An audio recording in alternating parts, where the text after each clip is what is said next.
assigned to robbery detail. You've been looking for a suspect in a market robbery for 3 weeks. Finally, an informant calls you with information. Your job? Check it out.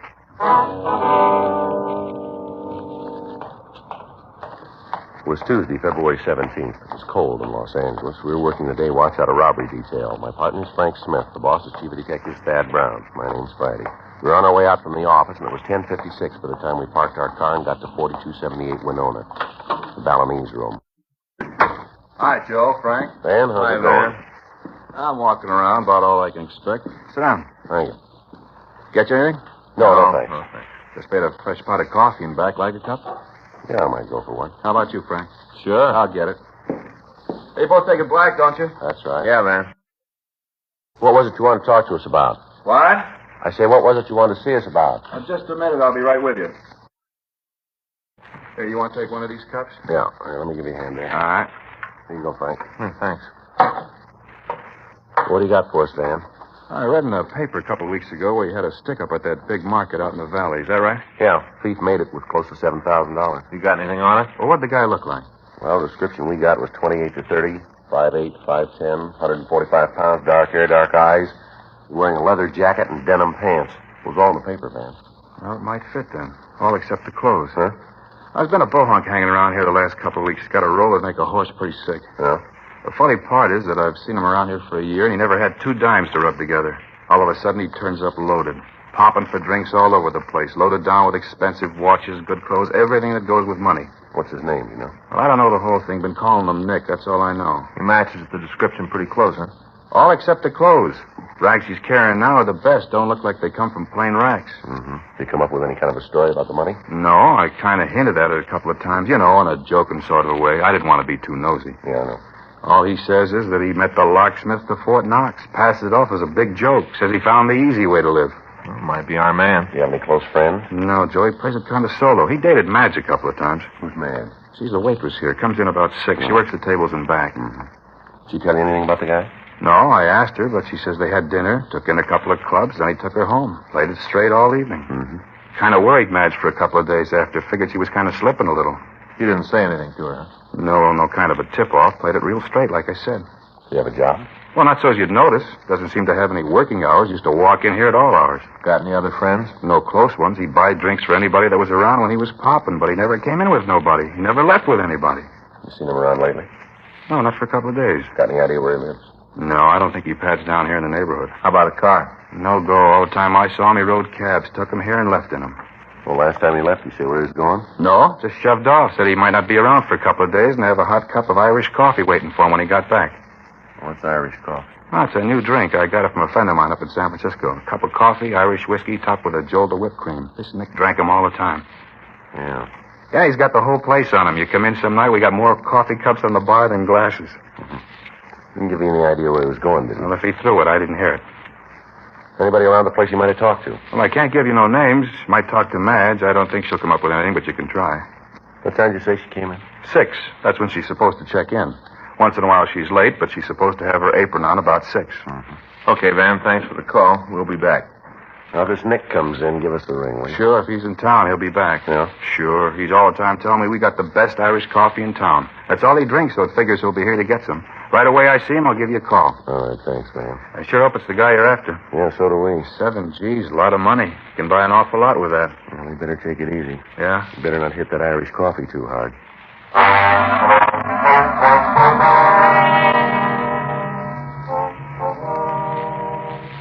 3 weeks previously, on Monday, January 19th at 9:40 a.m., a masked man had walked into a supermarket at the corner of Laurel Canyon Boulevard and Camarillo Street and held up the store for a total of $7,367.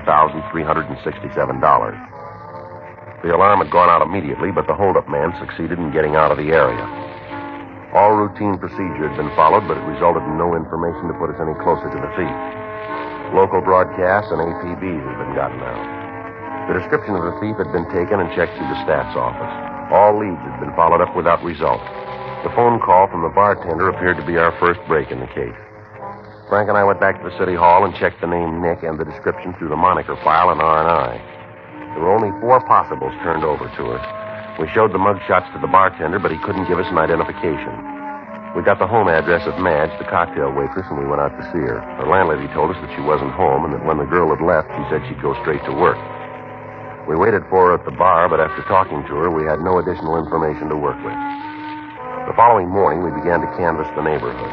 We talked to shopkeepers and store owners. In several clothing stores, we found clerks who thought they remembered the man, but they were unable to give us any information on him. Late that afternoon, we talked to a jeweler. We asked if he had a customer who might fit the description of the suspect. Yes, sir. Seems to me I remember a man like that. What can you tell us about him, Mr. Hobbs? Not much. Bought quite a bit of merchandise. What is it you want to know? Could you give us his name? I'm afraid not. How about receipts? Anything like that?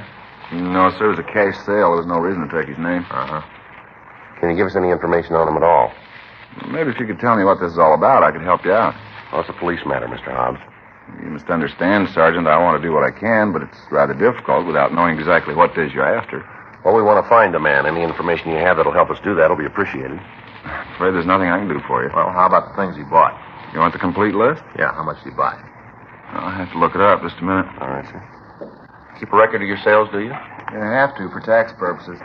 Just a minute. Uh-huh. I'm not certain of the date. Take a minute to find. All right, sir. Take your time. Let me see. Yeah. Here it is. Bought a gold tie bar, set of cufflinks, and a wristwatch. Can you give us the description of the goods? Plain gold tie bar, square ends.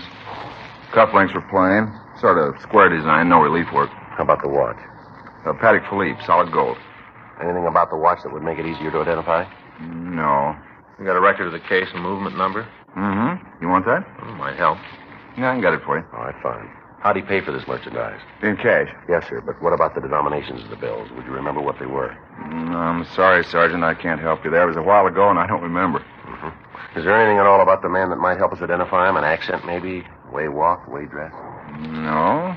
He was well-dressed, conservative. Well, except the tie. That was rather jarring. What's that? He had on a dark flannel suit, button-down collar, black shoes. Mm-hmm. Everything went together except the tie. It was bright red. Mm-hmm. What about his speech? Was there anything there? Not that I remember. Nothing else about it. No, sir. Well, all right, Mr. Hobbs. I'm going to leave one of our cards with you. If you think of anything else, we'd appreciate a call. Mm-hmm. As for you, Mr. Friday? Well, either me or Frank Smith here. All right. If I think of anything. If you'll get the numbers on the watch for us, please. Oh, yeah, almost forgot. Say, there is something. Yes, sir? When he bought the new watch, he was wearing one. Uh-huh. Asked me if I'd give him anything for it. Wanted to trade it in. Yeah. I told him it wasn't worth anything to me. Suggested he try to sell it to a second-hand store. Yeah.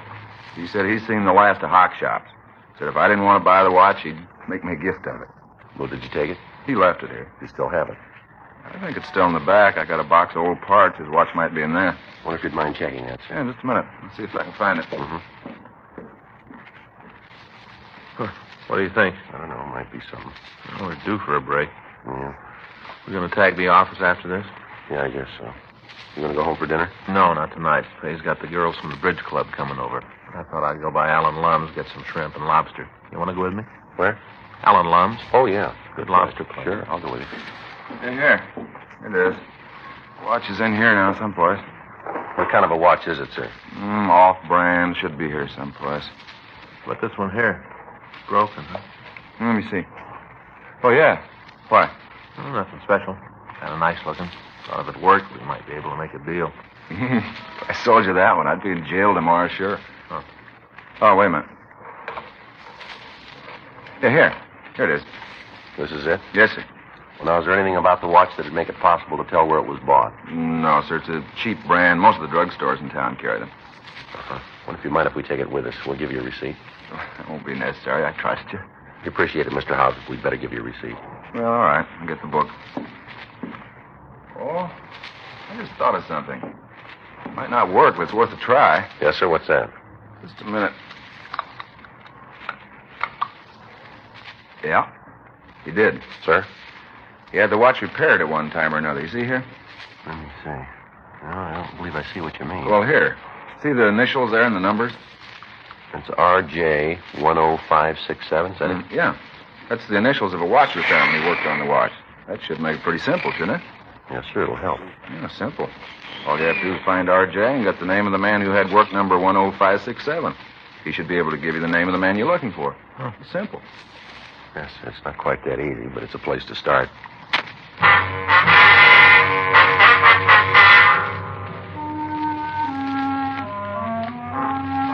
We left the jeweler and we went back to the office. We checked the phone book for a watch repairman with the possible initials of R.J. Frank got on one phone and I got on another. There was a long chance that the watch had been bought and serviced in Los Angeles. We went through the watch repair companies with the initials we were looking for, and then we started at the top of the list of jewelry concerns. I see. That's right, sir. Well, thank you very much. That's all the information we have. Yes, sir. Thanks a lot. Goodbye. No, I wouldn't be able to tell you any more than that. Right. Bye. I got nothing. Well, we better get on it or we're going to have to wait until tomorrow. 5:20. Most of the place is closed in a few minutes, so let's stay with it. Yeah. It's getting so I can't see the numbers on this dial anymore.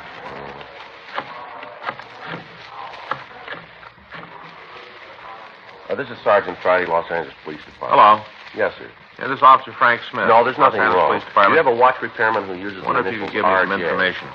No, that's RJ. Yes, Yes, sir. Do you have a watch repairman I who see. uses the initials R.J.? No, sir.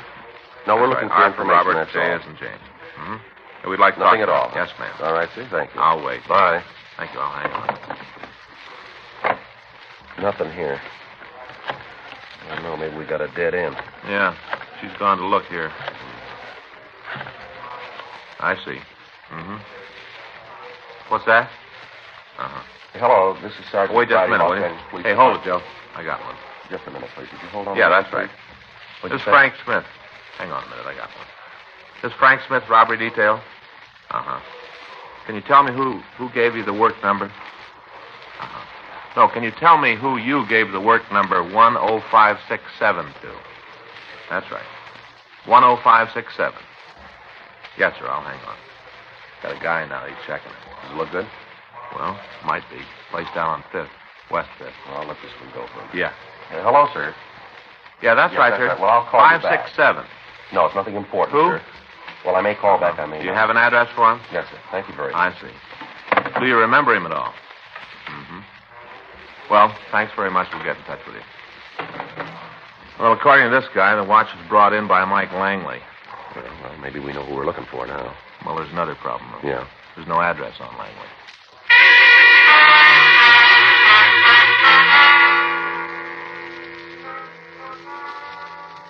We checked the name Langley through R&I, but without any description to work with, there was little chance that we'd find anything. We checked the description on the arrest reports against that of our suspect, and we ruled out all the possibles that we came up with.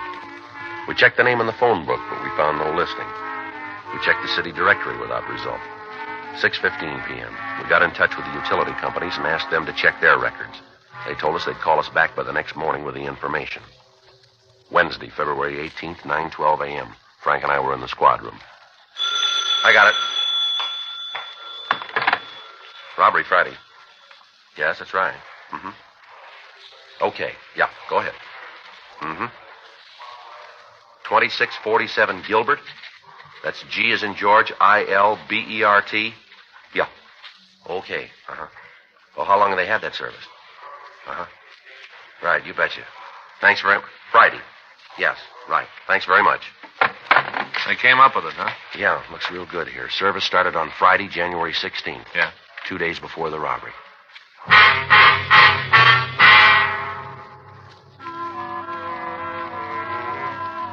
(9:52 a.m.) We made another check at R&I, and then we left the office. We drove out the Hollywood Freeway, turned off at Vermont, and drove over to Gilbert. 2647 was the last unit in the Spanish-style court.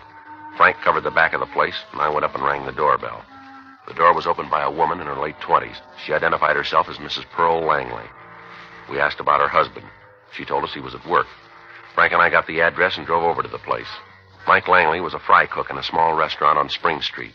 We took him back into the manager's office, and we talked to him. He matched the description of the suspect very close. You're way off base. Well, maybe you can tell us where you were on Saturday, January 17th, huh? Sure, I was home helping Pearl. We just moved into the new place the day before. I was giving her a hand getting things straightened out. What about Sunday, the 18th? I worked. Here? It's the only job I've got. What about Monday the 19th? Same deal. You were here. That's right. What time do you come to work? I get in about 6:30, line things up in the kitchen. We open at 7:30. You're pretty sure where you were on the 19th. Huh? Positive. Any special reason you're so sure? What do you mean? Well, any reason you'd remember you were working on that day? Nothing besides I haven't missed a day since I took the job. When was that? About a year and a half ago. You'd have to check with the boss. He'd have a record on what days you were here, huh? That old skinflint, he's got a note on every minute I was in the kitchen. Probably tell you how many eggs I fried since I've been cooking for him. You want to check on that, Frank? Yeah. I want you to look at something here, Langley, and tell me if you know who it belongs to. Sure, what do you got? Right here. It's a cheap watch. It isn't mine. You ever seen it? I don't think so. You ever been arrested? Why you ask that? Have you? No, Never been in trouble with the police? not in California. Where? Texas. Where in Texas? Galveston. What was the beef? Drunk driving and nailed me on the boulevard. What'd you draw? Paid a fine, did 10 days. That's the only trouble you've ever had with the police? That's it. You're sure about this watch? Yeah. Never saw it before? No. Joe. Yeah. Be right back, Langley. I'd appreciate it if you could step it up. The boss is going to start docking me if I'm off much more. Yeah. What do you got? I checked with the owner. Uh-huh. Looks like we're far out on this thing. Huh? Langley was working all day the 19th.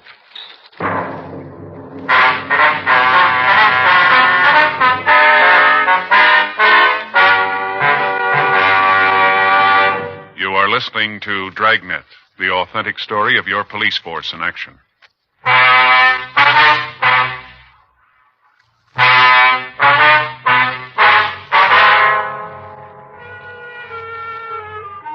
We contacted the authorities in Galveston and talked with officers Rex Torian and Reuben Guzman. They told us that Mike Langley had been arrested for drunk driving. They went on to say that he'd lived in the beach city for several years and that until his arrest, he had never been in trouble. We brought him down to the city hall and we talked to him further. The victims of the holdup were asked to a special show-up, but although they said Langley looked quite a bit like the stick-up man, they couldn't give us a positive identification. He was released from custody. On Thursday, February 19th, we got a call from him asking us to come out to his home. Frank and I left the office and drove to the Gilbert Street address. We met Langley and his wife. You met my wife, Pearl, didn't you? Yes, sir, we did. Yeah. We met yesterday. And what'd you want to see us about, Langley?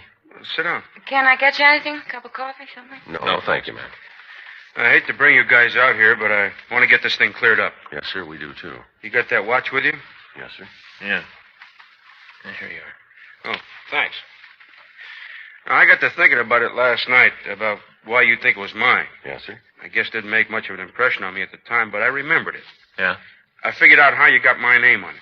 Yes, sir. I did take the watch in to be fixed. It isn't mine, but I did have it fixed. Well, who does it belong to? My cousin, Herbert Langley. He got in some trouble, and when he was at Quentin, he sent the watch out to me to have it fixed. I guess I must have forgotten all about it. You know where he is now? He was staying here with us. How long ago, ma'am? He got here the day after we moved into the house. That'd be Sunday. Yeah, I remember because Mike and me were trying to get the place straightened out, and Herb didn't do anything but sit around and guzzle beer. Didn't look to hand to help. See here now? You mean staying here? Yes, ma'am. No, he moved out about a week ago. Did he tell you where he was going? No, just said he was tired of being a fifth wheel and left. Him and Pearl didn't get along too good. We sure didn't.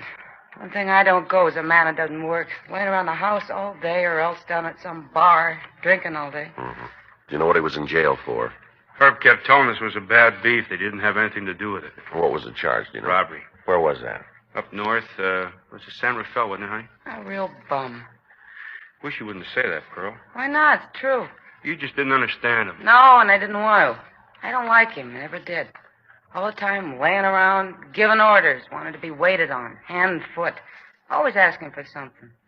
Him and that lousy coffee. That was the end when he started asking for that Irish coffee. What do you mean? Oh, coffee, Irish whiskey, and whipped cream. Something he heard about someplace. Do you know where he is now? No. How about you, sir?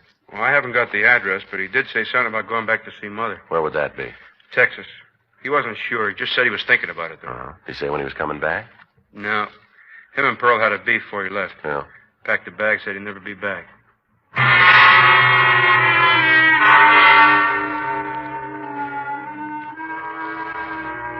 We got a complete description of Herbert Langley and a snapshot of him. Frank and I went back to the office and put in a call to Fred Galloway in the Adult Authority office. He contacted Sacramento and got Langley's prison number. We checked the coming out mug books and got a good picture of the suspect. This was shown to the victims, and they identified him positively as the holdup man. A local and an APB were gotten out on him, and a radiogram was sent to the authorities in Galveston, Texas, asking them to check on the suspect. We got a list of his known friends and other relatives. These were interviewed, but they were unable to give us any further leads on Langley's whereabouts. A week went by. On Friday, February 27th, Frank and I got back into the office from the main jail. Think he's telling the truth? Yeah, well, if he is, it's the first time. He hasn't had an honest job in the last 6 years. Better check the book, huh? Yeah. Robbery, Stewart. Yeah, just a minute. Joe, take one. Thanks, Stu. One? One. Miss Friday. Yes, ma'am. Uh-huh. Well, no, he won't hear it from us. Yeah. Well, how long ago was that? Yeah. All right, no, we'll check it out. Thanks for calling us. Right? Bye. Nothing in the book. It was Pearl Langley on the phone. Yeah? She just got a message from the suspect. Yeah? He's in town.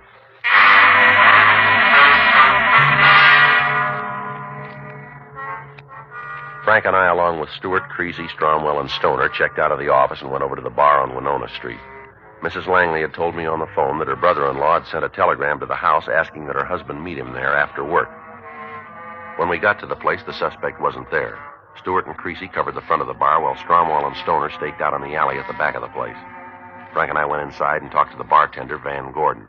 Hi, Joe, Frank. Van, How's it going? you seen the fella Nick that you told us about? No, not since I talked to you. If you'd been in, I'd sure given you a call. Why? We got word he's in town. Supposed to show up here. How heavy is he?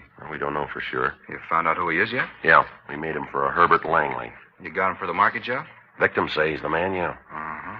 Well, when did he say he was going to be here? Oh, the way we got it, sometime this afternoon. Uh-huh. Say you're going to take him here? Couldn't try. Well, do me a favor, will you? Try to. What's that? Well, if there's a beef, will you try and steer him outside before it gets bad? I don't want the place broken up. We'll do what we can. We get you anything while you're waiting? How about some coffee? Yeah, I think there's some left. I don't know how good it is. Well, as long as it's hot and black. Well, I'll get a couple of cups. You want to drink it here at the bar? No, we'll take it in one of the booths. Bar. Okay. Hey, you'll remember, huh? What's that? I'll try to steer him outside. Yeah, Van. Frank and I sat down in the booth and we waited. 2:30 p.m. 3. No sign of Langley. 3:30. Several people came in and sat down at the bar.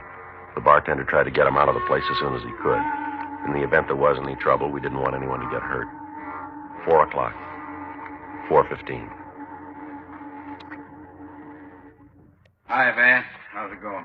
Oh, pretty good, Nick. Where you been? Oh, took a couple of weeks out of town. Had some business to do. Uh-huh. How'd it be? Irish coffee, huh? Yeah. Put some whipped cream on it this time. Sure. That's him. Let's go. Yeah. You ever been up through Washington, Van? No. You should try to make the trip sometime. Sure beautiful. Got something you want? Herb Langley, Who's asking? police officers, you're under arrest. All right. Stand up. What's the charge? Robbery. Now stand still. I'll shake him, Joe. Get him outside. I'll steer him outside. Don't break up the place. Please, Joe. Get out of here. Come on, get out of here. All right, come on. Get up. Want a cup? Yeah. Oh, look at this place. Just look at it. It's going to take me a couple of weeks to open it up again. Oh, we're sorry about it, Van. Oh, this isn't going to do much good. Where the place is smashed up. Who's going to pay for it? Who's going to make it right? I wouldn't know. See, I asked you to steer him outside. I asked you, steer him outside. Well, he didn't give us much choice. Huh? This is the way he wanted it. Nice to say, but who's going to pay for it? Well, it wouldn't do much good if I told you. Huh? He's got another bill to pay first.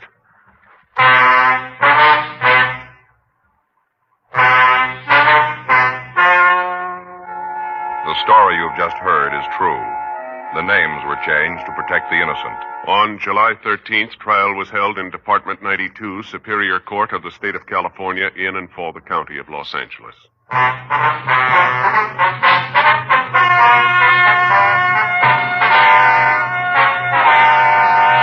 Herbert Colby Langley was tried and convicted of robbery in the first degree, 1 count, and received sentence as prescribed by law. Robbery in the first degree is punishable by imprisonment in the state penitentiary for a period of not less than 5 years.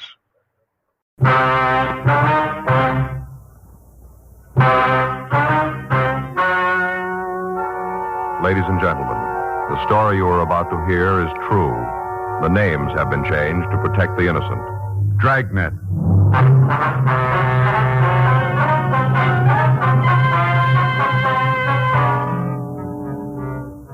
Your a detective sergeant. You're assigned to forgery detail. A group of check passers is working in your city. They've hit over 50 places of business. You have no lead to their true identity. They're still working. Your job, stop them.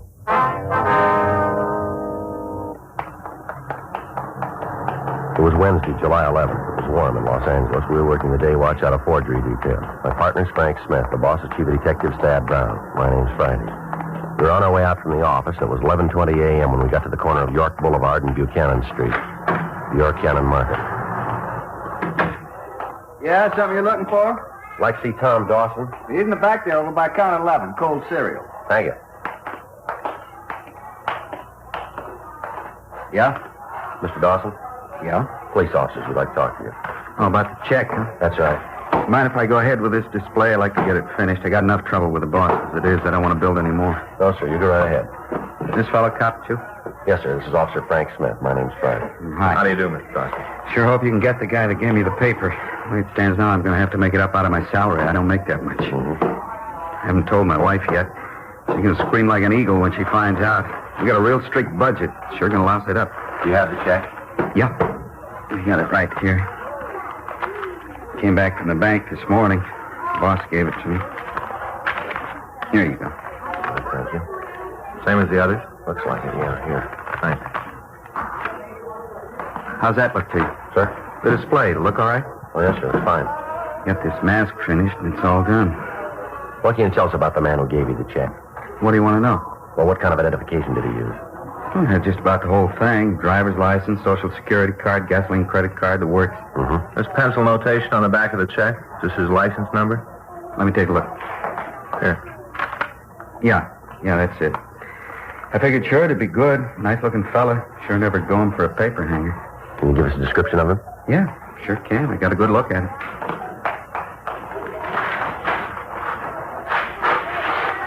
This sure ought to sell the stuff. What's that, sir? I'd say this ought to sell the stuff. This mask. We're giving them away when you buy the breakfast food. Extra quarter and you get one of these head things. Kids sure go for them. Uh-huh. The whole display's built around it. You see, the finished mask goes right there. Makes it look like the cardboard kid's wearing it. Uh-huh. You want to go ahead with the questions while I put it together? Yes, sir. Have you ever seen this man before? No. Of course, he might have been around. We do a pretty good business. Could have been in, I wouldn't have remembered. What'd he say to you? Just came in and bought some groceries. Must have been about $1.50 worth. Asked me to cash a check. I told him the manager would have to okay it. Mm-hmm. Told him the manager wasn't here. He'd have to wait. Well, can't anyone else give the okay? Not supposed to. If we do and something goes wrong, we're stuck for it. I see. The guy told me he didn't have time. Said he was on his lunch hour and he had to get the groceries home. So I asked him if he had any identification. He said he did. Looked all right to me, so I cashed the check. Uh-huh. Oh, say, would you hold this mask for me while I get the rubber band around the top? Yeah, sure. Now, wait till I wind it around a couple of times. We put these things up high, but the kids still find a way to get them down. If they're not put together good, they don't last long. Uh-huh. That'll do it. Let's see. I guess this is what goes in next, the eyepiece. Take the eyepiece and put it inside the mask. Slip into notches Y and T. I guess that's these. Did you look at the man's identification closely? How do you mean, close? Well, did you take a good look at it? Well, good enough to think it was all right to cash a check. It looked genuine, huh? Well, if it didn't, I wouldn't have gone for the money. I see. Was there anything about the man that'd make it easier for us to identify him? Not that I could see. He looked ordinary enough. Nothing special about him. Nothing that'd stand out. Oh, hold this a minute, will you, while I put the earpieces in? This here? Yeah. All right. Thanks. I guess that's all there is. Put it up here on the top. And that does it. There. How's it look? It's fine. Huh. Kind of scary. Sure hope the boss likes it. Sure been on my back since that check came back. Seems like everything I do is wrong. Be glad when this day is over. Yes, sir. You want to give us that description now? Of the man who gave me the check. That's right. Sure. I'll do all I can to help. You think if you catch him, I'll be able to get the money back? Well, that's hard to say, sir. Sure hope so. $89.60. That's a lot of money. I hate to lose it. How much was that? $89.60. Yes, sir. Don't even want to think about what my wife's going to say. That'll be pretty rough. Yes, sir, we understand. How old was the man? About 27, around in there. About how tall was he? 5-9, I guess. Say, if you do catch him, how do you go about getting the money back? Well, it's booked as evidence first. And then I get it back? Well, that depends on what happens at the trial. It's not up to us to decide, sir. You see, the suspect has gotten to several other people, too. If there is anything recovered, they've got a share of it. And I probably won't get what's coming to me. Well, no, sir, but you can be sure of one thing. What's that? Suspect will.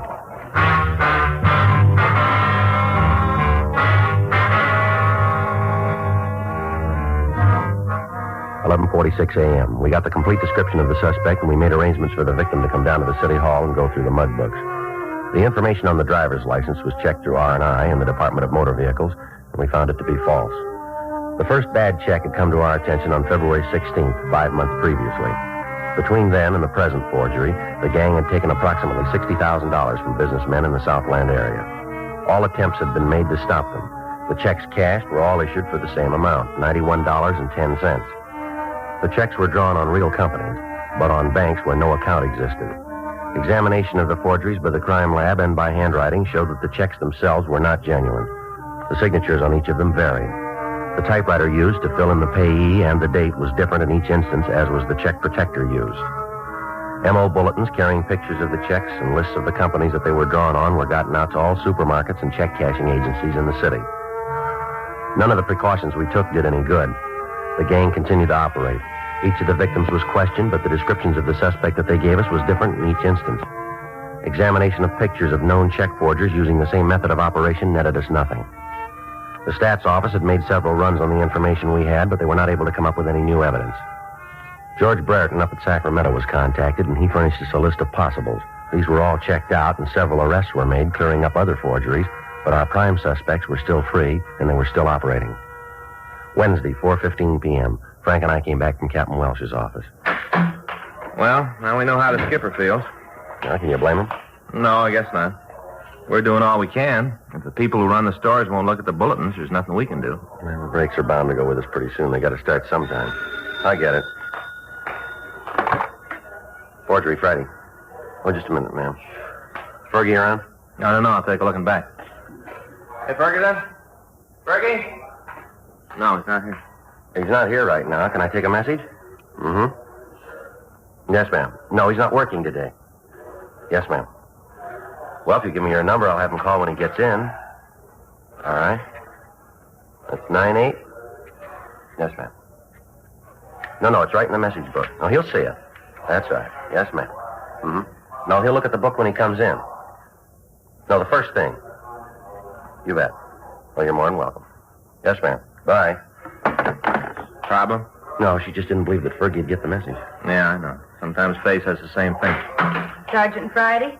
Yes, that's... Oh, hi, B. Come on in. Wasn't sure you'd be in. You know my partner, Frank Smith, don't you? Beatrice Dowling? Yeah, we've met. Sure, I haven't seen you in a long time. Sit down, B. Here. Thanks. There you go. Well, what can we do for you? I thought I'd drop in, say hello. It's been a while. Yeah, it has at that. How's it been going? Pretty good. Got myself a job when I got out. Things are working good for me. How long's it been now? A year ago, last January. Well, is there anything we can do for you? No. Might be the other way around. How do you mean? I never got a chance to tell you, Sergeant, how much I appreciated what you did for me, what you said in court. Well, we just told him the truth. Yeah, I know. It would have gone a lot harder with me if you hadn't been on my side. Well, it's nice of you to think of it that way, anyway. It's true. Never got a chance before. Now maybe there's a way I can pay you back. Well, it's not necessary, you know. I know. I want to. All right, what do you got? You know how it is. When you get out of jail, you meet a lot of people in the business. They all got a deal for you, something to put you back on your feet. Yeah, I know. Same thing happened with me. I stayed clear of it, though. Never went near 'em. Well? I'm not going to con you. A couple of times, pretty hard, but I'm on the road, and I'm going to stay there. Well, that's good to hear. Yeah, you get rumbles. You know, things come up. Uh-huh. I got one the other day. More than a rumble. How about you, right away? Figured there's a way to pay you back. Well, what is it? Met a guy in a bar, a little place near where I work. Usually after work, I stop in and have a beer while I wait for the traffic to clear up before I go home. Mm-hmm. The other night, a fellow come up and started talking. Nice-looking guy. We got to talking about different things. Nothing big, just things. You know how you do at a bar. Mm-hmm. He asked me what I did for a living, how things were going, like that. And he wanted to know if I'd like to pick up a few extra bucks. Yeah. Said he wanted me to cash a check for him. I told him I didn't have the money. It didn't make any difference how small the check was. I didn't have the loot. Mm-hmm. Then he sprung it. He didn't want me to cash it myself. Said he wanted me to take it to the store and get it cashed. Said he'd give me half what the check was for. Well, why didn't he do it himself? Well, I asked him the same thing. That's when he told me. As soon as I heard it, I figured it might be something for you. Well. He said the check was stolen. Beatrice Dowling had been convicted of forgery 3 years before. She'd been sentenced to the California Institution for Women at Corona, California. Frank and I had a small part in the investigation that resulted in her conviction. During the trial, we testified that her cooperation had aided us in apprehending the rest of the gang and allowing us to clean up the entire operation. Since she'd been paroled, we'd lost track of her, but on those occasions when we talked to a parole officer, we found that she was living up to all of the conditions of her release. Frank and I took her across the street to a restaurant, and we talked further to her. Pass the sugar, will you, Sergeant? Yeah, Yubby. You don't use it? No, thanks. How about you, Mr. Smith? No, thanks. I'll take a black, too. Now, about this guy, what did you tell him? I said I'd think over the deal and let him know. Did you get a chance to see the checks? A couple. Took him out of a wallet in his coat. I didn't get a good look at him, though. Uh-huh. How about the man himself, Bee? Did you ever see him before? Well, I don't think so. You know why he picked you? I've been trying to figure that one myself. The only thing I can think of is that the bartender there knows I fell once. He might have given the word. Has he got any record that you know of? The bartender? Yeah. I don't think so. He likes to talk big, but I don't think he's ever done big time. Mm-hmm. You set up anything about meeting the man with the check? Not definite. I told him I'd think it over. Asked him if I decided to do it, would the offer still be open? Yeah. He said it would. Said to look him up. At the same bar? Yeah. Said I could get in touch with him there. Any special time? I'm going to name one. I want you to know I wasn't even figuring to go through with it, not for a minute. When he told me the checks were stolen, I thought right away about you. Thought you might want the information. I never figured to get mixed up in it. Well, we'll buy it. What are you going to do about it? Try to find out where the checks came from. While you were talking to this guy, did he use a name at all? No, not right out. While we were sitting there, another fellow came in and talked to him. I heard the other guy call him Cecil. Well, how about this other man? Did you know him? No. Never saw him around the bar? No, I never did. Well, look, B, there's something I don't understand. If you stop at this bar all the time, how come you haven't seen this Cecil before? Looks like he's a regular customer of the place. You don't believe me, do you? I'm just trying to get it straight. I told you before, I only go in there about 5:30. I'm only in the place maybe 15 minutes, and then I leave. There's a lot of time when people are coming in and out that I'm not there. I see. Listen, I'm trying to give you guys something for free. You don't want it? Don't worry. You're not going to hurt my feelings. No, it's not that, B. Frank and I have been on a thing for the last 4 months here. It's been giving us a lot of trouble. Yeah. Well, that's it. Think it's worth anything? We're going to check it out. Did this Cecil give you any idea where he got the checks? They said they were stolen payroll checks, all made out and ready for endorsement. Well, if they're made out, what about identification? He said he had that. All I'd need to put the checks through. Did he show you any of it? No, just said that he had it all ready. All right, B. What if you come back to the office and check through the books for us? See if you can spot this Cecil. Oh, sure. I'd be glad to help out. I'll get a bill. We can leave. I don't want to bring this up, Sergeant. Yeah, what's that? I hope you'll understand. I'm not trying to get out of line. Well, go ahead, B. Well, they know me in this bar. This fella Cecil knows me. What'd happen if I went ahead with the deal? You mean make the connection for us? Yeah, line him up. Find out how the gap's working. Then you move in and make the pinch. Well, we can't ask you to do that. It's not your idea. I just figured it might be easier all around. You and Mr. Smith will be right there. As soon as I get the information, then it's up to you. Well, I'll have to check that with the skipper. We'll find out what he thinks of the idea. Might be pretty dangerous. I thought of that, too. Only one thing bothers me. What's that? Someplace along the line, I'm going to have to tell this joker that I don't go for the deal. He's going to find out I'm working with you. When he does, be there.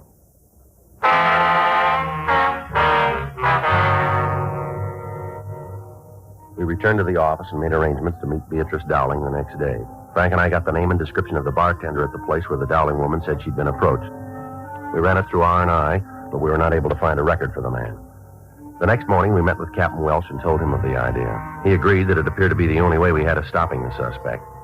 We contacted Miss Dowling and made arrangements for her to be kept under constant surveillance.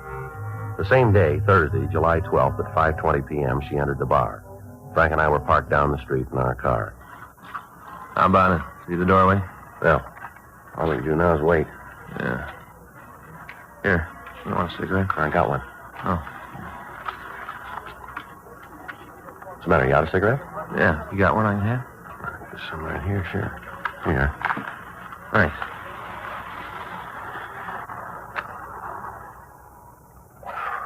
Boy, I'll sure be glad to get home. Yeah. Yeah. Fay and me had a big argument last night. Is that right? What's the matter now? Oh, I came home. I guess about 7:30, out in there. Mm-hmm. Right after dinner, I got ready for bed. That's when I saw it. I should have known right from the start. Shouldn't know what? Well, Fay fixed Swedish meatballs for dinner. Again, huh? Right then, I should have known. That's what had happened. You know, she always figures he'll soften me up so I won't mind. Well, what'd she buy this time? A new bedroom set. King-size bed, Joe.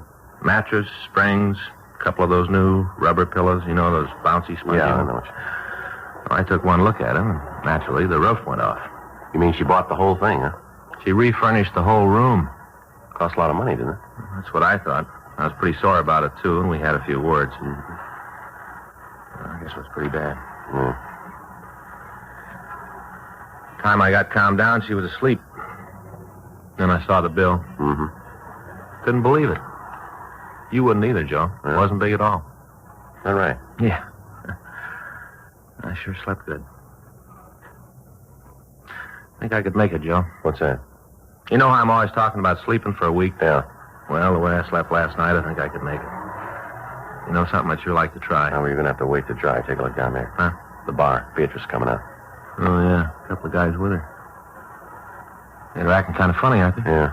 The way they're shoving her around? There's only one reason for that. Yeah? They found out about us.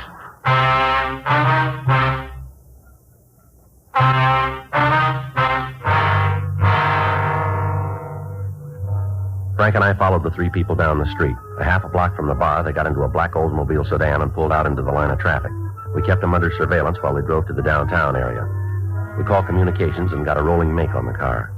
It was registered to a Cecil Maddox, 2482 North Alexandria in Hollywood. We requested that Maddox be checked through R&I, and we found that he'd been arrested twice before on charges of grand theft, and that he'd served one term at San Quentin and one term at Folsom Penitentiary. At the corner of Broadway and Clay Streets, the trio pulled into a parking lot, and they left the car. Frank and I parked our unit and followed them to a stationery store. From the street, we could see Maddox talk to a salesman, while the other man walked up to a display of typewriters. He took a slip of paper from his pocket and apparently tried the machine. By the time he was finished, Maddox had gotten through talking to the clerk, and they used the same piece of paper to try a check protector. During this operation, Beatrice Dowling stood by and waited for him. Finally, the three of them left the store and walked 2 blocks east to a large market. There, we saw Maddox hand the Dowling woman an envelope. After that, she entered the store and came back a few minutes later. Frank and I were about 10 feet from the pair of checkmen when the woman returned. It is. How'd it go? Thank you, Dad. Here's the money. Okay, let's go to a bar. We'll make a split. Half this is mine. That's the way it was set up. Let's go. Come on, Frank. All right, Maddox, hold it up. For? What's this all about? Police officers, you're under arrest. For what? Go ahead, spell out the beef. How's forgery fit? I don't know. You won't hang it on me. Don't book it, mister. You'll get short odds. The wrong beef. I won't You buy it. already have. Huh? You paid for it with a bad check.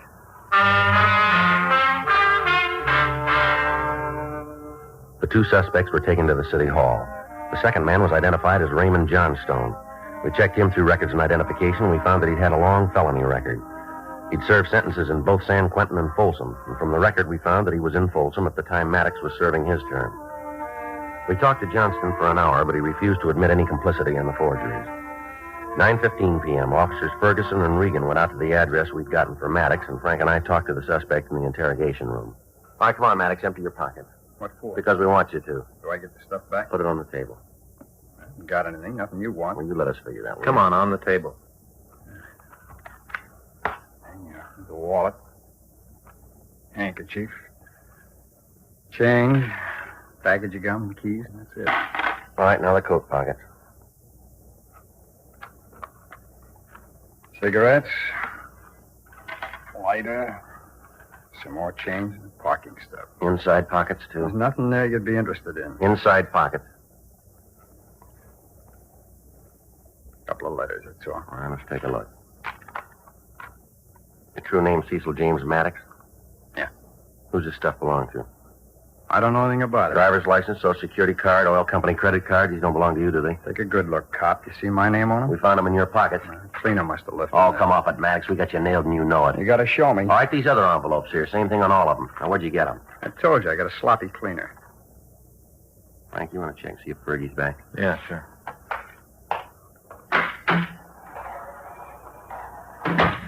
You got any money in the wallet? Couple of bucks. Take it out.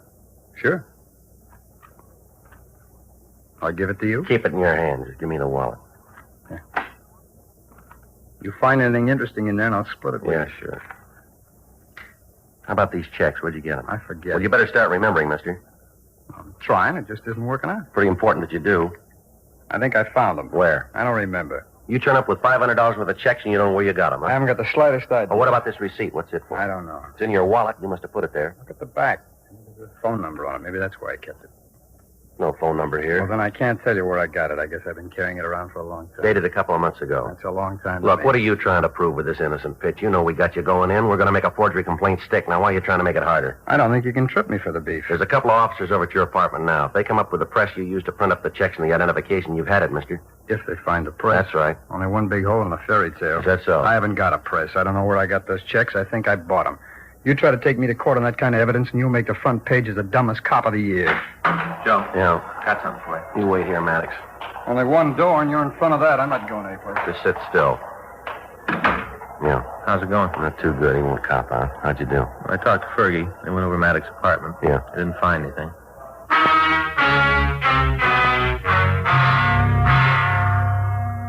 We went back into the interrogation room and we talked to the suspect. He'd admit nothing. We talked to Raymond Johnstone, but he refused to cooperate with us. A thorough search was made of their car, but we failed to turn up anything new. We contacted the printer who'd made up the receipt blanks. He checked his records and he was able to give us the address of the place that had ordered them. Officers Ferguson, Regan, Frank, and I drove out to the place. It was a cheap hotel located on East 7th. We checked with the desk clerk and showed him the receipt. He told us that 2 men answering the descriptions of the suspects had rented a room 2 months previously. He went on to say that there was a 3rd man with a pair and that he was in the room at the time. We asked about luggage, and the clerk said that the trio had moved in several large trunks. We got the room number, and while Ferguson and Regan covered the rear of the building, Frank and I went up to the room. Down this way. All right. Yeah.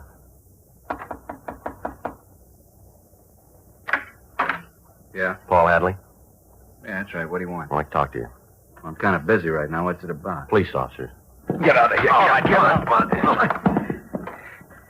You got no call to bust in here. I'm not doing anything wrong. Then why'd you try to keep us out? I just don't like cops running all over the place. Where's that door go? Bedroom, but there ain't nothing in there that concerns you. I'll take a look. You stay out of there. What's this all about anyway? What are you cops trying to build? How about it, Frank? Take a look. Come on, Hadley, over here. Press and everything, huh? I do a little printing for the neighborhood people. There's nothing that concern you.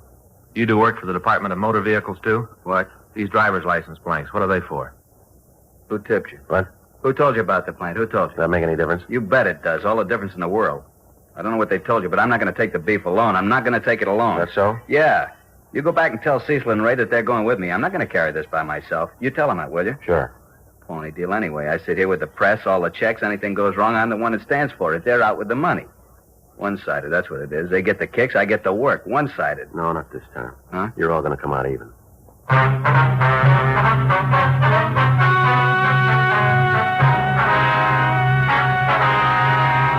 Cecil James Maddox, Raymond Richard Johnstone, and Paul Milton Hadley were tried and convicted on 18 counts of forgery. They received sentence as prescribed by law.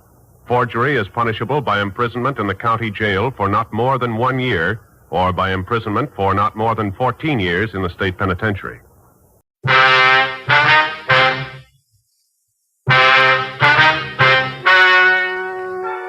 Ladies and gentlemen, the story you are about to hear is true. The names have been changed to protect the innocent.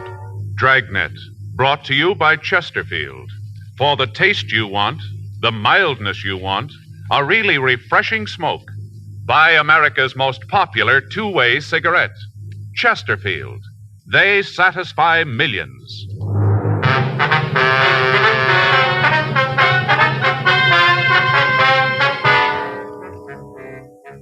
You're a detective sergeant. You're assigned a robbery detail. You get a call that a woman has been badly beaten. She can't describe her assailant. He's still at large. Your job, find him. For the taste you want, the mildness you want, for a really refreshing smoke every time, you should change to Chesterfield. On every count, they satisfy millions. They'll satisfy you. Chesterfield is the cigarette proved highest in quality, low in nicotine. The cigarette tested and approved by 30 years of scientific tobacco research. The cigarette with the taste and mildness you want. Yes, the Chesterfield you smoke today is the best cigarette ever made. Best for you. It all adds up to Chesterfield's world-famous slogan. They satisfy. Regular or king size. Try Chesterfield today.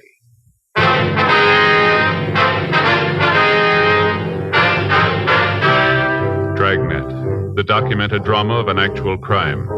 For the next 30 minutes, in cooperation with the Los Angeles Police Department, you will travel step by step on the side of the law through an actual case transcribed from official police files.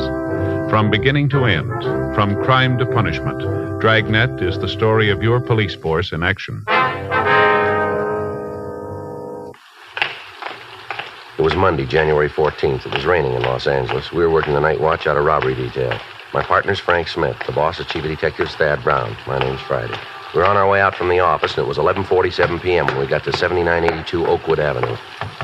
Front door. What is it? Police officers. We'd like to see Miss Griffin. How do I know? Beg pardon? How do I know you're cops? Here's our identification. Hand it here. Pardon? Pass it through the door. I want to see it good. All right, here you are. Yeah. What do you think? Well, your guess is as good as mine. Come on in. Thank you. Hurry up. Don't let all the rain in. Yes, ma'am. What if I have my identification back, please? Take your coats off right here. I don't want you tracking water through the house. All right, could I have that identification card? If you don't please? mind my being so careful about what's happened here. Got to take all precautions, you know. Yes, ma'am. Come on into the sitting room. I'll take that card. Thank Which you. one of you is Sergeant Friday? I am. You're the one who called. That's right. Who's he? This is my partner, Frank Smith. Uh-huh. Well, sit down. Here's your card. Thank you. Get you anything? Cup of coffee? Maybe some hot cocoa, No, thank you. Well, suit yourself. Now, what is it you want? We understand you know Mrs. Kieran. We're neighbors. Mm-hmm. Maybe you can tell us what happened here tonight. Seems like you'd have the story, being cops and all. Well, we'd like to hear you tell it, ma'am. All right. I was here tonight watching the TV, just gone out to the kitchen to get a plate of snacks for the late show. You know, kind of like to munch. Mm-hmm. Well, all of a sudden, I heard this scream real loud. I wasn't watching the television right then, so at first I thought it was from the set, you know, like a drama. Yes, ma'am. Didn't think nothing about it right then. Got myself all settled for the movie, and then I heard another scream. That's when I knew there was something wrong. How's that? There was a quiz on the television. No reason for any screams. Right then, there was another one.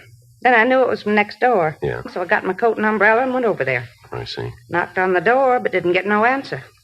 Well, I went into the house, all dark, not a light on. Went right in and called to Mrs. Kieran, called to her. Mm-hmm. Didn't answer, but I could kind of hear something off to the back of the place. Uh-huh. Sounded like somebody crying. Sounded like a whimper, soft. Yeah. It came from the back of the house in the bedroom. You didn't see anybody else in the house when you went in, did you? If I had, I'd have told you before this.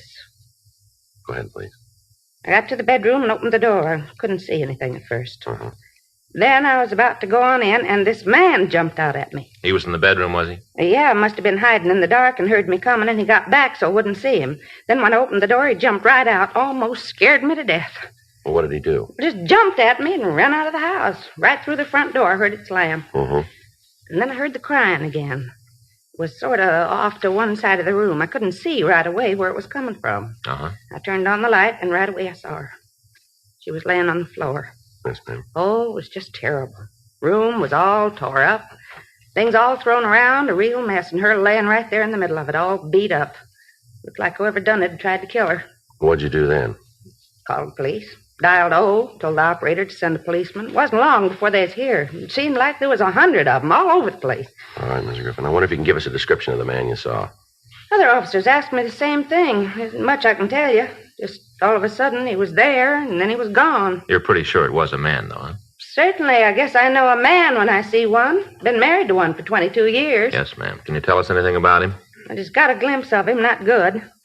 I can't tell you anything but how he looked. He was standing in the dark when I come in. Next thing I knew, he jumped past me and went out the front door. Yes, ma'am. Would you know him again if you saw him? I don't think so. Just a glimpse, that's all. Mm-hmm. Should like to help. There isn't much more I can tell you. All right, ma'am. How is Mrs. Kieran? She gonna be okay? Well, she'll be in the hospital for a few days, but she's going to be all right.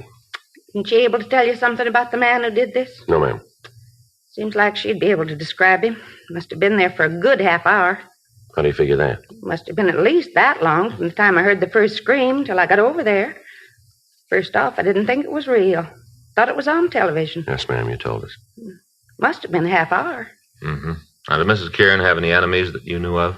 Well, there's some people who didn't like her. A couple right here in the neighborhood, but none of them that would do a thing like this. How'd she and her husband seem to get along? Well, you mean, did they have any fights? Yes, that's right. All the time.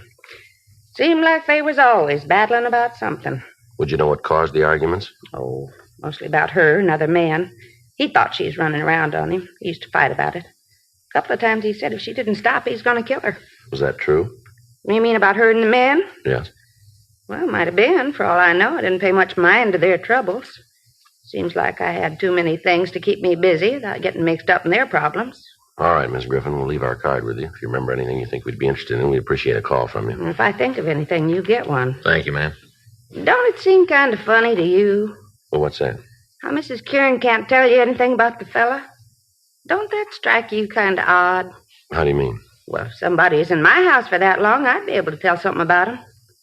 Something for sure. Mm-hmm. But I guess with the lights off, maybe she couldn't see. And then again... Yes, ma'am? Maybe she don't want to tell you.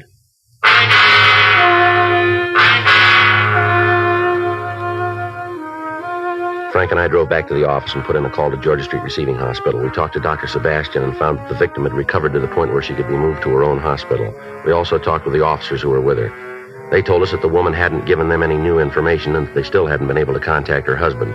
While I checked the crime lab, Frank went down the hall and ran the names Irene and Tom Kieran through R&I. 2:14 a.m. We met back in the squad room. How'd it go in the crime lab? Oh, I got it all here. You want to take a look? Yeah. Beginning to look like we got a good case against the husband. Yeah? Here. Here's a picture of the room. The woman was found about here. See? Mm-hmm. You can see the way the stuff's scattered all around the place, all through here. Yeah. It looks like robbery. Well, he wanted it to look that way, maybe. What do you mean? Well, in the dresser drawer here, the boys from the crime lab found $120 in cash. All the thief had to do was open the drawer, and he'd have seen it, too. Oh. Well, how about the entrance? That's something else that doesn't seem to gel. They checked all the windows and doors. There's no sign of any breaking. She must have opened the door for the thief. Well, that means it was somebody Mrs. Kieran knew, huh? Yeah, it kind of looks that way. Anything else we can use? Well, take a look here. Here's a picture of a footprint Lee Jones found in the earth beside the path. The way it looks, the thief left the path when he ran from the house and stepped in the soft dirt. Do us any good? No, not much. The ground was wet. Must have been a good impression, but the rain broke down the walls. It's not much good to us now. That's it, huh? Yeah? Leighton Prince didn't come up with anything. How'd you do? Well, nothing on the woman. Husband's got an arrest record. Yeah. Got it right here. Mrs. Kieran had him pinched 18 months ago on a beating charge. Refused to prosecute. Same thing a year ago. And here, besides her complaints, he's been booked for ADW and suspicion 211. Done any big time? No, never drew a conviction. Now, Joe, thing I don't understand, if it was her husband, why doesn't she beef him? She wasn't worried about having him arrested before. I don't know. There's something wrong about it. Well, there's got to be an answer someplace. You tagged the stats office? Yeah, I gave him what we had on the guy. They're going to start a run on the MO in the morning. Better get the rest of this information down to him. Yeah, we can drop it off on the way out, huh? Right. You got that list of the husband's friends? Uh-huh. Well, let's talk to them. Maybe they can tell us where he is. Okay. Hot shot. I'll get it.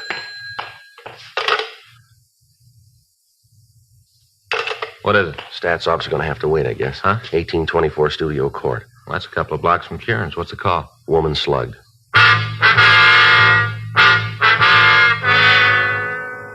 We left the office and we drove over to the address code 3. It was a small house set well back on the lot. When we got there, a felony car out of Hollywood Division had already arrived and the crime lab had been called.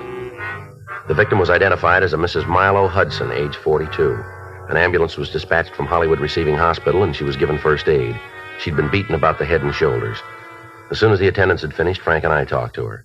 If you'll just tell us what happened, please. Awful thing. Most awful thing ever happened to me. Yes, ma'am. Did you get a good look at the man? Pretty good. Not real good, but I did see him. Could you describe him for us? How do you mean? Well, how tall was he? I guess about as tall as you. Be about 5'11"? If that's how tall you are. Yes, ma'am. How about his weight? Was he heavy or light?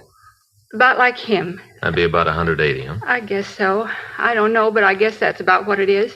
What about his face? Did you see that? Yes, sir. Got a good look. You'd know him again if you saw him, would you? I certainly would. Never forget that face. Not if I live to be 100, I'll never forget it. Now, could you give us a good description of him? Had dark hair, almost black, kind of curly. Little wave right here in front. Mm-hmm. Had blue eyes. Dark blue, might have been kind of hazel color. Dark. Mm-hmm. Was he clean shaven? You mean, did he have a mustache? Yes, ma'am. No, didn't have anything like that. Mm-hmm. Was there anything about him that might make it easier for us to identify him? I don't think I know what you mean. Well, did he have any scars, any birthmarks, anything like that? Let me think. Seems there was something, but I can't remember what. This man say anything to you? Not at first. When he came in, he didn't say a word, just pointed the gun at me and motioned back into the house, like he wanted me to get back there. Uh-huh, but he did say something to you later, is that right? Yes. Well, we got to the bedroom, and he started to go through the place. I told him he better get out, because my husband would be coming in any minute. I see. He smiled and said he knew George didn't get home till 4:30. He used your husband's name, did he? Yes. Come to think of it, he did. I didn't pay much attention to it before, but he did. Do you think you ever saw that man before? Not that I remember. But you're sure you'd know him if you saw him again? I sure would. See, I remember what it was about him. Yes? You know, you wanted something about him that'd make it easier to tell if he was the right man. That's right. He had a scar. Small one right here, by his eye. Made it look like his left eye was real big. Gave him a funny look. Mm-hmm. That what you meant? Yes, ma'am. I wonder if you'd come down to the city hall and go through some pictures for us. Well, I want to do everything I can to help. I'm supposed to check with my doctor. If he says it's all right, I'll be there. When would you want me? Well, if you could make it in the morning. If the doctor says it's all right, I'll be there. Okay, thanks, Mrs. Hudson. We can send a car for you if you like. Might be better if you did. George likes to sleep late, and I don't drive. All right, ma'am. We'll call you in the morning. Sure hope you can catch the person who's done this. Lord knows how many more people he's going to hurt. Yes, ma'am. Just seems to know all about people. When they're going to be alone and all, seems to know all about them. Mm-hmm. Knew right where everything in this house was, all the way. Knew right down to a T. You're sure you never saw him before, is that right? Positive. You don't forget that kind of face. See it once and you remember it all your life. Was there been anybody new in the neighborhood? I don't understand what you mean. Well, like any salesman, door-to-door canvassers, anything like that. Residential neighborhood like this, there's always somebody around trying to sell something. Must be a couple of people a day come to the door. But I'm sure the man who hit me wasn't one of them. All right, ma'am. Thank you very much. Not at all, Sergeant. I want to do all I can to help you get him. Mm-hmm. Do you have any idea who he is, where to find him? Not very much, Miss Hudson. Terrible to think about it. A man like that roaming the streets. Woman isn't safe in her own home anymore. We'll get to him, ma'am. I should hope so. But what do we do in the meantime? Just sit here and wait for this lunatic to kick the doors down? Well, we'll do everything we can. Awful.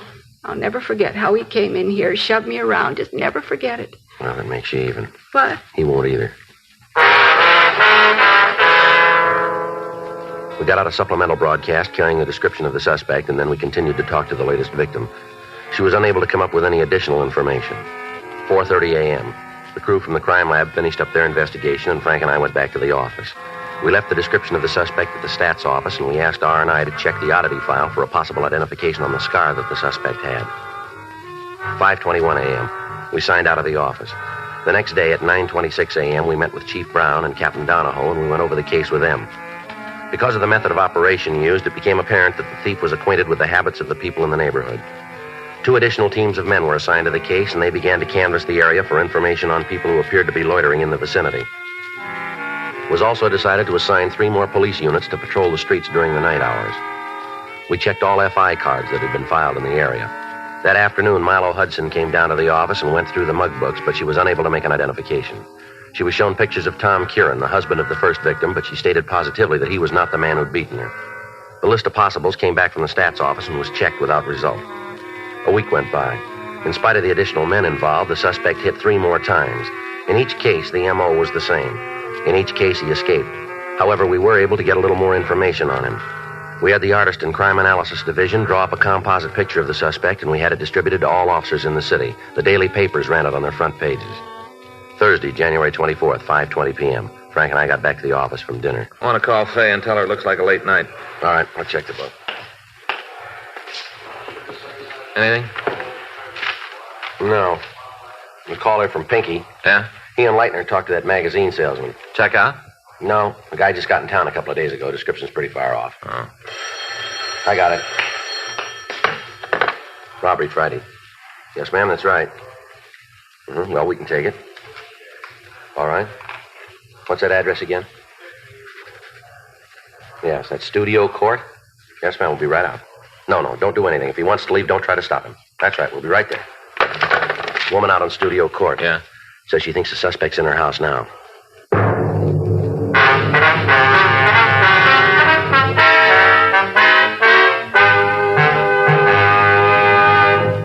listening to Dragnet, the authentic story of your police force in action. Meet the Tom Harmons. You know Tom as Michigan's All-American football star, now a top sports announcer. Mrs. Harmon is the motion picture and television star Elise Knox. They're typical of people everywhere who are saying, Chesterfields for me. I like regular-sized Chesterfields. Have for years. They're best for me, at least I think so, because of that Chesterfield quality. That's the way I feel about them, too. I've always smoked Chesterfields. Now I go for the king size. Guess I like a longer smoke. No king-size cigarette satisfies like king-size Chesterfield. For the taste you want, the mildness you want, a really refreshing smoke every time, change to Chesterfield. Regular or king-size, America's most popular two-way cigarette.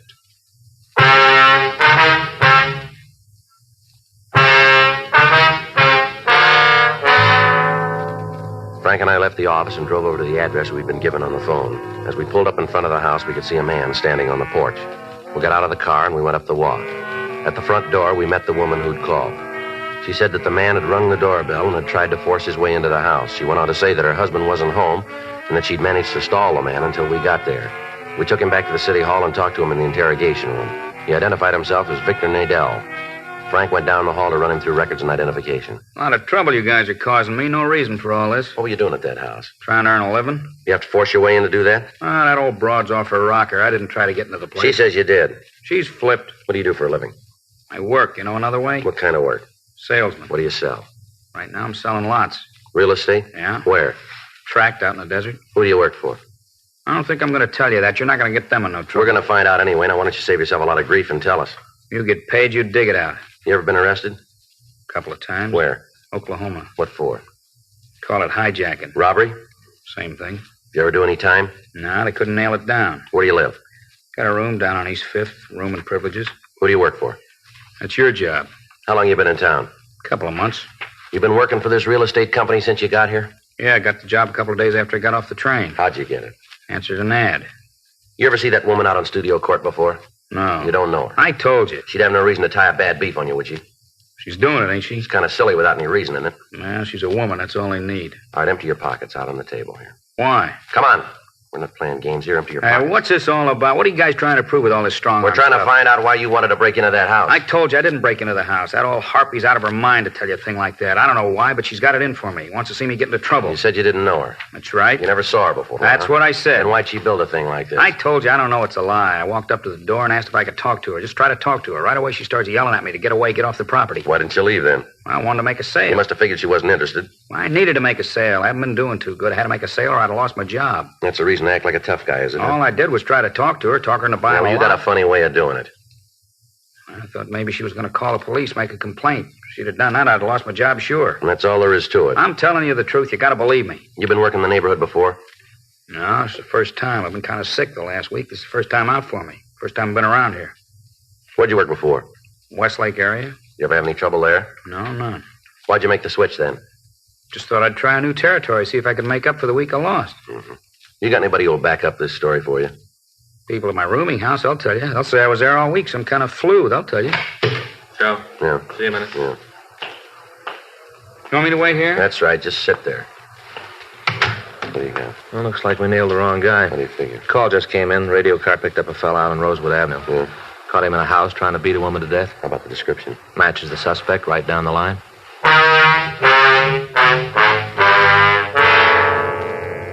Victor Nadell was booked in at the main jail pending further investigation. We were unable to connect him with any robbery, but Perry Thomas of the city attorney's office issued a complaint charging violation of Section 415 of the Penal Code. At 7:46 p.m., the suspect we'd gotten the call about arrived at the city hall. He was fingerprinted and checked through R&I. We found that he'd served a year and a day in New York State for breaking and entering. He'd served a sentence in the state of Washington on similar charges. Physically, he matched the description we'd gotten from the victims. While Pinky Meade and Dee Leitner contacted the women and asked them to come down to the office, Frank and I questioned the suspect. Rudolph Marnell, is that your true name? Yes, sir. Where do you live? My home's out in Hollywood. It's a big place. Narrow it down, will you? Ledgewood Drive, 2917. You ever been arrested? Yeah, you know that. It was a mistake, though. Both times? Well, the second time was because of the first. What do you mean by that? Now, once you've done time, it seems like anything goes wrong, the cops are on your back, just like this. Mm-hmm. You want to tell us what happened out there tonight? You mean on Rosewood? That's right. Big misunderstanding. Well, you tell us about it, will you? I wanted to use her phone. I don't know. I guess she got scared about something. All I wanted to do was make a call. How'd you ask her? Regular way. Told her I was in trouble. Asked if I could phone. Next thing I know, she's screaming up a storm. There's cops all around me. According to this report, you didn't stop when you were told. Is that right? I guess so. Well, is it or isn't it? Yeah. Why'd you run? Well, I didn't know what was going on. I got a record. I had enough to do with cops to last me the rest of my life. As soon as I heard the sirens, I took off. I guess I didn't hear that cop tell me to stop. Yeah. Kind of hard to believe. Well, you believe the woman who says I tried to slug her. You believe her, but you don't believe me. You see, that's what I meant. What's that? Well, as soon as you fall once, there's a dozen cops right behind you all the time waiting to stomp on you. You ever figure that you helped build it that way? Well, it reads good, but you ain't got nobody on your tail. All right. Now tell us again about tonight. I told the cops who picked me up. I told the cop who fingerprinted me. I already told you once. Now, how many times you want to hear it? Until we get it the right way. Well, how are you going to know? We'll find it. Come on. Go down to the interrogation room. Go ahead. Down this way.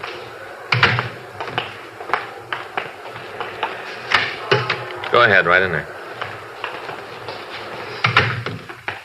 Sit down. All right, Marnell, now let's clean it up. What do you mean?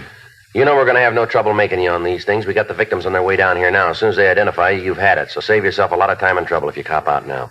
I'd like to give you a hand, Sarge. I really would, but there's nothing I can do. I don't know what you're talking about. All right.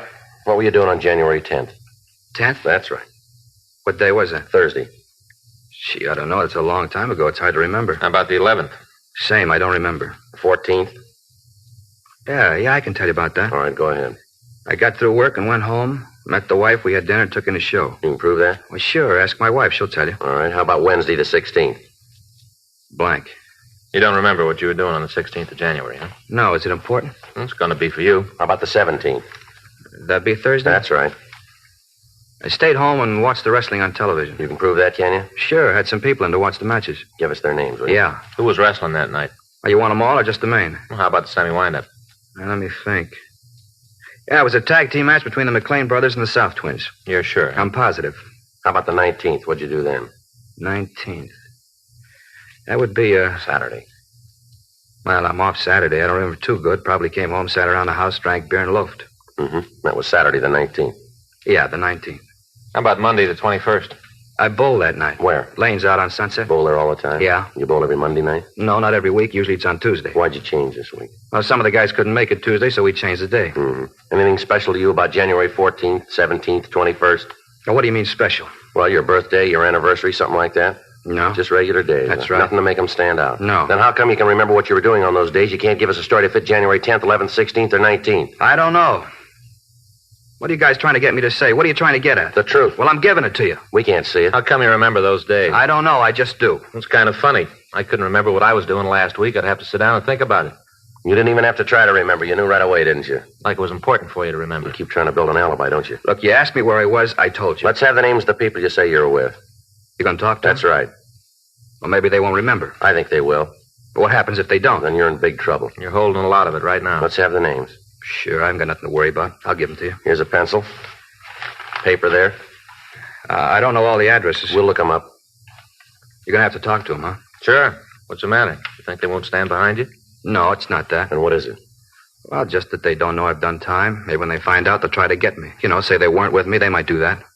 Yeah, like that woman tonight. Yeah, just like that. People don't like you much, do they, Marnell? Seems like everybody's trying to get you in trouble. I want a lawyer. You want to check, Frank, see if the victims are here? Yeah. Well, what's going to happen now? Well, we got some people we want to see you. Who are they? The women you beat up. No, you can't make me on those jobs. We think we can. Yeah, well, you just try. You take this thing into court, they're going to throw it right out. That's the way you got it figured, is it? That's right. Go ahead, Frank. Bring him in. All right. I said I want a lawyer. What? I said I want a lawyer. Yeah, well, you'll get one. Yeah, and a jury. I want a jury trial. You got a choice. You bet I have. You bring all these women down here to point me out, well, it isn't going to work. Bunch of people who don't like me, causing me trouble. People who don't like me. I want a jury trial, a judge and a jury. All right, you'll get them. I'll make you a bet. They won't like you either.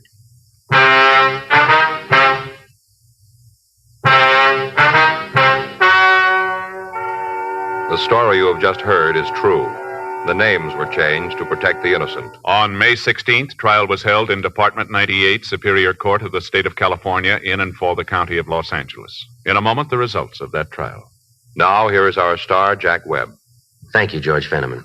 You know, the Chesterfield you smoked today is the best cigarette ever made, and best for you. Now, that's a fact. And to my way of thinking, it's the very reason for you to change to Chesterfield. Try 'em either way, regular or king size. If you try 'em, I think you'll say with all of us, Chesterfield's for me.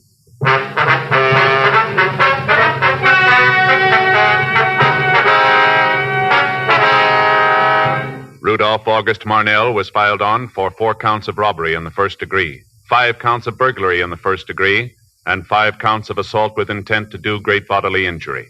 He was found guilty by a jury trial on all counts and received sentence as prescribed by law. Robbery in the first degree is punishable by imprisonment for a period of not less than 5 years. Burglary in the first degree is punishable by imprisonment for a period of not less than 5 years. Assault with intent to do great bodily harm is punishable by a term of from 1 to 20 years in the state penitentiary.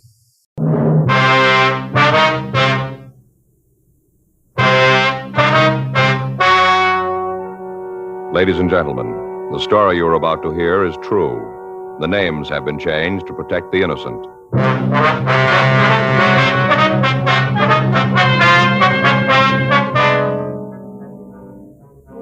You're a detective sergeant. You're assigned a robbery detail. A suspect has been apprehended. You have a positive identification from the victim. Your job, investigate. Years ahead of them all. Chesterfield is years ahead of them all. The quality contrast between Chesterfield and other leading brands is a revealing story. Recent chemical analyses give an index of good quality for the country's 6 leading cigarette brands.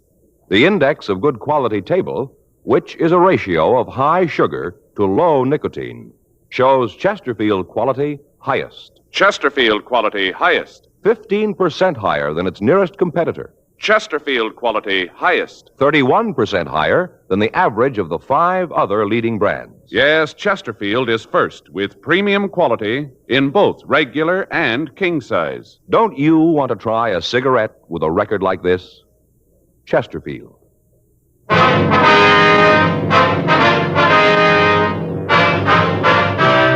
Dragnet, the documented drama of an actual crime.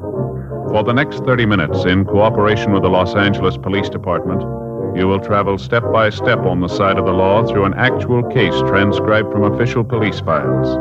From beginning to end, from crime to punishment, Dragnet is the story of your police force in action.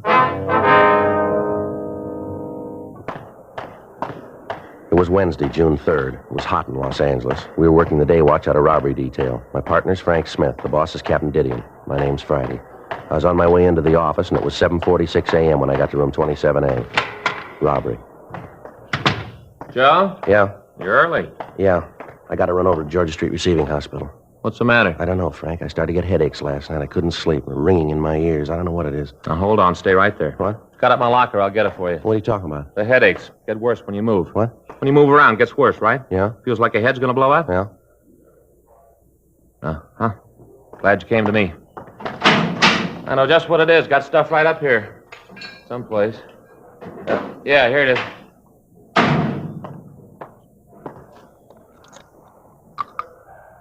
There you are, Joe. Take 2. Fix you right up. What is it? Salt. Salt? Salt. That's your trouble. You don't get enough salt. Same thing happened to me last summer. Ever since then, I always keep a bottle of salt tablets right in my locker. Always ready. Take 2. Fix you right up. Well, I don't know. You got a penny? What for? A cup? Oh, wait a minute, Joe. We're not going to drink that water anymore. No? Just a minute.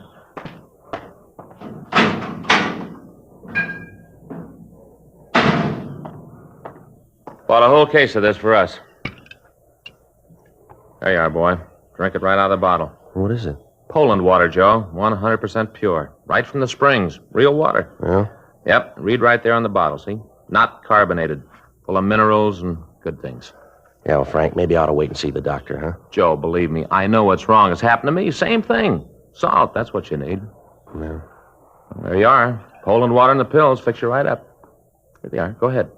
Well, look, I appreciate all this, really I do, but I think I ought to see the doctor, huh? Joe, don't you trust me? Well, yeah. Take the pills. Salt. Salt. Take them. All right. There now. That wasn't bad, was it? If the headaches don't go away, we can drop by Georgia Street and see the doc. Oh, you want to give me the bottle? I'll put the cap back on. Keep it fresh for us. Right. Anything in the box? Yeah, an arrest report. We're supposed to check the guy out. Anything on it? Held up a grocery store at the corner of 7th and Francis a week ago yesterday. When'd they pick him up? Last night. Victim saw him on the street and called a radio car, took him into custody, and then booked him. Well, let's go talk to him. I'll see what he's got to say. After we get through, we can drop by the hospital if he's still got the headaches. It shouldn't take too long. Well? Sure, guy's already confessed.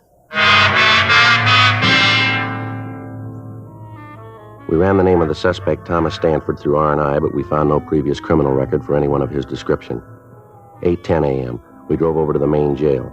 We went up to the second floor and signed in. Stanford was brought from his cell, and Frank and I took him to one of the interview rooms. We gave him a cigarette, and he started to talk. He was quiet and cooperative. Yeah, I did the robbery a week ago yesterday. I'd like to check some things out here on the arrest report. Sure, I want to get this over with. I did it like I told you. Nothing special. Just held up the store. Mm-hmm. Your full name is Thomas Arthur Stanford, is that right? Yeah, Thomas Arthur. My friends call me Tom. Uh-huh. Your home address is 1824 1/4 South Mariposa Avenue? Yeah, I live with my father, 1824 1/4 South Mariposa Avenue, LA7. What's your father's name? Arthur, same as my middle name. I was named after him. You employed? Not regular. What do you mean?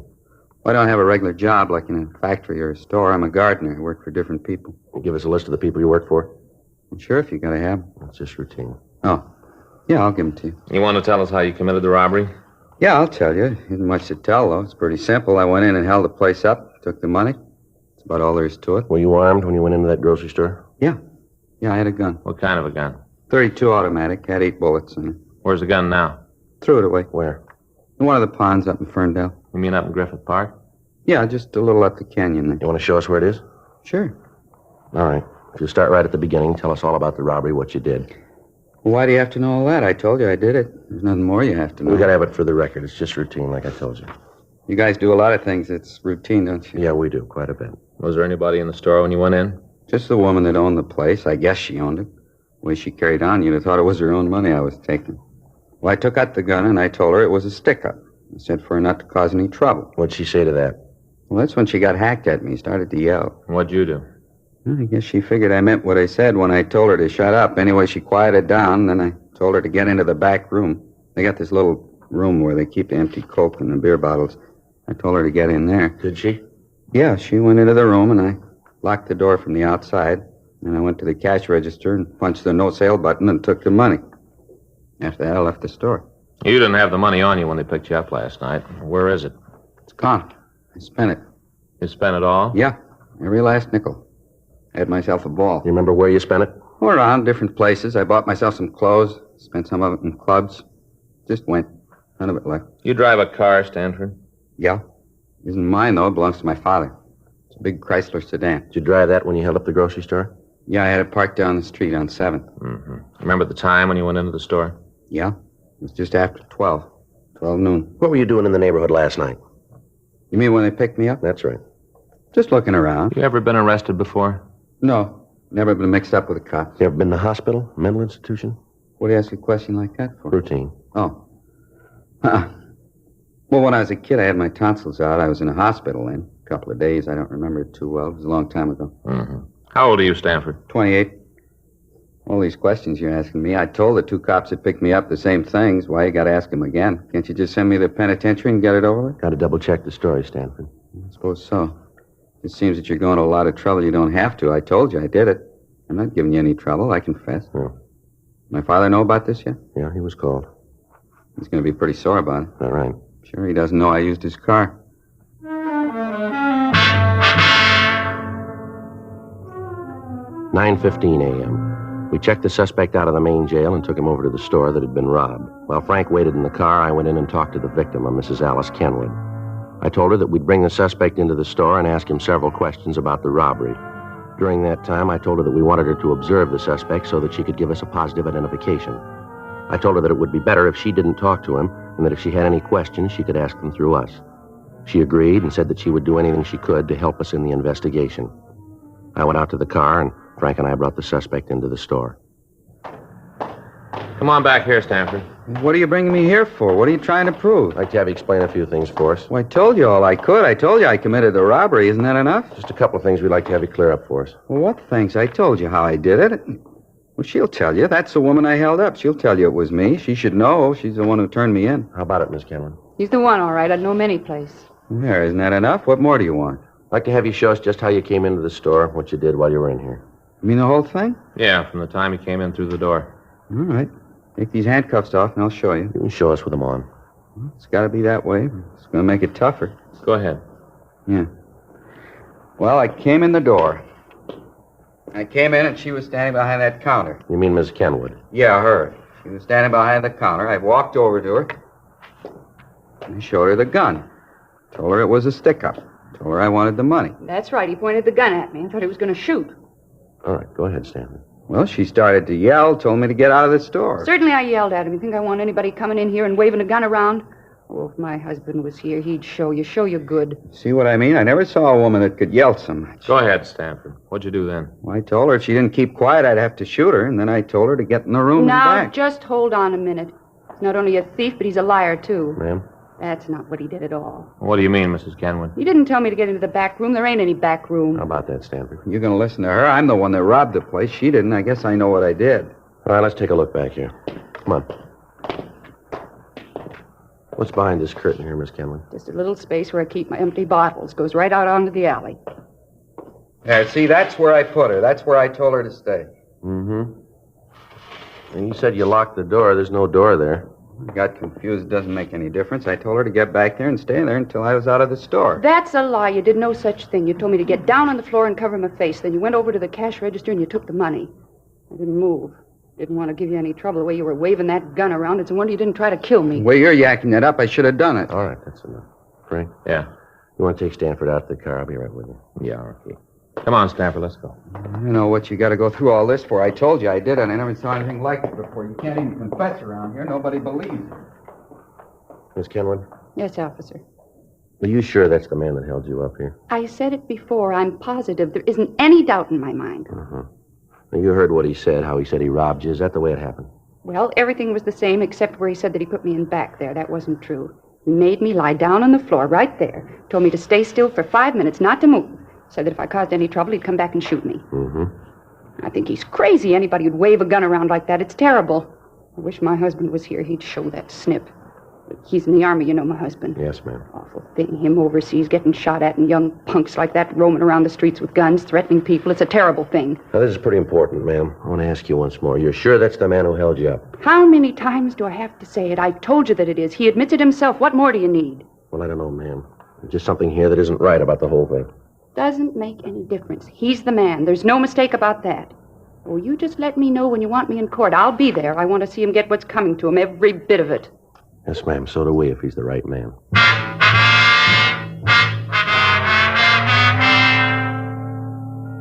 "12:22 p.m. We drove the suspect back to the city hall for further questioning. Frank took him to the interrogation room, and I checked into the squad room. Pardon me? Yes, sir? Sergeant Friday? Yes, sir. Something I can do for you? I'm Arthur Stanford, Tom's father. Oh, yes, sir. I understand my son is here. Is that right? Yes, sir. He's here. Wonder if I could see him, talk to him. Yes, sir. I think that can be arranged. Has he told you why he did it? Has he? Well, he's given us some reasons, sir. None of them are very good. I can't understand it. Just isn't any reason for him to do a thing like this. No reason at all that I can see. Mm-hmm. I don't know what to do, Mr. Friday. I left the house this morning, and all the people in the neighborhood knew about it. They all knew.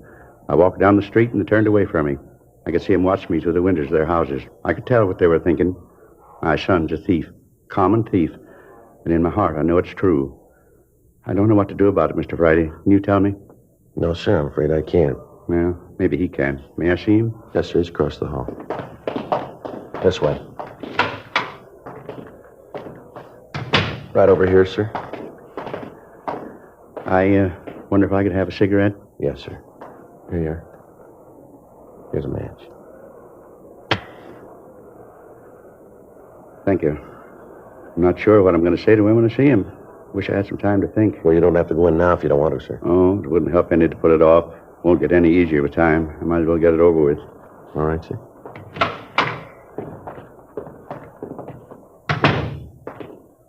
Hi, Pop. Why'd you do it, son? Well, I did it because I wanted to. I wanted the money. I don't know any other reason you robbed somebody. I wanted the money, so I did it. You could have come to me. I'd have tried to get the money for you. You know I'd have tried. Where'd you get it? Where'd you get that kind of money? All your life you've been grubbing for pennies. I don't want small money. I want to be rich. I will be, too. All right, take it easy, Stanford. It's all right, Mr. Friday. I understand. All my life you've been saying you understand. I'm getting sick of it. As long as I can remember, you've been telling me to get out and do something on my own. Well, I finally did it. Now you aren't happy with it. You expect me to throw my head up in the air because you're a thief? Oh, knock it off. I'm tired of you giving me lectures all the time. Yakety yak. Never stop. That's enough of that, don't you think, Stanford? Well, you keep out of this, cop. This is a family matter. It doesn't concern you. This is between my father and me. Well, tell me why. That's all I want. Why? Tell me so I can face the neighbors, so I can tell them you had a reason. Tell them your son's a bum. Well, they know that already, but that's not a reason to steal. It's good enough for me. They're not going to listen to you anyway. They already made up their minds about me. They did that a long time ago. Come on, Stanford. Let's go back to jail. Sure. Anything else here to do? He never understood. He never did. Let's go. One thing I'd like to ask first. What's that? You're going to jail for a long time. I have to live while you were gone. It's your worry. Well, it always has been. I want to know what you did with the gardening tools. I'll have to have them to get along. I don't know. I left him someplace. You remember where? Think. I need those tools. I'm not sure. Maybe at Mrs. Howard's. Maybe that's where I left. Over on 12th? Yeah, I did her place last Wednesday. I guess I forgot to pick the stuff up when I left. It must still be there. And I'll go over and get them. Wait a minute. What do you want? You said you did some gardening for this Mrs. Howard last Wednesday. That'd be a week ago yesterday, is that right? That's what I said. You remember what time you were there? Most of the day. I got there about 10 in the morning, left about 4 in the afternoon. I was in a hurry to get away. That's why I forgot the tools, I guess. You leave the place at all during the day? Not till I finished. What are you trying to prove with all these questions? It's about the robbery, Stanford. Yeah? If you were at this Howard woman's house, how could you held up the grocery store? Don't make no difference how I did it. I don't have to explain it to you. No, you're wrong about that, Stanford. Is that right? Too many things here don't add up. The way you confessed, the difference in your story about the robbery. Now, this thing about you being at the Howard house. I don't know why you're lying about this, Stanford. Yeah? But we're going to find out.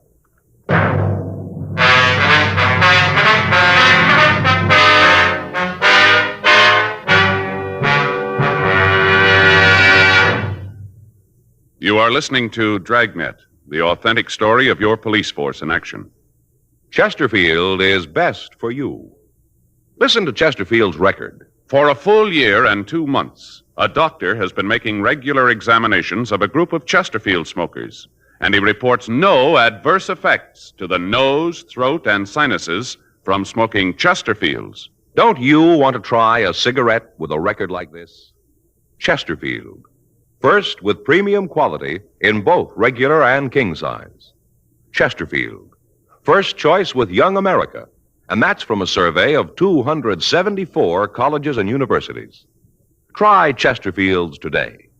Remember, Chesterfield is America's best cigarette buy.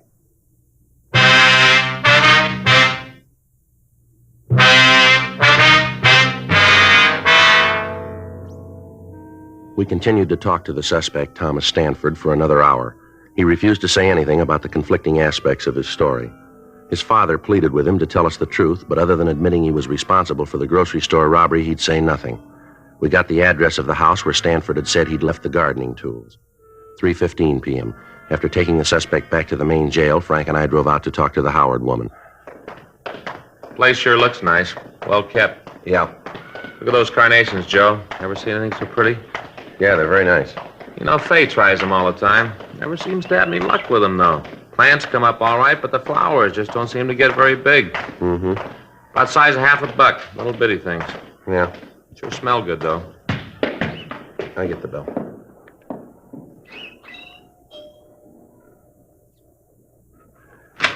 Yes? Ms. Howard? That's right. Is there something you want? Police officers, ma'am. We'd like to talk to you. Policeman? What do you want to see me for? Well, it's about a man who did some work for you, Thomas Stanford. Oh. Yes, come in, won't you? Thank you very much. My name's Friday, Mrs. Howard. This is my partner, Frank Smith. Well, how do you do? How you do, ma'am? Just sit down there. I'm having a late lunch. Can I get you anything? No, thank you. No, thank you, ma'am. Sure you wouldn't have a glass of iced tea or something like that? No, thanks, Miss Howard. How about this man, Stanford? Oh, yes, Tom. He's a good gardener. Does a beautiful job on the place. You should take a walk around the grounds. He keeps it just beautifully. Yes, ma'am. Could you tell us when he was here last? Oh, well, I'd have to think about that. Let's see. Well, I think it was a week ago yesterday. Yes, that's right. Last Wednesday. He comes once a week. He should have been here yesterday. Called his house when he didn't show up. No answer. Probably forgot. He's very forgetful, you know. Is that right? Oh, yes. But take the last time he was here. He walked off and forgot all of his tools. Lawnmower, clippers, everything. I had to take it back to the garage. Just left it on the lawn right out in the front of the place. Mm-hmm. You ever had any trouble with him? What do you mean by trouble? Well, any arguments, disagreements? Well, on a couple of occasions, we've had words about what flowers to put in. He's wanted to plant one thing, I've wanted something else. They've never been serious, though. Yes, ma'am. I suppose I shouldn't say this. What's that, Miss Howard? Well, frankly, I've never thought that Tom was real bright. He seemed sort of backwards. How do you mean, backward? Well, when it came to thinking out something for himself, he just couldn't handle it. If you told him to do a thing a certain way, he'd do it, never vary from the way you told him. Mm-hmm. But ask him to figure something out, and he was dead. Seemed like the motor was turning over all right, but he just couldn't get the clutch out. Gears just wouldn't work. Yes, ma'am. That's why I say I don't think he's very bright. He just can't seem to think for himself. No initiative. Do you remember what time he was here on Wednesday? Well, now, let's see. He got here about 10 in the morning. It was right after that radio show about the Friends. I'd just finished listening to that when he got here. That goes off the air at 10. Have you ever heard it? No, ma'am. Oh, you should listen sometime. These people tell why they need a friend to help them out of trouble. Well, I listen to it every morning. It makes me feel pretty lucky, those poor people. I sure appreciate what I've got when I hear what they have to say. Uh-huh. Was Stanford here all day, ma'am? Yes, all day. He didn't leave until, let's see. Well, I guess it was about 5, someplace around in there. It seems to me it was just before the 5 o'clock news, just before that when he left. And you say he got here at 10, and then he left just before 5 o'clock, is that right? That's right. Any chance that he might have been away without you knowing it? No, I'd have known it if he had. He was out in the backyard most of the morning, and then he took care of the front later in the day. And what's he do about lunch, Miss Howard? What do you mean? Well, does he bring his lunch with him? Once in a while he does, yes. Well, he didn't on Wednesday, though. I'm sure about that. How do you mean, Mrs. Howard? Well, along about lunchtime. Was right after the noon news. I made up a little plate for him. A couple of sandwiches, potato chips, and some pickles. Little tiny sweet gherkins. I made it up and I took it out to him. Yes, ma'am. I took this nice plate out to him, and where do you suppose I found him? Where? Out behind the garage, sitting next to the compost box. What do you suppose he was doing? What, ma'am? Reading a comic book. All about cops and robbers. One of those with a picture on the cover of the crooks trying to shoot their way out of the bank. Mm-hmm. I told him that he'd better get on the ball, let the clutch out, and get to work. I told him that I wanted the yard finished up by 5, and that I didn't want any funny business about it. What'd he say to that? Well, he just looked at me for a long time, and then he said, "Okay, Warden." Just like that. "Okay, Warden." But he got to work right away, and he finished up on time. You see, my son and daughter-in-law were coming over. It was his birthday, and we'd planned a little party. I wanted the place to be nice for them. Yes, ma'am, we understand. Is it possible that Stanford could have gotten away from the yard at all between 10 and 5? No, I'm sure of that. He was here all the time. All right, ma'am. Thank you very much. What's this all about? Is Tom in some sort of trouble? No, it's just a routine investigation, Miss Howard. I'm going to give you our card in case you think of anything else. Here you are. Oh, thank you. Michigan 5211, is that right? Yes, ma'am. Ask for robbery division. That's extension 2511. It's right on the card. Oh, yes. Poor Tom, all this trouble. It's too bad. Yes, ma'am. I just wish this was New York. Beg your pardon? Well, if this was New York, everything would be all right. How's that? That program about the Friends? Yes, ma'am. Tom could sure use one.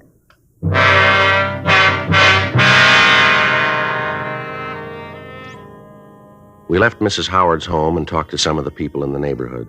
They told us that the Howards were respected people in the community, and some of them verified the fact that Stanford had worked for almost 2 years. The man who lived directly across the street from the Howard house said that he'd talked with Stanford on the afternoon of the robbery.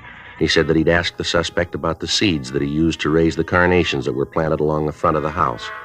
He went on to say that he'd been working in the front yard of his own house all afternoon and that he'd seen the suspect throughout that time. We drove back to the grocery store and talked with the victim, Mrs. Kenwood. Under questioning, she admitted that she could have made a mistake about the identification, but she said that if she was wrong, the thief could act as a double for Tom Stanford. 10:30 p.m., we drove back to the main jail and picked up the suspect. We took him back to the city hall and talked to him in the interrogation room. He was sullen and refused to answer our questions. Stanford? Yeah? I'd like to have you tell us the truth this time. I told you it isn't my fault. If you don't believe me, it isn't my fault. Now, look, Stanford, we talked with this Mrs. Howard. She told us that you were working for her all day a week ago Wednesday. So what's that prove? Well, you admit it's true then, huh? Sure, it's true. I was working for Then how could you have gotten to the grocery store and held it up? Stanford? I did it. I haven't got anything more to say. I did the robbery. Smith, you get tonight's papers? Yeah, I picked them up earlier. Anything in them about me? I didn't see anything. There must have been something. Some story about me with my name? Well, if there was, I didn't see it. Well, maybe it didn't look good. Maybe. There's got to be something, a picture or something. No. Well, let me look. Where'd you leave the papers, Frank? Squad room. Would you get them and let me look? Sure.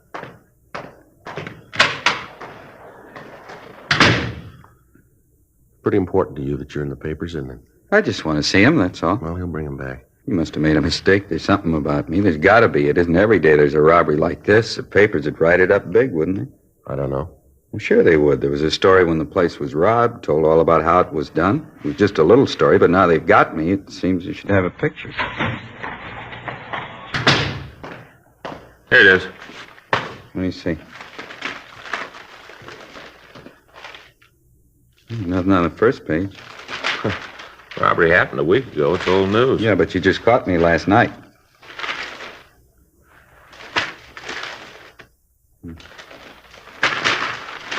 Nothing. Not one lousy word. Nothing at all. That makes a difference, doesn't it? Sure it does. Sure. If there isn't anything in the papers, how are people going to know I did it? How are they going to know? They won't. But they gotta. They gotta. Don't you see that? If they don't know that I did the robbery, there ain't no reason for it. No reason at all. What do you mean, Stanford? Well, there won't be no pictures, no nothing. People still think I'm nobody. No one's going to know that I did do something. No one will know. Well, the way it looks to us, you didn't do it. There should be a story about it, about how I confessed. Maybe not a picture, but at least a story, something. You didn't do it, did you? Stanford? Come on. You didn't hold up that store, did you? No. No, I didn't. I thought I could get away with it. I thought that if I confessed, you'd put me in jail and people would look at me different. And they wouldn't laugh at me anymore because I'd done something. Mm-hmm. Poor dumb Tom. That's what they say, poor dumb Tom. Just once I wanted to show him that I could do something. You ready to go? Back to the jail? That's right. You think we could stop on the way over? I'd like to pick up something. Yeah, what's that? Other papers. Might be something in them.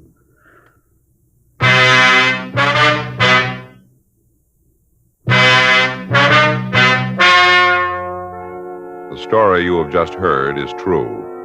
The names were changed to protect the innocent. On June 4th, a meeting was held in the district attorney's office, City and County of Los Angeles, State of California. In a moment, the results of that meeting. Now, here is our star, Jack Webb. Thank you, George Fenneman. I'd like to talk to you people who don't smoke Chesterfields. I'm convinced that if you try just one carton, you'll find they're best for you. They're milder, they have a wonderful taste, and most important, they have premium quality in both sizes, regular or king size. So pick up that carton, will you? Chesterfields. Try them.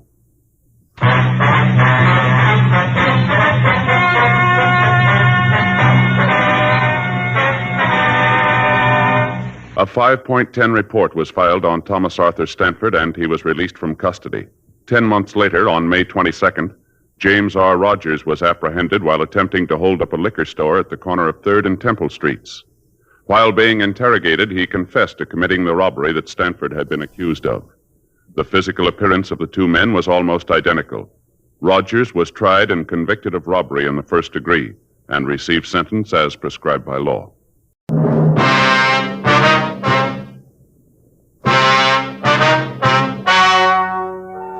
Ladies and gentlemen, the story you are about to hear is true. The names have been changed to protect the innocent.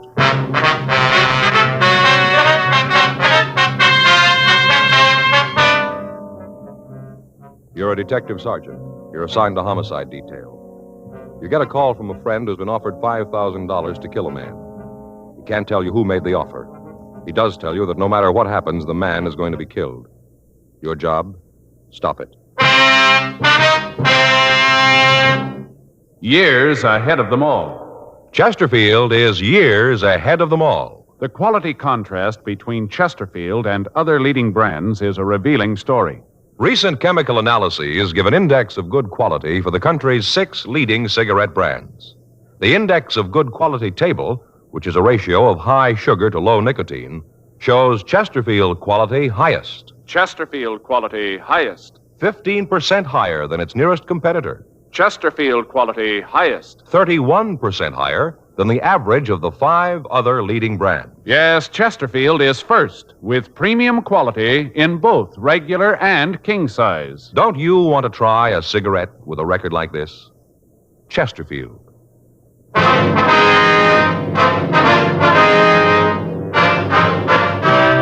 Dragnet, the documented drama of an actual crime. For the next 30 minutes, in cooperation with the Los Angeles Police Department, you will travel step by step on the side of the law through an actual case transcribed from official police files. From beginning to end, from crime to punishment, Dragnet is the story of your police force in action. It was Monday, February 9th. It was cold in Los Angeles. We were working the day watch out of homicide detail. My partner's Frank Smith. The boss is Captain Lorman. My name's Friday. I was on my way into the office, and it was 7:45 a.m. when I got to room 42. Homicide. That you, Joe? Yeah. You're in early, aren't you? Yeah, I couldn't sleep last night. Dropped off about 3 this morning, then woke up at 5, couldn't get back to sleep. I got up, made some coffee, and decided to come on in the office. Yeah, I had a little trouble last night, too. You did? I mean, yeah. What's your trouble? I don't know. I got up late yesterday morning. I guess that was it. I'll get it. All right. Homicide, Friday. Yeah. Mm-hmm. Yeah, I remember. Johnny. Yeah. Mm-hmm. When'd you get the letter? Yeah, we'll be right over. Right. Bye.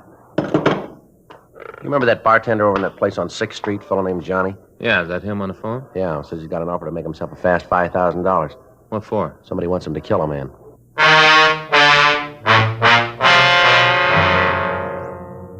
8:10 a.m. Frank and I drove over to John Bronson's apartment. He lived in a new development on Wilshire Boulevard. We checked the nameplates in the lobby of the building, and then we went up to apartment 6B. We rang the bell and waited. Hiya, Joe, Frank. Come on in. How are you, John? Let's say, John. Kind of early to get you guys over here, but I got worried about it and figured I better talk to you. Uh-huh. You want to tell us what it's all about? Yeah, come on out in the kitchen. I got some coffee made. Okay. Yeah, sit down there. I'll pour you a cup of coffee. Fine. Good, thanks. Well, it started last night. I guess it was about 10:15. Payphone in the bar rang, kept ringing. I went over to answer it. Fellow on the other end asked for Johnny. Yeah? Told him it was me, and he hit me with a deal. At first, I thought he was kidding. What'd he say? Well, he asked me if I want to make a fast $5,000. Of course, I told him, yeah. Then he sprung the snapper, said he wanted me to kill this guy, a fellow named Wilhelm Ulrich. You know this Ulrich? No, never laid eyes on him. First time I even heard the name. Okay, go ahead, John. Well, this guy on the phone started to lay it out. Told me how he wanted it done. Here's your coffee. Thank you. I asked the joker who he was. He said it didn't matter. All that counted, he said, was that I knock off this Ulrich guy. Yeah. I told him I didn't know who the man was, that I didn't know where to get in touch with him to kill him. You know, kind of going along with the gag all this time, thought it was a joke. Uh-huh. Well, this fellow on the phone said he'd give me all the dope I had to have, said I'd get it in the mail this morning. Yeah. Came special delivery just before I called you. Special. Uh-huh. You got the letter, have you? Yeah, I got it in the other room. I'll get it for you. All right, I'll go with you. John, how much have you handled the letter? Well, I opened it up. I didn't know what was in it. Mm-hmm. If I'd have known what it was, I wouldn't have touched it at all, but I didn't know. I looked at it when I found out what was in it and figured I better call you. Couldn't see any way to tell who sent it. Maybe you can when you see it. Mm-hmm. When I saw what it was, I didn't touch it anymore. Mm-hmm. Well, let's see here. Money. Yeah, 5 $100 bills. And what's the letter say? Just a minute. Keep this by the edge here. I don't want to... This is Johnny. Here's the down payment. You'll get the rest when you finish the job. The name is Wilhelm Ulrich. The address is 2192 Vine Street, Hollywood. It's written on a typewriter. No signature. That's it. Let me see it, will you? Oh, I can see it here. First off, I thought the whole thing was a joke. I didn't believe it. You know, I just thought it was some drunk trying to be funny. We get calls like that all the time, guys trying to be funny. Yeah. And when I got this letter, I got scared. I ain't gonna kill nobody. Especially somebody I don't even know, not for no 5,000. Did you recognize the voice on the phone, John? No, I don't think I ever heard it before. You got any idea why he'd call you? No, I've been clean. I haven't got a record. Nothing like that. I run a clean place. Never done anything that could tie me up with the rackets. Yeah, we know. Well, maybe I ran a little booze during Prohibition. Not much, just a little. Everybody was doing it then, but I'm clean now. Joe, there's a postmark here on the letter. It's mailed in Hollywood. Yeah, I saw that. We can check the postal authorities on the mailbox number, find out when it was picked up, huh? Yeah. Time on it here is 11... Looks like 11:45 last night. That's the time. Uh-huh. You sure that you don't know Ulrich, John? Possible that he's been in your bar sometime, maybe, huh? Well, that'd be hard to say. We do a good business. Lots of people come in I don't know. You know, just come in once in a while. I wouldn't know who they were. They keep quiet, and I ain't getting nosy. Yeah. Well, we're going on back to the office. You'll probably hear from the caller again, Johnny, and as soon as you do, you let us know, will you? You gonna see this Ulrich fellow? Yeah, we'll talk to him. Might be better if you don't say anything about this to anybody, John. Oh, don't worry, I won't. Okay, we'll be talking to you later. You be at the bar? Yeah, I'll be there at 4. Okay, thanks a million. No strain, glad to do it. Can't get over it, that guy calling and making an offer like that. I just can't get over it. He should know better than that. Yeah? Sure, he ought to know. Somebody ain't gonna kill somebody they don't even know.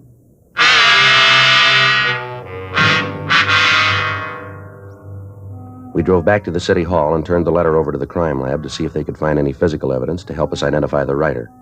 We ran the name Wilhelm Ulrich through R&I, and we found no record. A further check on the name, and we came up with one possibility. The address listed on the report was the same as the one given in the letter. We pulled the package and checked it. Let's take a look at it. All right. Well, let's see. There's a crime report and a statement here. Report from Georgia Street Receiving Hospital. Well, what's the date on that?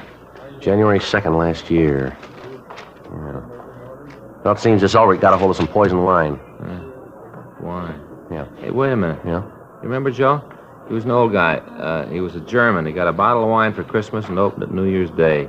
We worked that case with LaMonica and Galindo. Oh, sure, I remember now, yeah. We ran down some of the leads for him. They didn't go anywhere. Yeah. That was the one where he didn't know where the wine came from, isn't it? Yeah. Nothing came from it. The leads didn't go anyplace. As I remember, he's a nice old guy. I wonder why somebody's after him. I don't know. Last time we couldn't find anybody with a motive. Well, there's one someplace.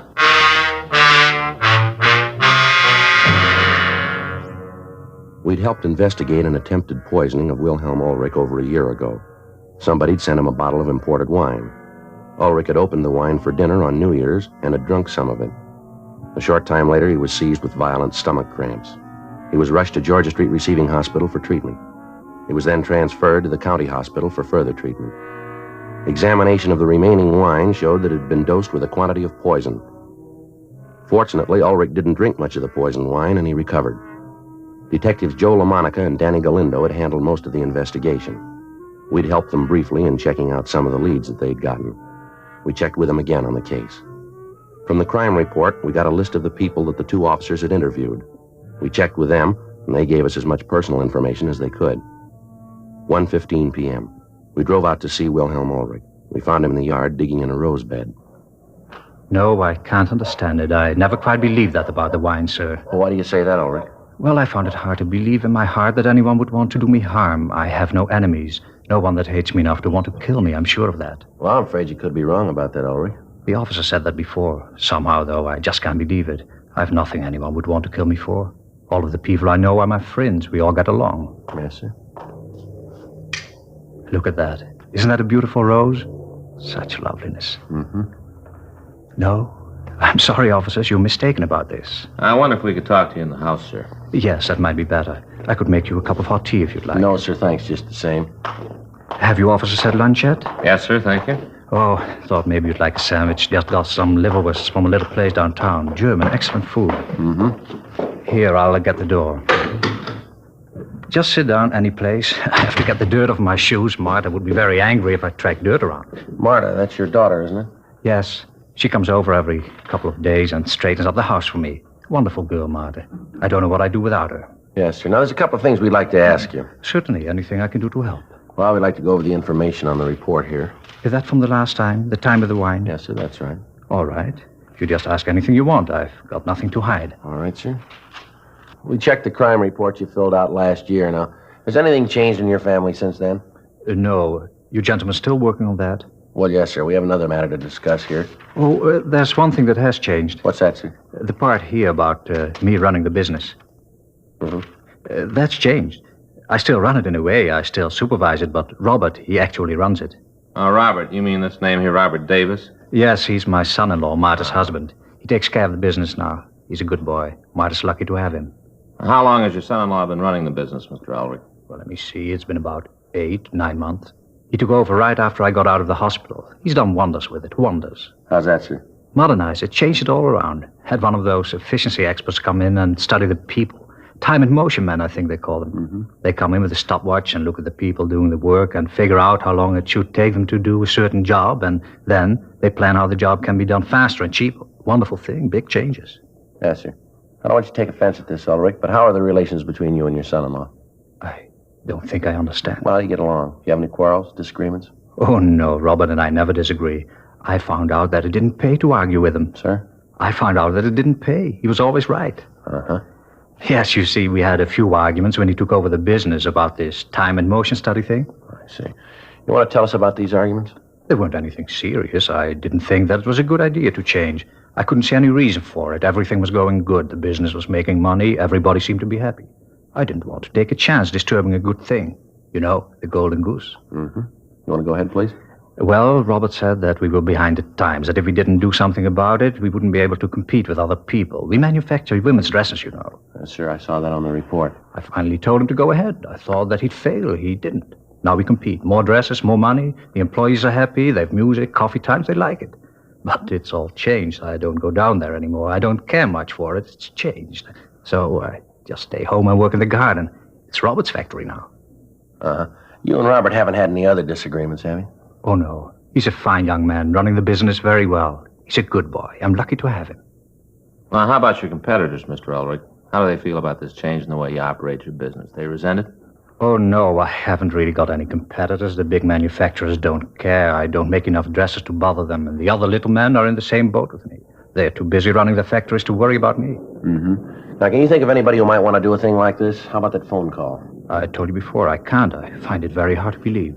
Well, we'll have to talk to the people that you know, the people around you. We'd appreciate it if you didn't tell anybody what we were after. If you want it that way, it's so hard to believe. I still think you're wrong. Looks like it's going to rain. Be good for the flowers. It's been dry up in the valley. Farmers need the rain. Yes, sir. Now, you'll go along with us on this thing, will you? Not tell anybody about it? Sure, I'll help.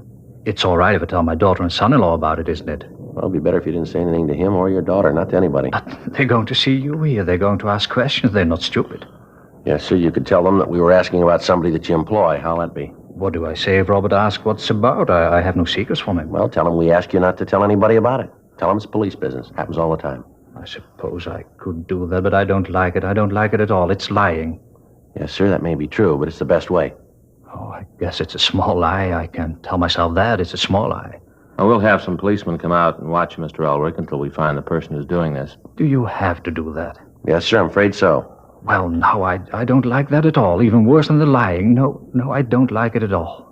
Mr. Ulrich, I wonder if you really understand that when we ask you not to tell anybody about this, when we want to keep you under surveillance, it's just for your protection. But if what you say is true, if somebody really does want to kill me, if somebody hates me that much... Yes, sir. Can you stop them?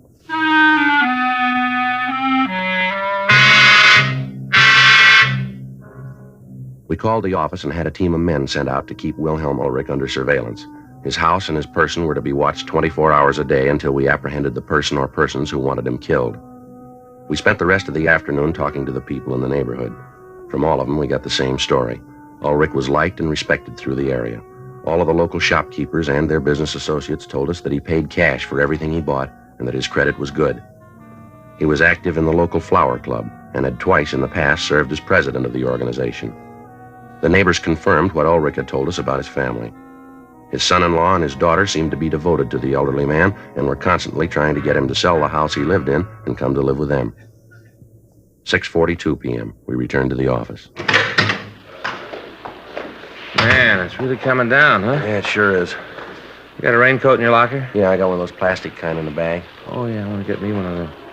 I'll get mine. We go over and check the son-in-law. You got his address? Yeah, it's a place out on Ivar. Sure was a nice old man, huh? Yeah, he seems to be. So you want to grab my coat, I'll get the phone. Yeah, I'll get it. Thank you. Homicide, Friday. Yeah. Uh-huh. Yeah, John. When? Yeah. No, we'll be right over. Right away. You bet. Frank. Yeah? Call from the bartender, Johnny. Yeah? Says he just got another phone call. Person told him that he'd gotten the down payment for the job and he wanted to know why Ulrich hadn't been killed. Yeah. Guy said if Johnny didn't get on it, the money wouldn't do him any good. Told him to make up his own mind. Uh-huh. Either he makes good on the job or they'll kill him.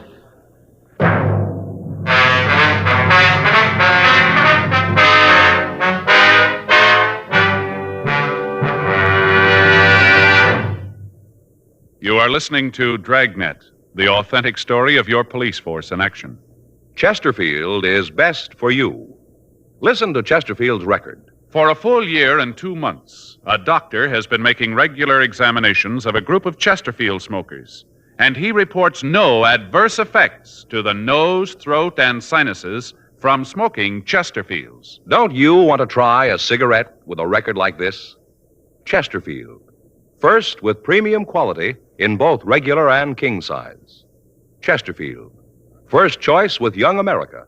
And that's from a survey of 274 colleges and universities. Try Chesterfield's today. Remember, Chesterfield is America's best cigarette buy.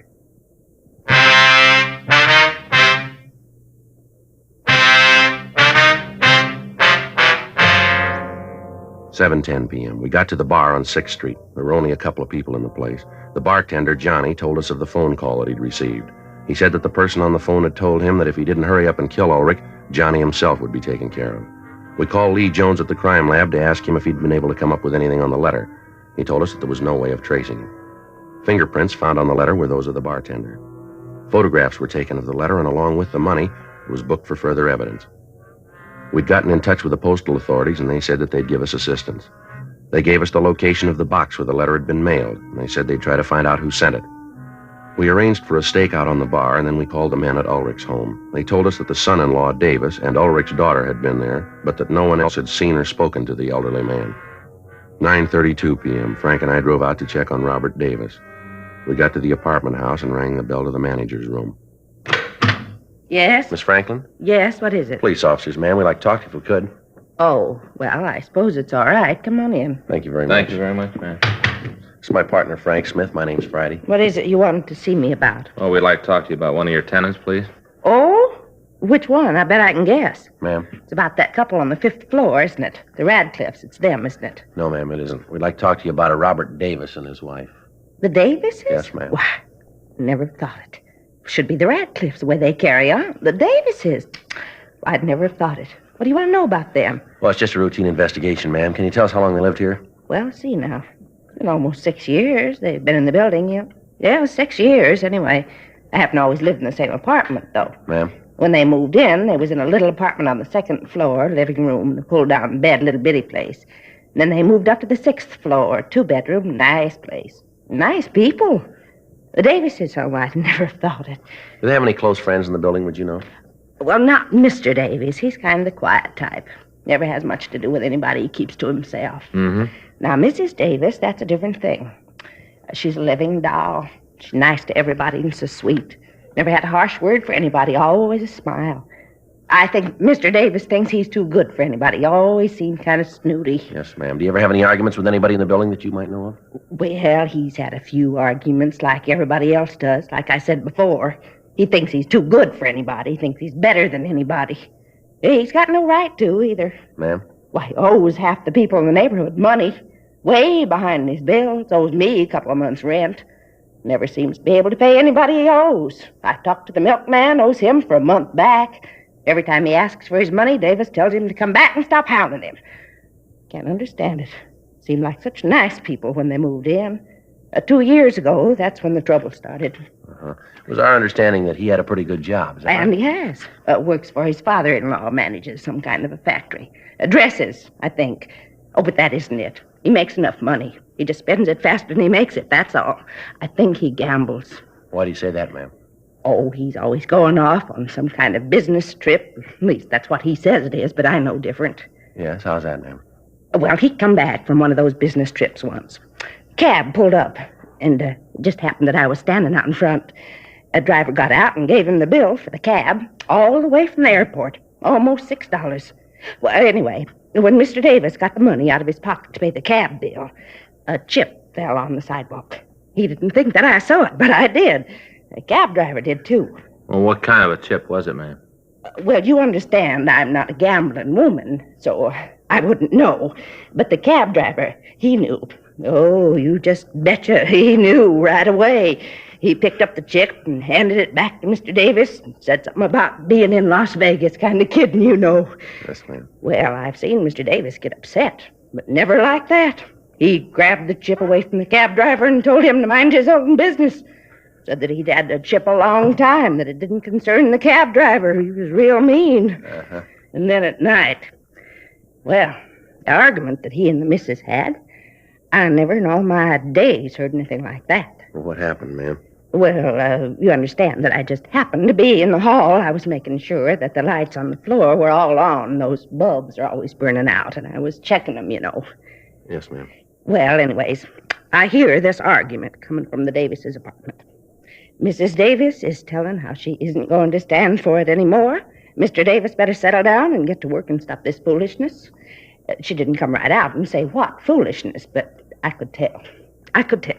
It was his gambling, that's what it was. Yes, ma'am. Is there anything else that you could think of that you could tell us about the Davises? No, I don't think so. I'm kind of surprised, though. I don't like him, but I never thought that he'd have the police after him. Well, we're just conducting a routine investigation, Miss Franklin. Oh, now, you don't have to play cagey with me. I know about you, policeman. You and your routine investigations. You ain't fooling me. You want him for something. Now, what is it? Can you tell me? Ma'am, it's just police business, just routine. We'd appreciate it if you didn't say anything to anybody about us being here. Oh, sure, I'll go along with you. I won't tell a soul, not a living soul. Thank you very much, Miss Franklin. I'm going to leave you our card. We'd appreciate it if you give us a call if anything comes up. Uh-huh. Michigan 5211, is that right? Yes, ma'am. You just ask for the homicide division. It's written down All right, there. you just bet I will. Now, I'd be glad to help. I'm just glad to. All right, fine. One thing, though. Yes, ma'am? Are you sure there ain't nothing that you want those people on the 5th floor for, the Radcliffes?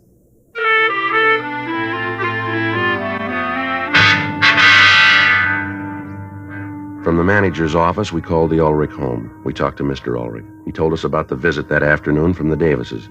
He said that he hadn't told Robert Davis anything about the threats on his life. We went upstairs and talked to Davis. We told him that we had a serious matter to discuss with him, and we asked him to accompany us down to the city hall. I don't know what you're talking about. I told the police everything I know about this a year ago. I don't know anything about it. Wish I could help, but I can't. You know, this has got me worried. Well, if you haven't done anything wrong, you got nothing to worry about. I haven't done anything wrong. In here. Go ahead. All right. Now tell me what this is all about. Frank? Yeah. You want to check the office, see if we got any answers to the calls this afternoon? Right.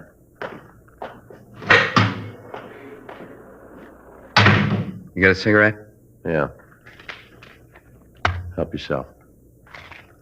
Well, let's get to it, huh? I gotta get home and get some sleep. I got a rough day tomorrow. This won't take very long. How do you get along with your father-in-law? All right, why? Like to know?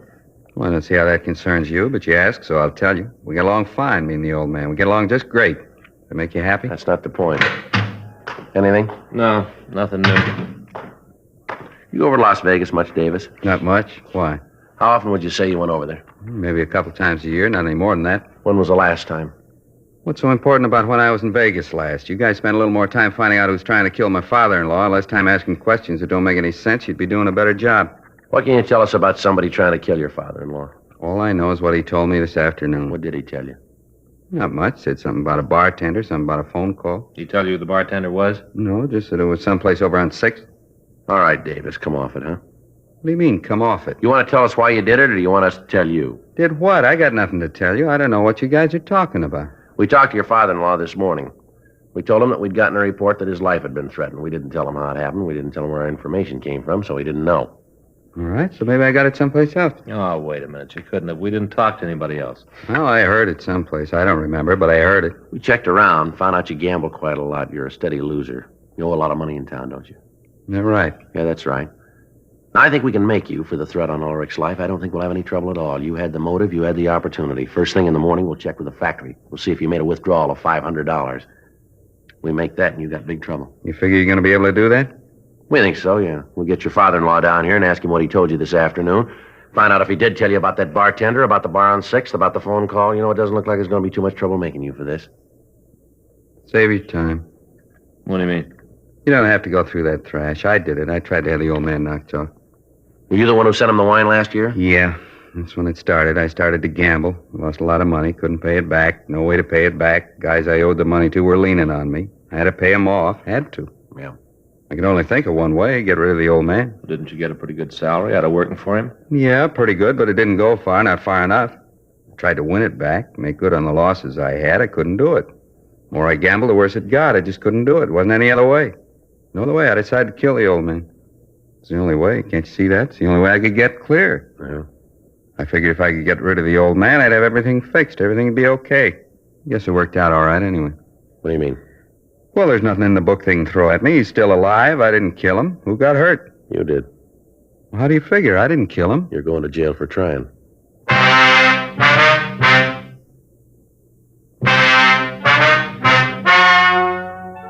The story you have just heard is true.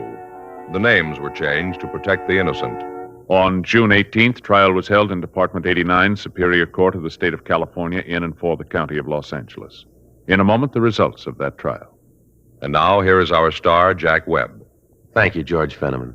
I want to thank all of you for your interest in Dragnet. Thanks very much for your letters. We really appreciate them, and we'll try to keep right on giving you the kind of a show that you like. I want to thank all of you, too, who have switched to Chesterfields. I know you're going to like them, and I know you'll find they're best for you. Now, you folks who haven't tried Chesterfields, I'd like you to pick up a carton tomorrow. Chesterfield. It's a great smoke.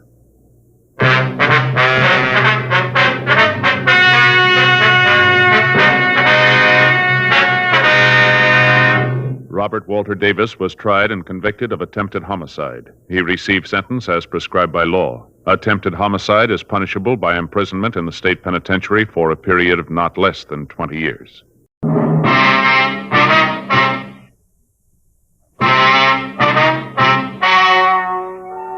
Ladies and gentlemen, the story you are about to hear is true. The names have been changed to protect the innocent.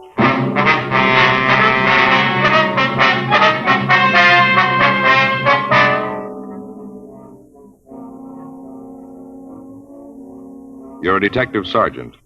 You're assigned a burglary detail. A wave of burglaries has broken out in your city. The thieves are fast. They're clever. Your job? Get them. Years ahead of them all. Chesterfield is years ahead of them all. The quality contrast between Chesterfield and other leading brands is a revealing story. Recent chemical analyses give an index of good quality for the country's 6 leading cigarette brands. The index of good quality table, which is a ratio of high sugar to low nicotine, shows Chesterfield quality highest. Chesterfield quality highest. 15% higher than its nearest competitor. Chesterfield quality highest. 31% higher than the average of the 5 other leading brands. Yes, Chesterfield is first, with premium quality in both regular and king size. Don't you want to try a cigarette with a record like this? Chesterfield.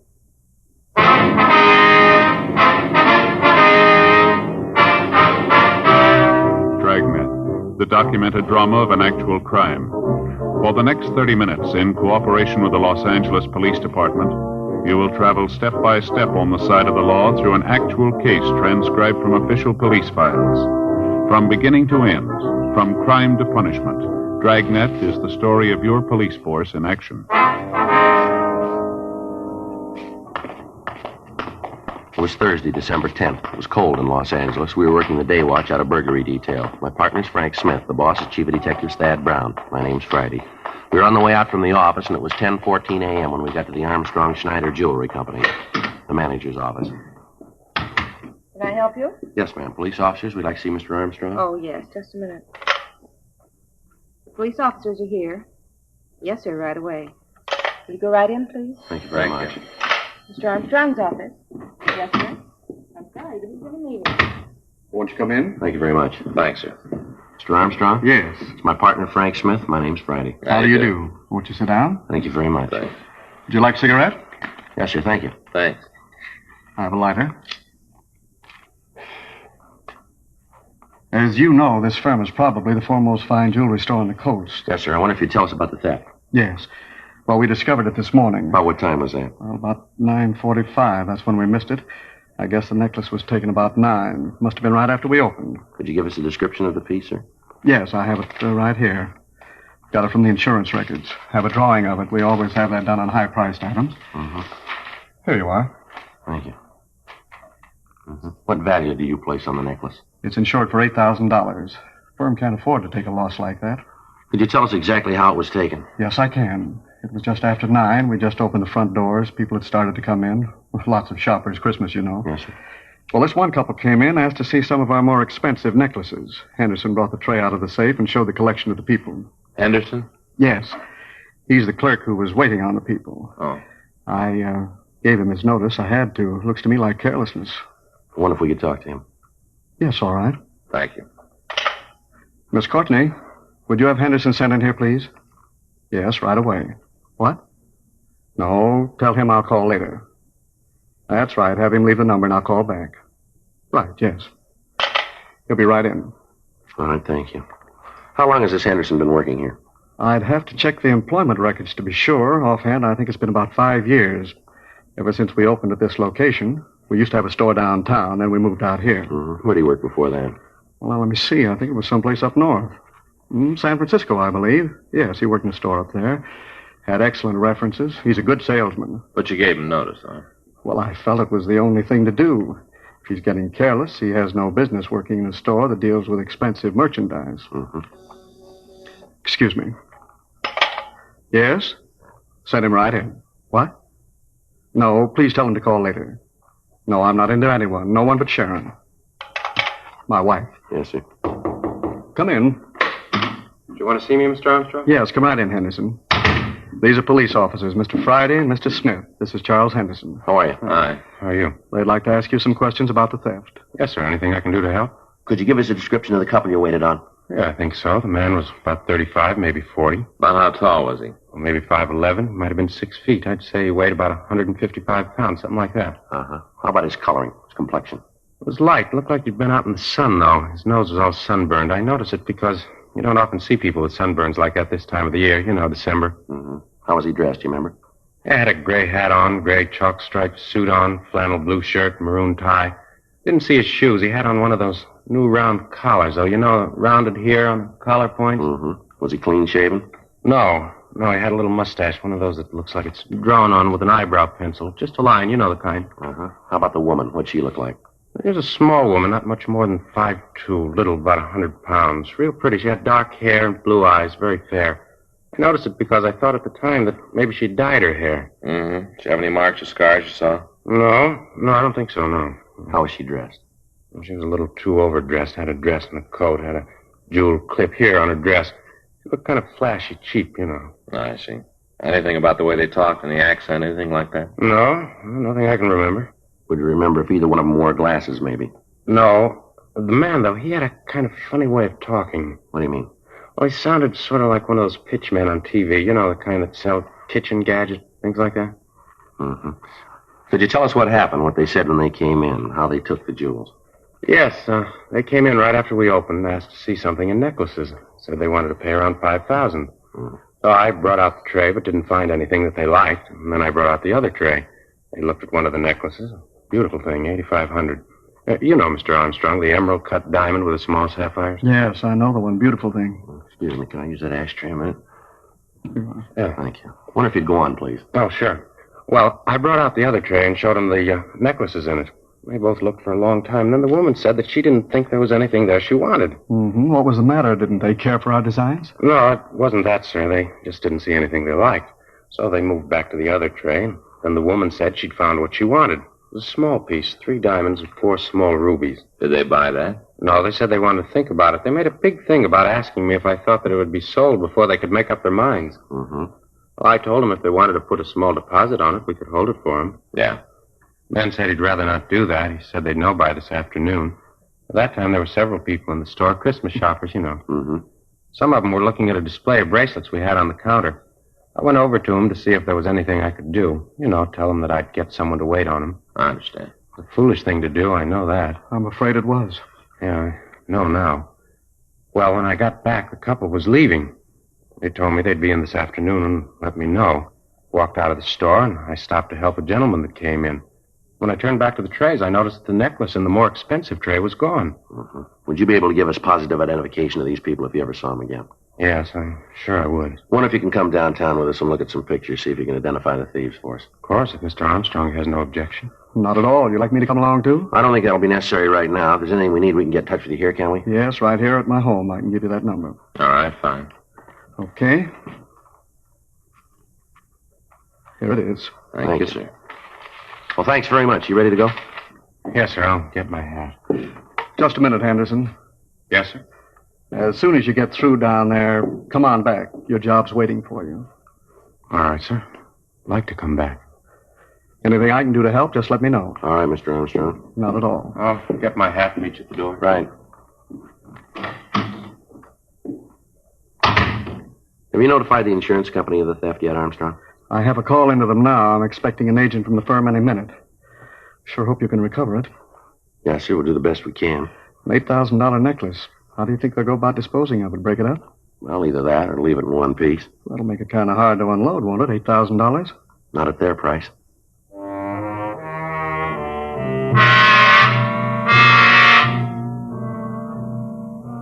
"10:37 a.m. We talked to the other people in the store. From them, we got verifying descriptions of the two thieves.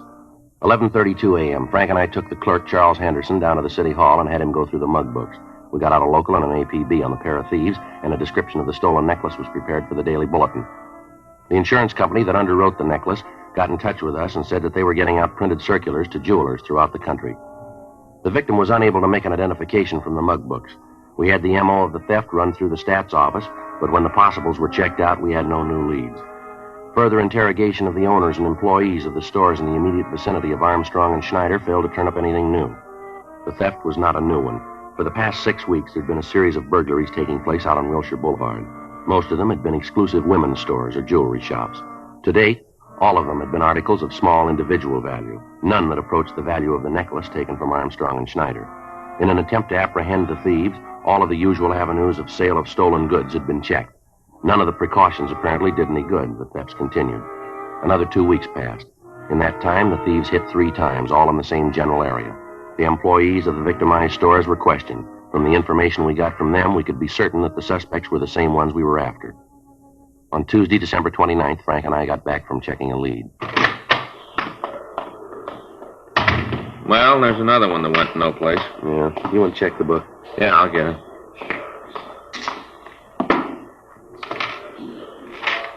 Anything there? Yeah, there's a call here from Alex Olson. Olson? Yeah. Got a Dunkirk number. You know Olson? No, that name doesn't mean anything to me. Say what it's about? No, so just call him, because it's important. All right. Give me the number, huh? Yeah. Here you go. What is this, 190? Is that a 9? Yeah, I think so.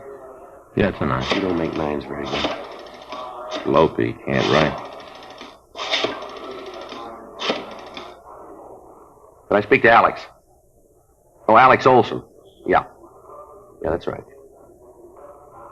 The hotel. Yeah. Hello. This Olson? Yeah. This is Friday. Police department. You want me to call you? Yeah. Oh, yeah. Sure, I remember, huh? Yeah, sure. We'd like to talk to you. Yeah. No, we'll come over there. That's right. You want to give me the address? Just a minute. Yeah. Okay. Right. Bye. Olson, he works for that carnival. You remember we talked to him last year? Says he wants to see us about some burglaries now. Oh, yeah, I remember. Says he's in with the thieves.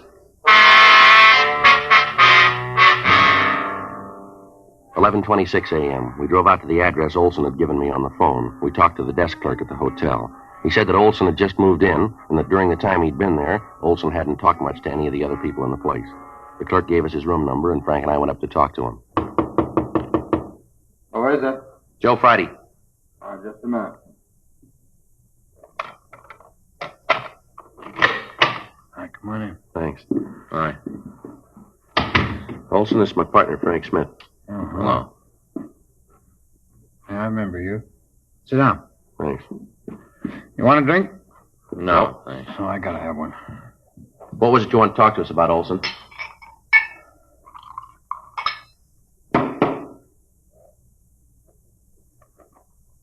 Olson? What was it you wanted to talk to us about? Oh, man. What a hangover. I really get 'em. Yeah, now let's get to the point, shall we? What's on your mind? Oh, I'll tell you. I don't know why I drink so much. I feel terrible the next day. I always drink too much. All right, now look, Olson, maybe you got a lot of time. We haven't. We didn't come over here to sit and watch you drink. Now get to the point. You said on the phone that you're in with a gang of thieves we're looking for. Now what about it? What I told you on the phone is true. It's all true. I'm glad to tell you. Get it over. Get it all out in the open. That's what I need to do. Get it all out in the open. You had any breakfast yet? No, I just got up before I called you. Is there any place around here you can get something to eat? Don't make no difference around here. Nobody knows me. I think there's a place down the street right next to the hotel. But what's all this about food? I think you'll feel better if you have something to eat, won't you?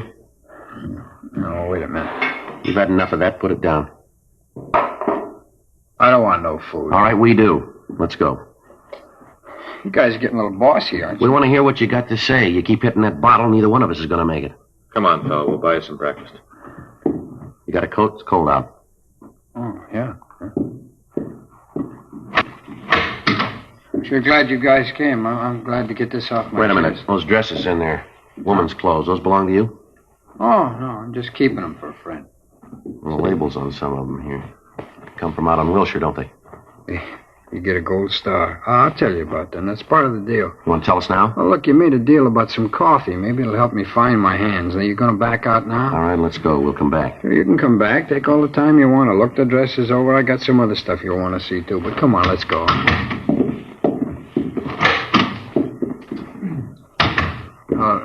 Let's walk down now. Let's not take the elevator. It's too noisy. Murder. All right. What's this other stuff you wanted to show us, Olson? The jewelry. I got some of it in the dressers. Cheap stuff. Nothing worth anything. It's cheap. Where'd you get the clothes and jewelry? Oh, Red asked me to keep him for him. Who? Well, he's the guy you want. He's the one that's engineering the thefts. He's the one. The real crumb. Big man. He's the one you want. I'd like to see you get him. How many other people working with him? 3 others. You know who they are? Sure. I know the whole story, start to finish. I know the whole thing. I'll tell you all about it. Let's go out the side way. All right.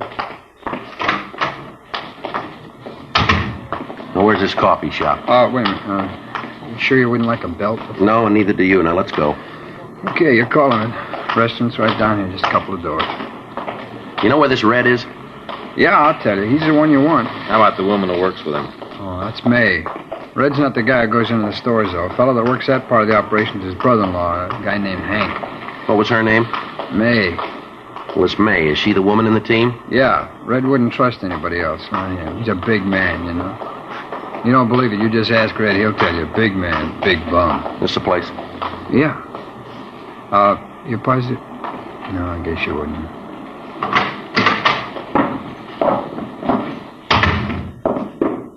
Booth in the back, all right? Yeah. Hey, Joe, it doesn't look like they got service in the booths. What do you want, Olson? Well, it ain't what I want, but I'll settle for a cup of coffee.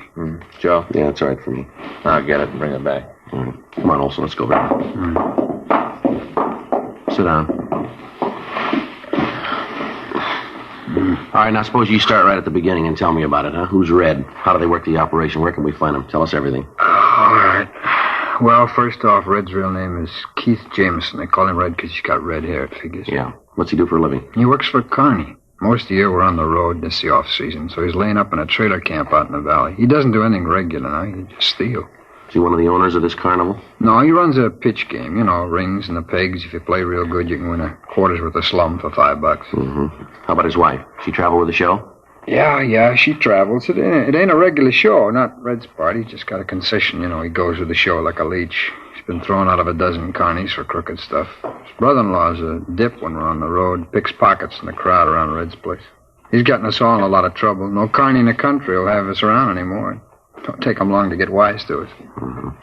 He's the one that's in on the burglaries with Red and his wife, is that it? That's right. He lists the stuff. How about his wife? Where's she fit in? Well, she's the distraction. You know, the one that comes up and asks questions, pulls the clerk away so Hank can lift the stuff. In case there's any trouble, Hank acts as lumber, too. What do you mean, lumber? Well, you know, muscle. He takes care of the guys that beef. Mm-hmm. Hey, can you give me a hand with that, huh, Frank? Yeah, here. Look at my thumb. Stuff splashed on it. Think it's blistered? No, just good hot coffee in there. Here you are, Olson. Oh, thanks. Come on, pass the sugar, will you? Yeah, here you are. Where do you fit into this, Olson? No place, really. I'm just along for the ride. I think Red figures sometime the axe is going to fall and he wants my head under it. I usually hold on to the stolen stuff until Red finds a buyer. Does he use a fence? No, he pushes the stuff himself. He usually works on a tip. You know, somebody wants to buy a piece of merchandise, Red meets him, sets up a deal. Uh-huh. You willing to cooperate with us all along the line on this thing? Sure, I'll go along with you. You know where the necklace is that they lifted a couple of weeks ago? Yeah, Red's got it. He's looking for a buyer now. You think you can set up a meet for us? Yeah, if he thought you wanted to buy the piece, it could be done. You set up the meet? Sure. I want to see you get him. Tell me something. How are you going to come out on this if we pick up Red and the others? What do you want out of it? I got my reasons. I got good reasons. You want to tell us what they are? Sure, I got no reason not to. Give me the sugar again. Yeah. You see, Red figures he's going to make a sideshow character out of me next season. I'm not going to go that route. Yeah? What do you mean? Oh, you know, the wild man from Borneo, sit in a pit all day and yell at the customers. Pitch like that always draws a big crowd. Red figures it'll be good for picking pockets. Yeah. You ought to know by now Red's out of his mind. Yeah. Wild man from Borneo. Even a leopard skin won't help. Look at me. I only weigh 105 pounds.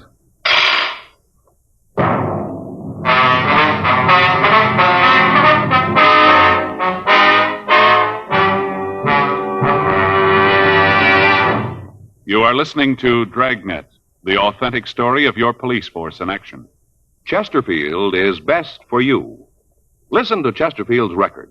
For a full year and 2 months, a doctor has been making regular examinations of a group of Chesterfield smokers, and he reports no adverse effects to the nose, throat, and sinuses from smoking Chesterfields. Don't you want to try a cigarette with a record like this? Chesterfield.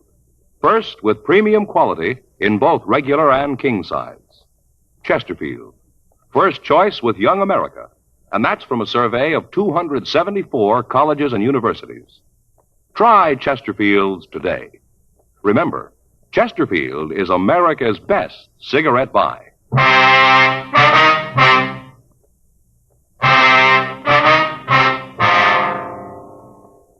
2:24 p.m. We continued to talk to Alex Olson. He told us what he knew of the operation of the thieves. We went back to his room and searched it thoroughly. We found several pieces of cheap costume jewelry and several of the stolen dresses.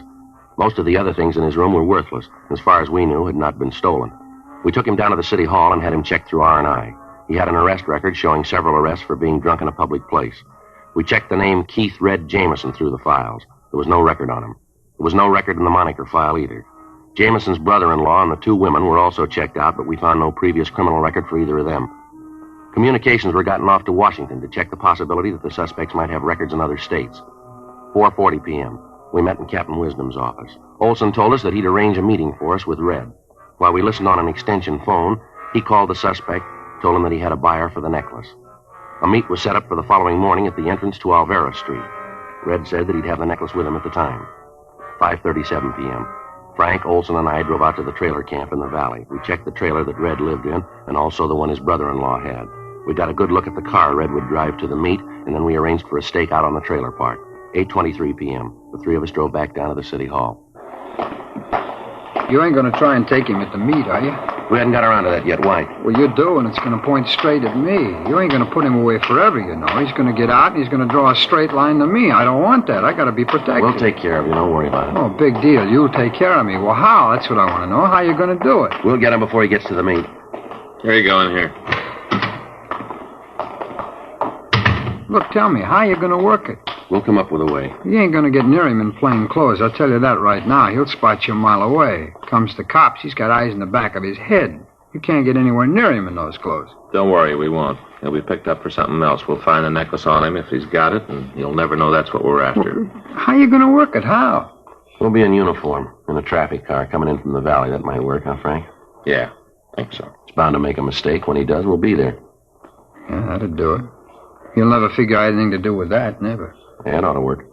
Yeah, that'll work good. Yeah. You guys wouldn't like No, a drink? we wouldn't. No booze. Okay. I just noticed the bar across the street. I thought maybe you guys would like to stop there. I'd feel a little better about this if I had a drink. Just a little one. Come on now, bud. Sorry, Alex. We got to take you over to the main jail. You got a what? For the time being, we got to hold you. Now, wait, it ain't the jail that bothers me, not being in jail. It's just that I hear it's pretty rough to get a drink over at the Gray Bar Hotel, you know. That's the only thing that bothers me. There's no room service there. Yeah, well, it'll all work out for you. Well, I don't know. So I got mixed up in this thing. Seems like I got no choice in anything. It don't seem fair. I got no choice. DA's office will know what you did. It'll be marked down that way. Well, I got no beef with you guys. You better take it easy with Red, though. Is that right? Yeah, he's got a gun.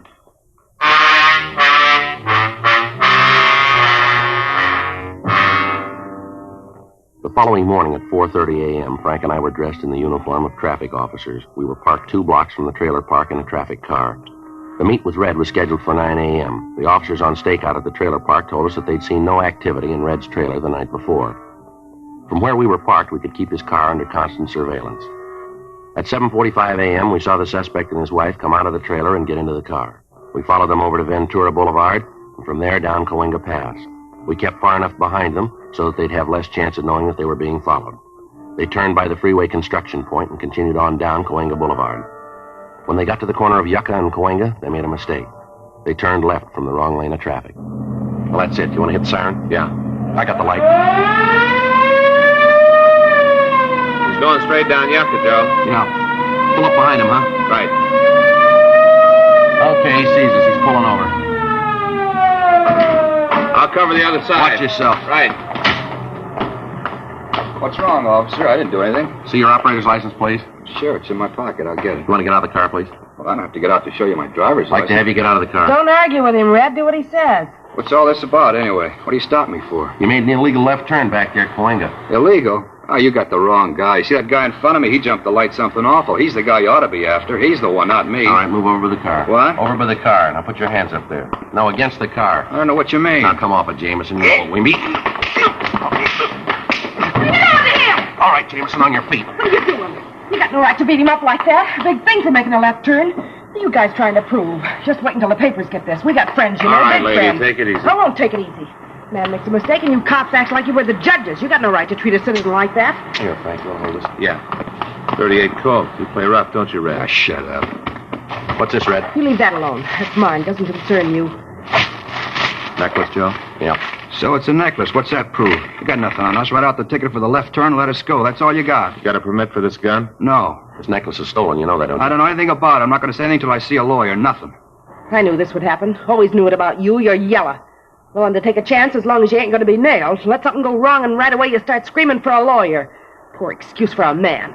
You took a chance and you lost. Well, don't be a coward about it. You got no excuse. None in the world. You got no excuse at all. Well, that makes you even, lady. Huh? Neither of you.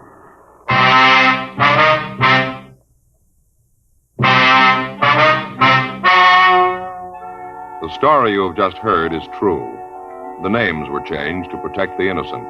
On April 15th, trial was held in Department 87, Superior Court of the State of California, in and for the County of Los Angeles. In a moment, the results of that trial. Now, here is our star, Jack Webb. Thank you, George Fenneman. I sure hope you were listening real close to what George Fenneman had to say tonight, because it proves what I always tell you. You can't beat the premium quality you get in Chesterfield, regular or king size. I'd like you to try Chesterfields. They're much milder, and they have a wonderful taste.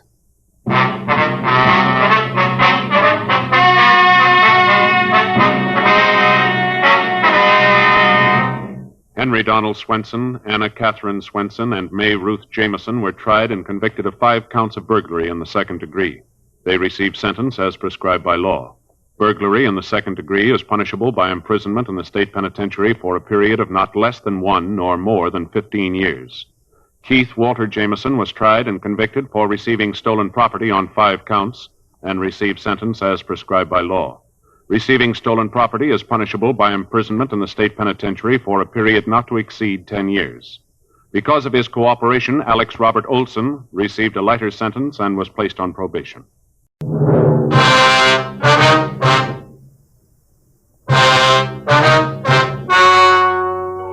Ladies and gentlemen, the story you are about to hear is true. The names have been changed to protect the innocent.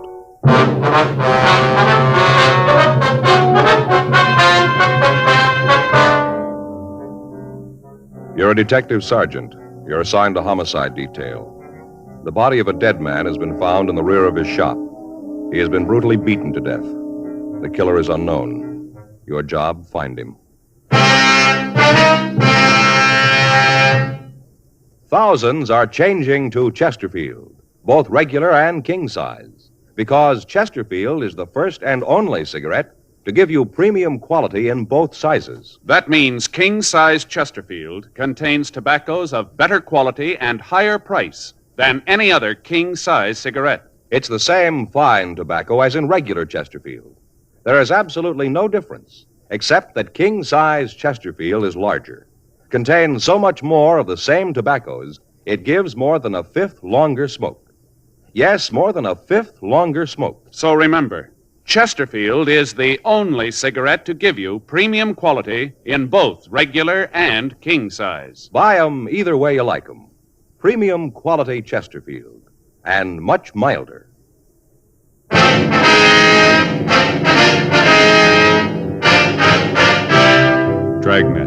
the documented drama of an actual crime.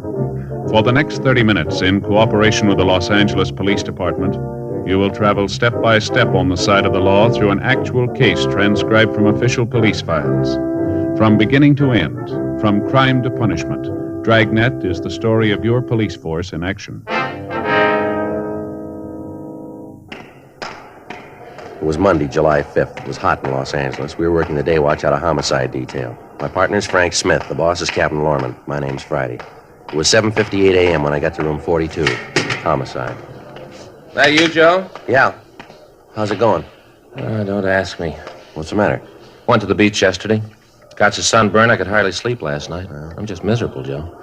It's going to be a week before I can wear a shirt without feeling I got army blanket on. Well, can't you get something for it? Something to make it feel a little better anyway? Don't bring that up either. What's that? If you've got any homemade remedies for sunburn, keep them to yourself. I've had them for now. Yeah, why? What's the matter? Like I said, we went to the beach yesterday. Beautiful day. They fixed up a lunch, sandwiches, potato salad, deviled eggs, all that stuff. Yeah, I know. We went down to Castle Rock, down the highway? Yeah. Just had a ball. Just great. Kids played in the water, and then when it got dark, we had a few 4th of July things for them. Sparklers, stuff like that. Mm-hmm. I got home, and I started to feel it. What, the sunburn? Yeah. Back feels like it's on fire, Joe. Legs feel like I got them in hot oil. Believe me, it's terrible. Took off my shirt, pants at home, just sitting there in my shorts. I was trying to figure out some way to stop the burning, Yeah. Well, it happened. In comes Armand. Well, that's your brother-in-law, huh? Yeah. He's read in some magazine where tea is the stuff for burns. Right away, he starts brewing tea. Tea? Can you drink? Yeah. Tells me to lay down on the floor, right flat on my stomach. I was feeling so miserable, I'd have done anything to get rid of the feeling, so I did just lay there. And he starts putting tea leaves all up and down my back of my legs, and felt real good at first, kind of cool, Yeah. And all this time you're laying on your stomach there. Yeah, right in the middle of the living room floor. He put papers down first, so the tea wouldn't drip all over the floor. Well, you brew this stuff first. Yeah, and then they put the tea leaves on me, but then the tea leaves started to dry. They crinkled all up, and the pain came back. Just miserable, Joe. Well, did it do any good at all? I don't know. They finally took it off and put some kind of ointment on my back. Helped a little. Had to sleep on my stomach all night. Couldn't turn over. I just lay real still. Once in a while, I'd fall asleep and roll over, and wow, I'd wake right up with the pain. I tell you, Joe, I didn't sleep at all. Not a wink. Yeah, I know what you mean. I don't see what you're blaming Armand for. Seems like he did try to help you out, though. Oh, sure, he tried. Whole thing was his fault. If he'd kept his big mouth shut, everything would have been all right. How do you figure that? A picnic. It was his idea, Joe. It's a hot shot. I'll get it. What is it? Killing down on Bixel.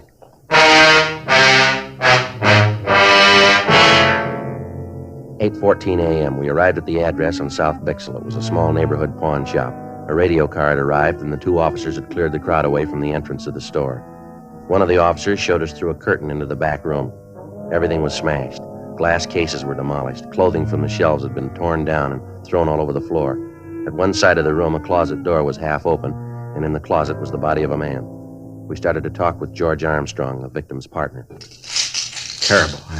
I don't want to look anymore. I don't want to believe it. Anybody would do this to Mark. Mark? Is that your partner's name? Yes, Mark Williams, my friend. We've been together the last 15 years. With each other for 10 years before that. I don't want to think about it. Would you like to step out here, sir? Front part of the store? Well, would it be all right? Yes, it'd be fine.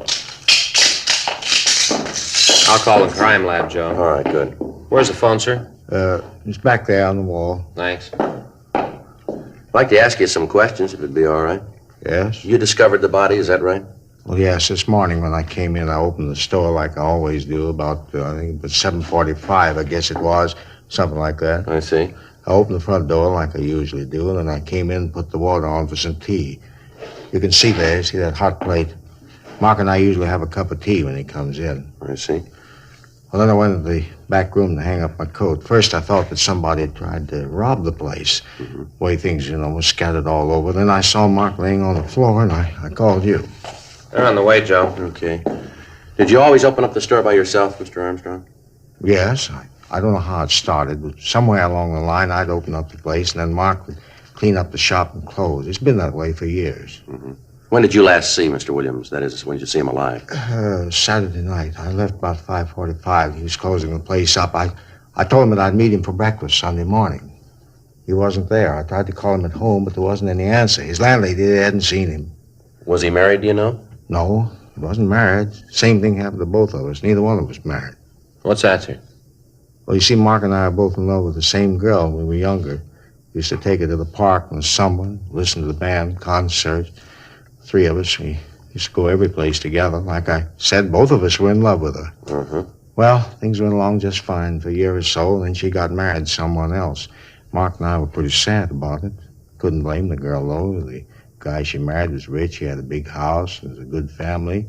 We didn't have much of anything.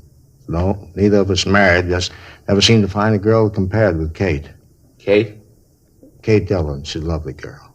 This meeting you were going to have yesterday morning, was that a regular thing? Oh, yes, it was. You see, about the only relaxation Mark and I had was bowling on the green. Bowling? Mm-hmm. Every Sunday that it didn't rain, we'd meet for breakfast and then catch a bus out to Exposition Park. You know, bowling club out there. Mark and I both belonged. Mark was a sort of local champion. Played a real good game. Well, didn't you think that anything was wrong when he didn't meet you yesterday? Well, yes, I did. I did at first. Then I got to thinking about it, and I figured maybe he wasn't feeling too good. Just didn't want to go out to the club. Yes, sir. He'd get like that, moody. Just for no reason at all. Decided he didn't want to go anyplace at all. Just sit in his room. Almost always came to work, even when he was in the mood. But now and then he'd just sit up there and look out the window. Was there any special reason for all this? No, not that I know of. He just get like that. No special reason. When he did, you just had to sit and let the mood pass. Nothing else to do. I see. Well, did Mr. Williams have any enemies that you'd know of? Anyone at all that might do a thing like this? No, sir. No one. Mm-hmm. Was he alone when you left him Saturday night? Yes, he was straightening up the shelves, getting the things in order. But he was all by himself. No one was here. Well, have you ever had any trouble with anyone in the neighborhood lately? Somebody who might have been looking for trouble, maybe? Well, Sergeant, most of our customers have trouble. Well, yes, sir, but about how much money was on the premises when you left? Maybe $1,500. Where'd you keep the money? In the safe, right there. You can see for yourself it's all right. Would you mind opening it up just to be sure? Well, if you want me to, but I'm sure everything's okay. If you wouldn't mind, sir. Okay. I know there's nothing wrong here. 43. You can see for yourself that everything's okay, can't you? 16 left. Yes, sir. We just want to be sure. Right to 8. There. You can see it. Uh-huh. Is the money kept in that strong box? Yes, sir. Who knew the combination to this safe? I mean, besides you. Just Mark and me. We were the only ones. Yeah, all the money's there. Is there anything else missing from the store? Anything that you can see? Well, Sergeant, look around you. If there was anything, how could I tell? I'd have to take a complete inventory. Well, what difference does it make? How's it going to help Mark? Well, it's pretty important we find out why he was killed the way he was, sir. A beating and all. If you'd look around, you might be able to come up with something. Oh, all right, I'll look around, but I tell you, I don't think there's anything gone. All right, if you just do that, we'll look over the back room for you, all right? Pretty bad, huh, Joe? Yeah. Looks like revenge could have been the motive, maybe, from the looks of things here. Yeah, it'd have tell. to be something like that. Terrible beating. The way the place is all smashed up. Yeah. Frank? Yeah? Come over here. Yeah? Look here in the closet. You can see it there under the body. Oh, yeah, looks like a hand axe. Yeah. Might have been trying to defend himself, huh? Well, maybe. Sergeant? Yes, sir? You were right, absolutely right. What's that, sir? Well, he did steal something. The gun case has been broken into. Yes, sir. Anything missing? A couple of revolvers.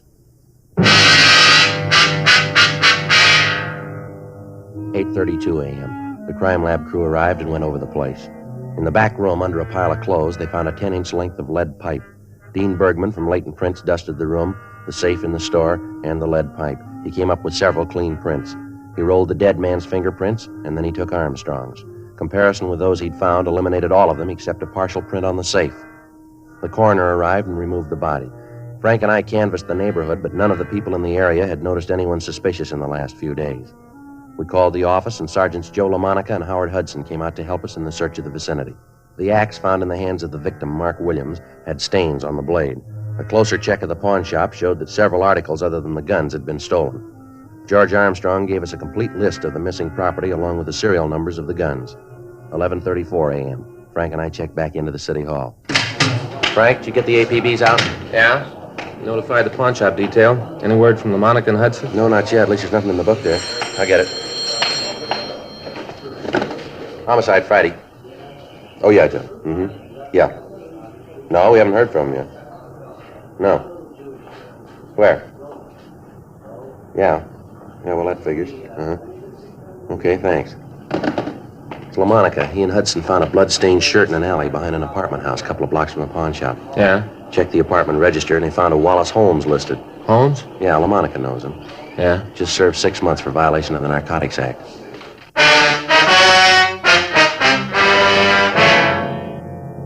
"12:02 p.m. We ran the name Wallace Holmes through R&I. He had a record dating back almost 10 years. He'd been arrested twice for violation of the State Health and Safety Code and once on suspicion of 211 PC. We talked to the neighbors in the apartment building where he lived, but they told us that Holmes had been in bed with a bad cold for the past 3 days. Several of them had taken him food on occasion and stated positively that he could not have left the apartment. Bergman checked his fingerprints against those we'd found at the pawn shop. There was no make. A stakeout was placed on the building. 2:15 p.m. We checked with the crime lab to see if Ray Pinker had finished the tests on the physical evidence that he'd collected at the murder scene. Looks like the lead pipe. Can you tell us anything about the killer? Nothing except he's WMA. How about the other bloodstains, Ray? Test out type O, victim's type B. Well, figures that he managed to hit the killer with the axe then, huh? Possible. How about the shirt? You find anything on it? We haven't finished the tests on the dust particles we found in the pockets yet. Precipitant test shows it's human blood. Haven't had a chance to group it yet. How about any laundry markings? Anything there, Ray? Yeah, just about to check it. Spread it out here. You want to get those lights, Frank? Yeah, I'll go. Turn on this fluorescent. Yeah. Laundry marking here. Yeah. Looks like RJ. Mm-hmm. Is that right? And there's a number there, too, in it. 769-02. Anything else, Ray? Looks like that's about it. What laundry, would you know? Yeah, I think so. Marking's the same type as Consolidated Central Laundry uses. It's a big place out on Pico. Mm-hmm. Handle cleaning for a lot of small neighborhood places in town. I can give you the address. Okay, anything else? Oh, he had a 15 neck and a 33 sleeve. Average size, not much help, huh? Maybe I can give you some more when I get through the dust particles in the pockets. Yeah, okay. Wish we had a little more to go on. Well, you got a piece of lead pipe, a stained shirt, and an axe that looks like it's been recently used. Yep. They all connect somewhere along the line. Yeah, all we got to do is find out where. 2:58 p.m. Frank and I drove out to the Consolidated Central Laundry. We talked to the manager, and he looked through the files. He was able to tell us that the shirt had been laundered at a small cleaning place on South Hill. He gave us the address, and Frank and I drove over. We talked to the manager of the shop. Uh-huh. Yeah, it's our number, all right. Yes, sir. Would it be possible for you to tell us who owns the shirt? Yeah, I'll look it up in the book. Let's see, RJ 769-02. Mm-hmm, that's right. Let's see, 642, 98, 7. Yeah, here it is. John Dunlap, address out on 3rd Street. Say, what do you want to know about the shirt for? Dunlap done something? Oh, we're just conducting an investigation here. Oh. Wonder if you'd describe this Dunlap for us. Oh, sure. I've known John for years. Been bringing his things in here for at least 8, maybe 9 years. Could you give us a description of him, you think? Yeah, Johnny's about my size, maybe 5'11". Weighs about 180. How about his coloring? Huh? His coloring. Is he dark or light complected? Oh, yeah. Well, I guess you'd say maybe sort of medium. Yeah, medium. Does he have any marks or scars on him? Anything unusual about him? Well, if you asked me that yesterday, I'd have said no. How's that?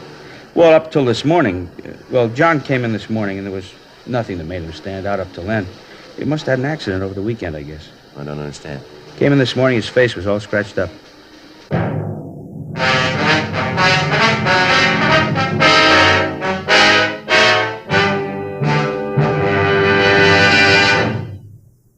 You are listening to Dragnet, the authentic story of your police force in action. We like to give the facts about Chesterfield so you can be your own judge. Chesterfield is the first and only cigarette to give you premium quality in both regular and king size. Chesterfield is the first and only cigarette to tell you what it's made of. The world's best tobaccos. Kept tasty and fresh by pure and costly moistening agents. The best that money can buy.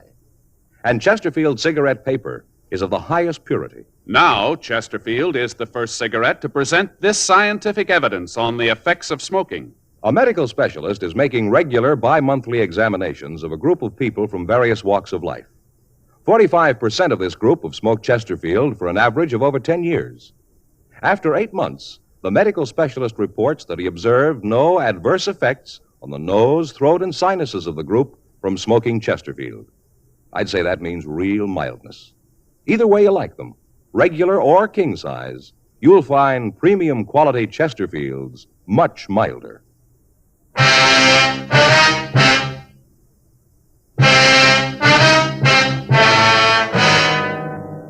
Monday, 5:30 p.m. Frank and I ran the name John Dunlap through R&I. We found no record on anyone answering his description. Meantime, the stakeout on Wallace Holmes' apartment where we'd found the blood-stained shirt continued. Ray Pinker had finished the test on the shirt and found that most of the blood on it was type B. However, there were also small traces of type O. The tests on the dust particles found in the pockets of the shirt netted us nothing. 6:15 p.m. We drove out to the address given us by the cleaning shop. It was a large apartment building. Dunlap was registered in the penthouse. We took the elevator up and rang the bell. Yeah? John Dunlap? That's right. What can I do for you? Police officers would like to talk to you. Police? What do you want with me? Just like to talk to you. Well, okay, come on in. You can see you caught me in the shower. This is my partner, Frank Smith. My name's Friday. How do you do? How do you, sir? How do you? Hey, you mind if I go ahead and get dressed while we talk? I got a date and I don't want to be too late. No, it's all right. Go right ahead. Come on in here. What is it I can do for you, officers? Well, I wonder if you could explain your movements Saturday night. Saturday night? Yes, sir. Well, let's see. I played golf in the morning, got back from the club about 6, I guess. Miserable game, 102, lost $35. Sure was off Saturday. Just a minute, sir. You tell us what clothes you want. We'll get them for you. All right, hand me that shirt there, the blue one, huh? Here you are. Sure, a miserable game Saturday. 3-putted almost every green. Nice-looking shirts, Dunlap. Like them? Well, they're nice-looking. Where do you get them? I have them made. Can't wear store-made shirts. Neck's too long. Collar doesn't fit right. What'd you do after you got home from the golf club? Took a shower, then went out. Had a date. Lousy game ruined the whole evening. Sir? Well, after that crummy 102, I really played the 19th hole. Got pretty loaded. By the time I got to Alice's, I was in a rare mood. Alice? Yeah, Alice Miller.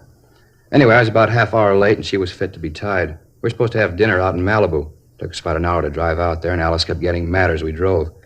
I guess I didn't help things out any. I was in a foul mood and didn't keep it to myself. Yeah? Well, by the time we got there, really going at it, silly thing, no sense to the argument at all, but it just kept building. Either one of you married?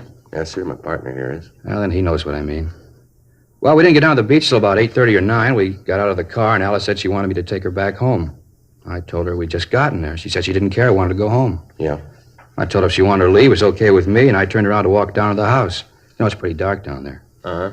Well, I walked right over the embankment. Must have fallen over about 6-7 feet. Didn't hurt myself much, but you can see I scratched up my face. Yeah, we can. Well, the long one, though, I guess it was worth it. How's that?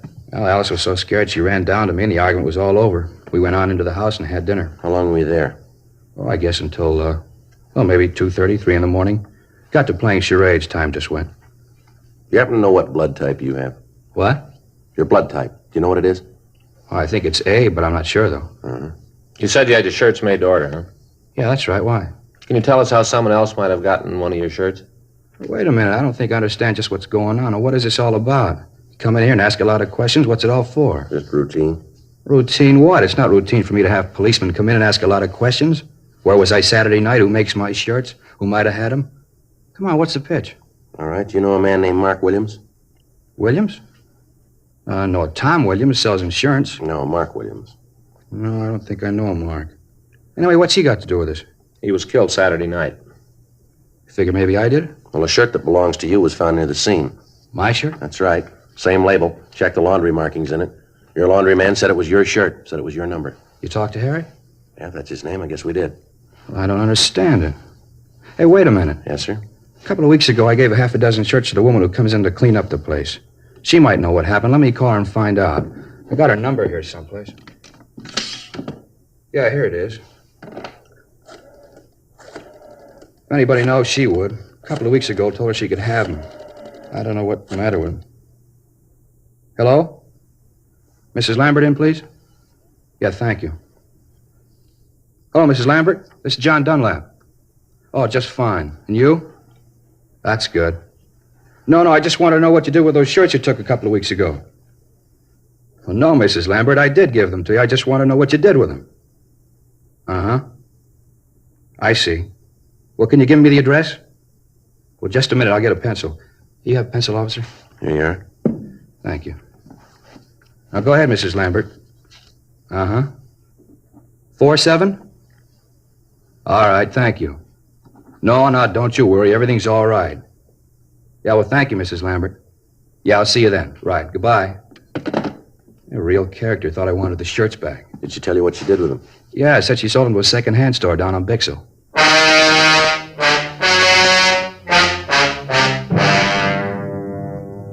"7:20 p.m. We drove over to talk to the cleaning woman. She gave us the same story that we'd gotten from John Dunlap. We went over to the second-hand store, but it was closed. The stakeout on the apartment continued. The body had been posted, and the coroner told us that Williams had been killed at approximately midnight on Saturday night. That would allow 2 hours on either side, making it possible for the murder to take place between 10 p.m. and 2 a.m. Frank and I checked out of the office and went home.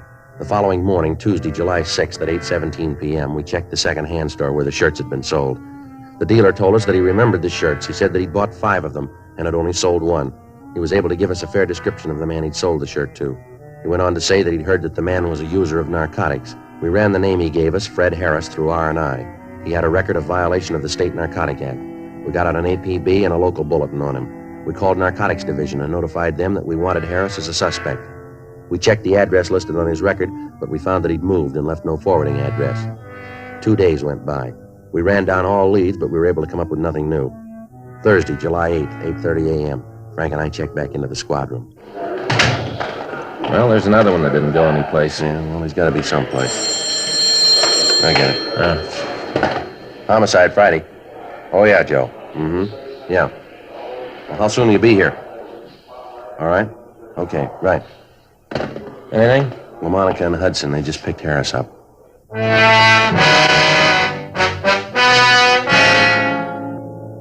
11:20 a.m. Fred Harris was brought to the interrogation room. Frank and I talked to him for about an hour, but other than his name, he refused to tell us anything. We tried to lead him out. We talked about his family, about sports, food, everything we could think of. None of it worked. Harris remained sullen and uncooperative. 1:46 p.m. How about some lunch, Joe? Yeah, I guess so. Harris? No, thanks. Well, you suit yourself. What do you want, Joe? Well, ham on rise, all right. Get some coffee, too, huh? Okay. You sure, Harris? You don't want anything to eat? No, I told you. Okay. All right, if I smoke? Yeah, go ahead.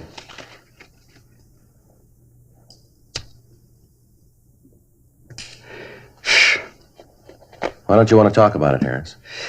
About what? Why you killed Williams. Who says I did? That's the way it looks. It looks wrong. Well, you figured for yourself, Harris. When you killed the old man, you weren't very careful. You left a couple of prints around the place. Yeah? Shirt you wore, we got that. Found it right where you dropped it. Ran that down, leads right to you. Got the man who sold it to you. Identifies you. Maybe he's wrong. No, you know better than that.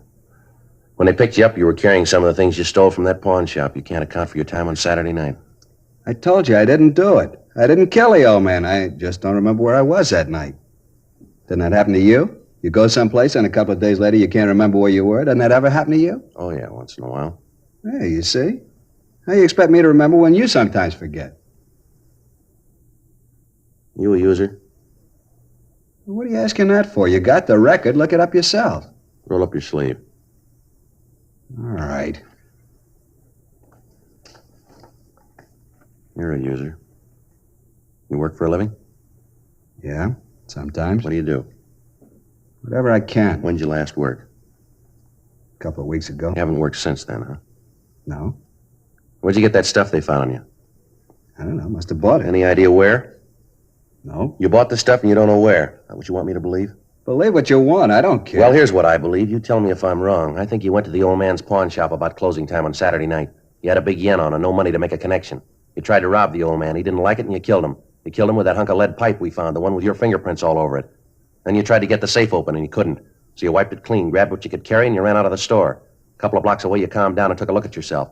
You threw that shirt in the ash can, then you went up to Wallace Holmes' apartment to try to make a connection, didn't you? He tell you all that? No. Now, come on, how about it?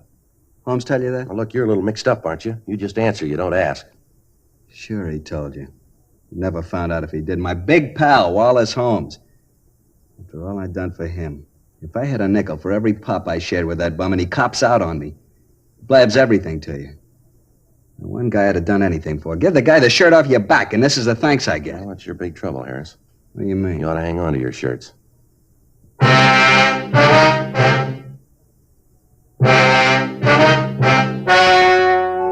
The story you have just heard was true. The names were changed to protect the innocent. On November 15th, trial was held in Department 86, Superior Court of the State of California, in and for the County of Los Angeles. In a moment, the results of that trial. Now, here is our star, Jack Webb. Thank you, George Fenneman.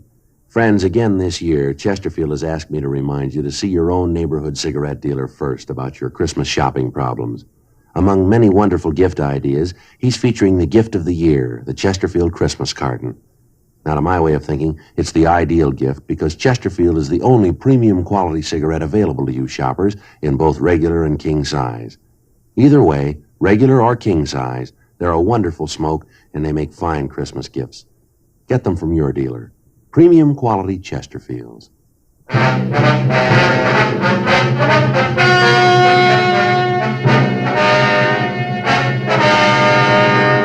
Fred Richard Harris was tried and convicted of murder in the first degree. He was executed in the lethal gas chamber at the State Penitentiary, San Quentin, California.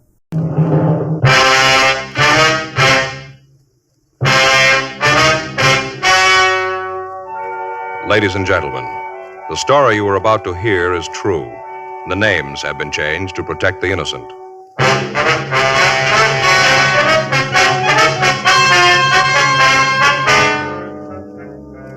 You're a detective sergeant. You're assigned to homicide detail. You get a call that the body of a man has been found in an alley.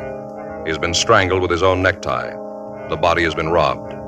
There's no lead to the killer. Your job, find him. Thousands are changing to Chesterfield, both regular and king size, because Chesterfield is the first and only cigarette to give you premium quality in both sizes. That means king-size Chesterfield contains tobaccos of better quality and higher price than any other king-size cigarette. It's the same fine tobacco as in regular Chesterfield, and there's enough to give you more than a 1/5 longer smoke. Yes, more than a 1/5 longer smoke from king-size Chesterfield. So remember, Chesterfield is the only cigarette to give you premium quality in both regular and king size. Buy 'em either way you like 'em. Premium quality Chesterfield, and much milder.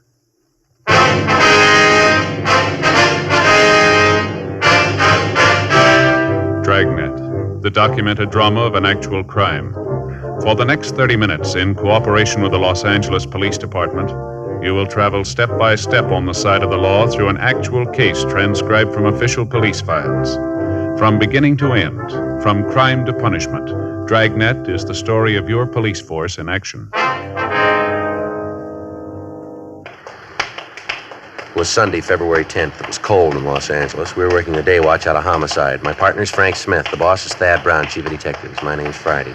We'd gotten the call at 8:36 a.m., and it was 8:49 a.m. when we got to the corner of 18th and Winfield, the back alley.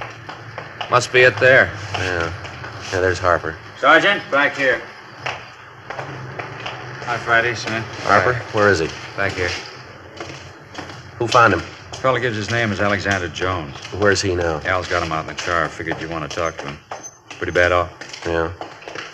Must have had himself a real time last night. He's seeing things this morning. We picked him up just coming out of the alley. Stopped to talk to him. It looked like he was having a real rough time. Jones, huh?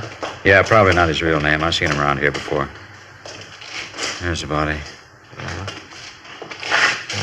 Strangled. Yeah, ambulance is here. Here's a slip. He was DOA.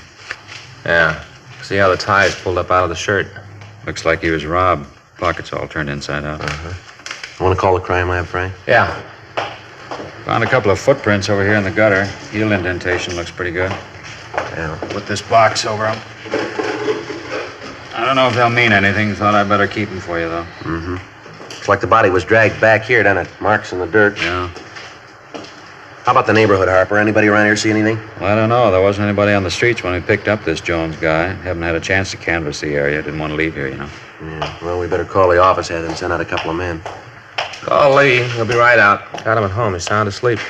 Said he'd call the lab and have Alan bring the stuff out and Lee'd come right here. How about the coroner? He's on his way. Well, I want to call the office, Frank, and get some help checking the stores around, see if anybody heard anything. I used the phone in the cigar store on the corner. Guy on there said he opened up about 7:15.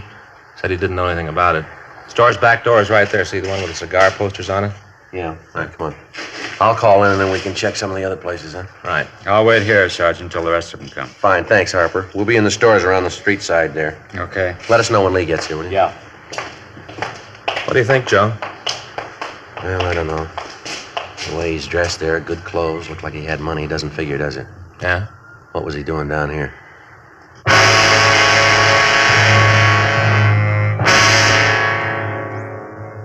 "9:12 a.m. I called the office and 2 teams of men were sent out to help us canvass the area. Frank and I checked with the owner of a liquor store who was getting ready to open for business. He told us that he'd come in early that morning to clean up his store and that he'd taken a load of trash out into the alley at about 8:25 a.m., but at that time he hadn't seen the body. He went on to say, however, that it was possible that it might have been there and he just didn't notice it. 9:26 a.m. Sergeant J. Allen and Lieutenant Lee Jones from the crime lab arrived and began collecting the physical evidence. The body and the surrounding area were photographed. Photographs were taken of the footprints that Officer Harper had found. They were compared with the shoes worn by the victim, but they didn't match. The coroner went through the dead man's pockets but found nothing. Everything had been removed, all his personal effects, if any. The crew from the crime lab went through the alley and found a wallet behind the garbage cans at the rear of the liquor store. There was no money in it, but other papers hadn't been disturbed. Driver's license, social security card, and several business cards in the wallet bore the name of Arthur McKinley. The description on the license matched that of the victim. Comparison of the thumbprint on the driver's license with those taken from the body matched. McKinley's home address was listed as 9722 Willetta Street in Hollywood. The coroner removed the body. 10:52 a.m., Frank and I talked to Alex Jones, the man who had been in the alley where the body had been found. We had him take everything out of his pockets. I don't know what you're talking about. I didn't kill anybody. We didn't say you did. All we want to know is what were you doing in that alley? I went there to get away. From what? People. They're no good. None of them. No good. You got a job? Yeah, I work. What do you do? Wash dishes sometimes. Pearl diver? No, sir. No pearl diver. I'm a bartender. I don't feel so good. You got anything to drink around here? You know better than that, don't you? No, I didn't mean booze. Something cold. It feels like somebody's closed a valve in my head. It feels like it's going to blow apart. Isn't there something, anything, as long as it's cold? Like... How about a Coke? Yeah, be fine. I'll get it for you. Want one, Joe? No, thanks. Mind if I go with you? Kind of stuffy in here. All right, come on. We'll all walk down. You ever been arrested, Alex? Yeah, a couple of times. Picked me up for being drunk. What's your real name, Alex? Stafford. Alex Stafford, that's the truth. Where are you from? Kansas. Mm-hmm. What are you doing out here? Figured that when I got out of the service, I'd come out here and go to work. Yeah? Got out here, spent a couple of days looking for a job, had my muster and out pay about $400. Figured I didn't have to go to work right away. Uh-huh. All right, just a second.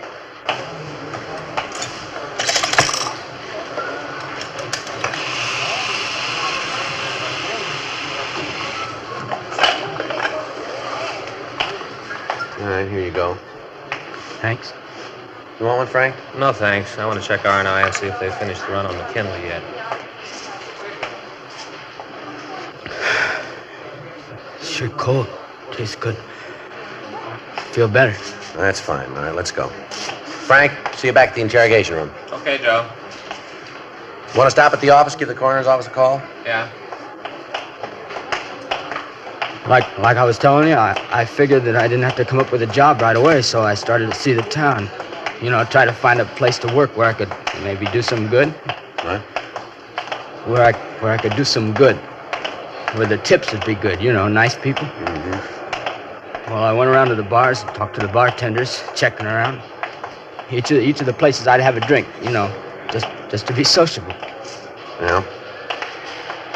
It wasn't long before my dough was gone. I was flat broke, kicked out of my room. I can't blame the landlady. She carried me for a couple of months. Finally said I had to go. All right, go ahead. What'd you mean when you said that you were running away from people? I got a job yesterday, washing dishes in a restaurant down on Spring. I worked like a dog. When I left last night, they paid me. I guess the boss knew I didn't have any money, no place to sleep. Yeah. I started to find a bed. And then I got to thinking that a drink might make me sleep better. So I stopped at a bar and had a couple. I had a couple more. I guess I fell asleep. Yeah? And anyway, I went into the alley, that one where you found the dead man, and I sat down and I went to sleep again. When I woke up, I was walking out when a cop in a car stopped me. Mm-hmm.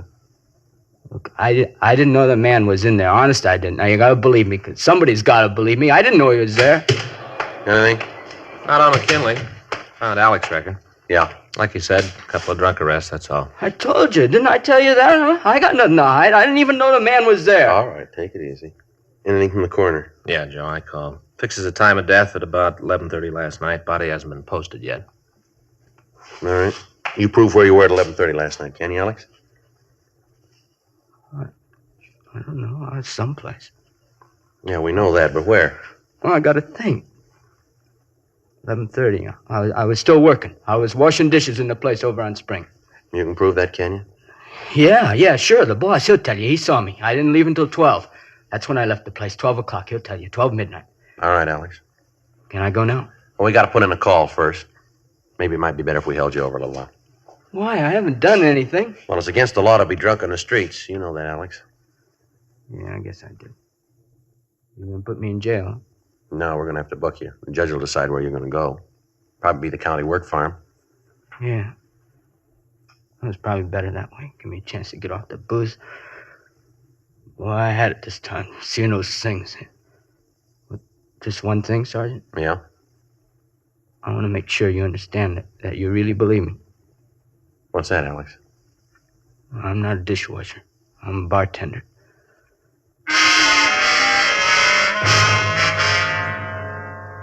$12:18 p.m. We had Alex Stafford booked at the main jail on a charge of violation of 4127 LAMC, drunk.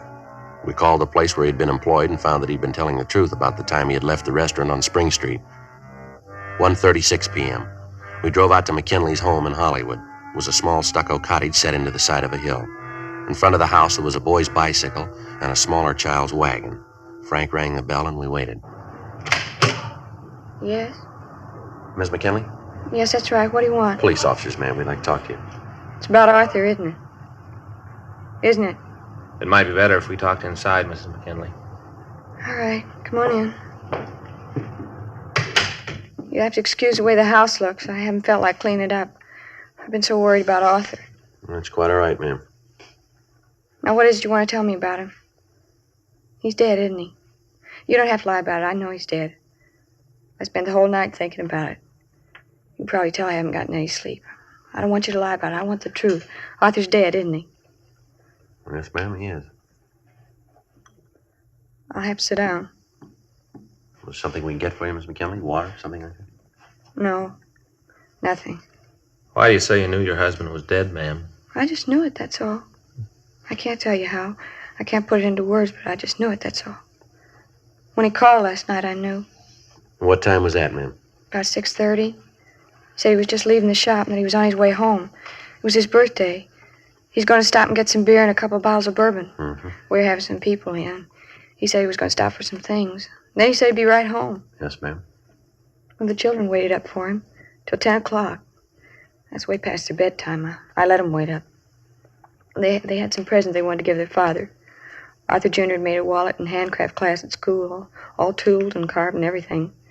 It's on the table there. Mm-hmm. Little girl got him an ashtray.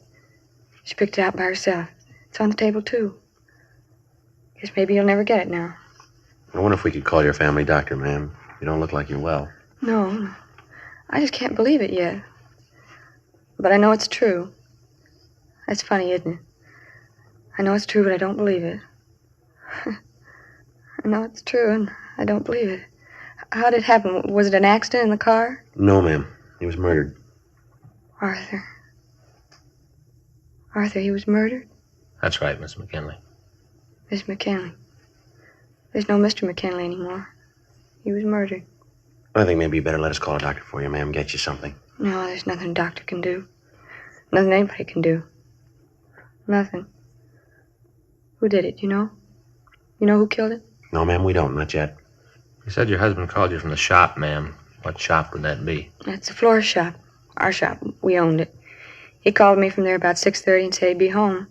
That he was going to stop for some things and then he'd be home. But he wasn't. I knew it. I knew it all night. I thought of what I'd say, what I'd do, how I'd feel, but now none of it fits. None of it seems to matter. Nothing matters much. Nothing. He said he was coming right home. Who's your family doctor, ma'am? What'd you say? Your family doctor, ma'am. Who is he? Dr. Simpkins in Hollywood. Dr. Simpkins, Hollywood, 27083. Want to call him? Yeah. He said he was going to pick up a few things and come right home. My husband, Arthur McKinley. You know that, do you? Ma'am? There is no Mr. McKinley anymore, is there?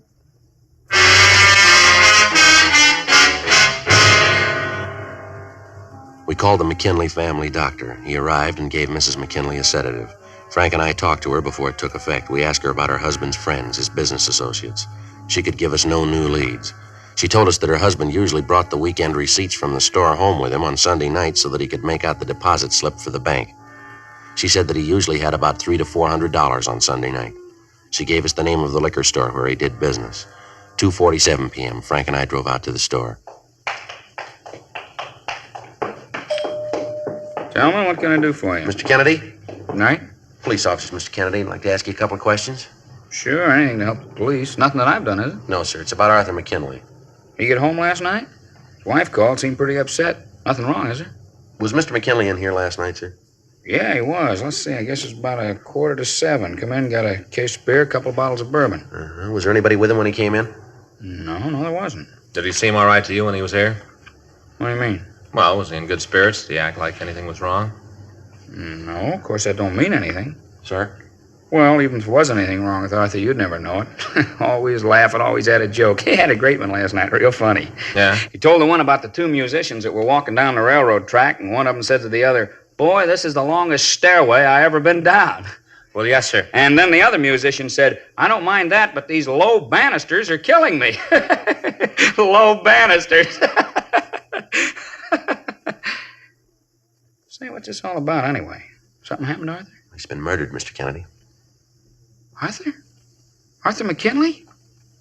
You sure? Yes, sir. We're sure. How about that? Only last night I saw him laughing away. And he was killed. You know who did it? No, sir, not yet. How about that? Bet his wife's pretty upset. Do you know anyone who might want to kill him? No, not Arthur. Anybody in the neighborhood he had quarrels with? Any disagreements? No, not I can think of. Well, has there been anybody new, anybody you don't know hanging around the neighborhood lately? Anybody who could have known about McKinley's carrying that money around with him? Let me think. Yeah, come to think about it, there is a fella. Seen him around the last couple of days. Matter of fact, I saw him last night when I helped Arthur carry the beer out to the car. Sure, that's where I saw him. Sir? He was in the car with Arthur.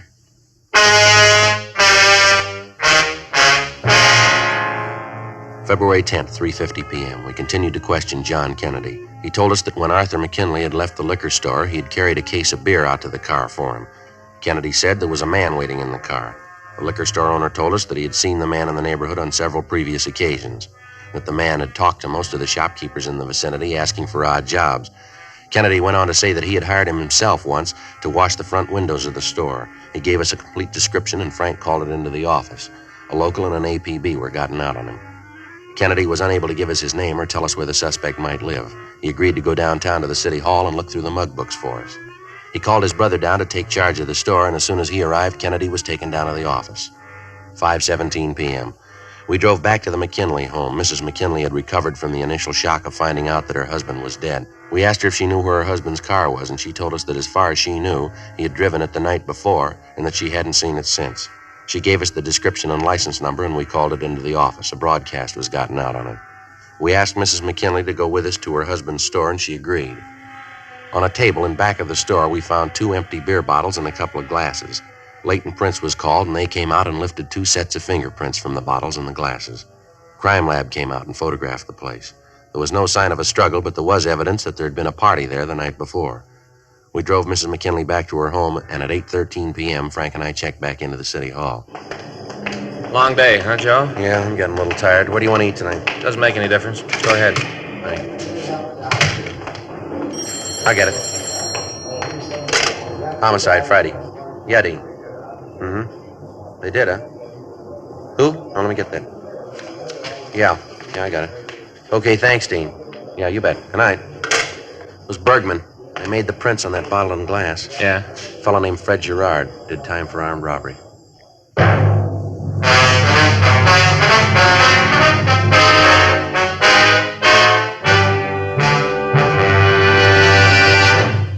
You are listening to Dragnet, the authentic story of your police force in action. We like to give you the facts about Chesterfield so you can be your own judge. Chesterfield is the first and only cigarette to give you premium quality in both regular and king size. Chesterfield is the first and only cigarette to tell you what it's made of. The world's best tobaccos, kept tasty and fresh by pure and costly moistening agents, the best that money can buy. And Chesterfield cigarette paper is of the highest purity. Now, Chesterfield is the first and only cigarette to present this scientific evidence on the effects of smoking. A medical specialist is making regular bi-monthly examinations of a group of people from various walks of life. 45% of this group have smoked Chesterfields for an average of 10 years. He reports that he observed no adverse effects on the nose, throat, and sinuses of the group from smoking Chesterfield. Either way you like them, regular or king size, you'll find premium quality Chesterfields much milder.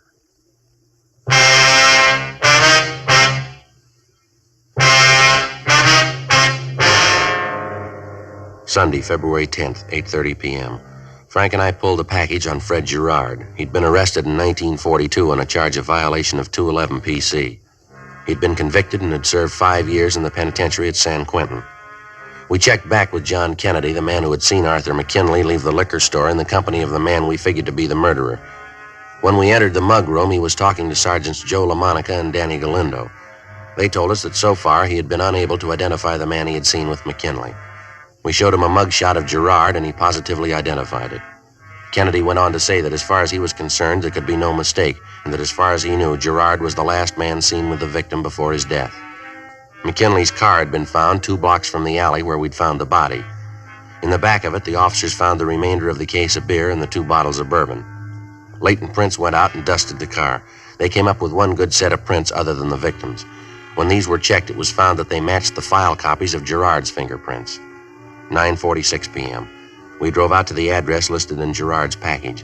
His landlady showed us to his room. It was evident that he hadn't been in it the night before. Frank and I waited for him to return. 10 p.m. 11.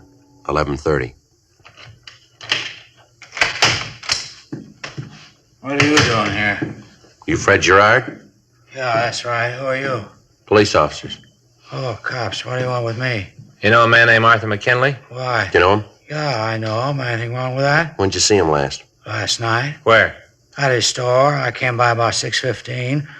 We talked for a while, and then he closed his store. He said he had to get home for a birthday party, something like that. We went down the street to Kennedy's to get some beer, and then he went back to the store. I heisted a couple, and then I left. What time was that?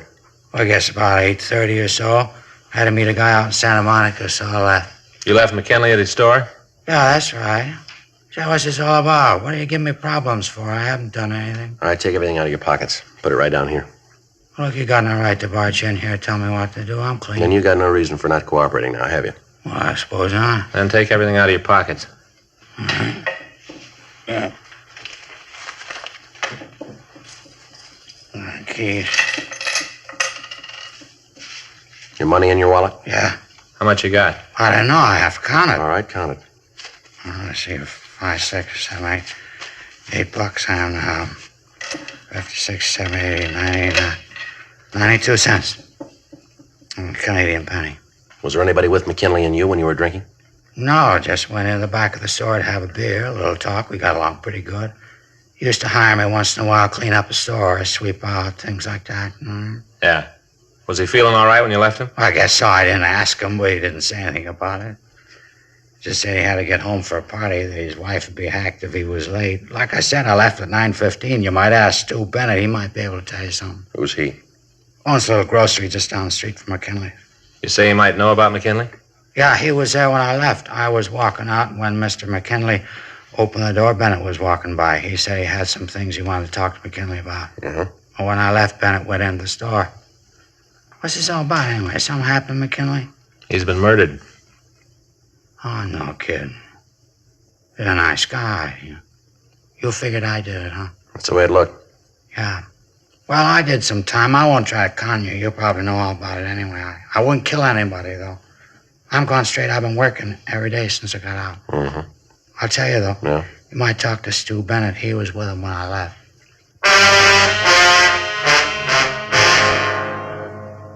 Fred Gerard gave us a complete description of Stuart Bennett. We called the name into R&I, but he had no record. We checked Bennett's store and found a card on the front door that gave his home address. Frank and I drove out to his house. He lived in a new apartment development in the southwest section of town.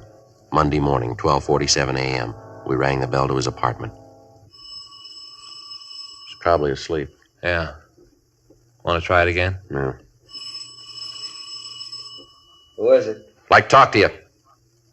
Just a minute. Yeah? Police officers. I'm Frank Smith. This is my partner, Joe Friday. How do you do? Want to come in? Right. Well, what is it you wanted to talk to me about? You know a man named Arthur McKinley? Do you? I knew you'd find out. I knew it right after it happened. Knew it right away. All right, you want to get dressed? Yeah, all right. I came home last night after it happened. I thought about it. I thought and thought. I wanted to go and tell you about it. I knew that I'd done a terrible thing. Killed Arthur. Killed another human being. You got to understand one thing, Mr. Friday. What's that? It's important to me. I'm not a vicious man. Why'd you kill him? Well, I stopped last night to talk to him about all of us getting together as sort of a pool. Hiring Fred to sort of take care of all the stores. That's what I went to see him about. I thought it'd be nice to have someone to take care of the stores, wash the windows, sweep up, and we'd all chip in and pay him. Sort of a pool, like I said. Yeah? We talked. Arthur wasn't too much in favor of the idea. Said he'd been thinking about giving Fred a regular job in the flower shop. Said things were real good with him. He thought he'd take on an assistant. Things were going real fine for him. All right. You better get dressed. We'll go downtown. After I killed him, I took him out of the store and put him in an alley. Yeah? Now, I wanted to come and tell you about it. I went down to City Hall. I walked up the stairs on Spring Street. You know the big ones? Yeah. I was going to give myself up. I wanted to tell you about it. And then when I got there, the doors were closed. The sign said to use a Main Street entrance. I sat down on the stairs. Sat there for a long time. I thought about telling somebody about what I'd done. And then I walked around by the police department. On the walk, it goes around. I looked into the window and saw the detectives. I wanted to go right in and tell them about it. All right. Come on. Get your clothes on. Let's go. Now, that should prove it to you. What's that? I'm not a vicious man.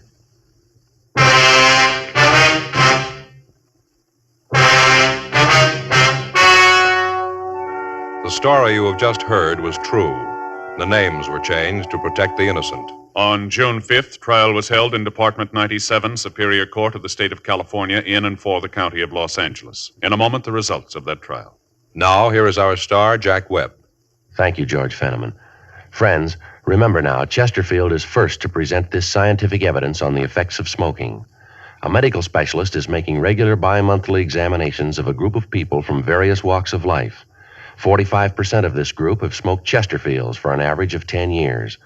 He reports that he observed no adverse effects on the nose, throat, and sinuses of the group from smoking Chesterfield. Either way you like them, regular or king size, you'll find premium quality Chesterfields much milder.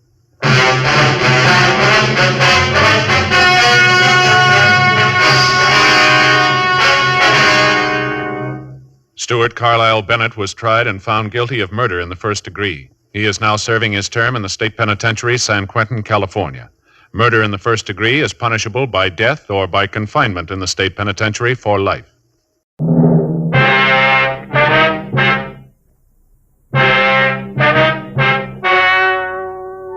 Ladies and gentlemen, the story you are about to hear is true. The names have been changed to protect the innocent.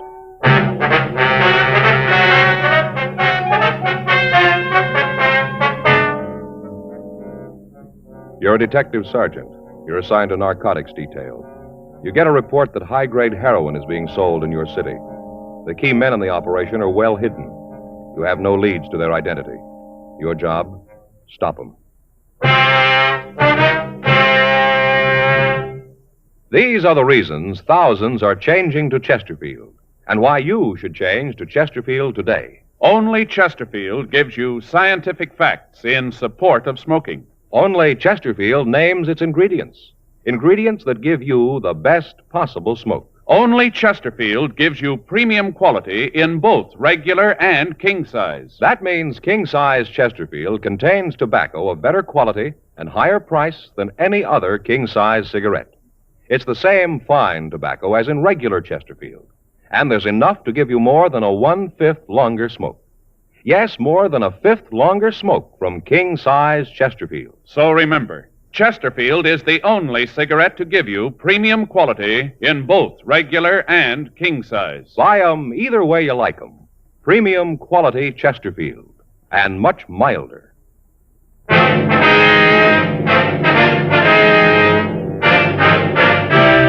Dragnet, the documented drama of an actual crime.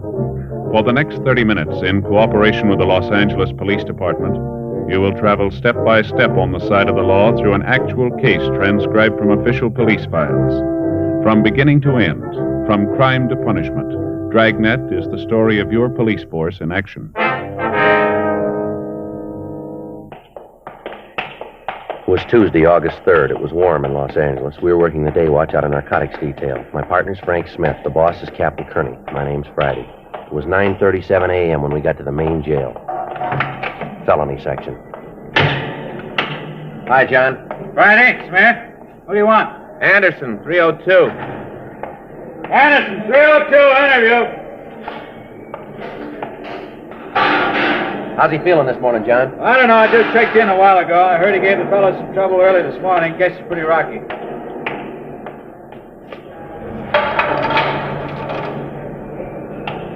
Hi, Anderson.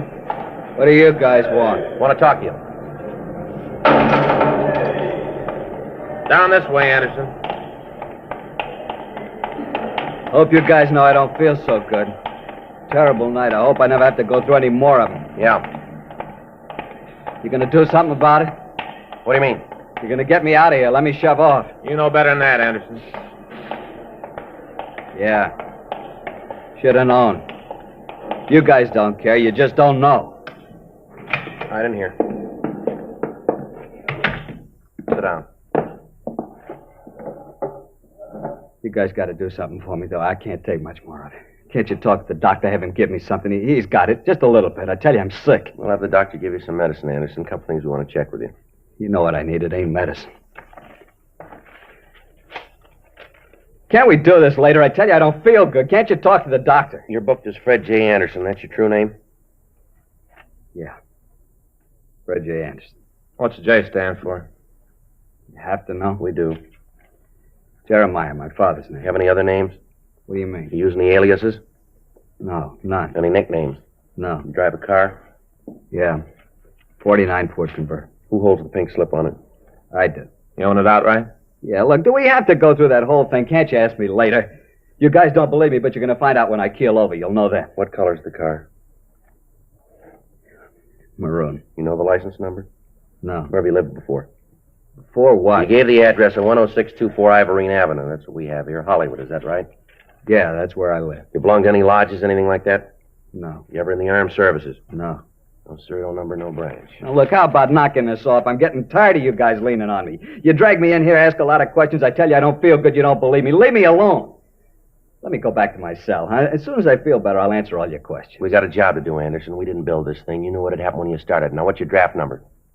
I don't know. Did you register? Sure. Draft card in your wallet? Yeah. And we can get it. You married? No, not now. You were, though, huh? Yeah, a couple of years ago. It didn't work.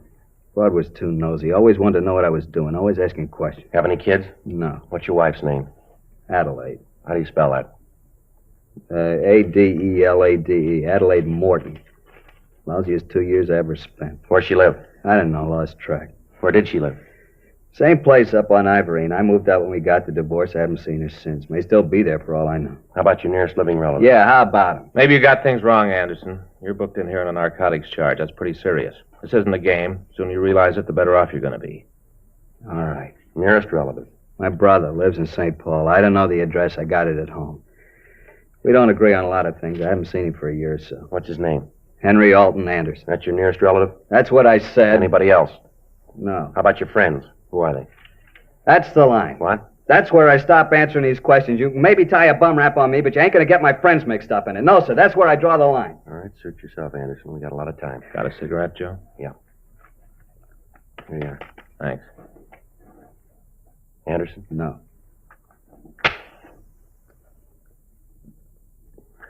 Thanks. Yeah.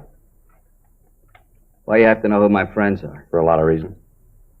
I don't want to embarrass them, that's all. I don't want them to have to answer a lot of silly questions. You can see that, can't you? Can't you? Yeah, Anderson, we don't need to embarrass anybody. We just thought it would help here. Well, I won't tell you. I don't feel well. I don't feel well at all. I'm not hooked anyway. You got no right to say that. Look at your arm. I ain't gonna try to con you. Sure, I tried this stuff once or twice, but that don't mean I'm hooked. A couple of pops, that's all, just a couple of times. It's not the way your arm makes it look. You've almost run out of places to put that needle, haven't you?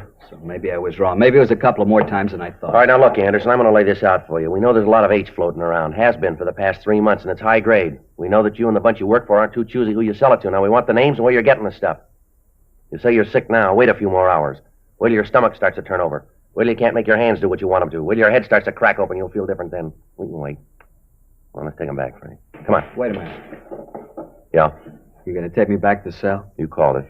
I don't want to go back in. Well, that's where you're going. You're gonna call the doctor, tell him to take care of me? He knows already. He'll do what he can. I can't go that route. You know that. Iron cure, I couldn't take it. It'd kill me. You should have thought of that a long time ago. Yeah, you can say that. You ain't got the habit. It's easy for you to say that. You don't know. All right, let's go. No, I want you gotta do something. I told you we'd do what we could. That ain't enough. It'll have to do. I told you, help me out. Give me a hand, then I'll get over on your side. You know, you scratch my back, I'll scratch yours. All right, tell us where you're getting the stuff. Can't you help me out first? The doctor will see you. Okay. Where do you want me to start? Where do you get the stuff? From a guy. What's his name? Paul. Paul what? I don't know what his last name is, just Paul. Where do you meet him? Hollywood. That's a big place. Where in Hollywood? Different places. Sometime the corner of Hollywood and Vine, sometimes at Highland, once at Cherokee and Sunset, different places. How do you know where? He gets word to me. How? Guy tells me Paul wants to see me, that's all. What does Paul look like? Big guy, real big. What's he look like? How tall is he? 6'2", maybe 250. What's his coloring? Dark. Looks like he's just come back from the beach. Looks real tan. You guys are going to help me out, aren't you, after all I done? What color's his hair? Black, curly black hair. How about it? You going to do me some good? Any marks or scars on him? Huh? This Paul? Any marks or scars on him that'll make him easier to spot? Yeah, he's got a scar across the bridge of his nose right here. How old is he? Oh, I guess about 38, maybe 40. Drive a car, do you know? Never saw one. He always walked up on me. Is he a user? I don't think so. Maybe joy pops once in a while. I don't think he's on the steady, though. Is he the boss? Huh? He the head man in the operation? I don't know. I don't think so. I think he's just one of the guys. Where'd you meet him? Bar downtown. Were you introduced? No, he just came up, started to talk to me. We got along, made a deal. I was around trying to make a buy, get a connection. All right. I want you to look at some pictures. See if you can point this fellow Paul out for us. Look, I done my part. I told you. Now you guys got a chit to pick up. When do I get to see the doctor? When are you going to fix me? We'll talk to him. That wasn't a deal. We made no deals. You said you'd give me a hand. We will. The doctor will do everything he can for you. We can't promise you any more than that. Not much. That's the way it is. Lousy deal. Everything's on your side. You know it and you sure ride it. Someday I'll learn it. Just don't pay. Yeah, what's that? Never scratch a cop's back. 10:46 a.m. We returned Fred Anderson to his cell and called a doctor for him.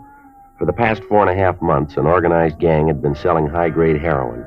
From our informants, we learned that the drug was being made available to anyone who could pay the price. When we tried to stop the activities of the gang, we found ourselves up one blind alley after another. None of the buys we arranged took place. Meets with the higher-ups failed to materialize. When Fred Anderson was picked up, the narcotics found on his person was of the same quality and type that was being pushed around town. 2:34 p.m. We picked up Anderson and took him to the city hall to look at the mug books.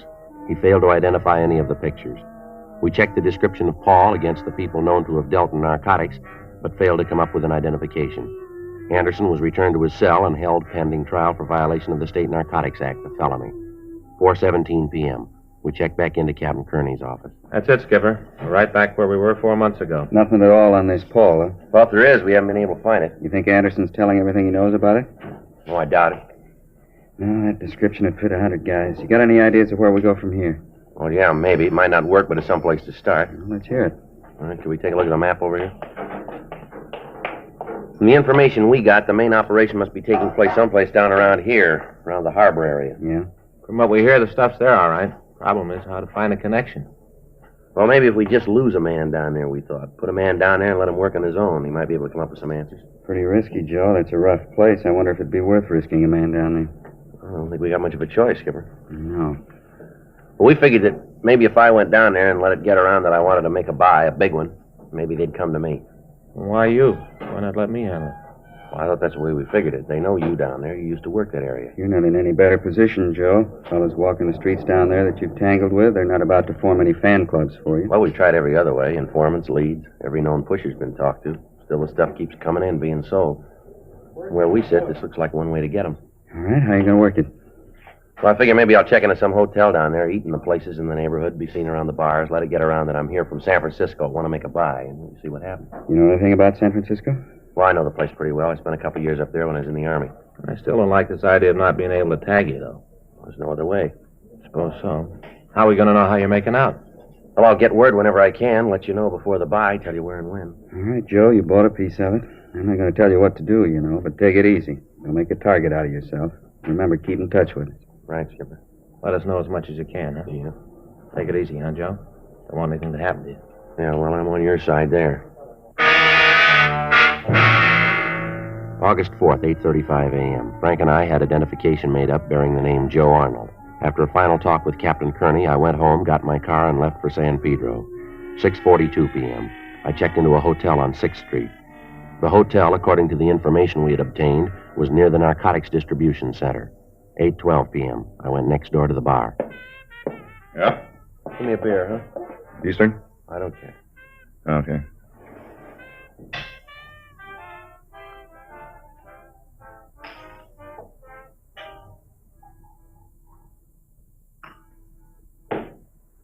That'll be 30 cents. All right. There you go. Thanks. Not much doing, huh? No, it's pretty early yet. Gets a little frantic later. Mm-hmm. You're around here, aren't you? Yeah, I was just down from San Francisco. Nice town. I was up there a couple of years ago. Spent a week. Sure like it. Yeah, it's a good place to live. Sure seems to be. You know, if I could get a job up there, I think I'd move up. Yeah? Hey, slide down, huh? We can talk while I clean up these glasses. Well, that is, if you don't mind. Talk. Oh, it's all right.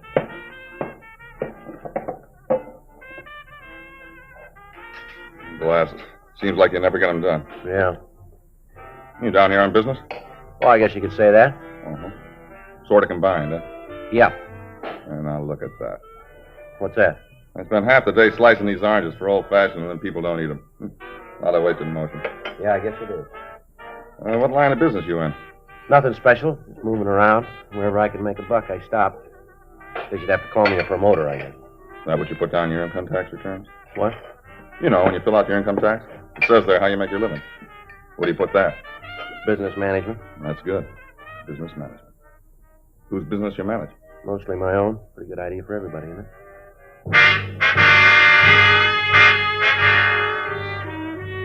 3 weeks passed. I spent some time in most of the local bars and eating places. On occasion, I'd see other officers from the narcotics detail up in L.A. On each of these meetings, I'd have to pass them by and hope that they wouldn't show any evidence that they knew me. During the 3 weeks, I became friendly with the bartender, and in the course of many conversations, I let it be known that I was in town hoping to make a substantial narcotics buy. At first, he appeared only mildly interested, but then he began to ask more and more questions about my background and about the people I knew in San Francisco. Friday, August 27, 9:31 p.m. All right, Joe. How goes the battle? Well, moving around. That's about all I can say. Hey, want a beer? Yeah, fine.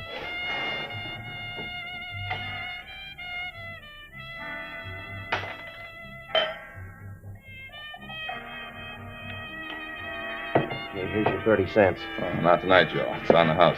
Why, what's the occasion? I got some good news for you, Joe. Yeah? Yeah, I got a friend I want you to meet. I think he can help you make a connection. Yeah? Where is he? No, look, I'm not promising anything, Joe. The guy knows some people and might be able to help you.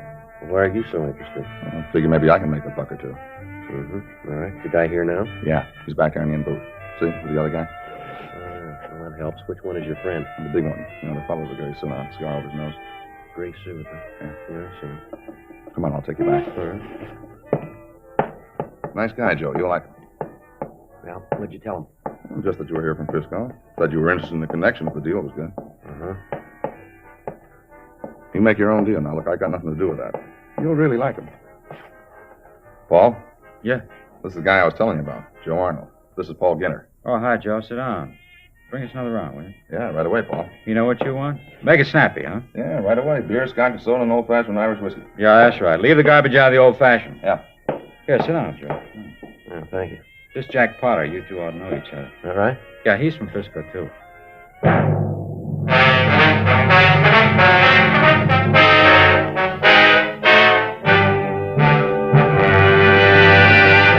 You are listening to Dragnet, the authentic story of your police force in action.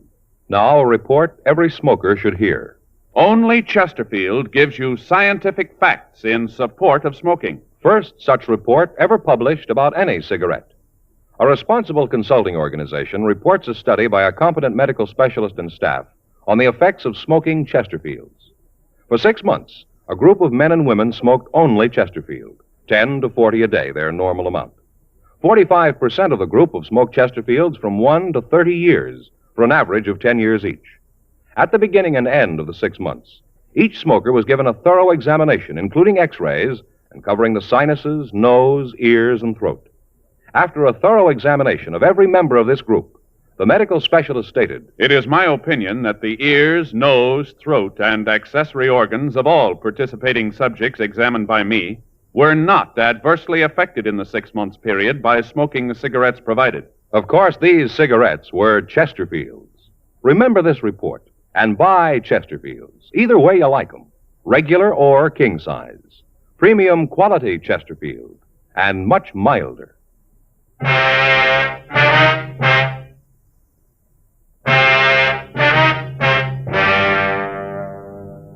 In normal undercover work, the police officer is in constant touch with the men working with him.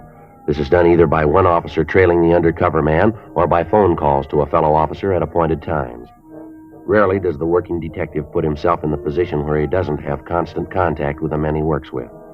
However, in this instance, it appeared to be the only way information and evidence could be obtained. Friday, August 27th, 10:46 p.m. The bartender brought the drinks. Paul Ginter and Jack Potter started asking the questions. From Frisco, huh? Yeah, I'm from San Francisco. Jack and I do some business together, real estate. That's so? Here you're in the management business, huh? Bartender talks a lot, don't he? He knows who to talk to. Tells me you're down here on business. Yeah. Where do you live up north? Hyde, near Taylor. I used to live around there. That right? Yeah. Hey, they ever finished that work they were doing at the corner of 3rd and Market? What's that? The construction they were doing at 3rd and Market. You know, that new dime store, they get it finished? Yeah, they got it finished. It's not at 3rd and Market. Now, what's this all about, Ginter? What are you trying to prove? What? You got any questions to ask about me? Ask me. Don't ask your boy to do it here. You want to check up on me? Talk to somebody who's in San Francisco now. Have him check around. It's all there. I got no worries. When you two get tired of playing games, let me know. I got no time for them now. I'll see you around. Sit down, Arnold. Yeah? Now, read it any way you want. You say you want to do business, I'm your boy. We gotta be sure. Can't take any chances. Cops are dying to find out. Can't let that happen, you know. Yeah, well, if you're ready to talk a deal, let's get to it, huh? You figure to do this business in Frisco? San Francisco? Yeah, that's where I figure to work. You're out of your mind. That town's tied in a drum. Nobody can get under the lid. Now, you look, I don't ask you where you get your real estate. Don't tell me how to manage my business. I want to make an investment for a client. I got 10 grand. That'll buy a whole tract of your lots. Now, are they for sale or not? It's that simple. Well, now, you're in kind of a hurry, ain't you? I've been here for 3 weeks. I don't want to spend any more time than I have to. When can I make the buy? Tell you what, let's take a tour of the town, meet some friends of mine, then we can talk about it. No need to be in a hurry. I got to see it first. I want to make sure it's the same stuff I heard about. Where'd you hear? A few rumbles around. High-grade stuff. That's what I want. Let's go. Can't you call this friend? I don't want to go traipsing all over town. He moves around. Sometimes it's kind of hard to find. Besides, serves 2 purposes. What's that? Give you a chance to meet some people. Once you get to know the town, you won't be in such a hurry to get away. There's just one thing. Maybe I won't like your friends. More important. Yeah? Maybe they won't like you. For the next 3 hours, Ginter, Potter, and I visited almost every bar, nightclub, and coffee stand in the area. At each of the places, Ginter would ask for a man named Ainley. When he was told that Ainley wasn't in, we'd sit and have a drink. Ginter would call as many people as he knew over to the table, introduce them to me, and then before we left, he'd hold a conference with them at their tables.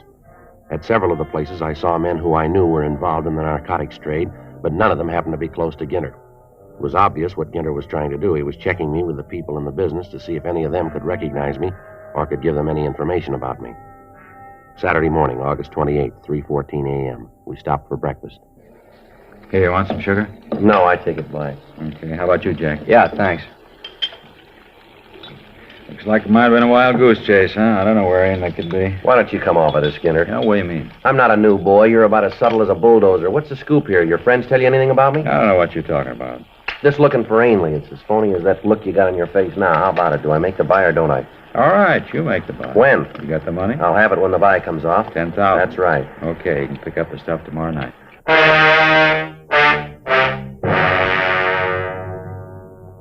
4:30 a.m. Ginter outlined the plan for the buy. At 7:30 that night, I was to meet him on the corner of Lebanon and Spring Streets. He'd take me to Ainley, who had the plant. 5:29 a.m.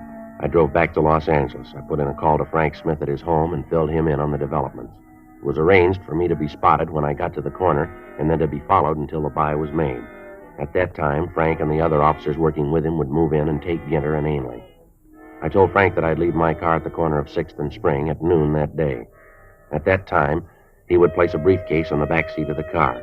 In the briefcase would be packages of cut newspaper with a few $10 bills attached to each stack on the outside. I checked into a hotel down on 5th and got some sleep. At 7:30 p.m., August 28th, I was at the corner of Spring and Lebanon. Hi, Arnold. Hello, Ginter. Where do we go? You got the money? In this case here. Where's your car? Lot around the corner. We have to drive to the meet? Yeah. Come on, this way. My car's just around the corner. Don't worry, we'll take mine. All right, no problem. Makes it nice. Here we are. Want to slide in this side? Be quicker. All right. Where do we have to go? It's not far. How come we didn't make the deal in Pedro? Ainley likes to do the big business up here. More people, easier cover. Mm-hmm. When we first pulled away from the curb, I thought I could make out Frank and Captain Kearney in back of us. We drove for about an hour. Ginter cut down every side street in the area. Every place he drove, he kept his eye on the rearview mirror. I was afraid he'd make the tail. He drove out Sunset Boulevard and back down Wilshire, down Spring and over to Hope Street. Along the way, I lost sight of Frank and Captain Kearney. Finally, at 8:36, we pulled up at the corner of Spring and Lebanon.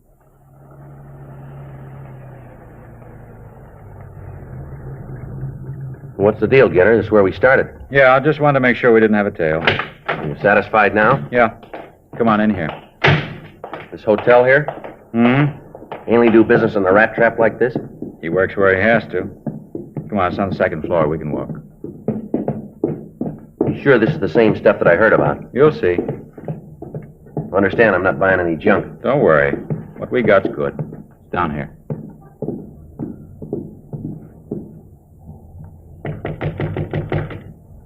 Come in. Hello, Mr. Ainley. Together? This the young man?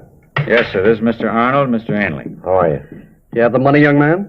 Yeah, it's in here. You got the stuff? I have, here in this case. Looks like a doctor's bag. It's a good place to carry it. Doctor's bag. Here, open a bundle yourself. High grade, best we can get. Yeah, it looks all right. Fine. Now, if we could have the money. Here you are. Well, if it's all right with you, I'll get out of here now. We'd like you to wait until we count the money. It's all there. I don't doubt it, young man, but just to make sure so there'll be no repercussions later, you understand? Everything looks in order. What are you trying to pull? What do you mean? What is this, Ginter? What's the matter? There's nothing but paper, plain newspaper. All right, Arnold, make a move or kill you. Let me see.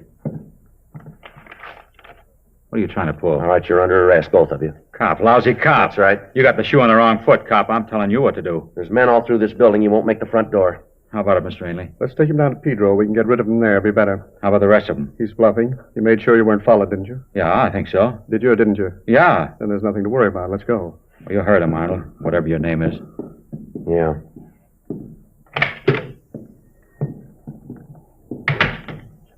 Let's walk down, not too fast.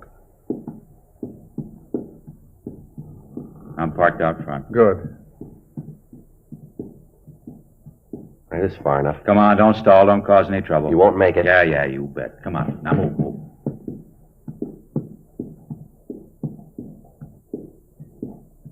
All right, down these stairs.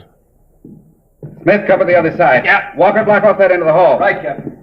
You all right, Friday? Yeah, fine. Watch that guy, Frank. I got him. Hold it up, mister. You're not going anyplace. Fool, you stupid fool, Ginter. Can't even lose a tail. Okay, both of you. Hands behind your back. I told you to make sure you weren't followed. I told you. I lost him. I know I did. I tell you, I lost him. All right, let's go. Come on, let's move. You didn't lose him. Listen up, Taut. Come on. Those guys never learn, do they, Frank? What do you mean? Well, they keep lying right up to the finish, don't they? How's that? Well, Ginter and Ainley there. They'll be arguing all the way downtown about them losing you when you were tailing us. Shouldn't be any argument, Joe. We lost you someplace along Wilshire. But you got here all right. I thought this is the way you played it. No, we just took a guess you might come back to your car. Yeah, it was a pretty good guess for me, anyway. Why? We'd have gotten him sooner or later.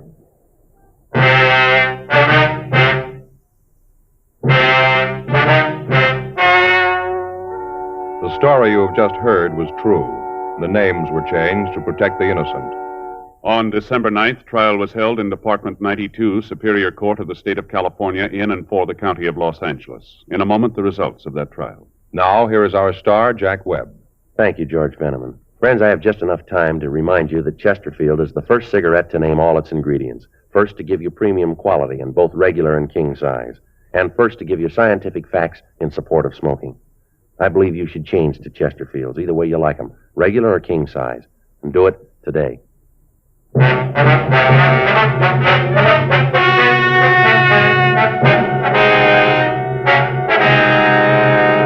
Paul Robert Ginter and James Arthur Ainley were tried and convicted of violation of the State Narcotic Act, a felony.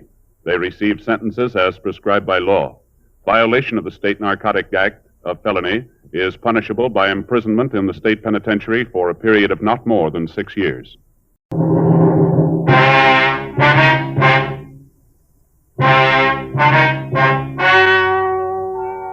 Ladies and gentlemen, the story you are about to hear is true.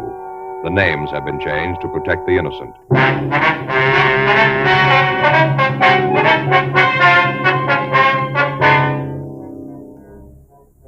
You're a detective sergeant.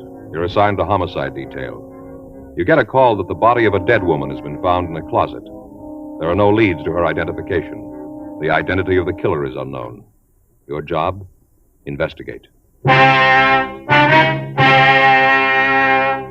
Here's what a leading tobacco publication and the nation's press have had to say about king-size Chesterfields. Tobacco Leaf. More calls for Chesterfield king-size cigarettes than for most brands being marketed. And the Cleveland Press reported, dealers everywhere report the big pack sale phenomenal.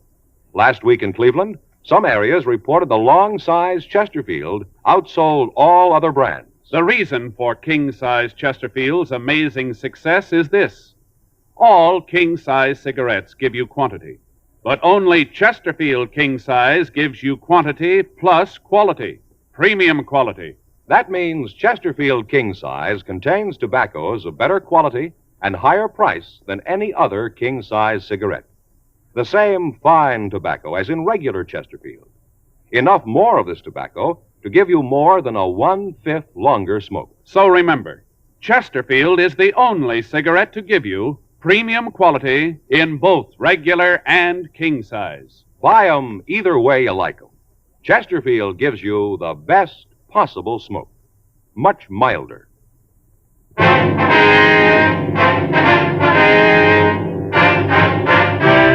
Dragnet, the documented drama of an actual crime. For the next 30 minutes, in cooperation with the Los Angeles Police Department, you will travel step by step on the side of the law through an actual case transcribed from official police files.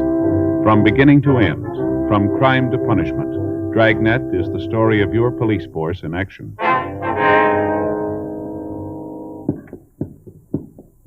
It was Thursday, April 17th. It was warm in Los Angeles. We were working the day watch out of homicide detail. My partner's Frank Smith. The boss is Thad Brown, chief of detectives.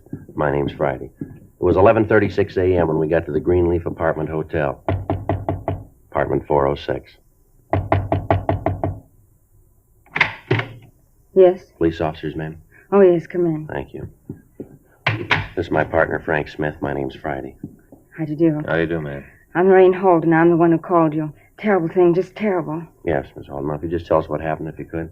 Well, Georgia, she's a maid. Well, Georgia was cleaning up in here. She'd finished the apartment, and then she thought she'd check the coat closet right here. Mm-hmm. She opened the door, and there she was on the floor. Ma'am? Dead woman. You can see for yourself. She's right there on the floor. Just terrible.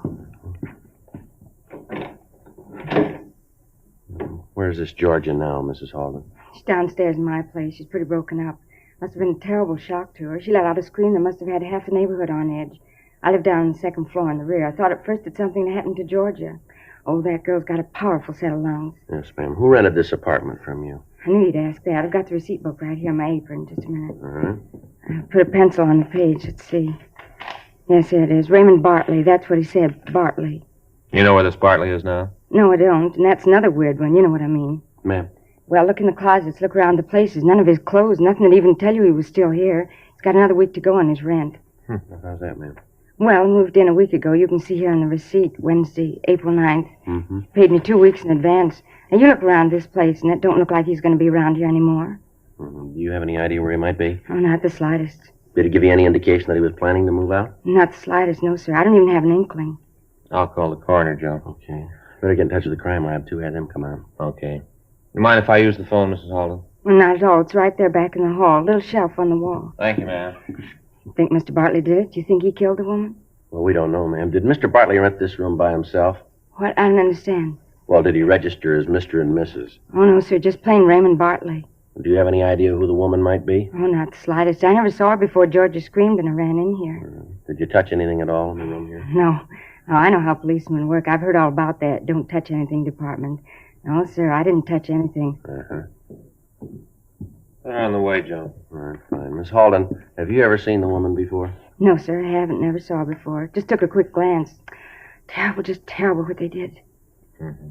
I wonder if you could give us a description of Mr. Bartley. Well, that'd be kind of hard.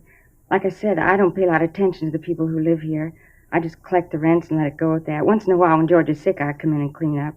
Those times I talk to him a little bit, but I'm not the nosy type. You know what I mean. Could you tell us about how tall Bartley is? Well, I have to think about that, too. I guess he was about as tall as you, maybe a little one way or the other. How much would you say he weighed?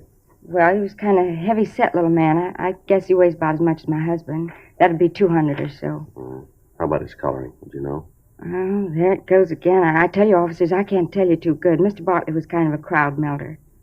I beg your pardon? A crowd melter. You put him in a crowd and he just melts away. You never pay any attention to him. You know what I mean. Yes, ma'am. Near as I can remember, he had kind of brown hair and blue eyes, I guess. Was there anything peculiar about him? Did he have any scars, any marks, anything at all about him that'd make you remember him, make him a little easier to... No, not a thing. How about the way he talked? Could you tell where he was from? No, he was just kind of an ordinary man, nothing special. When was the last time you saw Mr. Bartley? Well, let me see now. I think it was, yes, Monday night. He was coming in. I was just coming back from the grocery. It was about, 6:15. I said hello, and then he said the same hello, and then he went on upstairs, and I went to my apartment. That was the last time. Did Mr. Bartley have any close friends in the building, you know of? No, not that I can think of. Well, did he ever say where he worked or what he did for a living? No, not that I remember. Well, how about references? Did he have any? No, I didn't ask for any. You know if he drove a car? It seems so stupid.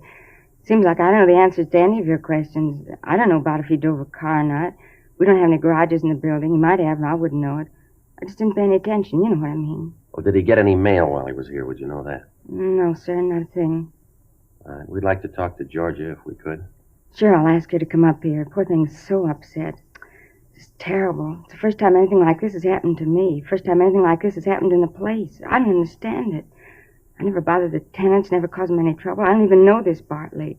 Why do you have to do a thing like this to me? Why me? Well, I don't know, ma'am. Why her?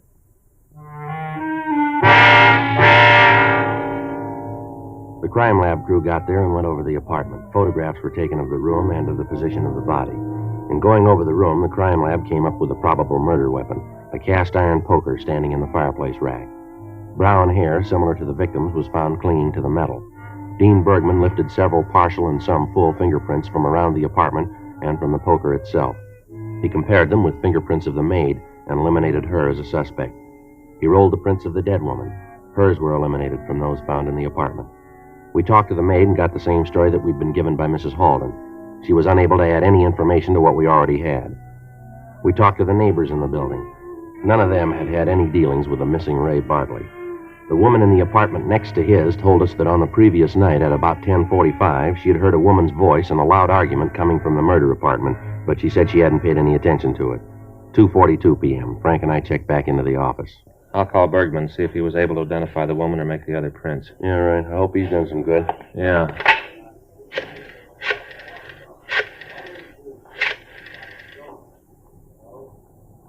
Dean Bergman, please. Hi, Dean. Frank Smith. You been able to make those prints yet? Well, how about the ones in the poker? Yeah. Well, that's the way it goes, huh? Uh-huh. Right. Nothing on either of the women's or the ones he lifted from the poker. Well, that helps, doesn't it? He's sending them both on to Washington, see if they have anything. Yeah. Anything on him in R&I? Well, I called down there. They're checking him now. I can't understand it. What's that? Well, how you can rent an apartment to somebody and not know what he looks like? Well, like she said, the manager's probably minds her own business. Yeah, well, I get it. Homicide Friday. Oh, yeah, Lee. Mm-hmm. How about laundry marks? Yeah, how about the poker? Yeah. Mm-hmm. Yeah, well, that figures, doesn't it? Yeah. Okay, Lee, thanks a lot. Anything? Well, he's pretty sure the poker was the murder weapon. Anything to identify the woman? No, not a thing. Whoever did this sure knew what he was doing. Removed everything that could possibly tell us who she was. That puts us in a good position. Yeah, an unidentified body and an unknown killer.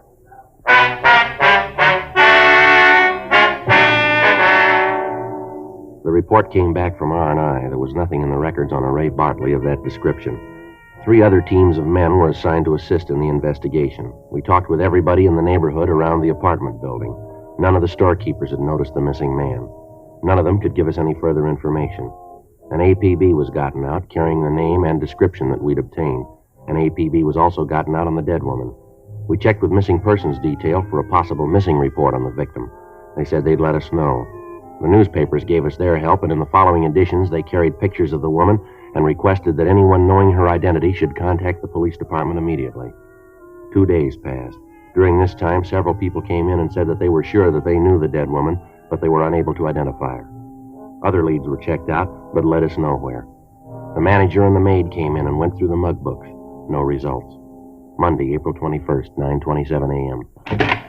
Friday? Yeah. Oh, hi, John. Hi, Frank. Hi, Johnny. You guys getting anywhere in this closet murder? No, not a thing. Well, I got a hunch. Maybe it won't go anywhere, but I thought you guys might want to check it out. What's that? We got a missing report from San Francisco a couple of weeks ago. Man up there said that his wife had come down here to see her sister. Said she never showed up. Yeah. We went out and talked to the sister. At the time, she wasn't too cooperative. You know, like she knew where her sister was all the time. I checked this description in the APB. Seems to me to match the description we got from both the husband and the sister. Yeah. Like I said, it's just a hunch, but I thought you might talk to this woman. Might be able to come up with something. What's her name? Let's see. Allard, Myra Allard. Lives out in Hollywood Boulevard. You talk to her. See if you don't come up with the same thing we did. Yeah, what's that? If he doesn't care if her sister's dead or alive. Frank and I drove out to see Mrs. Myra Allard. She told us that her sister had written and said that she'd be down for a visit. On the day that she was supposed to arrive, the sister had phoned and told Mrs. Allard that she wouldn't be out that day, but that she'd met some friends on the train and that they were all going out on a sightseeing tour of the city. In talking to her, we got the same impression that she'd given John St. John of Missing Persons Detail. We asked her if she'd go with us to see if the dead woman might be her sister. At first, she appeared reluctant, but when we gave her a full description of the body, she agreed to accompany us. She looked at the dead woman and burst into tears. Half an hour later, after she recovered from the shock, we talked to her in the interrogation room at the city hall. It's Alice. There's no doubt about it. It's just terrible. My own sister dead. Now, if you try to take it easy. Would you like another glass of water, Miss Allard? No, thank you. It's not just finding her dead. I guess I always knew that Alice would end up like this. I never wanted it this way, but I always knew it in my heart. How's that, man? Well, to understand that, you'd have to know Alice. She was a beautiful girl, a wonderful person. Mm-hmm. Now, you said that you heard from Alice when she got here in L.A., is that right? That's right. She called right after she got off the train. Mm-hmm. What'd she say to you then? Well, as I told you, she said that she'd met some friends on the train and they were going out to see the town. Did she say who these friends were? No, just said that they were going to pick up Ray and then go out in the town. Ray? Yes, Ray Fletcher. I tried to call him when Alice didn't show up, but there wasn't any answer at his apartment. Where does he live, ma'am? Out in Hollywood. I think it's on Selma someplace. I have the address. Who is this Fletcher? Well, that's something I'm not very proud of. Well, why is that, ma'am? Well, he's a friend of my husband. Well, not really a friend in the real sense of the word. Sort of an acquaintance. Well, why do you say that you're not very proud of it, ma'am? I don't understand. Well, I sort of feel that it's all my fault. Well, I still don't think I understand, ma'am. The divorce. Alice and Tom were on the verge of separating. Tom said that he'd come to just about the end of the line. Alice told me that they used to have terrible fights. Anyway, she was down here one time. Let me see, I think it was about 3 months ago. She was terribly depressed, said that she and Tom had been fighting for several weeks. A couple of times he'd hit her. Can't understand it, I really can't. I told Alice I didn't believe it. Yes, ma'am.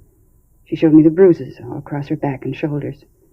She said that one night they were going over the bills, and Tom just seemed to go crazy. Started to rant and rave about how much they were in debt. Of course, I knew why. I told Alice so. I said that it was her fault for driving him, always asking for something new, something else. She said that she told Tom that if he couldn't afford to keep it the way she wanted to live, that then she'd just have to find somebody who could.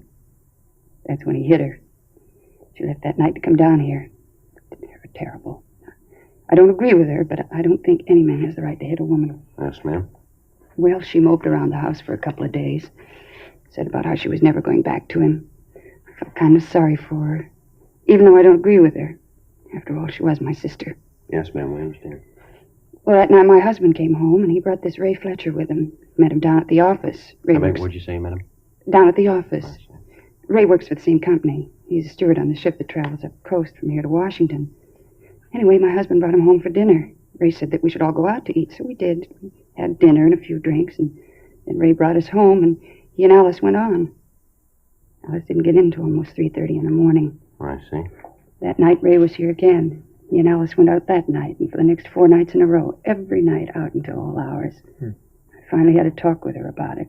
Told her I didn't think Tom would like it, and that I wouldn't have her doing things like that while she was under my roof. That's when she told me that she was going to divorce Tom. That she and Ray were going to get married. I told her I thought she was crazy. She didn't know what she was doing, but there wasn't any talking to her. She saw Ray every day. Then she went back up north to get things straightened out. I see. Well, did she follow through with her divorce plans? Well, as far as I know, she did. She wrote me and said that she talked to Tom about it and that they'd reached an agreement, that he'd let her have her freedom. Well, how did he seem to take all this? Well, he called me one night and asked if I knew why Alice was leaving him. He didn't know about Ray. I told him all about it before. I thought that maybe Alice hadn't said anything about it. What was his reaction to it? I almost went crazy on the phone. Tom's a real jealous man. If he could have gotten through the phone wires, I think he'd have taken my head off. He screamed that I'd influenced his wife, that it was all my fault.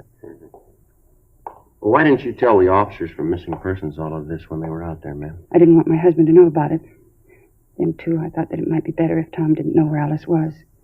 But what he said, I thought it would be better if he never saw her again. What's that, ma'am? That night, we had the argument on the phone. He said that she'd never leave him. That he'd see her dead first. The description of Ray Fletcher Mrs. Allard had given us tallied closely with that of Raymond Bartley. She also gave us his address and phone number. It was an apartment house in the southwest section of the city.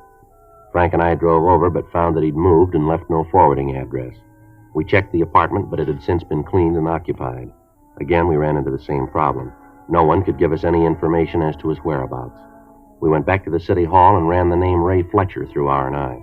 There was no record on anyone answering his description. We contacted the shipping line where he was employed, and they told us that they'd pull his employment record out of the files and call us back. We contacted the San Francisco Police Department, gave them the full details of the case, and had them check on the movements of the victim's husband, Tom Hudson, as a possible suspect. 4:52 p.m. Frank and I checked back into the city hall. Hudson sure got a motive. Yeah, well, we'll know more when we hear from the San Francisco Department, huh? Here we go. I'll check the book. Right. Anything? Yeah, there's a message from the shipping company Fletcher works for. Wants us to give him a call. Okay, what's the number? You got it there? Yeah, Hollywood 26709. Okay, I'll call it.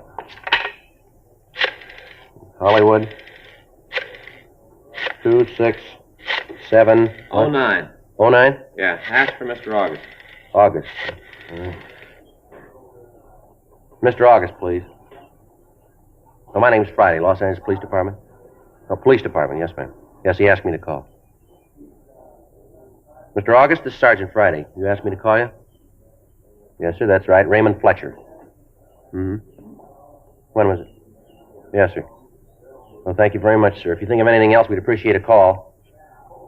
Yes, sir. Michigan 5211. Right. Homicide, huh? Right. Thank you, sir. Bye. Well, we're doing real well. What do you mean? Fletcher sailed for Canada this morning.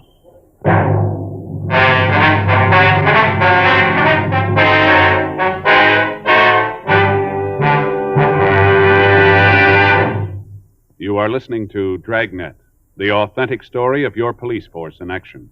These are the reasons thousands are changing to Chesterfield, and why you should change to Chesterfield. Only Chesterfield gives you premium quality in both regular and king size. Only Chesterfield names all its ingredients. And only Chesterfield gives you scientific facts in support of smoking. First such report ever published about any cigarette. A responsible consulting organization reports a study by a competent medical specialist and staff on the effects of smoking Chesterfields. For 6 months, a group of men and women smoked only Chesterfield, 10 to 40 a day, their normal amount. 45% of the group have smoked Chesterfields from 1 to 30 years, for an average of 10 years each. At the beginning and end of the 6 months, each smoker was given a thorough examination, including x-rays, and covering the sinuses, nose, ears, and throat. After the examinations, the medical specialist stated, "It is my opinion that the ears, nose, throat, and accessory organs of all participating subjects examined by me were not adversely affected in the 6 months period by smoking the cigarettes provided." Of course, these cigarettes were Chesterfields. Remember this report and buy Chesterfields. Either way you like them, regular or king size. Premium quality Chesterfield, and much milder.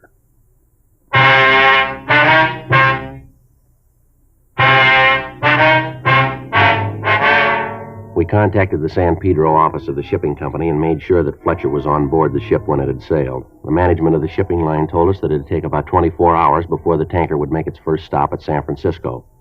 We got in touch with the San Francisco Police Department and talked to Inspector Charles Sutton. He told us that they'd place a stakeout where the ship was due to dock and that they would await our arrival. At the same time, Sutton told us that they had conducted an investigation of the dead woman's husband, Tom Hudson, and that as far as they could find out, he didn't have the opportunity to kill his wife. They said that the records at the steel mill where he worked showed that he'd been on the job every day for the past month and a half. Questioning of his neighbors showed that he'd spent his time off working around the house and was seen each evening. Inspector Sutton stated that when Tom Hudson was told of his wife's death, he broke down and said that although there had been some talk of divorce, none of it had really been serious, and that this trip that his wife had taken to Los Angeles was to straighten things out with Fletcher. Hudson flew down to Los Angeles and gave a positive identification of the body. We got in touch with the captain of the ship that Fletcher was on and filled him in on what had happened. He told us that he'd place the man under arrest and hold him in the ship's brig for us when they docked at San Francisco. Tuesday morning, 7:30 a.m., Frank and I checked out and flew up to San Francisco. We met with Inspector Sutton and Inspector Jules Zimmerman. They told us that the ship was expected to dock the following morning at 10:36 a.m. We were waiting when the gangplank was lowered.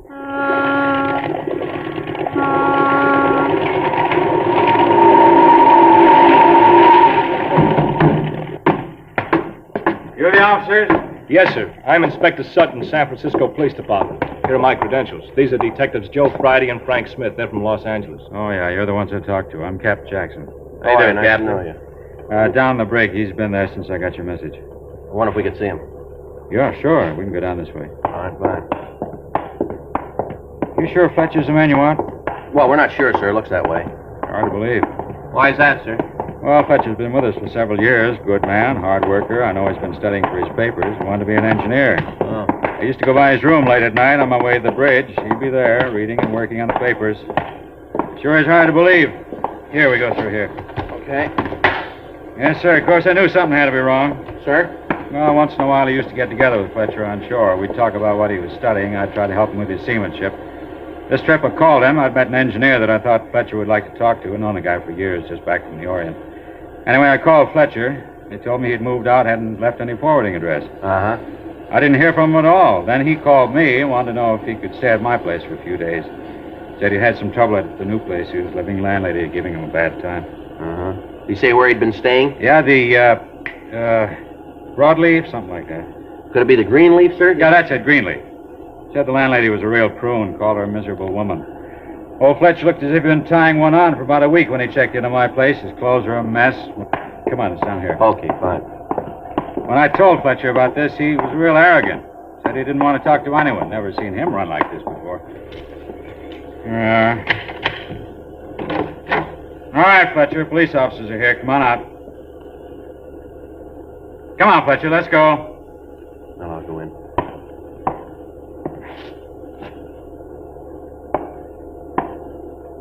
How about it, Joe? Room's empty.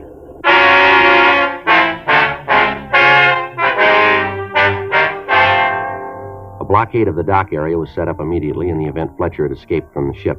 All officers in the area began a search. A search of the ship was started. A check of Fletcher's cabin turned up several letters from Alice Hudson. In the letters, she told Fletcher that she was going back to her husband. We talked to the members of the crew who had been in the vicinity of the brig. From one of them, we found that Fletcher had been in custody as the ship entered the harbor. On the floor of the brig, we found a small strip of metal that Fletcher had used to pick the lock of the door. The search of the ship went on. 11:47 a.m. One of the seamen found Fletcher's coat on the forward part of the deck. It had been wedged in behind a lifeboat chock. The search of the dock netted us nothing. All we could assume was that Fletcher had escaped from the brig, jumped overboard, and then tried to swim to shore. Inspector Sutton got in touch with Captain Cornelius Murphy, skipper of police boat D.A. White. Captain Murphy and his crew began a search of the bay from the dock area to Land's End. All police officers in the bay area were notified of the escape. Captain Jackson furnished us with a good snapshot of Fletcher. 7 hours passed. The search continued. Apparently, Fletcher had made good his escape. Wednesday morning, April 23rd, we got a report from an officer in the search party that the body of a man answering Fletcher's description had been found out near Seal Rocks near the Golden Gate. Sutton, Zimmerman, Frank, and I drove out to Land's End. We got out of the car and walked the rest of the way. Watch your step, Frank. Yeah. Every time one of those waves breaks, it makes this ledge like glass. Sutton? Yeah, Joe. You see anything yet? No. Wait a minute. I'll see if I can yell to Zimmerman. He can see it from there. Maybe he can tell us if we're getting close. Yeah. Zimmerman! How we doing? You hear what he's saying? Wind's carrying his voice away. He's waving his arms, pointing down below us. Now, wait a minute. Watch it, Joe. It's a long way down. Yeah, you don't have to tell me. See anything? Wait till after this next wave breaks. Yeah. There he is. You see? Wedged in down here? Yeah. It looks like him. Hard to be sure with all this water, though. Yeah, I'll go down a little further. Take it easy, Joe. Yeah. It'll take a minute. Watch it. I'm all right. How about it? Yeah. It's Fletcher. I'd better get the crew up here and pull him out. Yeah. Must have been carried this far by the current, huh? Yeah, that's right, Joe. They get mean this time of the year. Well, that does it, huh? Yeah, it looks that way. What's the matter, Joe? I was just thinking. Yeah? It's a rough way to die, isn't it? Sure is. You'd think he'd have known, wouldn't you, Joe? About those currents out there from Alcatraz to Angel Island. Some of the meanest currents in the world out there. Yeah, I know. You'd think a guy like Fletcher would have known better. Working on a ship, he should have known about that water. Well, maybe he did.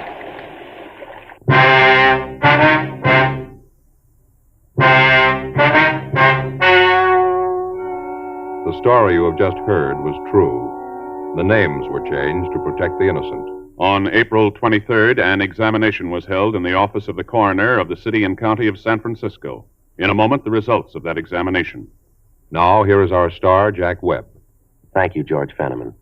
Friends, I just want to leave you with one thought tonight. Chesterfield is the first cigarette to give you scientific facts in support of smoking. Remember the study made by a competent medical specialist and staff. They examined a group of people who smoked only Chesterfields. After the examinations, the medical specialist stated, quote, "It is my opinion that the ears, nose, throat, and accessory organs of all participating subjects examined by me were not adversely affected in the 6 months period by smoking the cigarettes provided." End of quote. Of course, these cigarettes were Chesterfield. Remember these facts and buy Chesterfields, either way you like them, regular or king size. Premium quality Chesterfields, and much milder.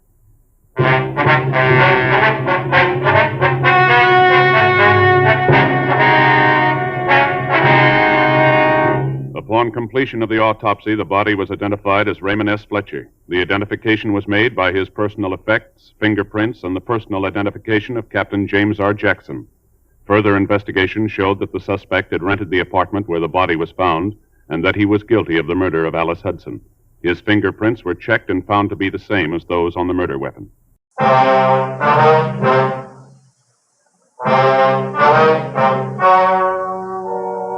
story you were about to hear is true. The names have been changed to protect the innocent. Fatima Cigarettes. Best of all, king-size cigarettes brings you Dragnet on both radio and television.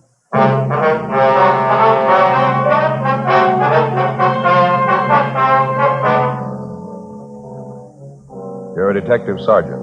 You're assigned to Wilshire Division, Vice Detail. An informant sends you word about an extortion racket going on in your area. The victim, a bookmaker. The suspect, a police officer.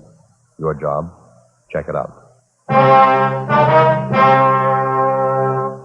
Compare Fatima with any other king-size cigarette. Yes, compare Fatima with any other king-size cigarette. 1. Fatima's length filters the smoke 85 millimeters for your protection. 2. Fatima's length cools the smoke for your protection. 3. Fatima's length gives you those extra puffs, 21% longer than standard cigarette size. Fatima gives you more for your money. And in king-size Fatima, you get an extra mild and soothing smoke, plus the added protection of Fatima quality. Buy Fatima in the bright, sunny yellow pack. Best of all, king-size cigarettes.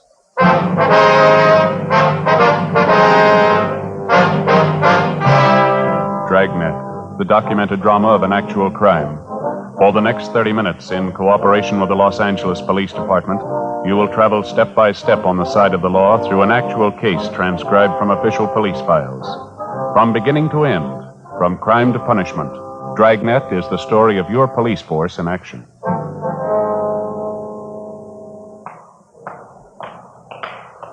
It was Tuesday, October 18th. It was hot in Los Angeles. We were working the day watch out of Wilshire Division, Vice Detail. My partner's Frank Smith. The boss is Captain Hayes. My name's Friday. We were on the way downtown from the office, and it was 9:35 a.m. when we got to the felony section of the main jail, the interview room. Sit down, Mr. Lawrence. Thanks.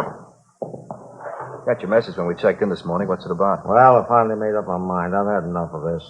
Say, either one of you got a cigarette? I left mine back in the cell. Yeah, sure. Here you are, Lawrence. Oh, thanks. You bet. Here's a match for you. Now, what's the story? What's on your mind? Well, I've been thinking about it most of the night. I didn't get very much sleep. So you remember yesterday? I mean, when you arrested me? Yeah. Well, it's just like I told you then. I'm not trying to kid anybody. I admit it. I've been taking a few bets. It wasn't any big operation, though. You know that. They're just laying off a few bets for my friends, people in the neighborhood. We know all that, Lawrence. We went through that yesterday, didn't we? Yeah, I know. I just wanted to make sure we got it straight.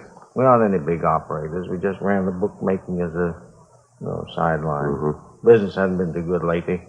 Had to make it up somehow. Sorry, Lawrence. We can't feel bad about it. You were tagged for making book before. You should have learned your lesson. Oh, I know. I'm not singing the blues. I'm not trying to alibi. I didn't call you down here for that. Well, then, what's this all about? Well, like I told you, I've been thinking about it a lot. I didn't sleep hard at all last night. I finally made up my mind, though. I'm going to get it off my chest if it kills me. All right, what's that? I'm no stoolie.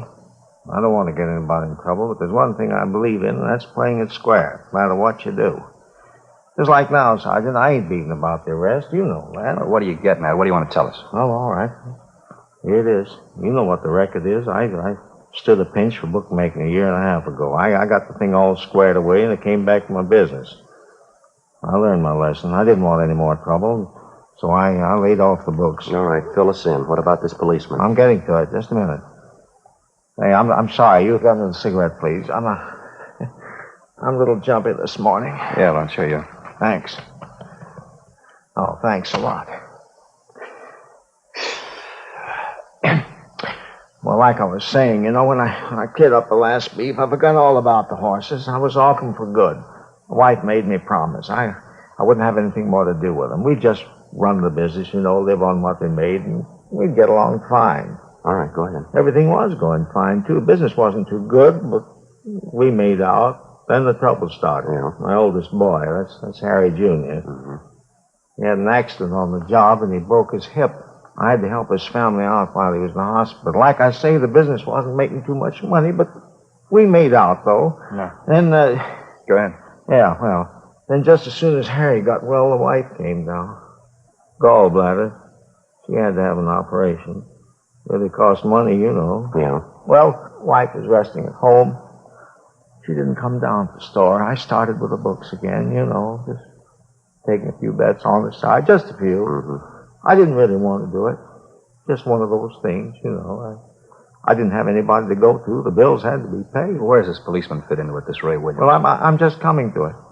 No. Well, he came in the store. He said he wanted to make a bet. I didn't know him from Adam, so I played careful, I told him I wasn't making books, and then he said he was a good friend of Myra's.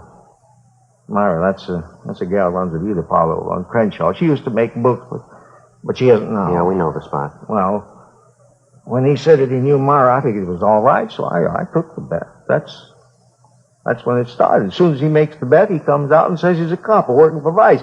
I thought he was just kidding, and he flashes this identification. What kind of identification? Bag? What kind of a bag? Well, I don't know. Just a bag. Looked all right. All right, have a look. This one here, was it like this one? I don't know. I didn't get too good a look at it. It might have been something like that. I don't know. You ask for any other identification? You volunteer to show you any? No, I didn't ask for any. I was scared. I just figured I was arrested again, that's all. He seemed to know all about the first pinch. I stood for making book. He told me that I'd been operating for about a month and a half. He said he had his eye on me. Mm-hmm. What did he do after he told you he was a policeman? Well, I started to explain to him how the thing shaped up while I was making books again, how I had to pay up those doctor's bills. I tried to beg off. I told him that I'd quit right now. Then he turns around and tells me I don't have to. What do you mean? Well, that's just what he said. He didn't make sense to me either. And he went on, he told me I was operating in his destiny. Said it'd be okay if I went right along the way I was. He'd see to it that I didn't stand any pinches. Yes, sir. What else did he say? Well, he said he wasn't the only one who'd have to be taken care of. He said there was his partner. And a couple of guys over him, they'd have to be taken care of, too. He said the juice would cost me $100 a week. I tried to explain to him that, well, I told him that I wasn't operating big. I was just on the side. I said I wasn't making that much a week. All I was doing is about 50. That's all, just 50. Then he said, well, all right, if that's the way you feel about it, I'll just take you down, book you now. Mm-hmm. Well, I told him I didn't want to stand the pinch again, and I'd do the best that I could. So he finally said, I'll give you 2 weeks to go ahead and open this thing up. He said I'd have to do more business because the juice was just going to cost me $100 a week. He didn't care how I got it. This policeman told you to go ahead and open up, huh? For $100 a week, you could go ahead and make book and nobody bothered you. Yeah. Did your wife ever see this policeman, this fellow Williams? Yeah, she saw him. She saw him a couple of times. She saw me give him the money. Mm-hmm. Well, when did all this start? About the 1st of July. Paid him $100 every week since then. Yeah, I'm almost glad you fellas picked me up, understand. He was running in the ground. He had me in a bind. You say the man's name is Ray Williams, is that right? Yeah, that's right. You said he had a partner. Did you ever see him? No, I never did. Did Williams ever come in with anybody? Did you ever see him with anybody? Well, no. No matter of fact, I never did. One time I asked him who his partner was. He says, none of my business. What kind of a car does he drive? I don't know. Never came to my place in a car. He always walked. He came on foot. Do you know anything else about him? Where does he live? I don't know. He never told me. He never told me anything, you see? Nothing. Once I asked him what station he was working out of, who his boss was. He got a little hard with me. He told me not to get nosy, not to ask so many questions. Is there anything else you can tell us about Williams? Maybe where he hangs out, people he knows? Anything you figure will help us? Well, he works out Wilshire. You ought to know him. Ray Williams. Yeah, Ray Williams. The policeman. Not in my book. Frank and I continued questioning the prisoner, Harold Lawrence, and he gave us a complete description of the extortionist, the man he knew as Officer Ray Williams. Frank got on the phone, notified the commander of Internal Affairs Division of the latest development, and he advised us to bring the prisoner to his office immediately. We signed Lawrence out of the main jail for investigation and took him to the city hall, room 37. With the help of Sergeants Lloyd Reiner and Floyd Phillips, we started checking through the personnel files for the suspect. Neither Frank nor myself recognized the name or the description of Williams as given us by Lawrence. The first step was to show the prisoner photographs of every police officer in the department, regardless of rank or detail. He was unable to make an identification. We then showed him photographs of all police officers, retired or otherwise. He failed to identify any of them as Williams. We showed him photographs of all civilian employees of the department. Again, no identification. He was unable to find anyone who even closely resembled the extortionist. Not satisfied with this, the prisoner was shown photographs of all law enforcement agencies' personnel in the area. The same results. No identification. 4:18 p.m. While Reiner and Phillips continued checking on their end, we returned the prisoner to the main jail, and then Frank and I drove out to see his wife, Mrs. Mildred Lawrence. We located her at Lawrence's place of business, a small pet shop just off Wilshire Boulevard. What is it this time? Haven't we got enough trouble? What do you want now? We just got through talking to your husband, ma'am. A few things we'd like to clear up. Like to talk to you a few minutes if we could. You talked to Harry? How is he? He's all right, ma'am. We've been with him all day. We're still looking into the case. Why can't you let him alone? He admitted what he was doing. He wasn't lying. He told you everything. Yes, ma'am. We appreciate that. And why don't you let him alone? Let me alone. Trouble. That's all we've had. Sickness and trouble. No end of it. Well, we realize that, Miss Lawrence. We don't like to bother you, but there's something we have to straighten out here. I haven't anything to tell you. I'm busy. Left alone here to run the store. No help. I'm sick. Shouldn't even be down here. Let us alone. Let me alone. Harry was wrong. He'll pay for it. We're not asking you for anything. We're asking you for something, ma'am. We'd like you to help us. Help you? Why? Policemen all alike. As far as I'm concerned, you're nothing but trouble. Reason for all our trouble. Well, that's what we'd like to talk to you about, ma'am. I haven't anything to say, I told you. I'm a sick woman. Got a lot of work to do. Do you mind stepping aside there? Got this whole bin of dog food to package up. Can't just stand around and talk. Poor little pups have to be fed. Haven't even cleaned their litter yet. We appreciate how you feel, Ms. Lawrence. We won't take up too much of your time. Can't you give us just a few minutes, Now, please? you listen to me. I've tried to be nice to you. I've got no reason to either. I could tell you a lot of things about policemen, things you wouldn't want to listen to. You think you're so smart. Maybe Harry was doing wrong, but he's not the only one. I could tell you plenty if I wanted. Well, that's what we're here for, ma'am. We told you we were with your husband all day. Then why don't you let me alone? Talked to one cop already today. I told him to stay away, and you do the same. I told him just what I thought of him. Low-down thief. Who was this policeman you talked to today? You know who he is. He was the same place with you. You big, honest policeman. You never do anything wrong. That Ray Williams ought to be in jail just like Harry is. Ray Williams. Is that the man who was here today? That's what I said, wasn't it? Now, will you get out of here? Now, look, Ms. Lawrence, just a minute, please. We talked to your husband, and he told us all about this man, Williams. Why don't you do something about it? Go get him and put him in jail, just like you did Harry. That's what we're trying to do, if you'll just help us. Williams isn't a policeman. What do you mean? Yes, ma'am. That's what we've been trying to tell you. We talked to your husband. He told us the whole story. How can you tell? How do you know he's not a policeman? He's not, ma'am. We're sure of that. Harry said he was. Showed Harry his badge. Well, that doesn't make him a policeman, ma'am. We had your husband look at pictures of every officer in this area. He convinced himself that Williams isn't a policeman. Well, if he isn't a policeman, who is he? That's what we want to find out. Will you help us? Mrs. Lawrence? You'll have to excuse me. I didn't mean to be nasty. Just that I've been sick. All this trouble, Harry in jail. Yes, ma'am, we understand that. Now, you say Williams was here today. About what time was that? It was before lunch, about 11:30, quarter to 12, I think. He came here to get money. That's what he always came for. Did he say he'd be back? No, I told him never to come back. Told him Harry was in jail. All the money we gave him, what good did it do? Said I'd go to the city hall if he ever came back. What'd he say to that? He said Harry had to expect an arrest now and then. I told him Harry wasn't going to get arrested anymore. He was through with all that junk. People like him, too. Uh-huh. And then he swore at me. Called me some real nasty names. Told me I'd better keep my mouth shut or I'd get worse than Harry did. Then he went out and slammed the door. Was he driving a car? Did you notice? No, I never saw him in one. Is there anything you know about Williams at all? I mean, anything that would help us locate him, maybe? No, I don't think so. All I know is he said he was a policeman. His name was Ray Williams. Couldn't Harry tell you anything? Maybe he knows. No, ma'am, he couldn't tell us much. Oh, excuse me, please. Yes, ma'am. Lawrence's pet shop. Yes? What's that? Oh, what? Hello? He hung up. Ma'am? It was Ray Williams. Said he just drove by here. He saw us. Well, what do you want? Said he saw me talking to you. He knows you're a policeman. Told me to keep my mouth shut. Said if I don't, he's coming back. Yeah? He said he'd kill me. Before we left, we called in and arranged for a 24-hour stakeout on Lawrence's pet shop and also on the Lawrence home. Until the suspect was apprehended, she would be given a 24-hour protection. The next day, we picked up Mrs. Lawrence and brought her downtown to the City Hall, room 23. We went through the same procedure with her as we had with her husband. Like her husband, she was unable to identify any of the photographs of police officers in the area. In addition to the personnel photographs, Mrs. Lawrence also went through a group of pictures which Sergeants Reiner and Phillips came up with. They'd had a run made through the staff's office on all known extortionists using the same M.O. Williams used, posing as a police officer. From this group, both Mr. and Mrs. Lawrence gave us 2 partial identifications. Both men were picked up, questioned, and eliminated. Meantime, we'd gotten out a local broadcast, and a teletype was sent to George Brereton, CII Sacramento, asking for assistance in identifying the extortion suspect. The investigation went on. 2 days passed. No leads on the suspect. In checking on other possible victims of the extortionist, Ray Williams, we drove to interview Myra Thomas, operator of a beauty shop out on Crenshaw. She was a tall, good-looking brunette in her early 30s. This man we're looking for, Miss Thomas, Ray Williams, we understand he's a friend of yours. Please, Sergeant, you've described the man to me. You told me his name. It doesn't mean a thing to me. I don't know him. Well, then how'd he get your name, miss? I'm sure I don't know. I'm sorry, I can't help you.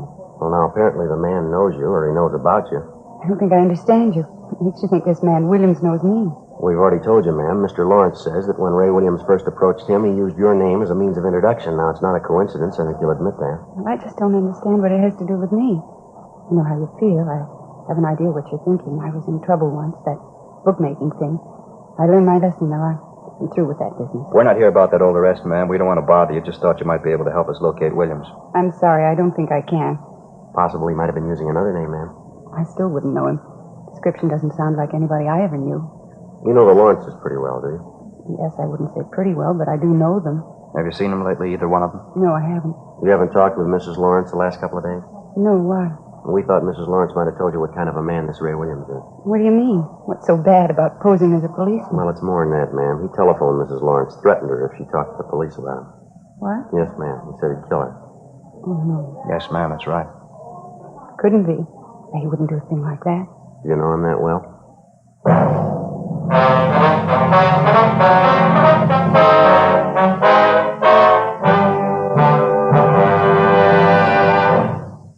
You are listening to Dragnet, authentic stories of your police force in action. Because of its quality, Fatima is the one king-size cigarette that stands out. Here's the practical way to prove that yourself. Compare Fatima with any other king-size cigarette. 1.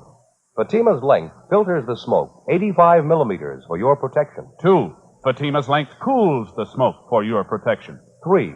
Fatima's length gives you those extra puffs, 21% longer than standard cigarette size. Fatima gives you more for your money. And in king-size Fatima, you get an extra mild and soothing smoke, plus the added protection of Fatima quality. Because of its quality, its extra mildness, and superbly blended tobaccos, more and more smokers coast to coast are switching to Fatima every day. Buy Fatima.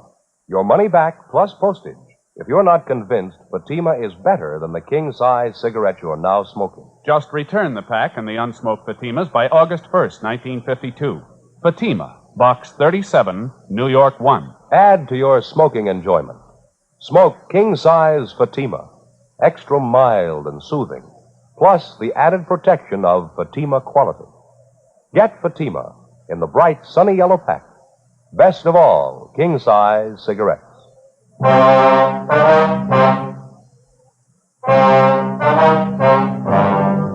The idea of an extortionist posing as a policeman to obtain money certainly was nothing new. The idea is as old as crime itself. It's one of the most vicious types of extortion in the eyes of law enforcement agencies because so many such cases go unreported to proper authorities by the victims. Usually, the victim is a person of circumstances with something to hide. The extortionist discovers the person's secret by one means or another, and he begins the never-ending process of draining the victim of his last dollar, all under the guise of being a police officer. If the victim's intelligent enough, at the first approach by the extortionist, he takes the matter to the proper authorities. If he isn't, and he's lucky enough eventually to escape the extortion trap, he goes on for the rest of his life believing that a man who was hired to protect him was the source of all his trouble. And for the rest of his life, he hangs on to his idea, and he passes it on to others. A complete disrespect for law and law enforcement officers. Saturday, October 22nd, 2:15 p.m. Frank Smith and I continued questioning the beauty shop operator, Myra Thomas. The more we talked with her, the more we were convinced that she was acquainted with the suspect, Ray Williams. In order to convince her of the suspect's viciousness, we drove her over to see Mrs. Lawrence at the pet shop. After their talk, we drove Myra Thomas back to the beauty shop, and she told us the story.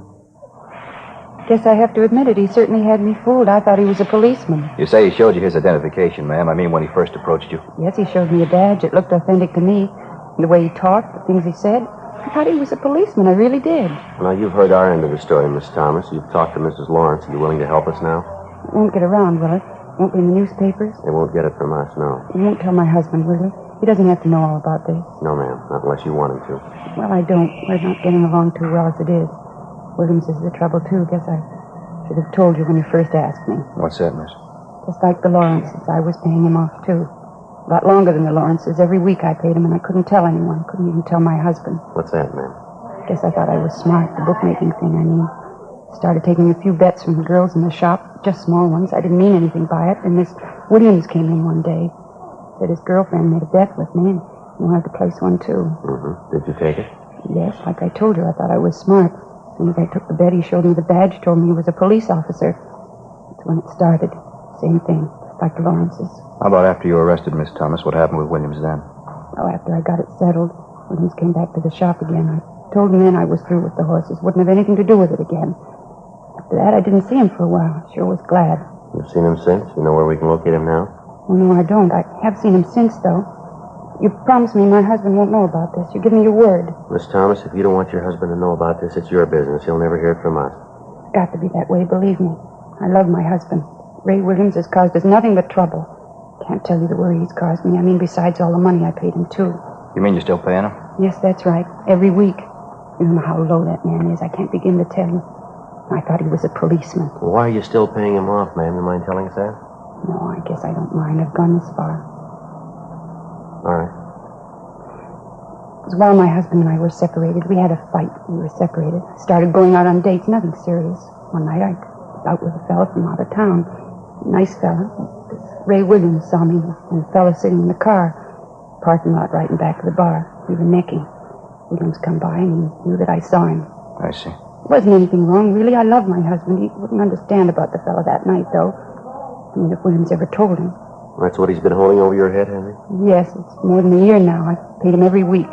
I'll tell you the truth, Sergeant. I can't go on much longer. I can't. Well, you don't have to worry about it anymore. Just help us locate the man. That's all you have to do now. Well, I don't know where he lives, but I know he's going to contact me. He always does. And that's what we'd like to know. How does he contact you? He phones usually once a week, maybe every other week.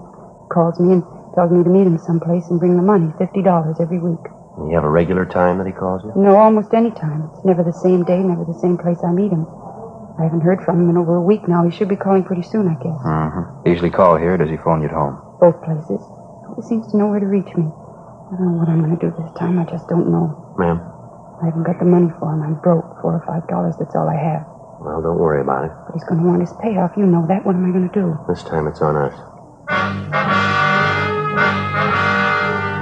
Before we left Myra Thomas at the beauty shop, we had a definite understanding that as soon as she heard from the extortionist, Ray Williams, she was to call us immediately, any time of the day or night. Then we called the office and made arrangements for stakeouts to be placed both at the beauty shop and at Myra Thomas's home in case Williams decided to contact her in person. The Thomas woman was given a plain envelope containing $50 in marked bills, which she was to hand over to the suspect the next time he demanded his regular payoff. 2 days went by. Tuesday, October 25th. No word on the suspect. Thursday, the 27th. Still no word. Saturday morning, October 29th. I got it. Right. Vice detail, Smith. How's that? Oh, yeah. Uh-huh, I see. Hold on, huh? Pencil, Joe? Yeah, here you go. What was that place again? Okay. The time?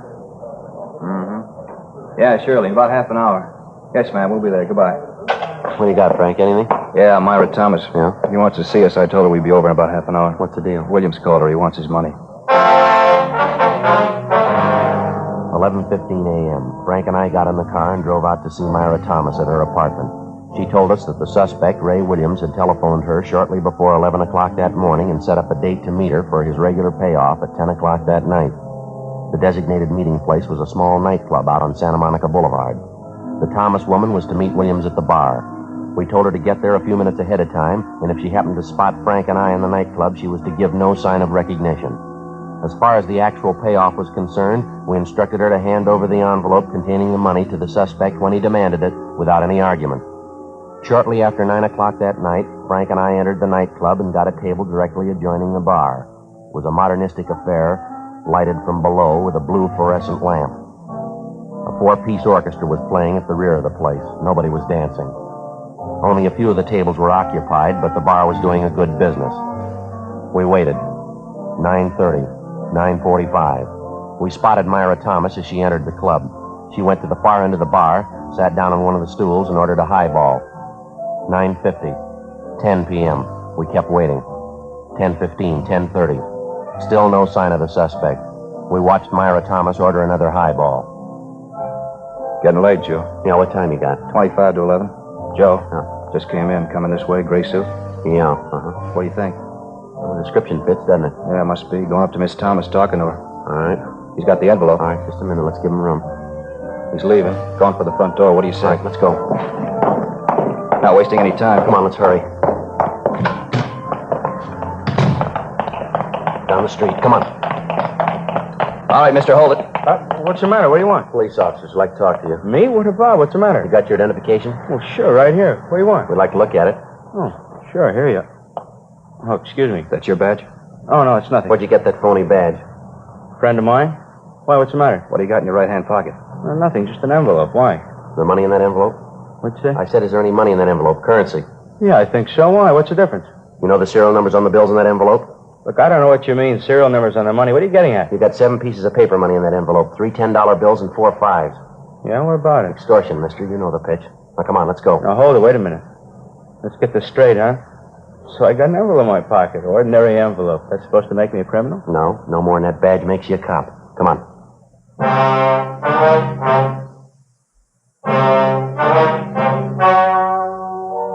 The story you have just heard was true. The names were changed to protect the innocent. On January 8th, trial was held in Superior Court, Department 86, City and County of Los Angeles, State of California. In a moment, the results of that trial. Now, here is our star, Jack Webb. Thank you, George Fenneman. Friends, our sales records show that more and more smokers every day are switching to king-size Fatima.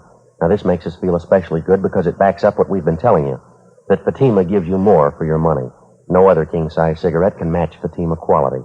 When you buy your first pack and compare them with the cigarette you've been smoking, you'll notice Fatimas do have a better flavor and aroma, and you'll like their extra mild and soothing smoke. Next time, buy Fatima. Best of all, king-size cigarettes.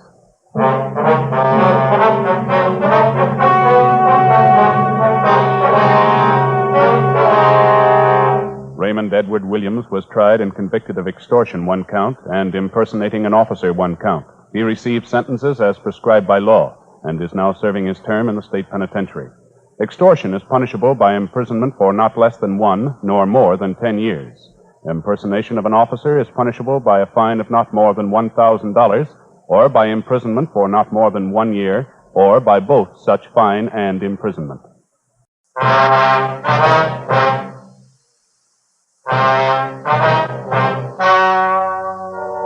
story you are about to hear is true.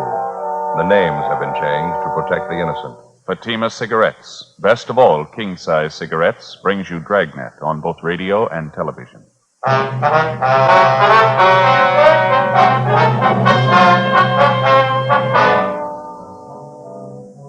You're a detective sergeant. You're assigned to robbery detail. A United States mail truck is held up and robbed. 22 sacks of registered mail are taken. The holdup men escape. There's no lead to their identity. Your job? Get them. Compare Fatima with any other king-size cigarette. Yes, compare Fatima with any other king-size cigarette. 1. Fatima's length filters the smoke 85 millimeters for your protection. 2. Fatima's length cools the smoke for your protection. 3. Fatima's length gives you those extra puffs, 21% longer than standard cigarette size. Fatima gives you more for your money. And in king-size Fatima, you get an extra mild and soothing smoke, plus the added protection of Fatima quality. Buy Fatima in the bright, sunny yellow pack. Best of all, king-size cigarettes.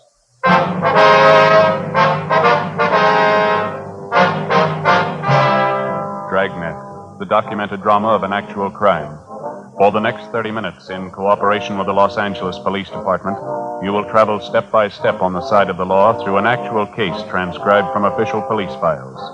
From beginning to end, from crime to punishment, Dragnet is the story of your police force in action. It was Monday, August 4th. It was hot in Los Angeles. We were working the night watch out of robbery detail. My partner's Frank Smith. The boss is Captain Didion. My name's Friday. I was on the way back from communications, and it was 11:05 p.m. when I got to room 27A, the squad room. That's it. There wasn't anything else to do. One of them had a gun pressed right up against the back of my head. I didn't dare make a move. All right, Bud, take it easy. Joe? Nothing yet. The broadcast and the APB are out on him. How you feeling, Houston? Not bad. Still a little shaky. How about my partners, Frank and Adolph? Are they hurt bad? No, a couple of bad bumps in the head. They'll be all right by morning. Doctor's treating them now over at Georgia Street. Can we talk to them tonight? Doctor doesn't think it'd be a good idea. We can wait till morning. You're looking a little pale, Houston. You sure we can't get you something? No, I'll be all right. Still a little shaky, that's all. It's the worst scare I ever got in my life. Thought I was gone for sure. How about a glass of water? Yeah, okay, if you got it. You bet. You got a penny, Frank? Yeah. Okay.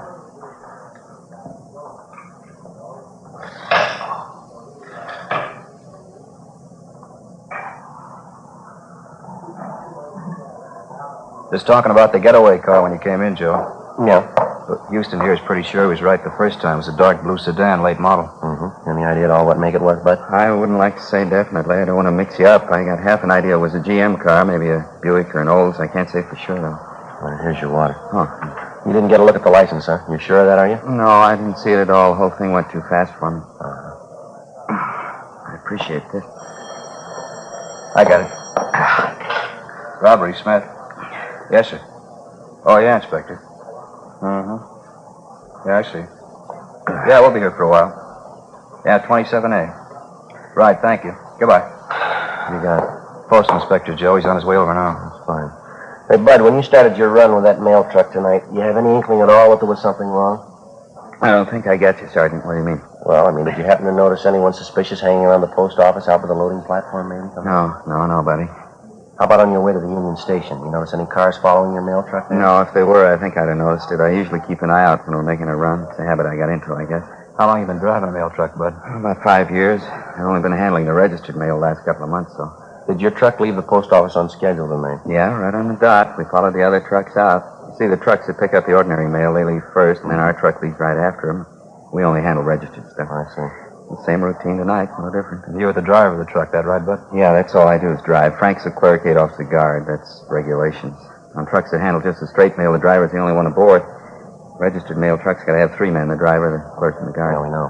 You usually drive the same route from the post office to the Union Station, do you? Yeah, we go the same way every night. Straight down Temple Street, turn right and go down Ferguson to Alameda, then over Alameda to Union Station, make the pickup or the delivery, and then we come back the same way to the post office. And that's the route you followed tonight, huh? Yes, sir, that's it. Only we didn't make it back this time. I'd like to make sure we got this straight now, Bud. Do you mind checking us out on exactly what happened from the time you got to the Union Station? No, I don't mind. Well, try to relax if you can. Just take your time. Try to remember everything, will you? Say, would you mind very much if I called my wife first? I know I'm going to be late getting home. I don't want her to worry. You bet. Go right ahead, Bud. What's your number? I'll dial it. Thanks. It's Pleasant, 29321. Okay. You got a family, Bud? Yeah, 3 kids. Mother-in-law, too. She lives with us. Here you are, Bud. Oh, thanks. Lorraine? Oh, hi, Mother. Did I get you out of bed? No, nothing's wrong. I just called to say I'd be a little late tonight. I didn't want Lorraine to worry. No place? No, I'm not in a bar. Why do you have to say things like that? If that's the way you feel, all right. Just tell Lorraine, will you? Hello? Mother-in-law, they never get off your back. Sorry to interrupt, officer. It's all right, Bud. You want to go ahead now? Let's see. You wanted to know what happened after we left Union Station? Yeah, that's right. What time was it when you left the station? Right after we loaded the mail sacks on the truck, 28 sacks, all registered, and took off. What time was that? Scheduled time, 9:56. Left the station, headed for the P.O., Drove the same route, along Alameda to Ferguson, then up Ferguson. As I turned the corner, I picked up their headlights in the rearview mirror. Then they started crowding us. I knew something was wrong. Too late to do anything then. They pulled up alongside, forced you into the curb, is that it? Yeah, the darkest part of the street, too. It was a big sedan, I know that, a four-door job. Dark blue, and it was a late model, I'm sure. You notice anything special about the car, Bud? I mean, maybe a dented fender, some special accessories on it, anything like that? No, nothing I'd be sure about. I was too busy trying to keep going, get out of their way. I didn't have much of a chance. They forced us up on the sidewalk. I saw a telephone pole coming at me. I had to stop. What happened then? I threw a bright spotlight on us. Blinded me for a minute. And these three men got out of the car and came at us, guns in their hands. It all happened in a couple of seconds. I was never so scared in my life. Did you get a good look at any of the men? No, I didn't. It was pretty dark. The place they stopped us at. I couldn't be sure I'd recognize any of them if I saw them again. Well, what'd the men do when they came up to the truck? Put their guns in our face, made us get out of the truck and climb into their car, the blue sedan. And one of them got in the mail truck behind the wheel. His name was Sid. I heard that. One of the men said, "Follow us in the truck, Sid. You know where to go." That's what he said. You happen to hear any other names? No, that was the only one. And Sid seemed to be the boss. He was giving the orders anyway. They put you and your two partners in the back seat of their car? Yeah, and the two thieves were in the front seat. One drove and the other held a gun on us. He kept the lower part of his face covered with a handkerchief. You could see the mail truck following a little ways behind us. Mm-hmm. They drove you straight down Alameda, is that right? Yes, sir. Like I told you before, I think it was about a mile and a half. And they turned off right into that alley by the warehouse, same place you found us. I figured that was the end. They got us out of the car, Frank and me and Adolf. They had us line up against a brick wall there, hands up in the air, facing the wall, and then they opened up the back of the truck and transferred the mail sacks to their car. Well, any conversation while all this was going on? Not too much, no. You see, one of them, I think that was Sid. He covered us with a gun, a shotgun. The other two moved the mail sacks from the truck to the car, and every once in a while the Sid would tell them, "Come on faster, we're short on time." I think that's what he said. Well, why'd they slug your two partners, this Frank and Adolf? Any reason for I that? was coming to that. You see, when they got all the mail sacks in their car and they were ready to pull out, the other two guys came over to Sid, and one of them said, "What are we waiting for? Let's kill him and get out of here." Yeah? Right away, our clerk, Frank, he began pleading with him not to kill us. I guess Frank was thinking of his wife and his little kid. How'd the thieves react? Well, they slugged him, cracked him with a gun, and hit him a couple of times. Frank went down. He started crying. Just a young kid, you know. Yeah, I know. Well, this other guy told Sid again. He said, "Come on, let's kill him. Let's get out of here." He's the one who had something wrong with his voice. It was real husky, you know, like he had a cold. Go ahead. Well, I got to say, this Sid wasn't much for killing us. He told the other guy he didn't think they ought to kill us because they'd set him up for a murder rap besides mail robbery. The other two guys told Sid, "What's the difference? If we're going to rob the mails, we might as well go all the way." And they argued about it a minute or so. Yeah. And my other partner, Adolf, he began to plead with him. He said, "Please don't kill us." I was sick to my stomach. I couldn't even talk. What'd you say? I said I was sick to my stomach. I couldn't even talk. Is that when they slugged Adolf? Yeah, this Sid slugged him. He hit him worse than he did Frank. He kept beating him and beating him. I still hear it. I just got sick. Well, make a long story short, this Sid finally said, "We'll give him a gambler's chance. We'll toss for it." Huh? That's just what he said. He said, "We'll toss for it." And he says, "Hey, you." And he motioned to me. He said, "I'm going to toss a coin. You call it. If you lose, we kill the three of you. If you win, we don't." So help me, it's the truth. I didn't know what to do. I tried to talk them out of it. Yeah. They wouldn't listen. The Sid told me either I called it or they'd kill us then. Took a coin out of his pocket and flipped it in the air. I called head. Guess I don't have to tell you. I won. Something new for the book. How'd it go after that, Bud? Tied up the three of us and drove off in their car. About 15 minutes later, that night watchman found us and called you fellas. You know the rest. And you're sure you wouldn't be able to identify any of the hold-up men if you saw them again? No. You're real sure? No, their general build, that's the only thing I'm sure of. This fellow Sid was tall on the thin side, about 45, 50 years old. The other two were fairly short, stocky. Like I told you, that one fellow's voice, deep and husky. I think I'd know him if I heard him talk again. Excuse me a minute. Robbery Friday. Yeah, Walt. How's it going? Yeah, not much down. All right. Fine. Yeah, fine. The getaway car, they just found it. Where'd you? Up in Elysian Park, just off Riverside. What about the mail sacks? They find them too? Yeah, every one of them. Empty.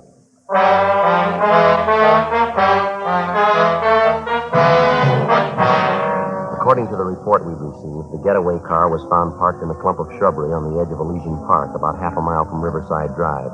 All of the 28 registered mail sacks were found scattered in and around the car, and with the exception of a few pieces of mail, the sacks were empty.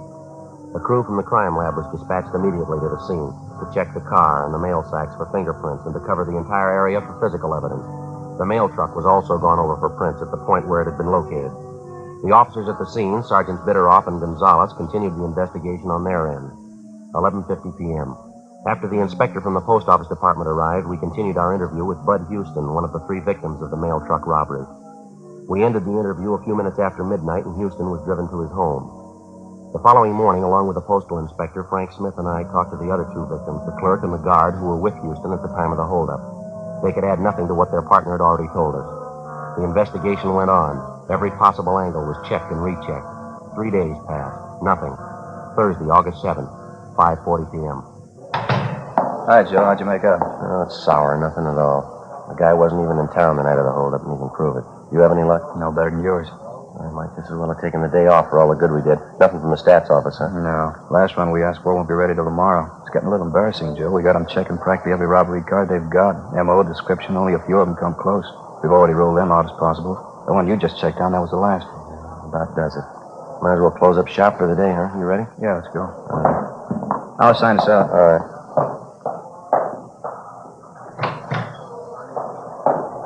Okay, Joe.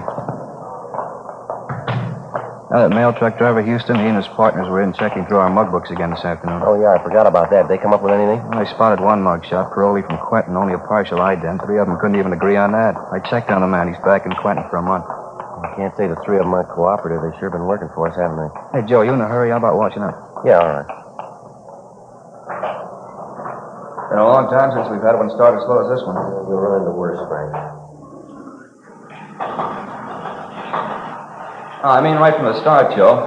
We find a getaway car, plenty of prints on it. Can't get a make on any of them.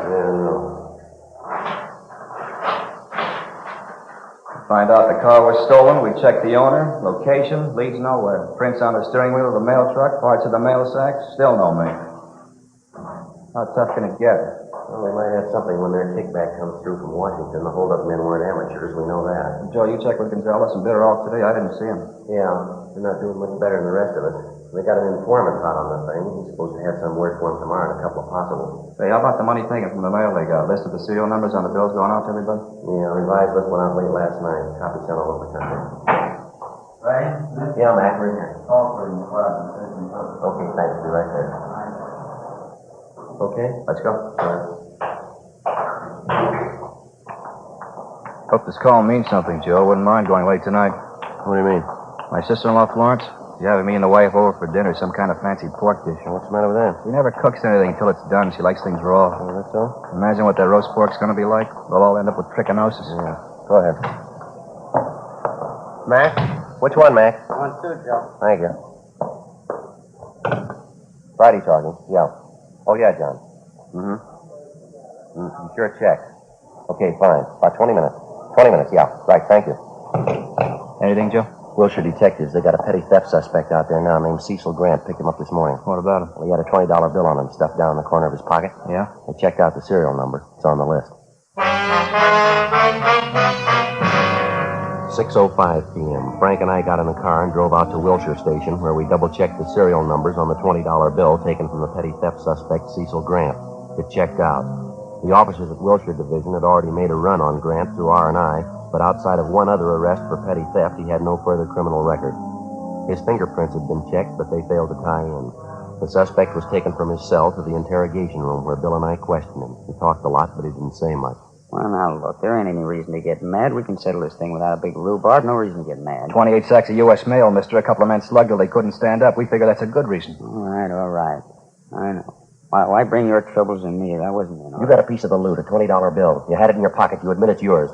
All right, so what? The holdup's still fresh. It ties you in close, Cecil. You're warm enough for us. What do you mean? What are you getting at? You don't need me to explain it. You got a piece of the loot. You say the bill must have been in your pocket for at least a day. That's right. Then it's a good chance you were in contact with the thieves. Either that or you're one of them. I'm not. You know that. Couldn't have been there. I got an alibi. Now, face it, Grant. You're not going to alibi that $20 bill. Now, how about it? I don't know. I told you I don't know. If it's not your job, you better check us out, Cecil. Robbing the U.S. mail. I think you know what that gets you. I don't know. Money was in my pocket. I just don't know. 25 years, 30, maybe 35. If you're not in, why fool with it? How about it, Cecil? I'm not in. You know that. Then what about the 20? What about it? Well, this is the way it happened. Guy owed me a 20. Owed it to me for 6 months, maybe more. Tuesday he came around, paid off. Gave me that bill you got. This last Tuesday? That's right. Thought it was funny, but he's a nice guy. I didn't want to make trouble. How do you mean? Well, when he paid me the 20 back, he He said, well, look, bill isn't phony, but don't let it out for a couple of days. Bill's okay, but just sit on it, maybe a week or two. That's just what he told me. Who was it? Where did we find him? Well, he's a nice guy, friend. I don't want to make trouble. It's already made. Now, what about it? Johnny Carter, 380 Nashville Avenue, apartment 2.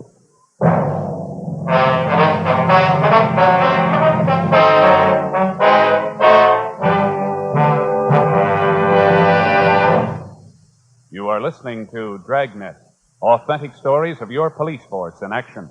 Because of its quality, Fatima is the one king-size cigarette that stands out. Here's the practical way to prove that yourself. Compare Fatima with any other king-size cigarette. 1. Fatima's length filters the smoke 85 millimeters for your protection. 2. Fatima's length cools the smoke for your protection. 3. Fatima's length gives you those extra puffs, 21% longer than standard cigarette size. Fatima gives you more for your money. And in king-size Fatima, you get an extra mild and soothing smoke, plus the added protection of Fatima quality. Because of its quality, its extra mildness, and superbly blended tobaccos, more and more smokers coast to coast are switching to Fatima every day. Buy Fatima. Your money back plus postage if you're not convinced Fatima is better than the king-size cigarette you're now smoking. Just return the pack and the unsmoked Fatimas by August 1st, 1952. Fatima, Box 37, New York 1. Add to your smoking enjoyment. Smoke king-size Fatima, extra mild and soothing, plus the added protection of Fatima quality. Get Fatima in the bright sunny yellow pack. Best of all, king-size cigarettes.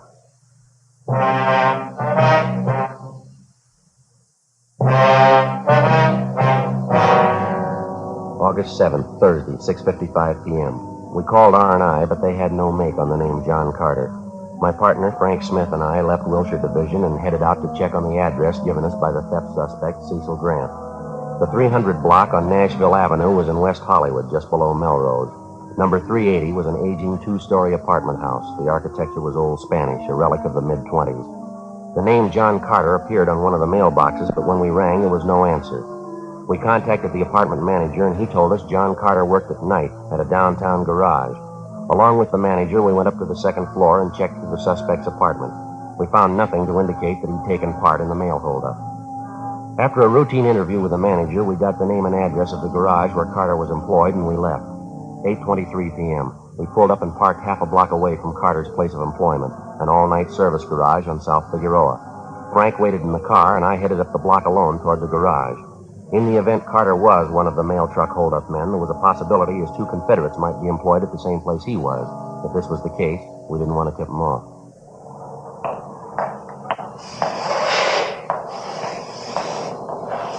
Hi. Yeah, you want something? Yeah, I do. I need a little help if you got the time. I don't know. I'm busy right now. What's the matter? I got my car stalled down the street there. I can't figure out what's wrong. The lousy thing just stopped on me. All right. Check the gas tank? Yeah, nothing as simple as that. I got almost a full tank. Well, I hate to bother you. You think you could come down and take a look at it? It's not far, just a half a block down the street. I'm pretty busy. You can see that. I don't know. Sure appreciate it if you give it a look. I'm not much of a mechanic myself. Probably something real small. My car's almost new. I don't know. Just a minute. All right, that's going to have to do. It's 2.5 service charge. I have to leave the garage. I guess you know that. Okay, that's all right with me. I got to get that car started. You pay in advance. We've had too many hassles on this before. Okay. There you go. Okay. Just down the street, you said? Yeah, down this way. Okay. I don't know what happened to the lousy thing. It just quit on me. Nice night. What'd you do, pound on the gas pedal, flood the carburetor? No, I don't think so. I kept trying the starter when the thing quit on me. There's an automatic choke on the car, though. Maybe that had flooded. I don't know. A half a block now. Which one's your car? Straight ahead there, the gray sedan. Oh, yeah. This one right here. Okay, get the hood open. Well, never mind that, mister. Just get in the car. All right, Frank. Oh, what's this? Police officer, his identification. Get in the car. What's the matter? What is it? Come on, in the car. Hey, what's the pitch? What's it all about? Your name, John Carter, address 380 Nashville Avenue? I don't know what you're talking about. Is that your name and address? All right, it is. What about it? Get him behind you. Help him, Frank. Yeah. All right, that's good. What are you trying to pull? What's this about? U.S. mail robbery, Carter. I want to talk to you downtown. I don't know anything about any mail robbery. What are you talking about? Nothing to worry over. If you're cleared, you'll be back on the job in an hour. Oh, why pick me? I work at garage. It's my bread and butter. Why don't you go ahead and arrest the newsboy down corner? Same thing. No, there's a big difference. Yeah, you name it. A $20 bill. 9:05 p.m. After checking with the garage manager to make sure none of his employees were possible accomplices of Carter's, we drove the suspect back to the city hall, took him to the interrogation room, and started to question him.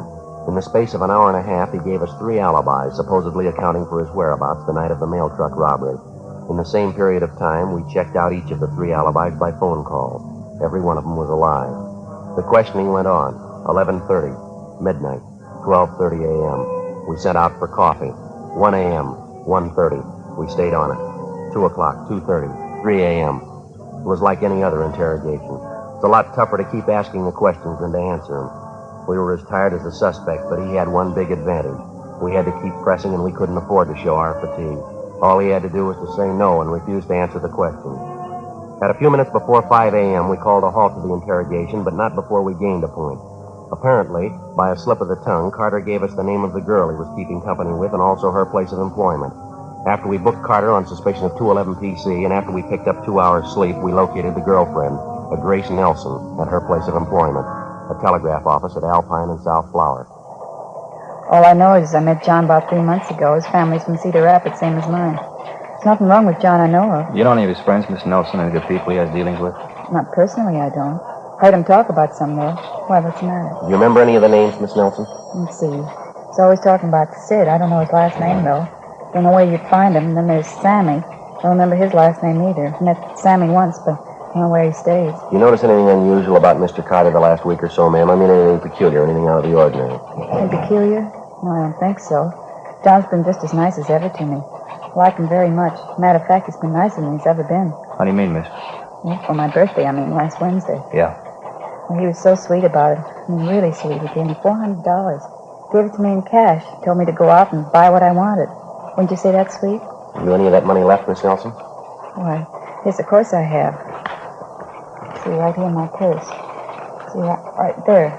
More than half of it. Carter tell you where he got this money, Miss Nelson? Gambling game. He said he won it at cards. What's wrong? Serial numbers, ma'am. This money was taken in a holdup, U.S. mail. We've got a pretty good reason to suspect Carter. You mean John's a thief? That's how he got the money? I can't believe it. Afraid it's true, ma'am.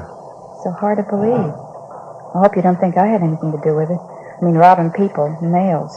Are you sure it's John Carter you want? Yes, ma'am, we're pretty sure. We understand you were pretty close to him. He said the two of you were going to get married. I don't know. We did have it said at one time, but now I don't know. I had people in this town, my whole family. I couldn't let this get out now. You're willing to admit the $400 you got came from John Carter, the same bills that he gave him to you? I don't know. I love John. I want to hurt him. I really love him. Tell me the truth. What's going to happen? Well, he's going to be charged with robbery, ma'am, holding up a U.S. mail truck, taking 28 sacks of registered mail. John Carter? That's right, him and 2 others. I'd like to ask you one more question, miss. Do you have any idea what Carter was up to? The robbery, I mean? Me? Of course not. No idea at all. I love John. I loved him for what I thought he was. I'd go through anything for him. I love him. Just wouldn't make any sense, though, would it? Ma'am? Going to jail for him. Just common sense. You can't love anybody that much. That afternoon, we had the suspect, John Carter, brought from his cell to the interrogation room where he was confronted with the testimony of both Cecil Grant and Grace Nelson, 2 of the people he'd given some of the stolen money to. Another hour of interrogation and Carter broke. He admitted taking part in the holdup and gave us the name of his partner. He named as the leader and mastermind of the robbery a Sidney Grover at an address in Highland Park. Frank and I checked it out. Yeah. Police officers, you Sidney Grover? Yeah. I'm not feeling so well. Can't you come back later? Not feeling well at all. It's kind of important, Grover. Like to talk to you downtown? Come back later, huh? A little later on. I got so many troubles right now, please. I'd like to talk to you about a holdup, Grover, a mail truck. We got the 2 men who worked it for you. They gave us the whole story. 2 men? What do you mean? Can't you see I got troubles? Please don't bother me. Come back later, huh? Bad trouble. You better get your coat, Grover. Got to talk to you downtown. Look, don't you understand? My son's left me, my only boy. He packed his bag, he walked out. He left me. Afraid that's your problem, mister. He said he didn't want any part of me. He had an argument. He didn't like what I was doing. Big argument. He slapped my face, my own boy, and he walked out. Slapped my face. All right, you want to get your coat? Yeah, okay. Mail job, is that it? Got the other 2? Yeah, we got them. All right, no argument. I didn't try to run away. I guess you can see that. My boy said it was a crook. We argued. He slapped me, walked out. How come, Sergeant? I wouldn't know. Let's go, Robert. It's our story, huh? Old man trying a mail robbery. I'm 55. I don't look it, do I? Kid slapped my face. He said I was a crook. I couldn't hit him back, my only boy. Wish he hadn't called me a crook. But it's our story, isn't it? Yeah, it's sour. Let's go. The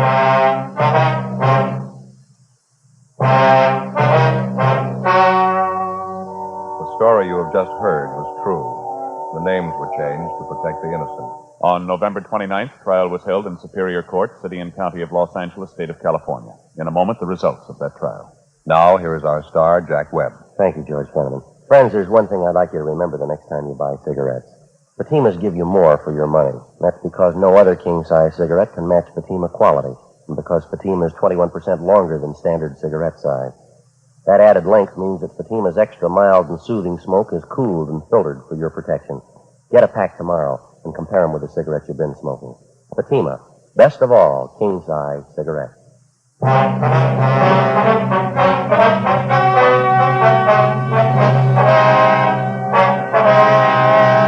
Sidney Allen Grover, along with his two accomplices, John Harold Carter and Samuel Maxwell Johnson, were tried and convicted of robbery in the first degree, 1 count, and assault with a deadly weapon, 1 count. All 3 are serving their terms in the state penitentiary. First-degree robbery is punishable by imprisonment from 5 years to life. Assault with a deadly weapon is punishable by imprisonment for not less than 1, nor more than 10 years.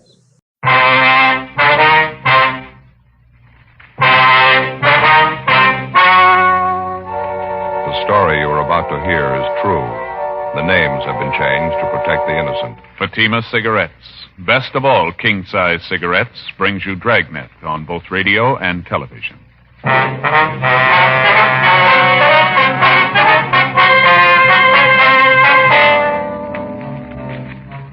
You're a detective sergeant. You're assigned to vice detail. A professional gambling ring has set up operations in your city. Dozens of citizens are being victimized.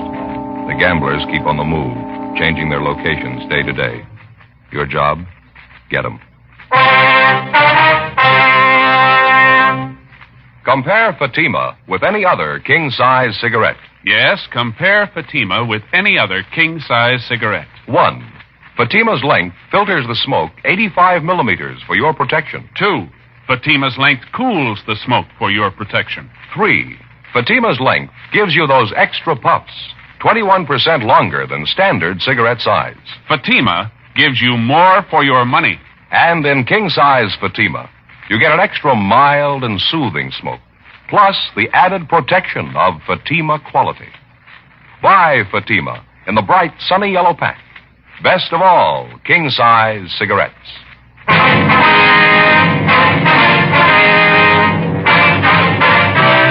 Dragnet, the documented drama of an actual crime. For the next 30 minutes, in cooperation with the Los Angeles Police Department, you will travel step by step on the side of the law through an actual case transcribed from official police files. From beginning to end, from crime to punishment, Dragnet is the story of your police force in action. It was Monday, February 9th. It was foggy in Los Angeles. We were working the day watch out of vice detail. My partner's Bill Lockwood. The boss is Lieutenant Bingham. My name's Friday. It was 4:20 p.m. when I got to the second floor of the old Central Jail building. Vice detail. Hi, Joe. Hi, Bill. Did he show up yet? Yeah, waiting in the next room. Oh, fine. Did you talk to him yet? No, he just came in a couple of minutes ago. Figured I'd wait for you. Well, how's he seem? Sober? Does he look like he's off the lush? Yeah, he looks pretty good. Shaved, cleaned up a little. Fine. Dave, how are you? Oh, hiya, Friday. Thought I'd drop by and see you. Remember you were talking to me last week about that thing. You hear anything, Dave? Yeah, I think I might have something for you. I think it's what you're looking for. Tried to get you on the phone last night. You weren't in. Well, you should have left a message. Oh, I didn't want to do that. You know how it is. Guess I shouldn't even be coming up here like this. You got some kind of a permanent address, Dave? Phone number? Someplace we can contact you? No, I'm still floating around a little. Mm-hmm. Now, about this thing we were talking about, what'd you hear? I picked up a little chatter. I think it's what you want. Say, you fellas had your coffee. I haven't had mine. What do you say? Okay, how about the place down at the corner? Fine with me. All right, you want to check us out, Bill? Tell him we'll be back in about 10 minutes. Yeah, fine. Thank you. All right, Dave, we can go out this way. Okay. You're looking pretty good, Friday. World treating you okay? Well, I can't complain, I guess. Go ahead. Thank you. Guess we better wait for your partner, huh? What's his name? Lockwood. Oh, yeah, sure. Skipper's got something for us when we get back, Joe. All right. You're looking pretty good yourself, Lockwood. Yeah, real good. You seem to be in pretty fair shape. That pocket full of change sounds healthy. That's not too good. Still got a few dimes to rattle. Hasn't been coming too fast lately, though. You still setting pins down there at that bowling alley? Yeah, uh-huh. A lot of help hanging around, though. They really got to hustle for it. That's so. Oh, yeah. A lot of the alley's changing over to those automatic machines, you know? Mm-hmm. Quite a few guys out. Lousy machines can set pins better than a man can. Hi, Matthews. How are you? Hi, Joe. Hi, Bill. What do you say, Jack? Not too much. Hey, who's that guy? He works out of the office. Why? Nothing. I thought I'd seen him around. Yeah. No, down this way, Dave. Just a couple of doors. Oh, yeah. By the way, did you hear anything about Tony? You know if he's in town? No, I've been working on it. That dirty Tony, he's not going to show. Go ahead, Dave. Yeah, thanks.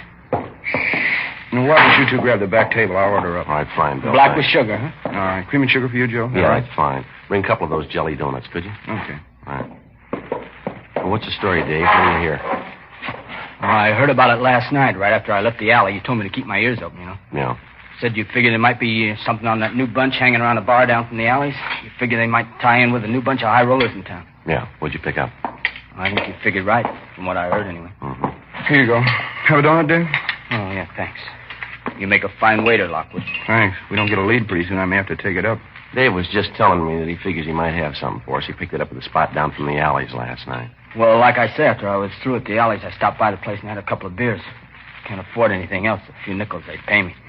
Lucky to get enough to eat the way things are going. Yeah, it's pretty rough, I know. Well, what's the pitch you got, Dave? Well, I was sitting there having a beer and a couple of those new faces were sitting next to me. So I put my ear out and tried to pick up some of the talk. Yeah. I couldn't get all of it, but I did get enough to make out there's going to be a big game tonight. From what I could get, there's going to be a lot of scratch floating around. You hear what it's going to be, Dave? I had to play it careful, you know. Couldn't be too nosy. Yeah, sure. Well, I sat and had another beer in one of these new monks. Heard the other guy call him Mike, I think. He asked the bartender for change to make a phone call. He got the change, went over the wall phone. I got up and drifted over that way. I made out like I was watching the shuffleboard. I caught some of his talk. Yeah, what was that? Well, he was talking about some big game tonight. I heard him say to the guy on the other end not to show up before 11:30. To get an address? Yeah, He said he'd be back of an empty store building down on Gibbons Avenue. You get the number? 9122. What was that again? 9122, is that right? Yeah. Gibbons, huh? Yeah, I'm pretty sure. As soon as I got out of the place, I wrote it down. Wait a minute. I got it. Let's see. Yeah, 9122 Gibbons. Yeah, that's it. Now, this fellow that made the phone call, you say his name was Mike, is that right? Yeah, that's what I heard his partner call him. He's kind of a short guy, like 35, 36, on the fat side, black hair. Mike Filmer. You know him? Yeah, we've had an eye on him. Thought he might figure in. Not about the size of it, Dave? That all you heard? Yeah, that's about it, Friday. As soon as he finished the phone call, him and his partner left. I finished my beer and left, too. I had to. Couldn't afford another one. Real tough these days. Yeah, well, thanks a lot, Dave. Really appreciate it. Well, don't mention it. You've always done all right by me. Donut sure tasted great. Still hungry. The way I feel, I could take on a 3-inch steak. I'm sorry things aren't better for you, Dave. How about a 10 spot? Will that help you any? It sure will, Friday. Thanks a lot, huh? Really can use it. Well, glad to help you. You're always helping us. You sure make it nice. I mean, you make it nice and easy on a guy. How do you mean? Well, it's always there first. I never have to come right out and ask. What's that? The dough. You always get the pitch, don't you?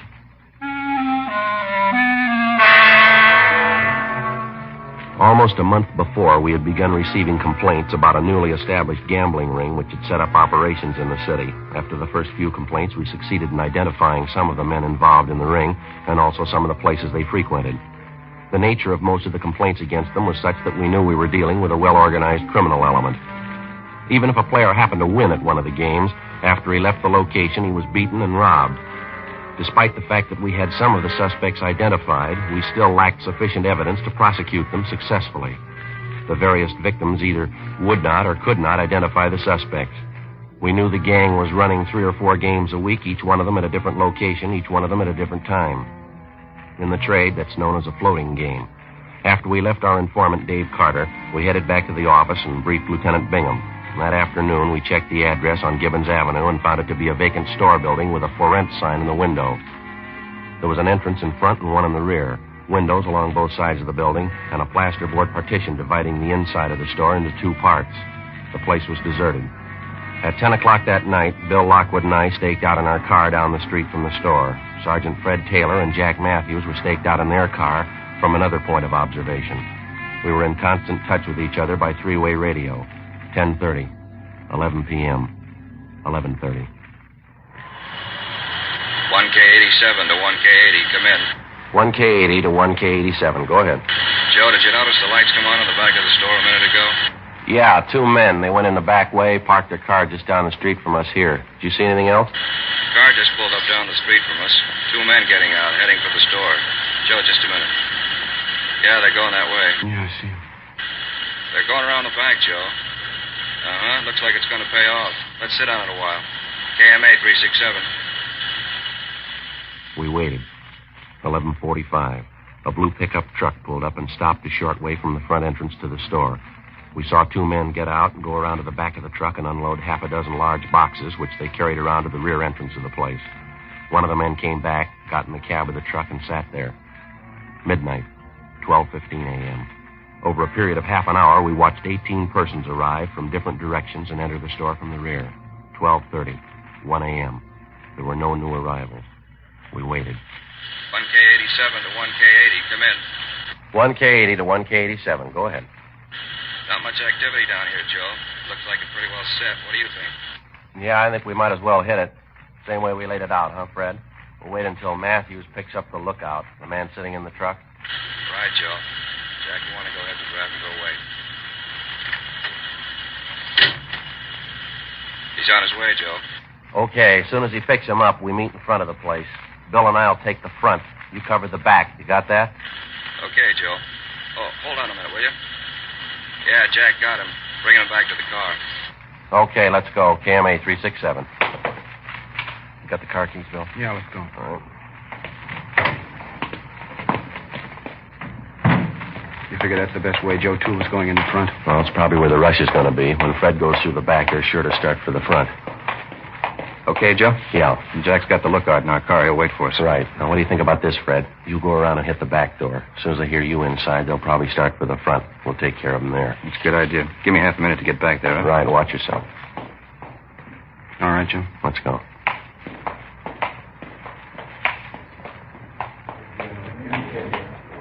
They're still going. Not wise to us. Yeah, let's hold it right now. Police officer, you're under arrest now. Hold it right there. Come on, Bill. Let's hit it.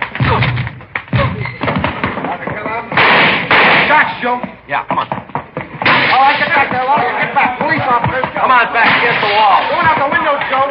Fred. I said get back against the wall, all of you. All right, I'll cover him. You get back and see what happened to Fred. Right. All right, mister. With the rest of them, they're back against the wall. All right, I'm going. What's the beef about anyway? Just All right, having a all little of you, game? turn around, face the wall. Put your hands against the wall. What's the pitch anyway? Treating us like a bunch of thieves. You're just having a little fun. No harm done. Joe. Yeah, did you find Fred? What happened? He's been shot, hurt bad. Matthews is in with him now. I'll call the ambulance. Get some help. All right. All right, you two, in with the others. Back against the wall. What's the beef? Sure, a big noise about nothing. We're here to play a little cards, friendly game, just $1 limit. Nobody ever gets hurt. We're all friends. Is that why you carry guns?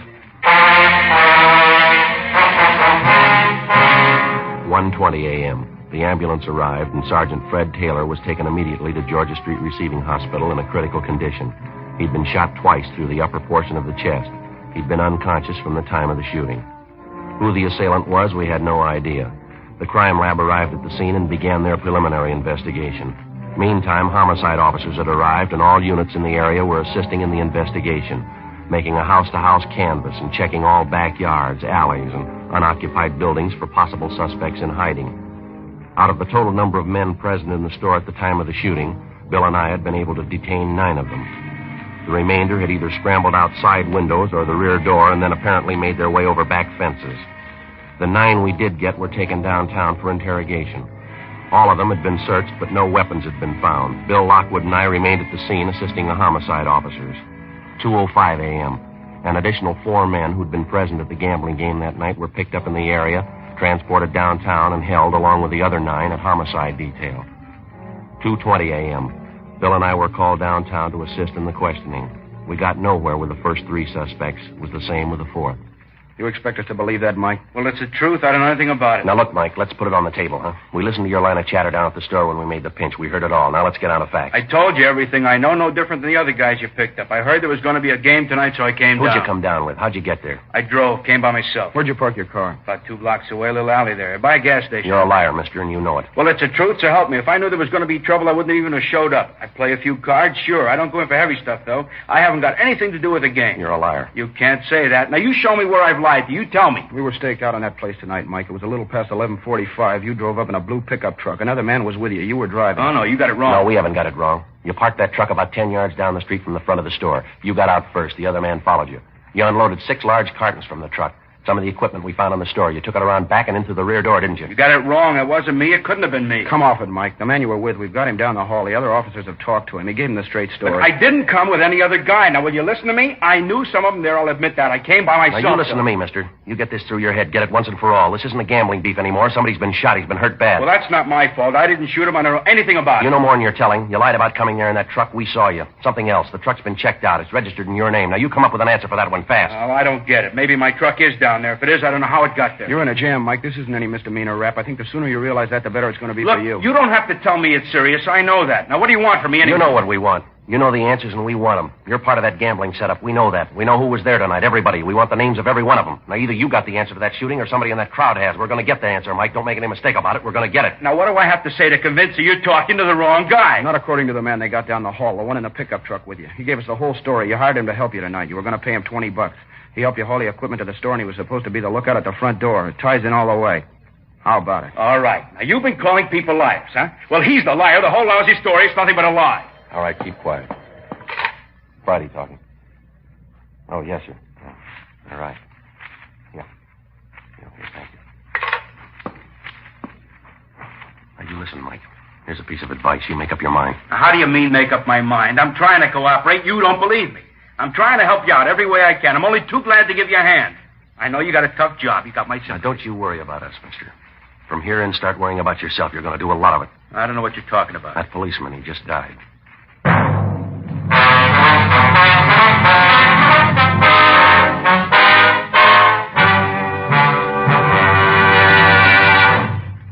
You are listening to Dragnet, authentic stories of your police force in action. To show our confidence in Fatima, we make this money-back guarantee. Buy a pack of Fatimas. Enjoy Fatima quality, extra mildness, and superbly blended tobaccos.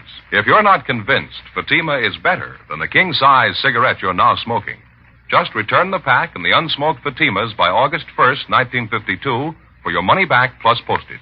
Fatima, Box 37, New York 1. Prove Fatima quality yourself. Compare Fatima with any other king-size cigarette. 1. Fatima's length filters the smoke 85 millimeters for your protection. 2. Fatima's length cools the smoke for your protection. 3. Fatima's length gives you those extra puffs, 21% longer than standard cigarette size. Fatima gives you more for your money. And in king-size Fatima, you get an extra mild and soothing smoke, plus the added protection of Fatima quality. Ask your dealer for Fatima in the bright sunny yellow pack. Best of all, king-size cigarettes.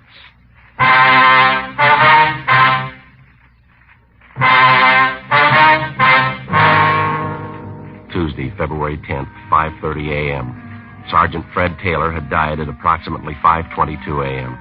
Cause of death was listed as hemorrhage and shock due to the 2 gunshot wounds in the chest. Officers from the medical detail had rushed Taylor's wife from his home to the receiving hospital. She was with him at the time of his death. Unfortunately, he never regained consciousness. 5:45 a.m. While the investigation went on at the scene of the murder, Bill Lockwood and I continued our interrogation of the suspect, Mike Filmer. Another hour of questioning, and he still refused to tell us anything.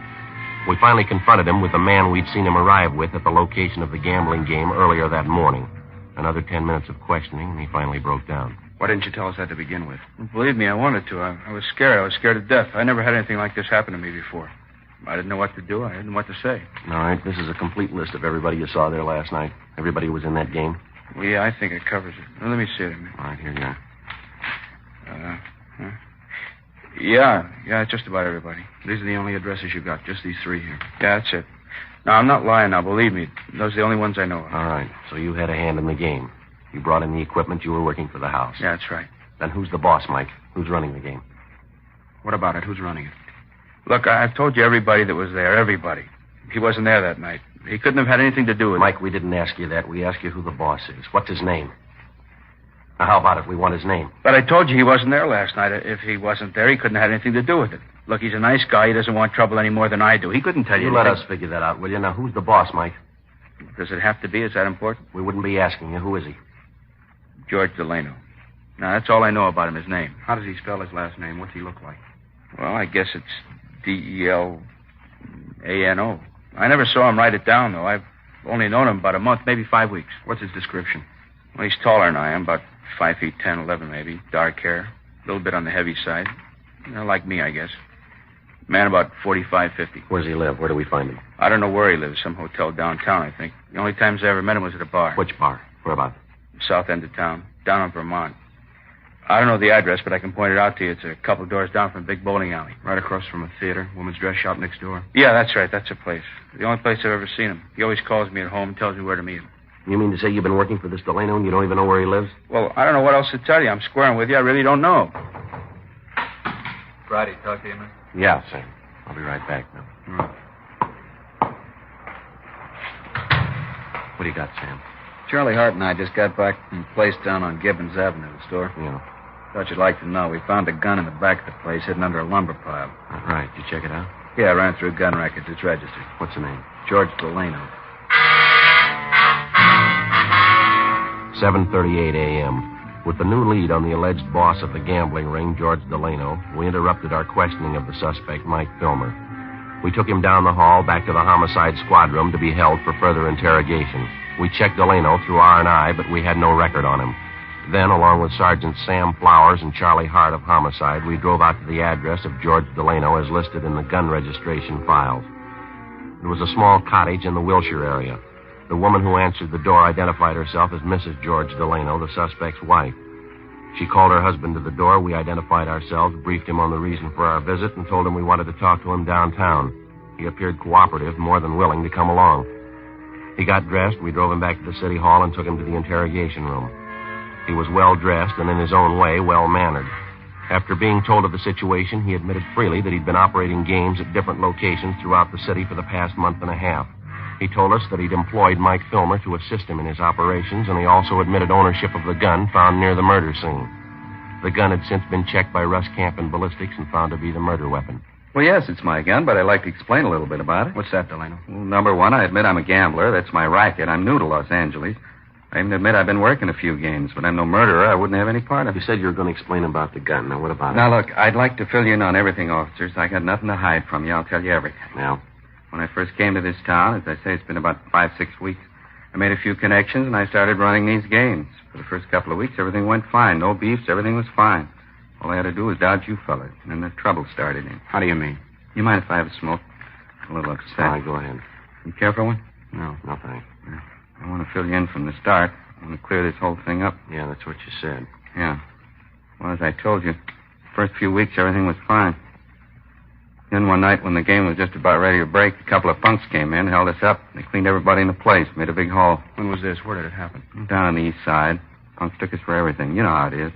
I couldn't make a report to you. I just had to take it, cover the losses myself. Yeah, now how about that gun? I'm coming to it. This thing happens, and I figure that's the end of it. But no, a couple nights later, they hit again. I still can't squawk. I have to stand the losses. Another couple of nights, they knock us over again. Couldn't do a thing about it. Losing money. All right, every we've heard all that. That's your racket. You can expect it. All we want to know is about that gun. Now, what's your story? I told you I was coming to it. After the third time they reached us, I hired a guard. Somebody stand watch outside in case of another stick-up. The only thing I could do. Yeah?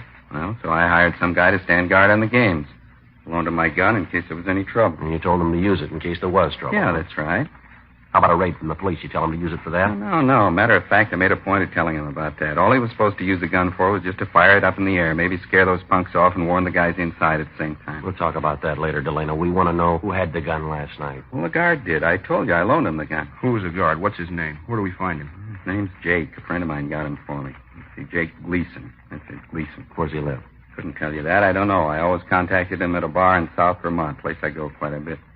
Be a little too early to catch him there now. What do you know about this Gleason? What's he look like? No, I don't know. I haven't seen him much. I guess you'd say he's about 32, 33. Kind of light brown hair, tall. Ex-con, I think. Either he told me or somebody told me he did time. You knew he was an ex-con and you gave him your gun. Well, yeah, but I didn't tell him to shoot anybody. I made a point of telling him that. A dumb jerk, especially shooting a cop. All he was supposed to do was fire up in the air if those punks came around, scare him away. To help me, that's the only time he was supposed to use the gun. I told him that. How much of a story, Delano? Can you prove it? Sure, I can prove it. You can ask Mike Filmer. He'll tell you the same thing. You can ask Gleason himself. That dumb jerk. Mike said he wasn't too sharp, a little punchy, wasn't quite right in the head. What's that? I said he was a little punchy, wasn't quite right in the head, Gleason. You mean you met him in a bar? You didn't know anything about his background. You knew he was an ex-con. You had an idea he wasn't too sharp. Maybe he wasn't all there. Is that right? Yeah, that's about it. And you put this man in a spot where you knew he'd be in trouble, and then you gave him a gun. Is that right? How about it, Delano?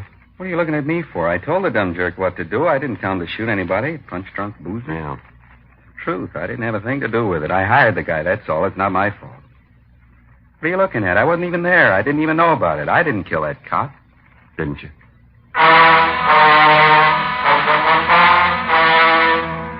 9:23 a.m. We continued questioning George Delano. He told us that he'd instructed Jake Gleason, the ex-convict, to stand guard at the rear of the store where the gambling games were held.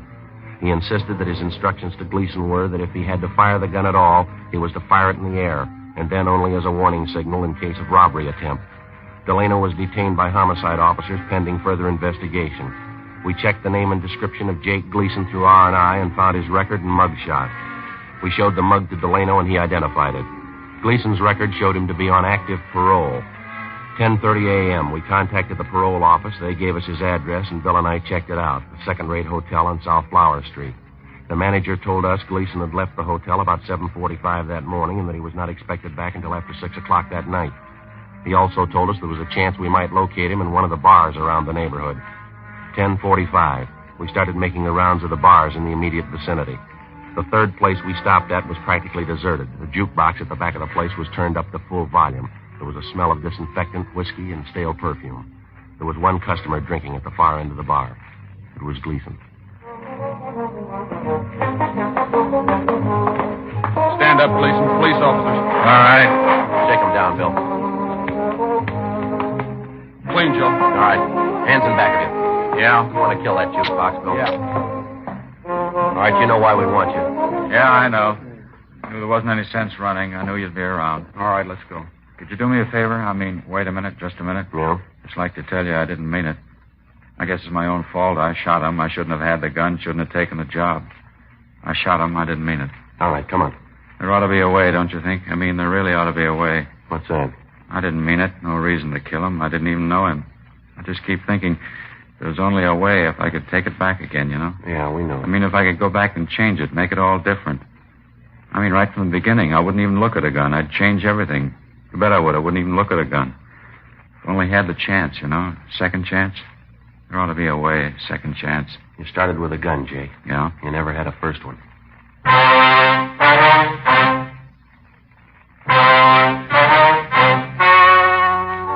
The story you have just heard was true. The names were changed to protect the innocent. On May 22nd, trial was held in Superior Court, Department 88, City and County of Los Angeles, State of California. In a moment, the results of that trial. And now, here is our star, Jack Webb. Thank you, George Fenneman. Friends, Fatima gives you more for your money because no other king-size cigarette can match Fatima quality. Because Fatima's length filters and cools the smoke for your protection. Gives you those extra puffs, 21% longer than standard cigarette size. I'm convinced that you'll agree with me once you try them. Get a pack of Fatimas next time you buy cigarettes. Fatima, an extra mild and soothing smoke.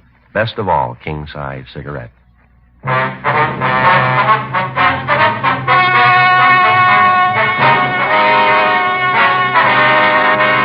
Jacob Allen Gleason was tried and convicted of murder in the first degree and was sentenced to a life term in the state penitentiary. George Delano, Mike Filmer, and all other principals were found guilty of violating the municipal code 43.01, gambling, and received sentences as prescribed by law.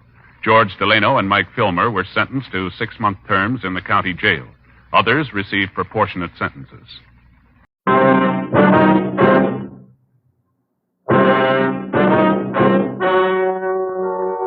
The story you are about to hear is true.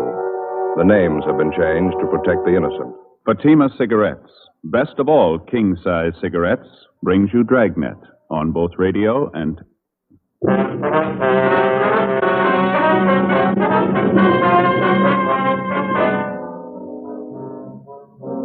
You're a detective sergeant. You're assigned to robbery detail. An ex-convict is accused of robbery and murder. 4 witnesses identify him as the killer. The man's arraigned in municipal court and held to answer. Your job? Investigate. Fatima, America's first, largest-selling blended cigarette. Now, king-size. See the difference, taste the difference, smoke the difference. And in Fatima, the difference is quality. See the difference. Fatimas are 21% longer. Taste the difference. Enjoy Fatima's extra mildness. Much different, much better flavor and aroma. Smoke the difference. Get all the advantages of extra length, plus Fatima quality, which no other king-size cigarette has. Yes, in Fatima, the difference is quality. Definitely the best quality in its class, but the same price as the cigarette you're now smoking. So why wait? Switch to Fatima today. Each king-size Fatima gives you a long, extra mild, and soothing smoke with the added protection of Fatima quality. Buy Fatima.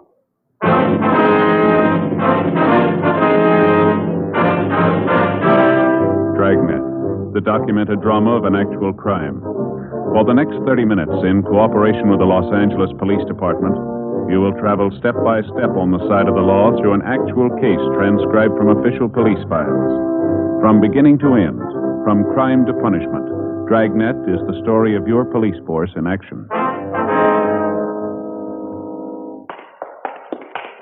It was Wednesday, March 12th. It was cold in Los Angeles. We were working the day watch out of robbery detail. My partner's Ed Jacobs. The boss is Captain Didion. My name's Friday. We were on the way over from the office, and it was 10:43 a.m. when we got to the 3rd floor at the Hall of Justice. Municipal Court, Department 82.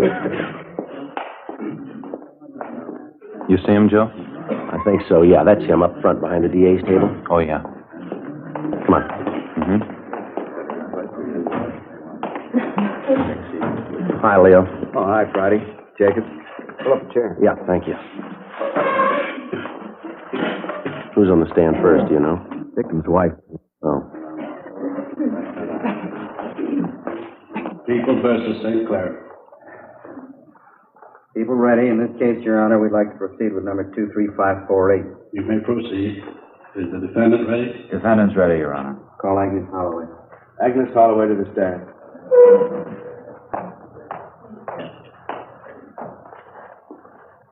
Do you solemnly swear that the testimony you are about to give in the matter now pending before this court will be the truth, the whole truth, and nothing but the truth so help you God? I do. State your name, please. Agnes Holloway.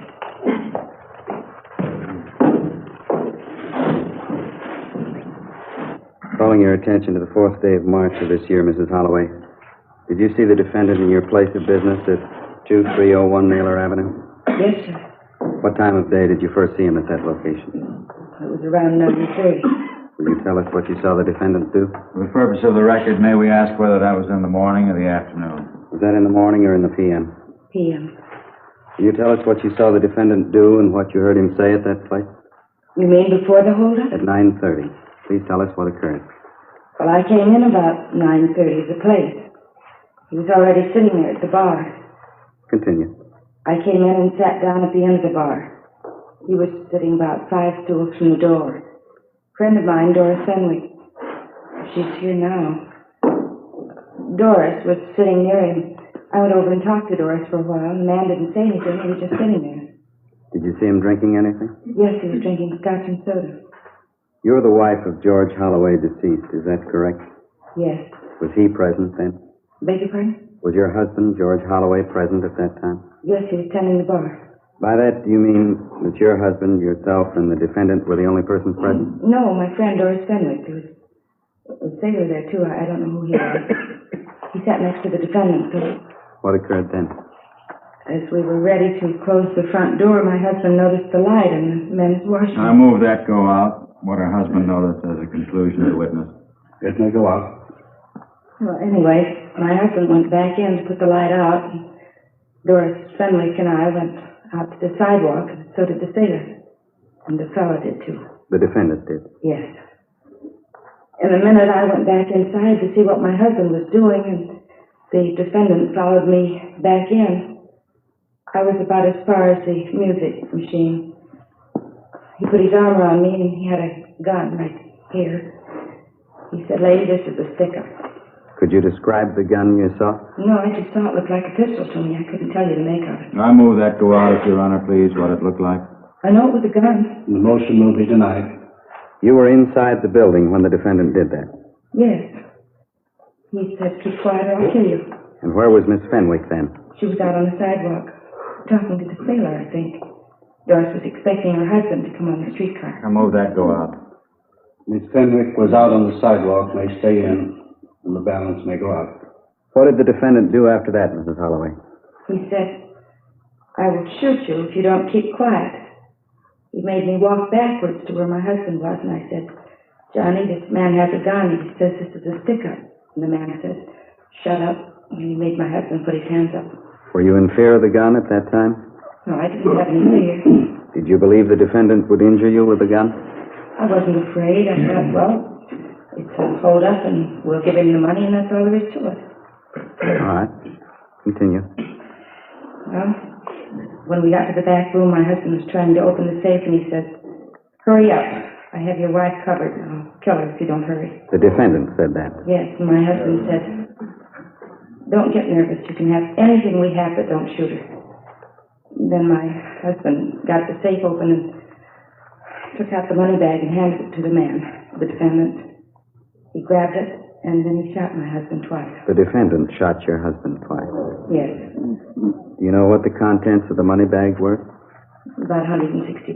At any time did you give this defendant authority or your consent to take that money? No, sir.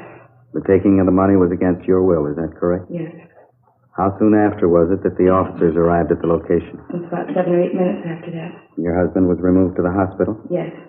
Do you know when your husband died? He died on the 7th, Friday, 6 o'clock. You mean on the 7th of March of this year? Yes, 6 a.m. Did you see your husband in the coroner's office? Pardon? Did you see your husband after death in the coroner's office? No, I saw him in the hospital. After death, did you see your husband downstairs in the coroner's office? No, my son did.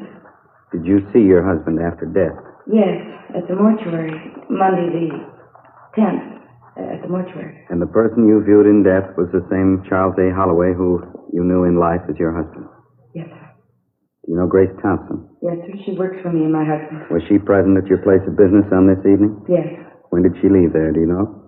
About 5 minutes to 12, midnight. Can you fix the precise time when your husband was shot?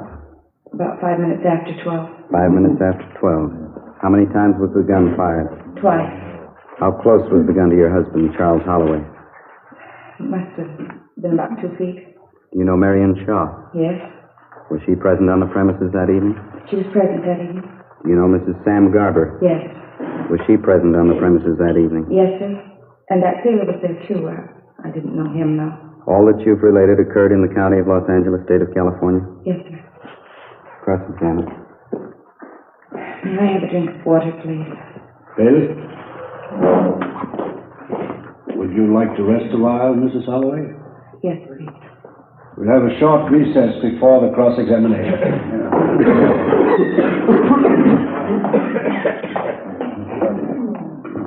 Joe? Ed? Yeah, Leo. Probably won't get to us for a while. You want to go out for a smoke? Yeah, it's fine with me. Okay.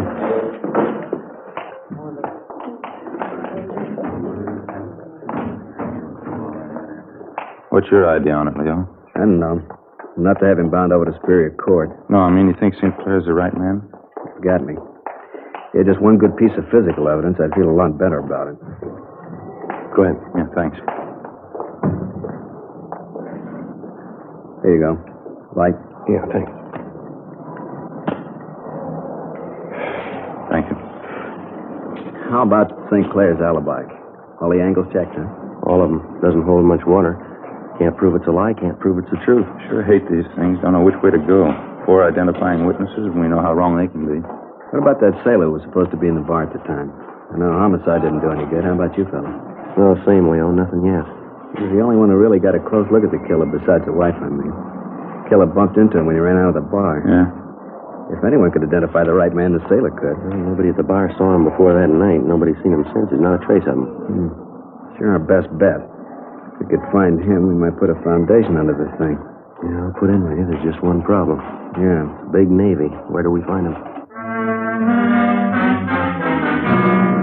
When 58-year-old tavern owner Charles Holloway was shot and fatally wounded in a holdup on March 4th, there were 5 people in the immediate vicinity.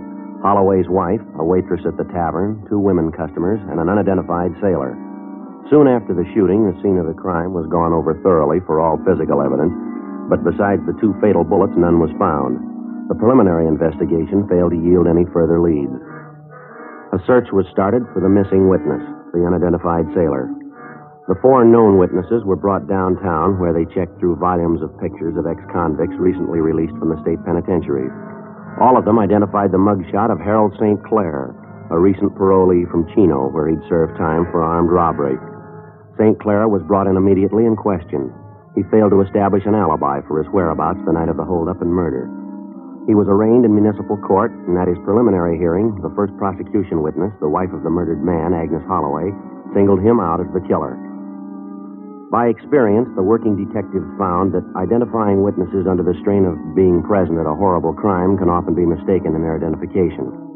In this instance, there wasn't anything else we could do. It was all we had. 11:18 a.m., the preliminary hearing resumed. The witnesses took the stand in turn, and all of them tabbed St. Clair as the murderer. Ed and I testified as the arresting officers.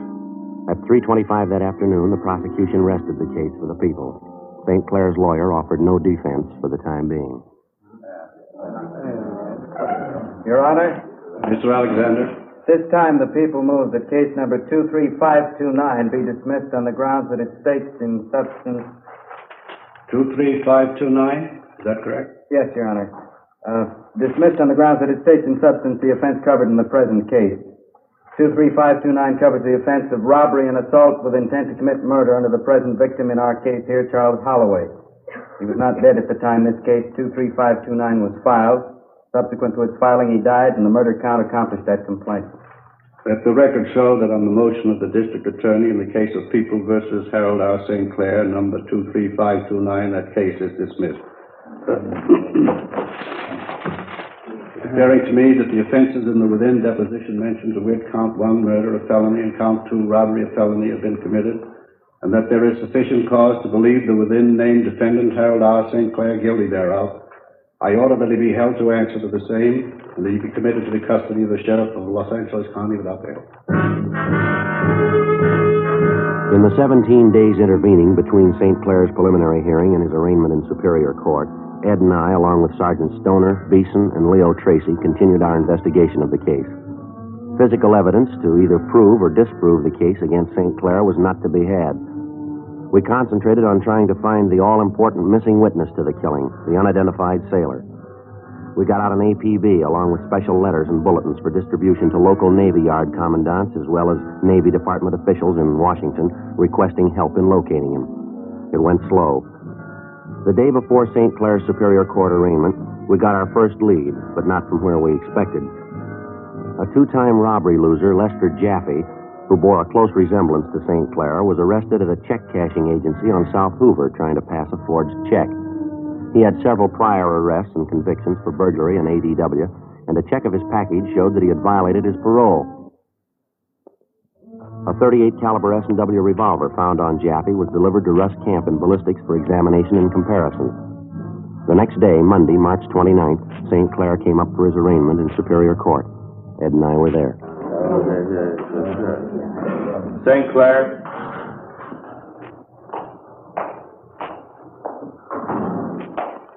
Defendant is present and ready, Your Honor. Arraign the prisoner. Harold R. St. Clair, is that your true name? That's right.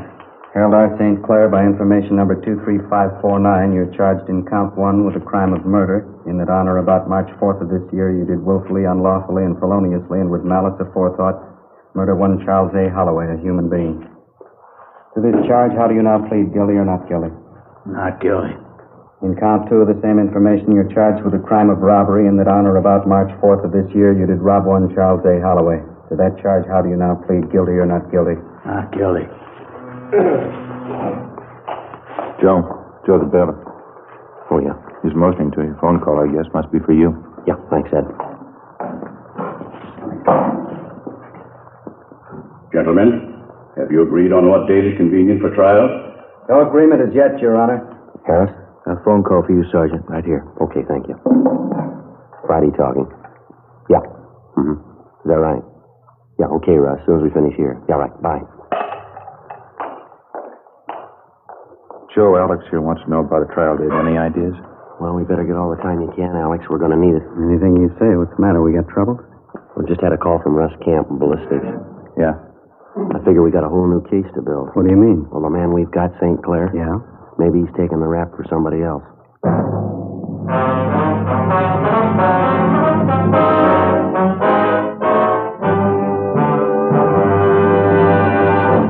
You are listening to Dragnet, authentic stories of your police force in action.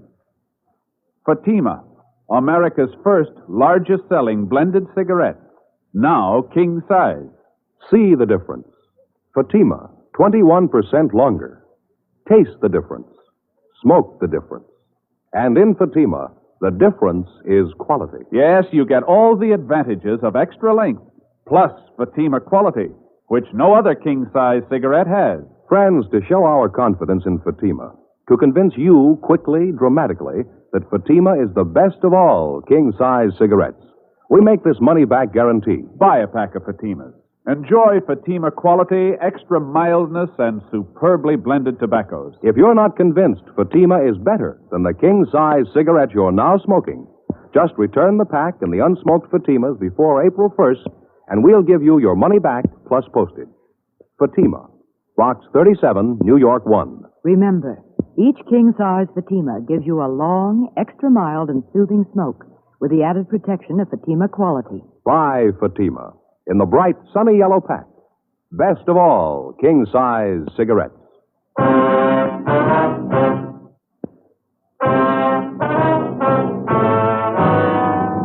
March 29th, Monday, 4:15 p.m. After the arraignment of Harold St. Clair in Superior Court, Ed and I checked with Russ Camp in ballistics. He said he'd run tests on the .38 S&W revolver taken from robbery forgery suspect Lester Jaffe the day before. Comparison microscopic examinations of test bullets fired from the gun taken from Jaffe and the 2 slugs which had been removed from the body of tavern owner Charles Holloway matched. After checking with Brereton at the CII Bureau in Sacramento, we discovered new additions to Jaffe's long criminal record. We also found out his known M.O. corresponded closely to that of the man who robbed and murdered Mr. Holloway. At a special show-up of both St. Clair and Jaffe, the close resemblance of the two became apparent to the 4 identifying witnesses.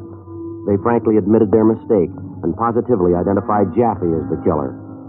Intensive investigation during the next 3 weeks uncovered enough evidence and testimony against Jaffe by associates and informers to give us a good foundation for a murder conviction. But we were still without a lead to one of our most essential witnesses, the unidentified sailor. The first suspect, Harold St. Clair, was cleared of the charge, but detained on a warrant from the Denver Police Department. After arraignment and preliminary hearing in municipal court, the arraignment in Superior Court, Lester Jaffe went on trial for the Holloway killing on June 2nd. Dr. West, the autopsy surgeon, was first to be called by Assistant District Attorney Adolph Alexander. He stated the results of the autopsy on Mr. Holloway and testified as to the cause of death. John Maurer, the police surveyor, was next. He produced the various diagrammatic drawings of the murder scene. The 3rd day of the trial, June 5th. Garber woman's coming back on. Friend of Miss Holloway? Oh, yeah. Mrs. Samuel Garber.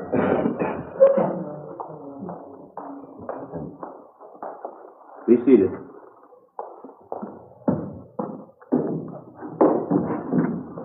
Proceed with cross-examination. Mrs. Garber, at the time you testified against the former suspect, Harold St. Clair, you were just as positive then, were you not, that the hold-up man who killed Mr. Holloway was Harold St. Clair? Yes, I was, but I also said he didn't have the same type eyes. You were absolutely sure about Harold St. Clair then, weren't you? Yes, I guess I was. And you identified St. Clair and testified a number of times during that examination that St. Clair was the man, is that right? I said he resembled the man. You said he was the man, didn't you? I said I thought he resembled the man. You also said there was no doubt of it, didn't you? That the hold-up man was Mr. St. Clair. Well, I guess so. I don't know. You don't know? No, I guess I don't. I don't remember. I'm not sure. Mrs. Garber, are you sure you remember the man you saw sitting in the bar that night? Well, I don't know. I've got them both mixed up. I guess I'm not sure. During the next 2 days, the other 3 identifying witnesses were called to testify and, like Mrs. Garber, were badgered by the defense attorney unmercifully. Despite the efforts of Alexander, the prosecuting attorney, it was apparent the jury was being swayed heavily in favor of the defendant.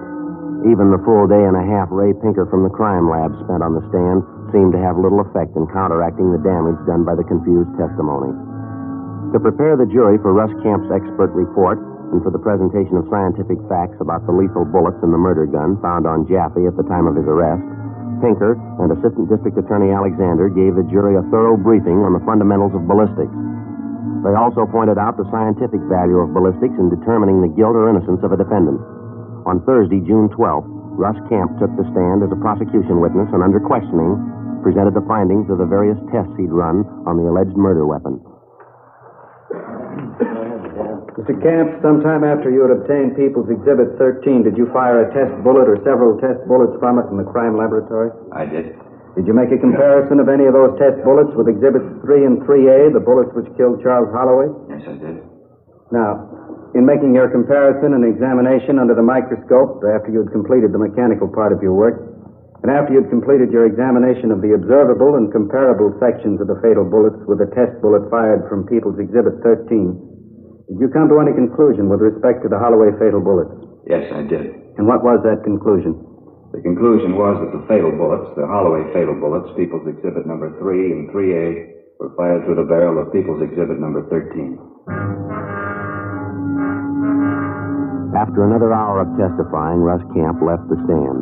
His ballistics report on the murder gun had made an impression on the jury, but we couldn't be sure it was enough to balance the setback the prosecution received from its own witnesses. As far as we were concerned, Jaffe was the guilty man. There wasn't a doubt about it. But the case against him was apparently inconclusive as far as the jury was concerned. The defense attorney obviously had heard about the unidentified sailor who was also present at the scene of the killing. He charged outright in the court that the district attorney was purposely preventing the appearance of the unknown sailor as a witness and was concealing his identity. As he told the jury, the prosecution was afraid that the testimony of their alleged silent witness would damage its case. Meantime, our intensive search for the missing seaman was still underway. Despite half a dozen favorable prosecution witnesses, the case for the people appeared to be on the losing end going into the closing days of the trial. Tuesday, June 17th, one of the final defense witnesses was a Mrs. Albert Dolan, who presented a fair alibi for Jaffe. She claimed Jaffe was at night school at the time of the Holloway killing. Would you say of your own knowledge that on the night of March the 4th, Mr. Jaffe was at the school until midnight? Yes, he was. When you left the school, did you go home alone or with somebody? My husband and I drove home with Mr. Jaffe. Anything else that you can remember? Let me think. Sure reads a convincing story, huh? Yeah, I wonder what the connection is. I don't know. Sure got plenty of them. What do you figure, Joe? The jury, you think we got a chance? I don't know. Don't bet on it. Ed, Joe. Oh, hi, Lil. Hi. Going bad? Could be a lot better. Getting that way. Just got a call from Wilmington over at the squadron. Oh, what about? Sailor we've been looking for. We found him. Before we left the courtroom, Ed and I briefed the Assistant District Attorney Alexander on the latest development. He put in a special order to the county jail for Harold St. Clair. Ed and I went across the street and met with a long missing murder witness in the homicide squad room. The sailor identified himself as Seaman First Class Roy Maslin. He told us that about 3.5 weeks before, he'd happened to see a copy of the bulletin we'd gotten out on him. He checked with his commanding officer and was returned to the mainland from his post on Midway Island. 3:22 p.m., we returned to the courtroom along with Seaman First Class Roy Maslin and conferred with Assistant District Attorney Alexander.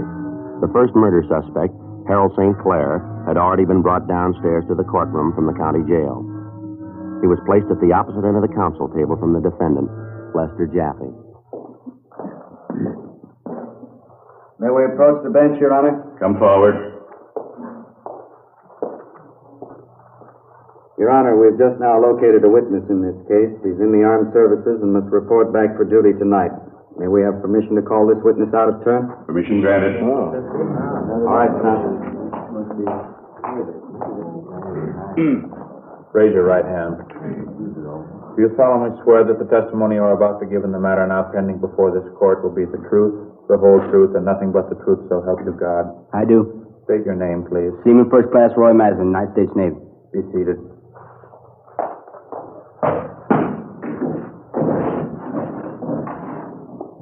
Are you acquainted with the Tavern Cafe at 2301 Naylor Avenue?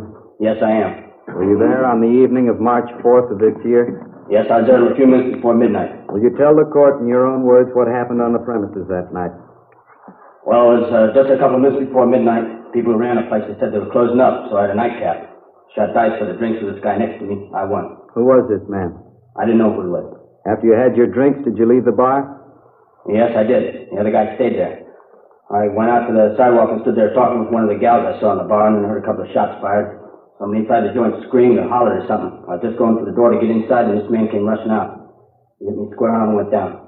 I remember seeing him run down the street, the same guy I was drinking with. Would you recognize this man if you saw him again? Yes, sir, I would. Is that man in this courtroom now? Yes, sir. Will Your Honor please direct the defendant to stand alongside of Mr. St. Clair so that this witness may properly identify the man involved? Mr. Jaffe, will you stand up, please? Stand to the right of Mr. Sinclair. Will you step down from the stand, please, Mr. Maslin, and place your hand on the shoulder of the man who was in the bar with you the night of March 4th? Yes, sir.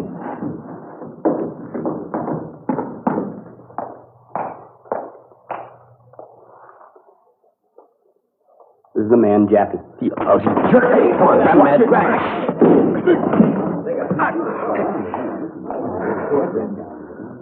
Fast work, sailor. Really burned up. Guess he'd like to kill me, huh? You're not the only one, son. What? Wait till they read him the verdict.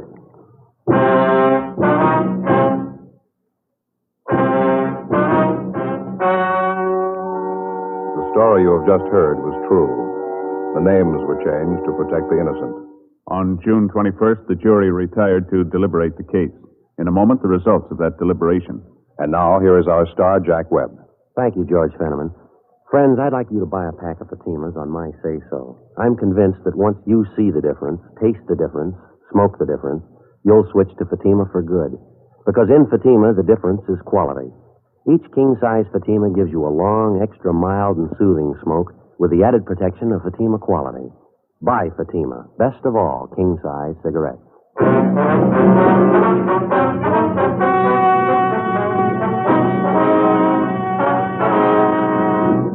Lester Carl Jaffe was found guilty of murder in the first degree. He was executed in the lethal gas chamber at the state penitentiary, San Quentin, California.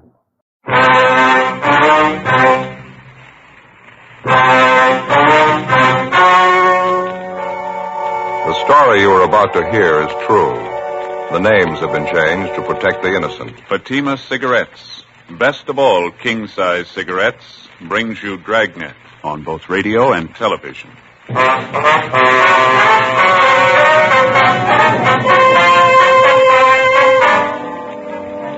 You're a detective sergeant. You're assigned to homicide, special detail. There are rumors of an impending war between juvenile gangs in your city.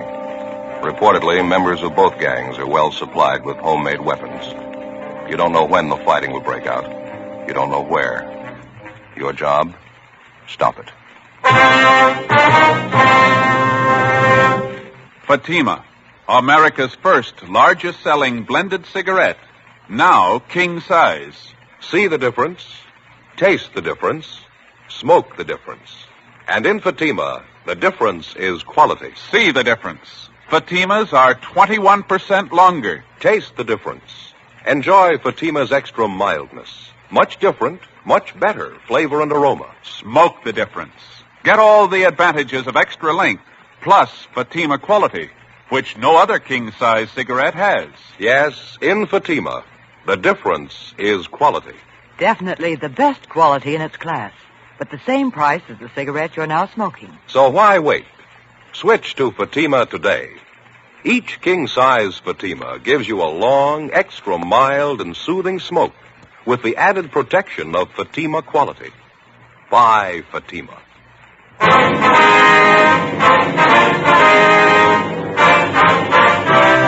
Dragnet, the documented drama of an actual crime. For the next 30 minutes, in cooperation with the Los Angeles Police Department, you will travel step by step on the side of the law through an actual case transcribed from official police files. From beginning to end, from crime to punishment, Dragnet is the story of your police force in action. It was Tuesday, October 14th. It was cloudy in Los Angeles. We were working a special detail out of Homicide Division. My partner's Ed Jacobs. The boss is Captain Lorman. My name's Friday. It was 1:18 p.m. when I got to 2015 East 1st Street, the second floor. Hollenbeck Juvenile Division. Joe? Hi. What'd you find out? Nothing yet. Gardner had to go next door. He'll be back in a minute. Give us a rundown on the thing. Friday, Ed. Hi, Gardner. Hi, how you doing? Good to see you. How are things going downtown? Oh, not bad. A little slow. Hear you got problems. Lots of them. Captain brief you on any of it? No, he told us to check with you. You'd fill us in. Said maybe you could use some help. All we can get. We're sitting on top of a bomb out here. We don't know when it's going to go off. What's the pitch, Gardner? Juvenile gangs, 5 of them this time. The way we get it, they're ready for trouble, all of them. High school kids? Most of them. Some of them are in junior high. Well, how come 5 gangs? What are they planning, a free-for-all? It's a long story. They've been building up to this thing for months, all East Side kids. We hear it's supposed to be an open war. Mm-hmm. Here's a list of the different gangs involved. Thanks. You can see there, same crowds we've been riding herd on for the last couple of years. Uh-huh. We've got the Purple Heart Gang, the Blue Devils, the Apaches, Happy Valley, Rose Hill. Here's the breakdown on each one of them.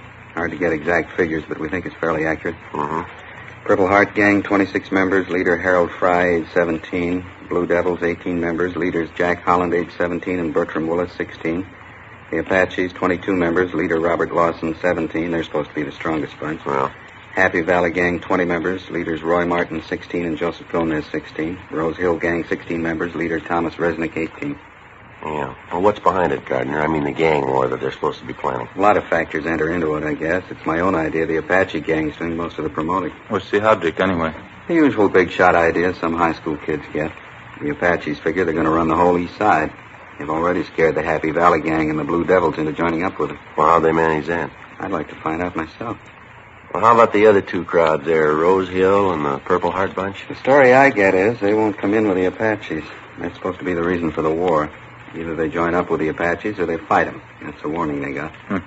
Really playing it big time, huh? All the way. 16, 17-year-olds.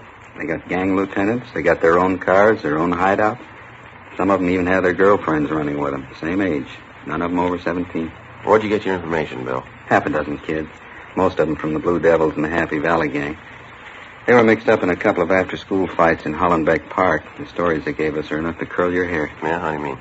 About the big war they're going to have. One of the girls we picked up gave us most of it. 15-year-old. Says her boyfriend's one of the big shots for the Blue Devil. What she had to say? Talked about it like it was some kind of a game they were playing. Yeah. Said the Rose Hill and the Purple Heart gangs were teaming up so they could stand up against the other 3. They've been getting ready for the war for 6 weeks. They're really organized. I don't get it. Who's doing the organizing? Who's promoting it? I got an idea about that. Get to it in a minute. Take a look at these over here. Yeah. Samples of the different weapons the gangs are getting together for the big fight. Crazy kids. Brass knuckles. Homemade saps, all kinds. Well, what's this here, Gardner? Have a look. Homemade stiletto. Good 6-inch blade. Kids are supposed to have dozens of them. Another one here. Look at this. Ice pick. Anything you can think of, you name it, we got it. It's going to be wholesale murder if we can't find a way to stop it. You been able to figure what the real trouble is, Bill? I got an idea, yeah. You asked about the gangs teaming up a minute ago. Yeah. We figure we got a young Hitler on our hands. A kid by the name of Robert Lawson. He's supposed to be the ringleader of the Apache gang. Moved in about a year ago from the Middle West. How much you know about him? Wrote a letter to the city he originally came from. Nothing but trouble back there. Bad juvenile record. We've talked to the boy a couple of times. His parents, too. Didn't do much good. Never had enough to file a petition on him and bring him to the attention of the juvenile court. We know he's responsible for a lot of the trouble we got, but he always has some other kid do it for him. Never does it himself. You think he's responsible for working up the gang war ideas, eh? We figure he's our biggest problem. We've tried everything to reach the Lawson kid and settle him down.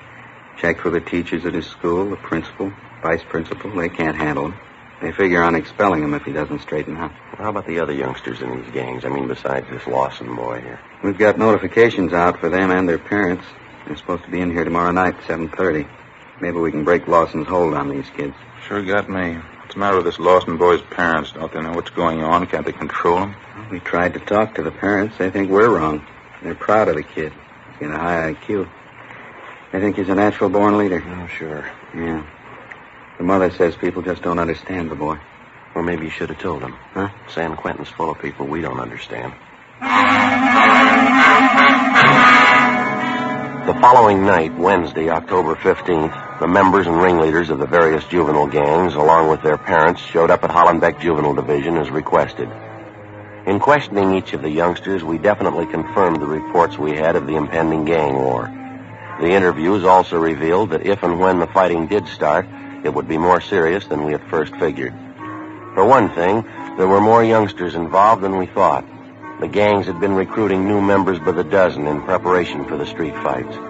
For another thing, we found out the teenagers weren't carrying around 8-inch knives and brass knuckles just for show. If fighting started, they were ready and willing to use them. We weren't sure how much we could count on it, but after interviewing the parents and advising them how serious the situation was, they promised their full cooperation. Most of them agreed they'd maintain strict check on their youngsters and keep them out of all neighborhood gang activities. Some of the parents took a resentful attitude. They insisted the gangs were harmless. They accused us of picking on the youngsters. A few of the parents didn't even show up at the meeting. Among these were the parents of 17-year-old Robert Lawson, the boy who seemed to be promoting most of the trouble. The following morning, my partner Ed Jacobs and I drove out to his home and we talked with his mother. She was friendly but not too cooperative. I don't know how you say that, Sergeant. I appreciate you worrying about my boy, but I'm sure it's not as bad as you think. I don't mean to contradict you, Mrs. Lawson, but I'm afraid it is a lot worse than you think. It's what the other officers said, too, but you really don't have any proof, do you? I mean, if you idle rumors, you certainly can't accuse Robert on that basis. We're not accusing Robert of anything, ma'am. That's not the point. What we're trying to do is to head off the trouble before it starts. You were living in the Middle West before you came to Los Angeles, that right, ma'am? Yes, that's right, Nebraska. Well, wasn't your boy in some kind of trouble back there? Yes, but it didn't amount to anything. Could have been avoided so easily. They just didn't understand Robert. That was the whole trouble. Is he an only child, ma'am? Yes, just Robert.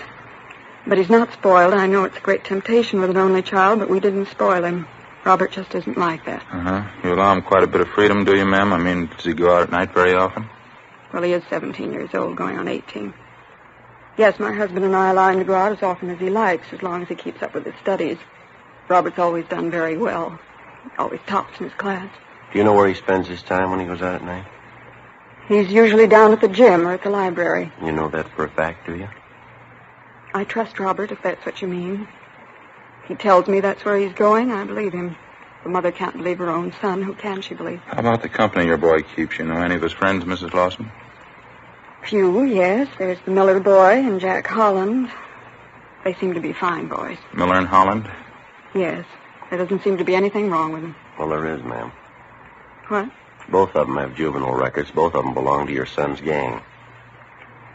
Really, Sergeant, how can you say that? It isn't fair.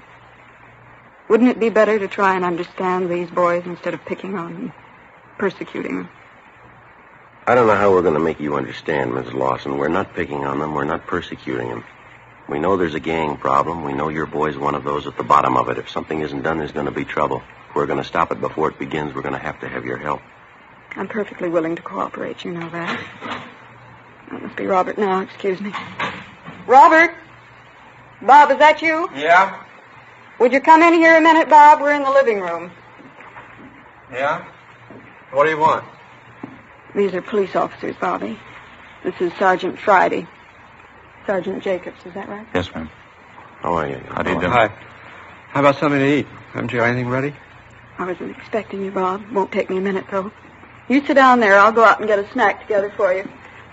Can I fix you a sandwich, officers? A cup of coffee? No, thank you. No, thanks very much.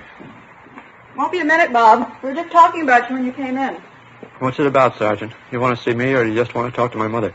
As long as you're here, we'd like to talk to both of you, Bob. I got to take off pretty fast. Just came home to get something to eat. What's it about? It's about Geronimo.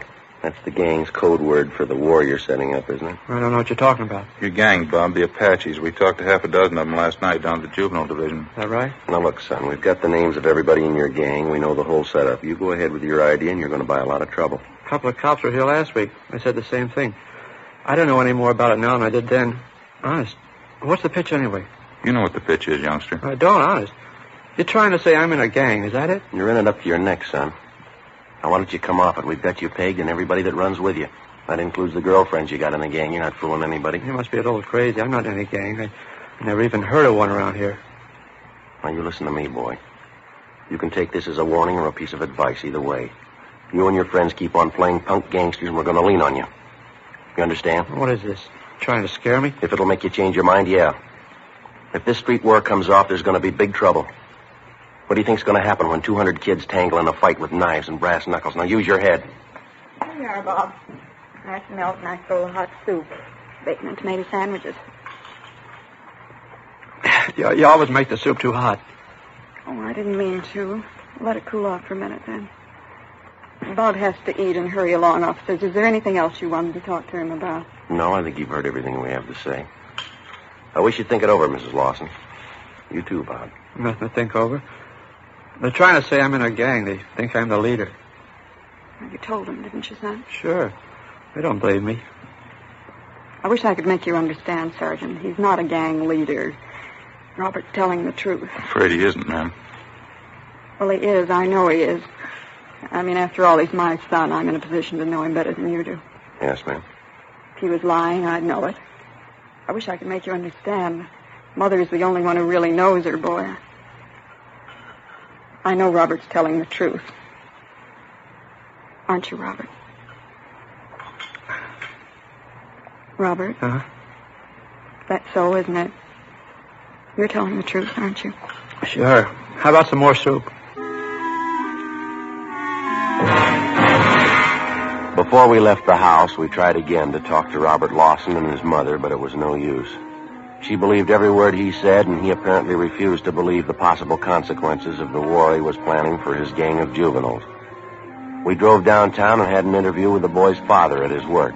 He was even less cooperative. He took on a belligerent attitude, accused us of persecuting his son, and ordered us out of the office.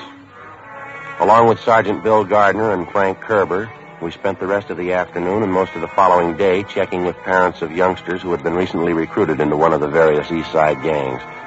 Most of them were cooperative. Late that afternoon, Bill Gardner, Ed, and myself met with Captain Stein back at Hollenbeck Juvenile. Strict curfew all over the area. We can start tonight. What do you figure, just on the weekends? Every night, Sunday to Sunday. I'll get some more men in to help out. Every youngster out in the street after 10 o'clock gets stopped. Mm-hmm. Every one of them caught with knives, saps, brass knuckles, or anything like them, they're going to be pulled in and filed on. No exceptions. Be a lot safer in custody than mixing in the gang fight. Well, it ought to help. Might teach some of the parents a lesson anyway. Huh? Yeah. Excuse me. Juvenile Division, Stein.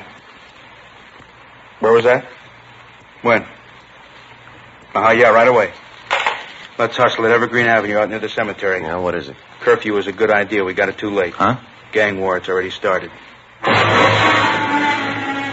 Before we left the office, we had communications notify all J cars on the special detail to proceed at once to the scene of the Major 415 call.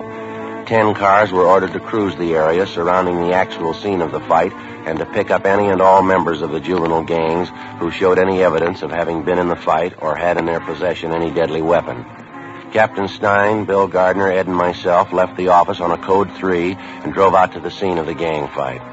When we got there, all the J cars and 3 radio crews had the area blocked off. An ambulance crew was treating more than a dozen youngsters who had been injured during the fight. One of the youngsters had a lacerated eye. He'd been blinded. Most of the other victims would carry scars for the rest of their lives. The juveniles who'd taken part in the battle and who'd been lucky enough to escape without serious injury were being loaded into the J cars and the radio cars. They were to be removed to juvenile headquarters at 1335 Georgia Street for further investigation. Together with Bill Gardner and Frank Kerber, Ed and I began covering the area, collecting dozens of homemade weapons used in the gang fight. They'd be turned over to Pete Brown, Hollenbeck Juvenile, to be booked as evidence. Joe? Yeah, Ed. Come here a minute. Over here. Yeah. Have a look. Piece of chain, bloodstains on it. Lousy. How vicious can it get? Come on. All right. Across the street there, the car in the driveway. Oh, yeah. Help him. He's hurt. Somebody help him, Bobby. What's the trouble? Bobby, he was in the fight. One of the gang, they stabbed him. He's in the car. Come on. What is it, Joe? Take a look. The Lawson boy, huh? Yeah, knife in his chest. Want me to get the doctor? Yeah, call the coroner, too.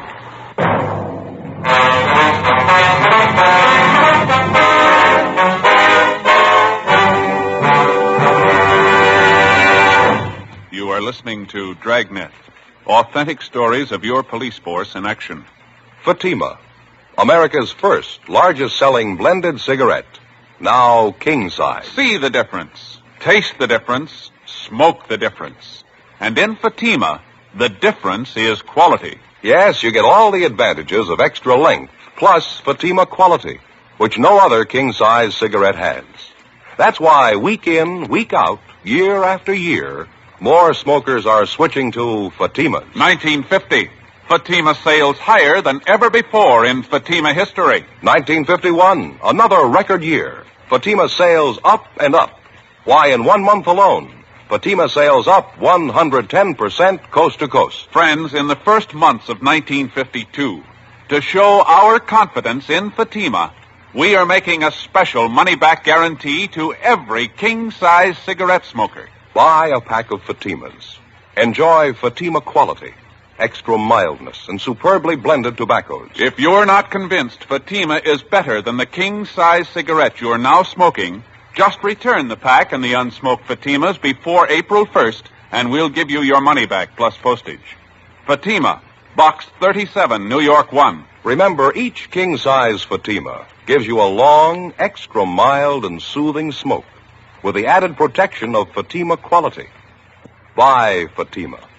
Best of all, king-size cigarettes.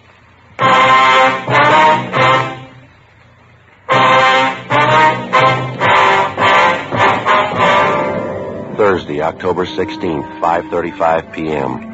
After the discovery of Robert Lawson's body in the car parked in the driveway adjoining the cemetery grounds, Ed brought the doctor over from the ambulance. The 17-year-old Lawson boy was pronounced dead. The doctor made out the prescribed form and marked it DOA. While we waited for the crime lab crew and the coroner to get there, Ed and I questioned the girl who'd led us to the body. She identified herself as Ann Porter, age 16. She told us she was Bob Lawson's girlfriend. She readily admitted accompanying him to the scene of the gang fight that afternoon.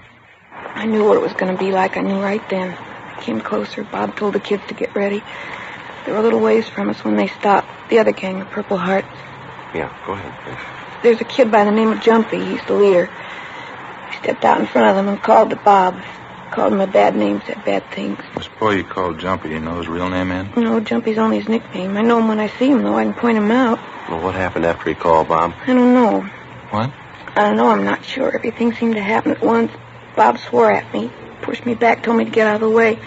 Then he walked up to this kid, Jumpy, right in front of their whole gang. I screamed at Bob. I screamed at him not to. Why'd you scream? What'd you do?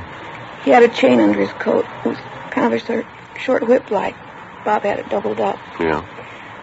When he went up to Jumpy, Bob had a cigarette in his mouth. He told Jumpy to light it for him. It's supposed to mean he's chicken if he does it.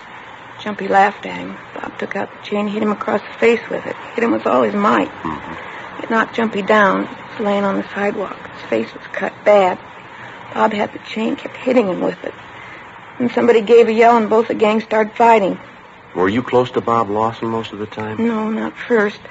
There was a lot of yelling and kicking and fighting going on. I ran around and was looking for him. Finally saw Bob. I'm not sure it happened so fast. What happened then? I'm not sure. I thought I saw Jumpy pull a knife on Bob. Long and thin, maybe an ice pick. Yeah. Bobby was still hitting with the chain. It looked like Jumpy hit Bob in the chest with something right over the heart. Bobby stopped. Jumpy did it again. Bobby got white. He looked sick. He turned around and started to run. Well, what happened then? Bobby kept running. I knew he was hurt. I went after him. I saw him fall, but he got up. He kept running. Then one of the other gang grabbed me. They hit me. It's all right. We understand. I didn't find Bob until the fight was over. I heard the cops' cars coming, sirens, coming around from everywhere. I felt sick. I finally found Bob, though. He was laying in the back seat of the car, just laying there. And that's when you called out? Yes. I guess I knew it as soon as I looked at him. dead white as a sheet. It ain't easy. Not when you find somebody dead, not somebody you love. All right, youngster. It'll be all right. It'll be all right. You're lying, you know that. It won't be all right. Take it easy, Ann. I loved Bob, didn't you know that? When he graduated, the first thing we were going to get married. As soon as he got out of school, we'd be married. We'd be married. Ann? Ann? Yeah. How old are you? I'm 16. Why? Nothing. It happens to practically everybody. What? People seem to make a lot of mistakes when they're 16.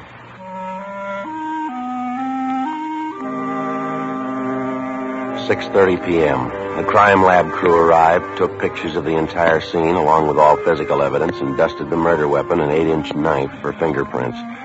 The coroner arrived, and after we'd completed our investigation, he removed the body to the county morgue. Along with a policewoman, we took Robert Lawson's girlfriend, 16-year-old Ann Porter, down to Georgia Street Juvenile Division to the assembly room. There, a special show-up was held of all the boys involved in the afternoon's fight. The Porter girl identified a 17-year-old by the name of Warren Stone, nicknamed Jumpy, as the boy who'd stabbed Robert Lawson to death. At least a dozen other subjects in the case identified the boy by his nickname, Jumpy. 3 members of either gang involved in the fight declared in sworn statements that Warren Stone was the boy who'd attacked the Lawson boy with a homemade knife. Statements were taken from all concerned, and the ringleaders of the gangs were detained. The other subjects were released to their parents' custody after being notified that they would be filed on and a hearing held in juvenile court. Ann Porter was returned home by a policewoman. 7:55 p.m., Ed Jacobs and I took the subject, Warren Stone, to the captain's office where we tried to question him about the murder. He refused to say anything. I told you the truth. I told you the whole story. I don't have to tell you again. We're pretty sure you didn't tell us the truth, Warren. We know you tangled with Bob Lawson in that fight this afternoon. No, I didn't. We've got statements from a dozen kids, son. They say Lawson had a piece of chain. He kept slugging you with it. They say you pulled a knife and stabbed him.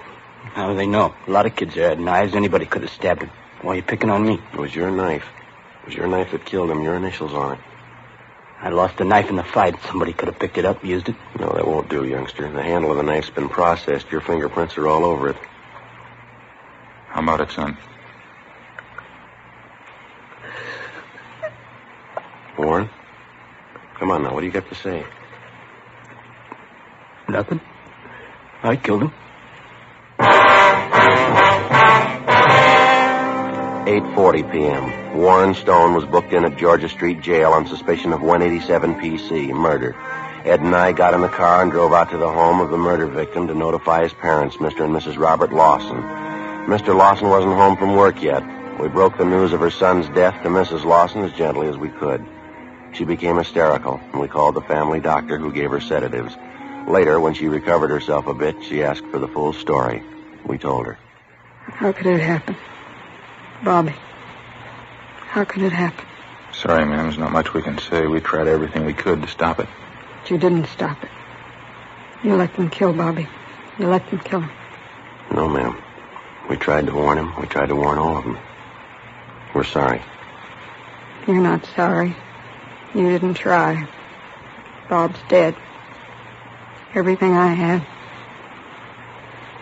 He's 17 years old and he's dead. I can thank you for that. My only baby. We're sorry you feel that way, Mrs. Lawson. Why shouldn't I feel that way? You call yourselves policemen. That boy who killed Bobby, you should have had him in jail in the first place. Young killer. Running around loose, you're as guilty as he is. I'm not defending him, ma'am, but he wasn't a young killer. Didn't even have a juvenile record. I don't care anything about records. He's a killer. He took a knife and he killed Bob, and you let him do it. You let him. I think we better be going in. Yeah. You or your husband will have to identify the body, and tomorrow morning will be all right, the county morgue. Dear God. You'll have to be at the coroner's inquest, too. You'll be notified about the time and the date. I hope you have to live with this. I hope you live with it like I have to live with it. I hope it drives you crazy. I know how you feel, ma'am, but you're wrong. I think you'll realize that. They murdered Bob. You let them kill him. I'll always remember that. All right. And you remember something else. The last time we came here to your house, we tried to make you understand. You didn't know Bobby. You didn't understand him. I was the only one. I always knew what he was thinking, what he wanted, what he was going to do. I was the only one. No, ma'am, there was somebody else. What? The boy who killed him.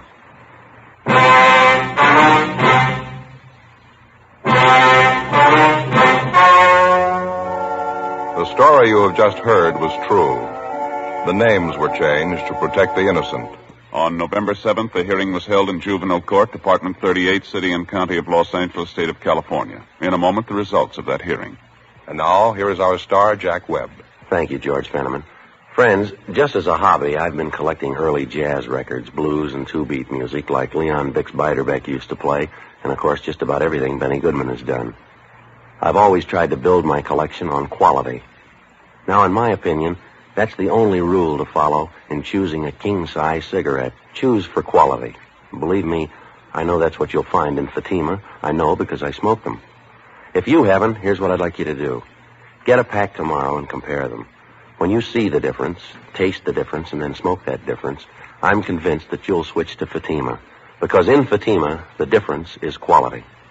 Each king-size Fatima gives you a long, extra mild and soothing smoke with the added protection of Fatima quality. Next time, buy Fatima. Best of all, king-size cigarettes.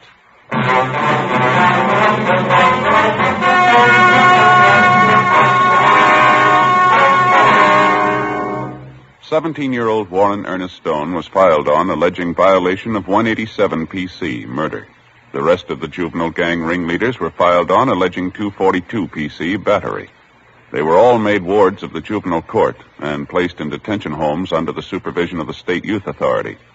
They are still confined in state institutions for juveniles. The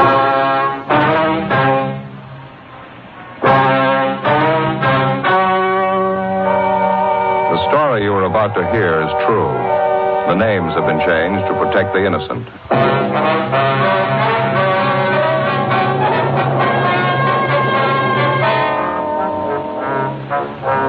You're a detective sergeant. You're assigned to homicide detail. A small boy is reported missing from his home. His age, 9 years. Foul play is suspected. Your job? Find him.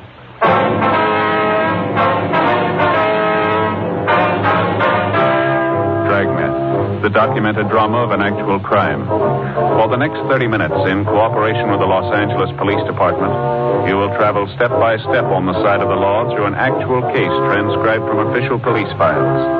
From beginning to end, from crime to punishment, Dragnet is the story of your police force in action. It was Thursday, December 22nd. It was cold in Los Angeles. We were working the night watch out of homicide. My partner's Ben Romero. The boss is Thad Brown, chief of detectives. My name's Friday. I was on the way into work, and it was 3:55 p.m. when I got to room 42. Homicide. Hi, Joe. Ben? Well, here's the file on the Webster case. And all the follow-ups been made? Yeah. I get it. Homicide, Friday. This Levinson, Unit 113J. Got something for you. Yeah, Harry, what's doing? Doherty and I are out here on Collis Avenue, 4656, trying to track down a 9-year-old boy. Yeah, what's the story? The kid's missing, suspicion of foul play. How long's he been gone? About 2 hours. Looks like a job for homicide. How'd he figure? The kid was last seen playing in the backyard of his home. Yeah? We checked over the yard. Did you find anything? Bloodstains, lots of them. They look new. Ben and I left a message for Chief of Detectives Thad Brown, and then we went over to the crime lab, picked up Lieutenant Lee Jones, and drove out the Arroyo Seco Freeway to Collis Avenue. It was an average neighborhood. Number 4656 was a one-story green stucco residence situated on the corner of Collis Avenue and Harrison Drive. Beyond the backyard was a tract of undeveloped land covered with scrub oak. Harry Levinson from Highland Park Juvenile was waiting for us in front of the house. Get back this way, fellas. Coming, Lee? Till I get my bag. Who notified you that the boy was missing, Harry? The mother said she went out to do some Christmas shopping about 11 this morning, left the boy home. Mm-hmm. She came back about 2 this afternoon. He was gone. What's the name? Johnstone. The kid's name is Stanley, 9 years old. Mm-hmm. Was this gate open like this when you got here? Yeah, I haven't touched the thing. Here are the stains over here, Lieutenant Jones, along the edge of the walk. See? Yeah. Let me see. Yeah, quite a few stains, huh? Yeah. Looks Looks like it might be blood. Try some benzodine on him. There we are. See what happened. Where's the kid's mother now, Harry? Yeah, in the house. Doherty's talking to her. Did you talk to any of the neighbors? People next door, the ones on this side. They couldn't tell us anything. There it is, fellas. Yelly. These spots I covered with benzodine, they're turning blue. Blood stains, all right. You can't say definitely whether it's human or animal blood. Do you have to go back to the lab to run it through? Yeah, biological precipitant test. Hand me one of those glass files from my bag, will you? Yeah, sure. Okay, here you go. Thanks. Scrape some flakes off for a test. There we are. How soon can you tap the blood for us, Lee? Precipitant test won't run more than 20 minutes. It'll take 3 or 4 hours to run a blood grouping, though. That's it. Anything else you want to check? Levinson? Anything else? Oh, yeah. Right here in my handkerchief. Empty shell. That marker over there by the rose bush? That's where I found it. From a 22, huh? Yeah. Might tie in, might not. Mark it and dump it in this envelope, will you? Mm-hmm. There you go. Right here. Did you get a missing broadcast on the boy here? Doherty did about a half an hour ago. Here's a description here. Thank you. Will Mother know about the blood stain? No, we didn't tell her. She's worried enough already. She has no idea what might have happened to her boy, huh? No more than we do. She checked all her friends and relatives. We're covering the neighborhood. No trace so far. Not much to go on. Blood stains. Empty cartridge. Yeah, it could mean 100 things. Any ideas, Friday? Just one, and I don't like it.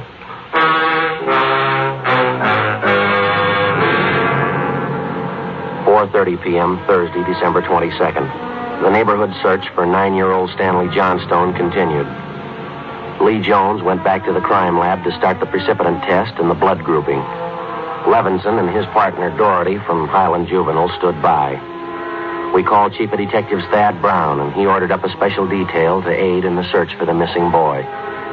Ben and I questioned the boy's mother, Mrs. Ruth Johnstone, a woman in her early 40s. She seemed fairly calm under the circumstances. Miss Johnson, is your boy Stanley in the habit of wandering off without telling you where he's going? No, he's not in the habit of wandering off, but he has done it before. Well, when was the last time, Miss Johnstone?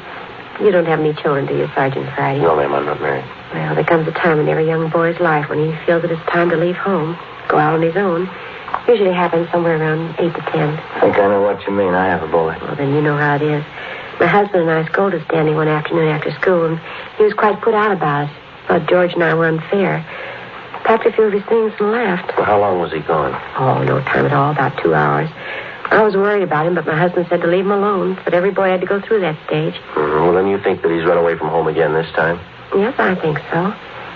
He's been gone about 4 hours now, and I have a funny feeling about it. Did you and his father have some misunderstanding with the boy recently? Well, that's just it. We haven't.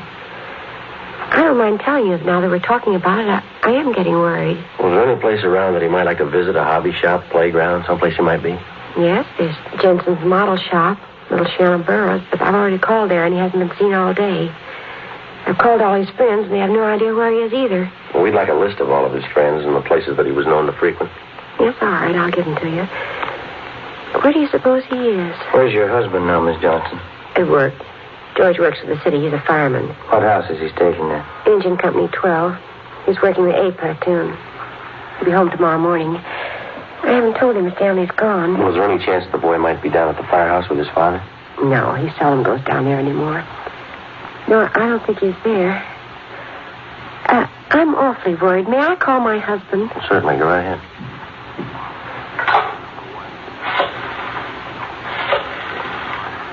I know George will be worried. Engine Company 12, please. Stanley's been gone too long. Hello? May I please speak with George Johnstone? This is Mrs. Johnstone. Thank you. Oh, I hate to call George at his work. Yes, ma'am. Does your husband own a gun? Yes, he does. What caliber, do you know? It's a .45 automatic. He got a knock. George? This is Ruth. George, is Stanley down there with you by any chance? Oh. No, I can't find him anywhere. He wasn't here when I came home from doing my shopping. There are 2 policemen here. No, I said there are 2 policemen here. No, dear, I'll call you if we don't find him soon. All right, dear. Yes, you too. Goodbye. I didn't think he'd be with George. That 45, is that the only gun in the household? Yes? Why are you asking about guns? Has anything happened that you're not telling me about? No, ma'am, just routine checking. We'll have to take a look at that 45 if you don't mind. Maybe I should tell you we do have another gun in the house, but it's all wrapped up.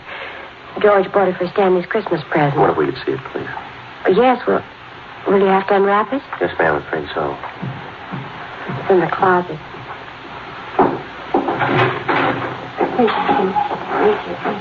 They had to hide it.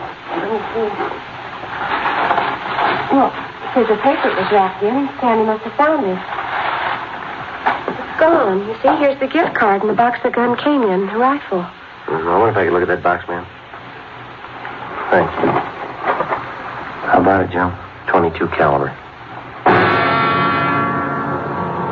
Thursday, December 22nd, 5:15 p.m. It was getting dark. The search for the missing boy continued. We checked the list of Stanley Johnstone's friends. None of them or their parents had any idea of his whereabouts. We talked with Levinson again. He'd been in touch with the detail combing the neighborhood. They'd found nothing. We went down to Collis Avenue and 10th Street, the service station on the corner. One nickel, Joe? Oh, I got one. Will you watch for Pam? Yeah. Okay.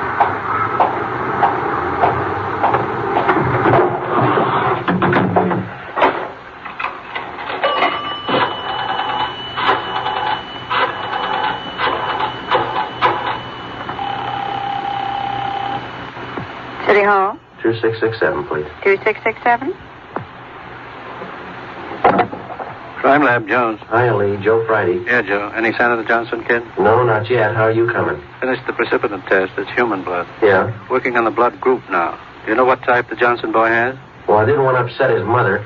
Thought I'd wait till the last thing. We're in the neighborhood. Check with the family physician. That way you won't disturb it. Yeah, I figured on that. Just a minute, Lee. Yeah. Yeah, Mick. Most is pulled up. Okay. Thad Brown's out here now. I'll check you later, Lee, huh? All right, Joe. Right, bye. Bye. Oh, here's what, Joe. Gentlemen, how's it going? We just checked with Lee Jones. Yeah, I know. It's human blood. What do you think? We talked with the boy's mother, Mrs. Johnstone, found a gun missing. Yeah? Caliber's the same as the empty casing Levinson found. It's 22. You said the gun was missing? Yeah, the Johnstones were going to give it to the boys as a Christmas present. They had it hidden, but it's gone. Any idea who took it? Well, they left the Christmas wrapping behind. I think it was the kid. 22 rifle, huh? 9-year-old boy. When's he gonna learn?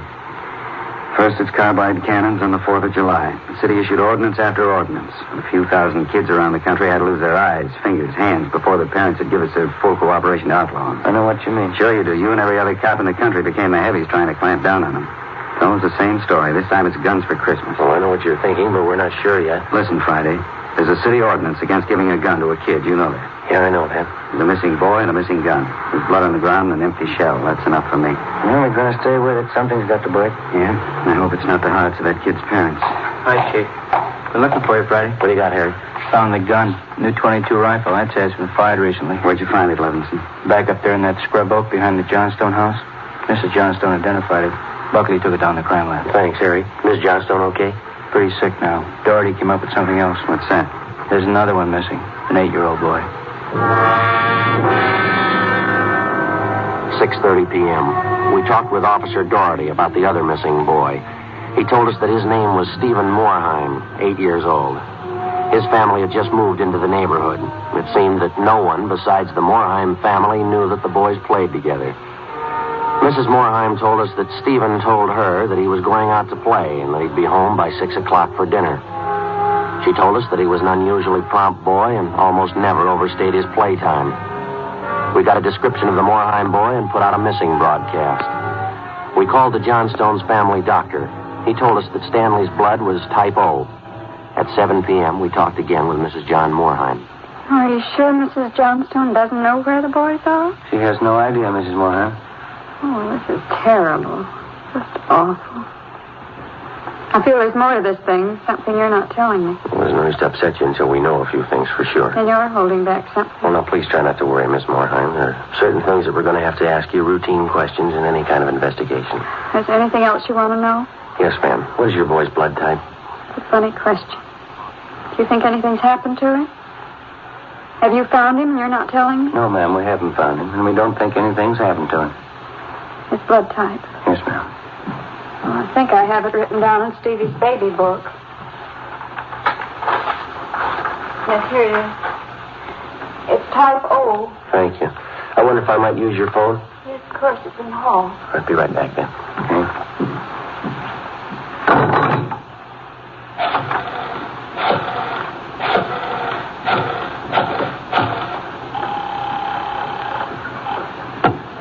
City Hall.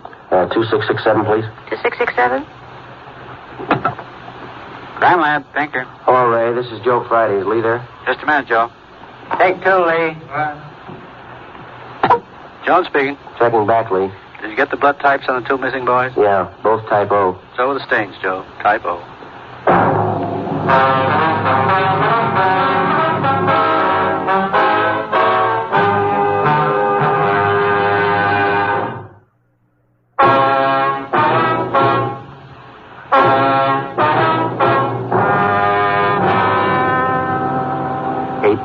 Thursday, December 22nd. Still no sign of either of the missing boys. Chief of Detectives Thad Brown went back to headquarters to direct the search from there. He dispatched another detail of 50 men to aid in the hunt for the missing youngsters. 8:30 p.m. It was getting a little colder. The citrus growers were warned to expect a freeze. We went up the block to see Mrs. Johnstone. Her husband had quit work early and returned home. We talked with him for a while. He could tell us nothing more than we already knew. We still had not informed either of the families about the blood stains and the empty cartridge casing which had been discovered in the backyard of the Johnstone home. It was more than possible that they had a right to know about our findings, but Ben and I felt that there was no cause to add to the distress of the two families at this time. If the two missing boys were found alive and well, then the blood stains and the cartridge would be of no concern to the relieved parents. At 8:40 p.m., Ben and I left the Johnstone house and went to the home of Mr. and Mrs. John Moorheim. Miss Moorheim, you said your husband worked at a market? Yes, he telephoned about 15 minutes ago. Said he's closing up right away. He'll be here any minute. I wish Stevie would call, come home. It's so cold out tonight.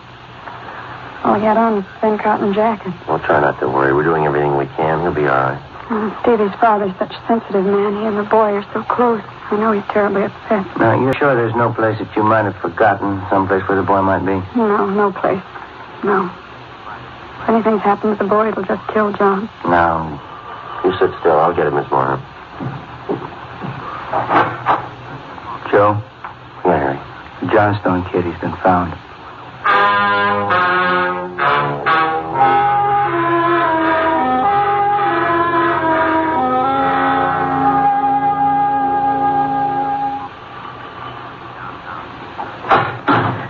He's home, Sergeant. He's come home. Thank God he's all right. Well, where's he been? Did he tell you? No, he didn't. His clothes are all dirty and he's acting strange. Never seen him like this. How do you mean, Miss Johnston? Well, he just came to the front door and said, "Hello, Mom." He sat down in a chair and stared at the floor. He won't talk to his father or me. Do you mind if I talk to him? No, go ahead. I asked him about the little Moorheim boy, but he wouldn't tell me a thing. Where is he now? Right over there in the living room. Looks all right. Yes. Son, this is a police officer. He wants to talk to you. Don't be afraid, dear. He only wants to ask you some questions. Son. You see, Sergeant? Stanley, look at me, son. Come on, youngster. Get your head up there. That's better. You had your mother pretty worried, you know that. You want to tell us where you've been? We should try to get him to eat a little something. You hear that, son? Want something to eat? Stanley, there's another little boy up the street who hasn't come home. You know where he is? His father and mother are worried about him, too. Just like your folks were. We're going to ask you to help us find him. I killed Steve with the .22. We were only playing, but I killed him. How do you know you killed him? Maybe he's only hurt now, isn't it? No, he's dead. I know he's dead. The gun went off. We forgot we put bullets in there. Where is he, Stanley? I hit him. I was scared.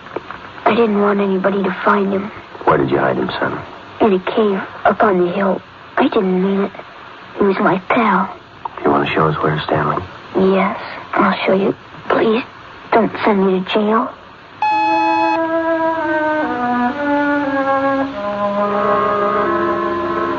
"9:15 p.m., Thursday, December 22nd. 9-year-old Stanley Johnstone led the way up the hill behind the backyard of his home. He showed us the wagon that he moved the body in. His father came along with us. About 50 feet from the crest of the hill, the boy pointed to a thicket of scrub oak. There we found a small cave holding the body of Stephen Morheim. There was a single bullet wound in his chest just below his heart. He was dead. We covered the body. Stanley, how did it happen? I knew my folks were going to give me the gun for Christmas. I knew where it was, and I got it. There was a box of bullets with it. Were you pointing the gun at Stephen, son? No, sir. No, sir, I wasn't. It was Steve's turn to play with it. I was chasing him. He tripped over that stump there, and he fell. Gun hit him in the stomach, and it went off. Well, why do you think you killed him if you're telling us the truth? I'm telling the truth. Honest, that's the truth. Well, I believe you, son, but why do you think you killed him? It was my gun. Stevie'd still be alive if I didn't go and get it. Should have waited till Christmas. It's all my fault. Well, where have you been all this time? In the cave with Steve. What were you doing in there, son? I was praying. I was praying for God to make him alive again.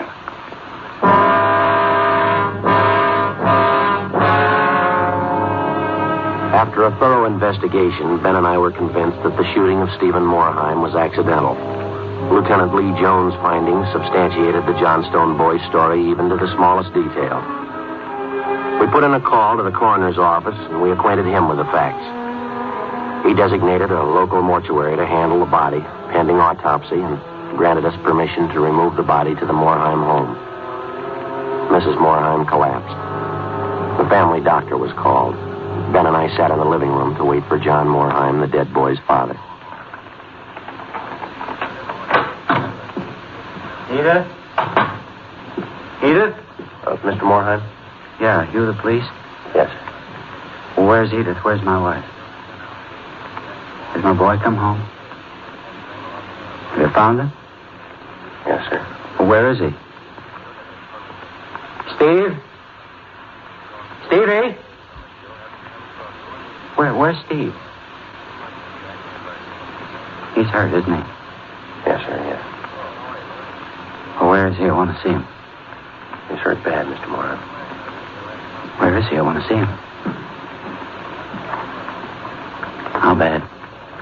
Pretty bad. He's dead. All right, if I go in. Yes, sir, if you want. Will you go with me? Sure. Don't make it any harder on yourself, Mr. Morheim. I want to see my boy.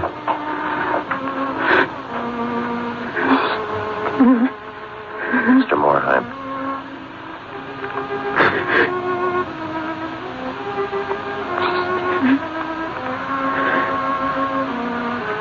Listen to me, son. We got you a lot of nice things for Christmas. Everything you wanted. I got you the 3 new cars for the train. That one with a searchlight on it really works, son. Got you that new switch you wanted. A lot more track. Oh, now you can have big layout. And you know that new baseball mitt we saw? I got it for you. The cowboy outfit you wanted. I got it. Mr. Morheim. Come on, you. What happened? It was an accident. He was playing with a Johnstone boy up the street. Playing with a gun. It went off. What was the other boy's name? Stanley Johnstone. It was an accident. Mr. Morheim, where are you going? I want to see that boy. We had no idea what the dead boy's father had in mind. We didn't feel that we should try to restrain him. Ben and I went along with him up the street to the Johnstone home.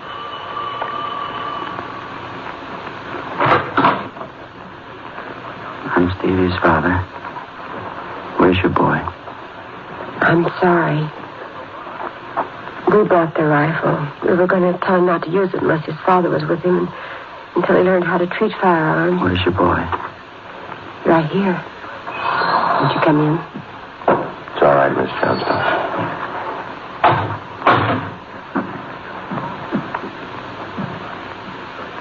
You the boy that was with Stevie? Yes, sir. What's your name? Stanley. I know it wasn't your fault, Stanley. Wonder if you'd do something for me. Yes, sir. I've got a lot of nice presents for Stevie. I know he'd want you to have them. I want to give them to you Christmas Eve. Mom? I think that'd be a fine idea, son. Come on, Ben.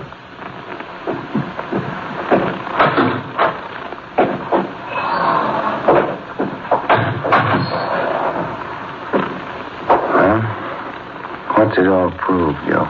You don't give a kid a gun for Christmas.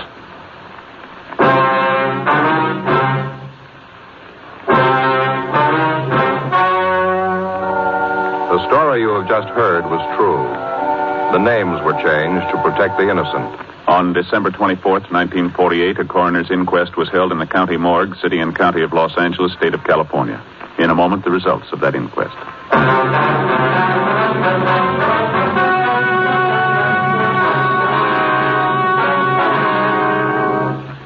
At the coroner's inquest, it was officially recorded that Stephen Morheim's death was the result of an accident. Stanley Johnstone was absolved of any legal responsibility for his friend's death.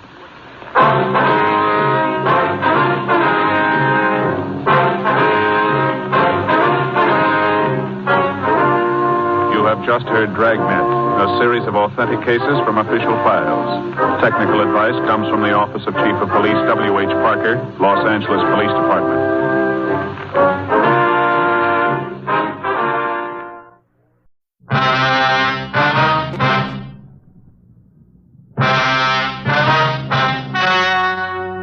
The story you are about to hear is true. Only the names have been changed to protect the innocent. Fatima Cigarettes, best of all long cigarettes, brings you Dragnet.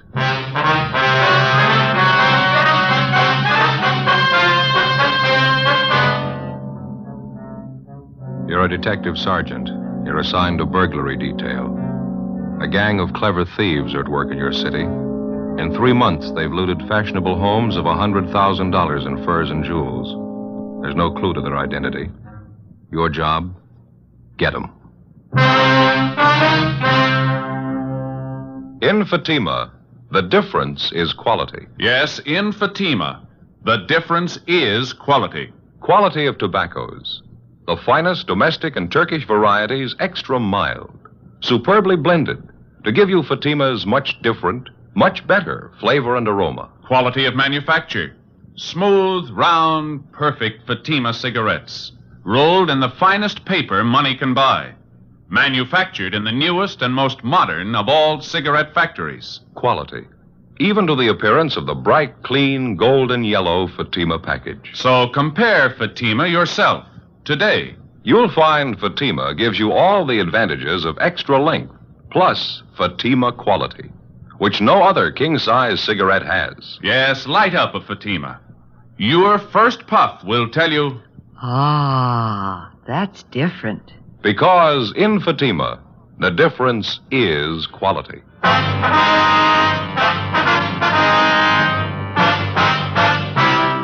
Dragnet, the documented drama of an actual crime. For the next 30 minutes, in cooperation with the Los Angeles Police Department, you will travel step by step on the side of the law through an actual case transcribed from official police files. From beginning to end, from crime to punishment, Dragnet is the story of your police force in action. It was Wednesday, January 10th. It was cold in Los Angeles. We were working the day watch out of burglary detail.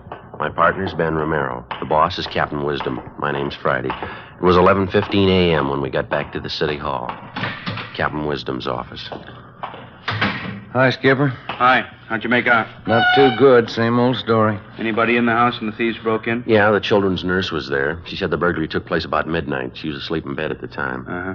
The nurse said she woke up when she heard the thieves forcing their way in through a side door. She jumped out of bed, ran for the telephone in the hallway, and they grabbed her before she could reach it. Do her any harm? Well, a little, yeah. They tied her up, locked her in a closet. Same MO as the other job, Skipper. 3 men. Each of them wore gloves and a mask. They took all the furs and jewelry they could find, nothing else. Nurse give you the same general description on the 3 of them? Yeah, it's not going to help much. Said 2 of the men were tall, medium build, and one was short, heavy build. She was so rattled she couldn't even remember the clothes they had on. 12 jobs for the same gang in 3 months. We don't even have a good description of them. How slow can we move? Doing everything we can, Skipper.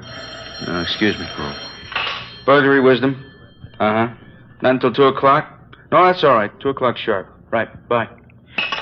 Just had an appointment canceled out. How about a cup of coffee downstairs? Yeah. I didn't even have a chance for breakfast this morning. Fine with me. You grab my hat, will you? Yeah, I'll get it. Here you go. Thanks.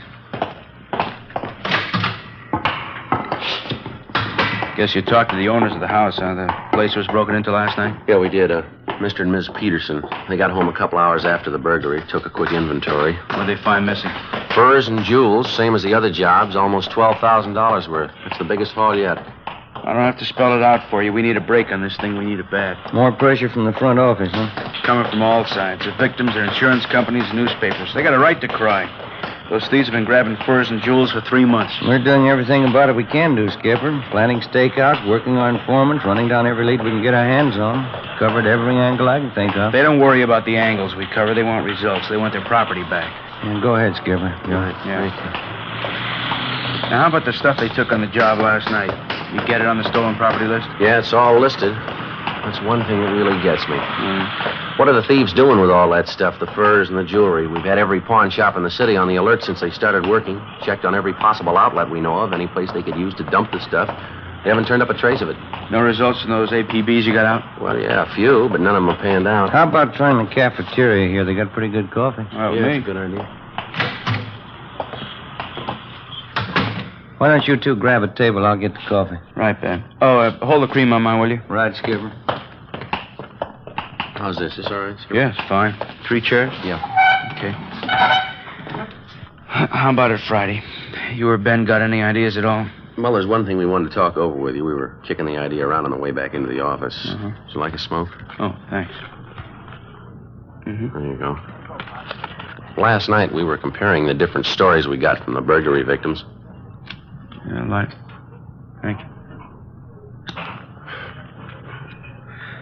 You get a light all right? Yeah, it's all right, thanks. Go ahead. Well, that's one thing that all their stories seem to have in common. Now, that's counting all 12 victims. Yeah, what's that? Well, let's see. I got a piece of paper here. I got it all figured out. Yeah. We know all the victims are fairly wealthy people. They go out quite a bit, parties, nightclubs, things like that. Yeah. None of them were at home at the time the burglaries were pulled. That's right, yeah.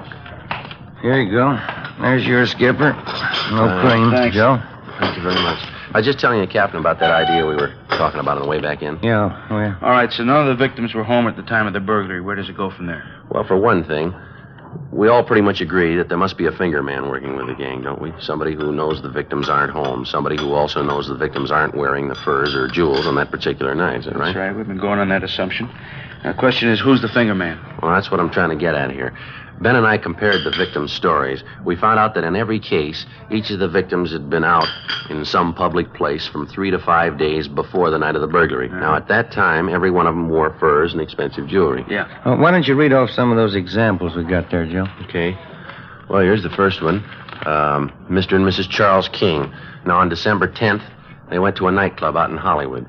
Mrs. King wore a fur coat and quite a bit of jewelry. On December 14th, they went out to a theater. They didn't dress up at all. They left the furs and jewels at home. That's the night that their house was burglarized. And this same pattern shows up in every one of the victims' stories? No, it's not quite that close, but the same elements seem to be there. Here's another one, Skipper. Let's see. Mr. and Mrs. Lyons, November 20th, they went to a big party at a restaurant out on Sunset. Woman wore jewelry, expensive fur wrap. A week later, they went to a party at a friend's house. Mrs. Lyons left her furs and jewelry at home, and the same night, the thieves broke in. Yeah, that's a pretty good angle. How do you tie up all the loose ends? Well, I see a paper again, Ben. We got it halfway figured right here. Just before each of the victims was taken, they appeared in a public place. wearing the furs and jewelry. We've got a list of all the places, nightclubs, restaurants. There's about 6 of them here. So the finger man for the gang must be watching these 6 places. He spots the people with the expensive furs and jewelry and tips off the gang. They watch the house. Next time the people go out and the thieves see the woman isn't wearing her furs and things, and they move in. It's not a sure thing. We're just guessing, you understand? What do you think? Well, it sounds like a fair guess. Let's move on it. We'll have to cover each of those nightclubs and the restaurants. It's going to take more men, more time. Could be nothing but a blind alley. We got the men, we got the time. Let's try it. 10 p.m., Wednesday, January 10th. Our idea for stopping the burglary gang by reaching their spotter or finger man was put into operation. The half-dozen nightclubs and restaurants where we thought the spotter might be checking off richly dressed couples as future burglary victims were placed under strict surveillance. Managers and employees of each of the places were questioned. It went slow. The first week got us 4 leads to check out. They led nowhere. Any and all suspicious-looking persons loitering in or near the clubs and restaurants that we had staked out were questioned and checked out thoroughly. Another week passed, no results. In the meantime, on January 23rd, the burglary gang hit again, this time at a dentist's home in the Hollywood Hills. The maid, a Miss Ilsa Bergstrom, was the only one present at the time of the burglary. Ben and I drove out to interview her. It was soon before midnight. The Mr. and Mrs. was gone out. I was sitting with the television. The 3 men broke in the side door. Is that right, Miss Berkeley? Yeah, the side door, I think so. I was sitting with the television watching. I hear this sound. I turn around, and the 3 men, they're right there in the room with me. I thought I could scream, but I couldn't. Well, do you remember what the men looked like, Miss Bergstrom? How they were dressed? I don't know. I was so much being frightened. One of them had a jacket on, I think. A dark jacket. The others, I don't know. Anything else about them that you noticed? Yeah, they had masks all over their faces. I couldn't see. I jumped up. I tried to scream, but I was so much frightened. What'd they do then, Miss? Yeah, they put a cloth all around my mouth so I couldn't make noise. Then they tied my hands and my feet, and they put me in the closet out there, just about the hallway.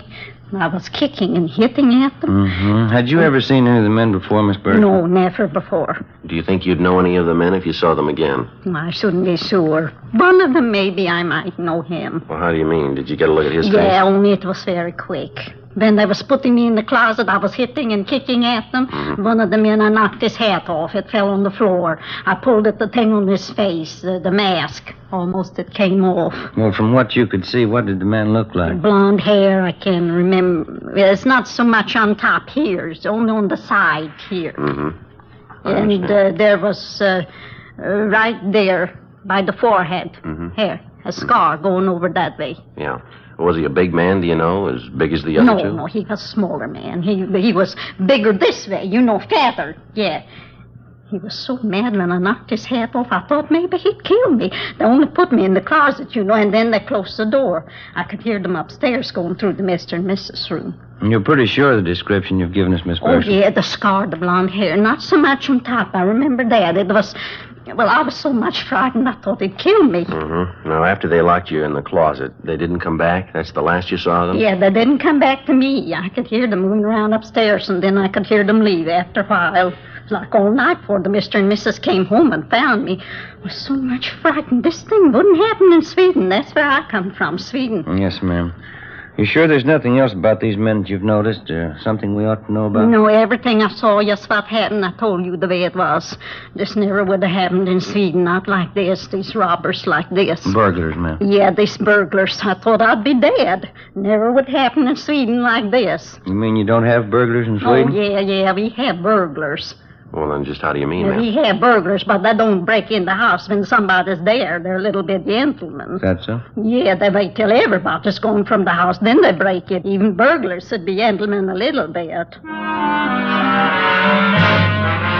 Before we left the house, we checked with the owners, took their crime report and a list of their stolen property, some $6,000 in jewelry and fur coats. The maid's description of one of the 3 men in the gang wasn't complete, but it was the best that we'd had on him in 3 months. Frank Cunningham in the Eye Bureau had the description of the scar on the suspect's forehead checked through the oddity file. Meantime, Ben and I paired up the additional facts about the suspect. The scar, the color and condition of his hair, along with his general description, his approximate weight and height. We had the stats office make a run for us and all ex-cons with burglary records who fitted the overall description. They came up with a list of 10 names, and we started checking them out. One of the first listed was a Russell Snow. We checked his last known address, but he'd moved.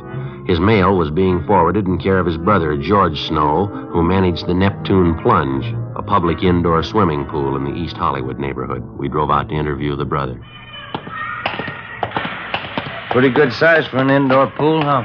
Yeah, it is. It's a nice layout they got. Must be the office straight ahead there. Hey, Joe. Joe, look. What's that? That girl over there. Look at that bathing suit she's got on. Yeah, they keep getting smaller, don't they? Makes you embarrassed just to look at them. Yeah, maybe I'm just getting old. Yeah.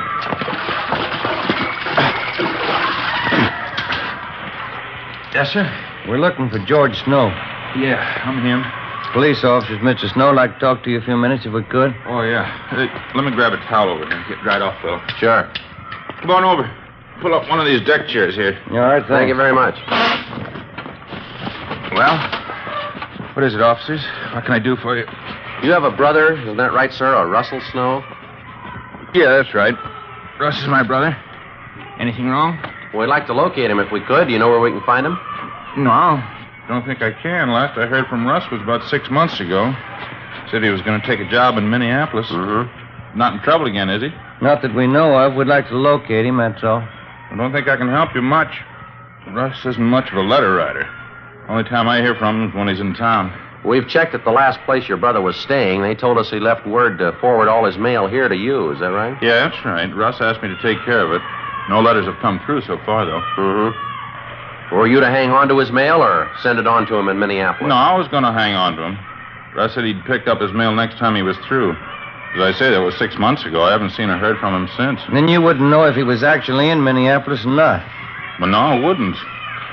Guess you know my brother Russell had a police record. Yes, sir, we do. He had that trouble a couple of years ago, that burglary rap. I think Russ learned his lesson. Are you your brother's only living relative? I mean, is there anyone else in town who might have heard from him? I don't know, officer. Excuse me just a minute. All right, kids, no running around the side of the pool, you hear? You slip and break your neck. No more running.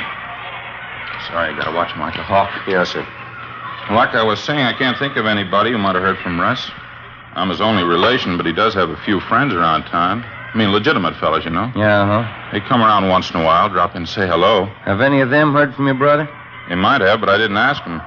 There's old Matt Garson. He's a good friend of my brother's. He was in the other day, but he didn't say anything about hearing from Russ. Might be that he has. Maybe he didn't think to mention it. Where does this Matt Garson stay, do you know? I really couldn't tell you, officer. That's a real character, kind of a floater. Doesn't stay with one job more than 2 months. Like last week when he was in here. Yes, sir? He's a real pitchman. Gave me a big sales talk. Biggest bargain on earth. Said he'd sell me a couple of them real cheap. I didn't have any use for him. What's that, sir? Fur coats. Before we left, George Snow gave us a complete description of Matt Garson, together with the names of 5 of Garson's acquaintances who might know of his whereabouts. When Ben and I got back to the city hall, we checked Garson's name and description through R&I. He had a record of 2 fairly recent arrests, but no convictions. Both arrests were for suspicion of burglary. We checked on Garson's last known residence. He'd moved, no forwarding address. His last place of employment was listed as the Park Tivoli nightclub out on Wilshire Boulevard. The Park Tivoli was one of the 6 places that we'd staked out as a possible working ground for the burglary gang's fingerman, a place where he could spot expensively dressed persons, check on their home addresses, and line them up as future burglary victims. Ben put in a call to the manager of the Park Tivoli to check on Garson's employment. What was that, sir? Last July. I see. Well, yes, sir, we'll probably be out tonight. Right, thank you. Bye. What'd you get? Garson worked out there, all right. Parking lot attendant. He quit last July. Mm-hmm. If he's the guy checking off the customers' furs and jewels, he's in a perfect spot. Yeah. Manager told me that Garson has a girlfriend. She still works at the club. Might be the answer, Joe. Well, how do you figure? She runs a hat check stand.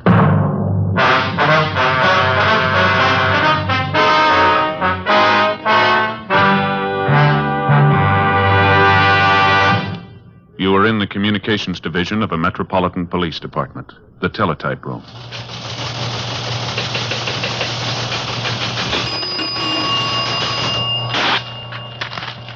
.43, LOS 52951, 12:03 p.m. APB, WMA 150, 5'6", dark hair, dark eyes, wearing gray suit, no hat. Suspect is wearing glasses. Heavy build, 22 years. Suspect is armed with blue steel revolver. Any information? Forward. You have just heard a teletype description of a suspect. This information will apply to many, but careful screening will eliminate all but one. You'll find the same is true when you examine king-size cigarettes. Yes, careful screening will eliminate all but Fatima. Compare Fatima. Fatimas are the same length as any other king-size cigarette, 85 millimeters. Fatima has the same circumference, 1 1/64 inches around. And Fatima filters the smoke exactly the same long distance as other king-size cigarettes. But in Fatima, the difference is quality. Fatima gives you extra mildness, a much different, much better flavor and aroma. You get all the advantages of extra length, plus Fatima quality, which no other king-size cigarette has. So compare Fatima yourself. Your first puff will tell you... Ah, that's different. Yes, in Fatima, the difference is quality. Buy Fatima. Best of all long cigarettes.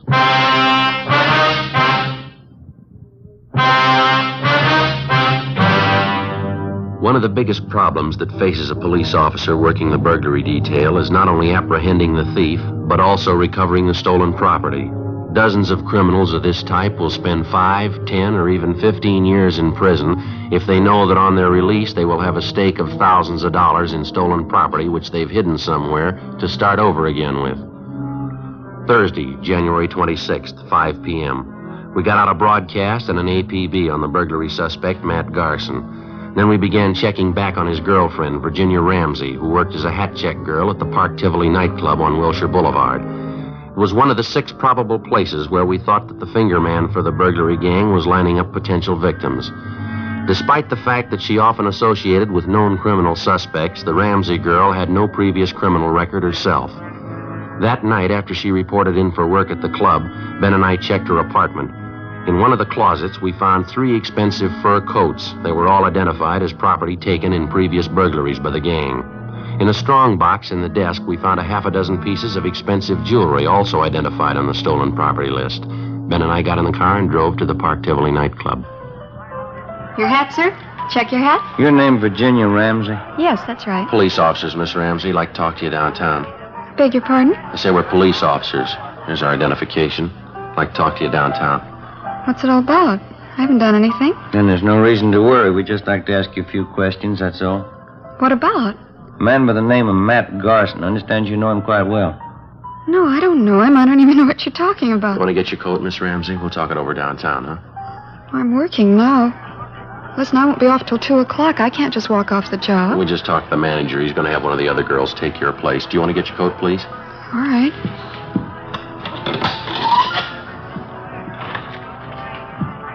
You sure you checked with the manager? I don't want to lose my job leaving like We this. talked to him. It's all right. This way, please. Out the side door.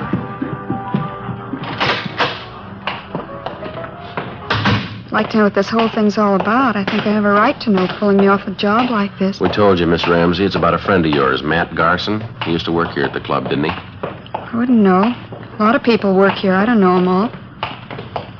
Why should you want him anyway? Do you know him? I think I might, yes. Not sure. Why do you want him? For interrogation. Just like to ask him a few questions. Why? You ready to admit that you know Garson? I think I might. Yeah, I know him. Want to get in, Miss Ramsey? Still don't know what it's all about. Why do you want Matt Garson? Same reason we want you. Suspicion of burglary. You don't know what you're talking about. You can't prove anything against me. We already have, miss. Huh? We found 3 fur coats in your apartment. There was some jewelry there, too. Those things are mine. Every one of them. They're all mine. All right, come on. You're wasting time. They're stolen property. You know that. How about it, miss? You want to tell us about Matt Garson? Where is he? I told you. Told you the first time. Yeah? I don't know him. 10 p.m. We drove the suspect, Virginia Ramsey, downtown to the city hall and took her to the interrogation room. We questioned her continuously until well past midnight. She refused to admit anything. We gave her time to rest a little and sent out for some food. Then we resumed the interrogations. 2 a.m. The Ramsey girl still refused to admit any connection with Matt Garson, his friend Russell Snow, or any members of the burglary gang. We stayed with it. By 4 a.m., we'd halfway convinced her that protecting the members of the gang wasn't the answer, that the best thing for her to do would be to cooperate. 5:30 a.m. Can I have a cigarette? Yeah. Here you are.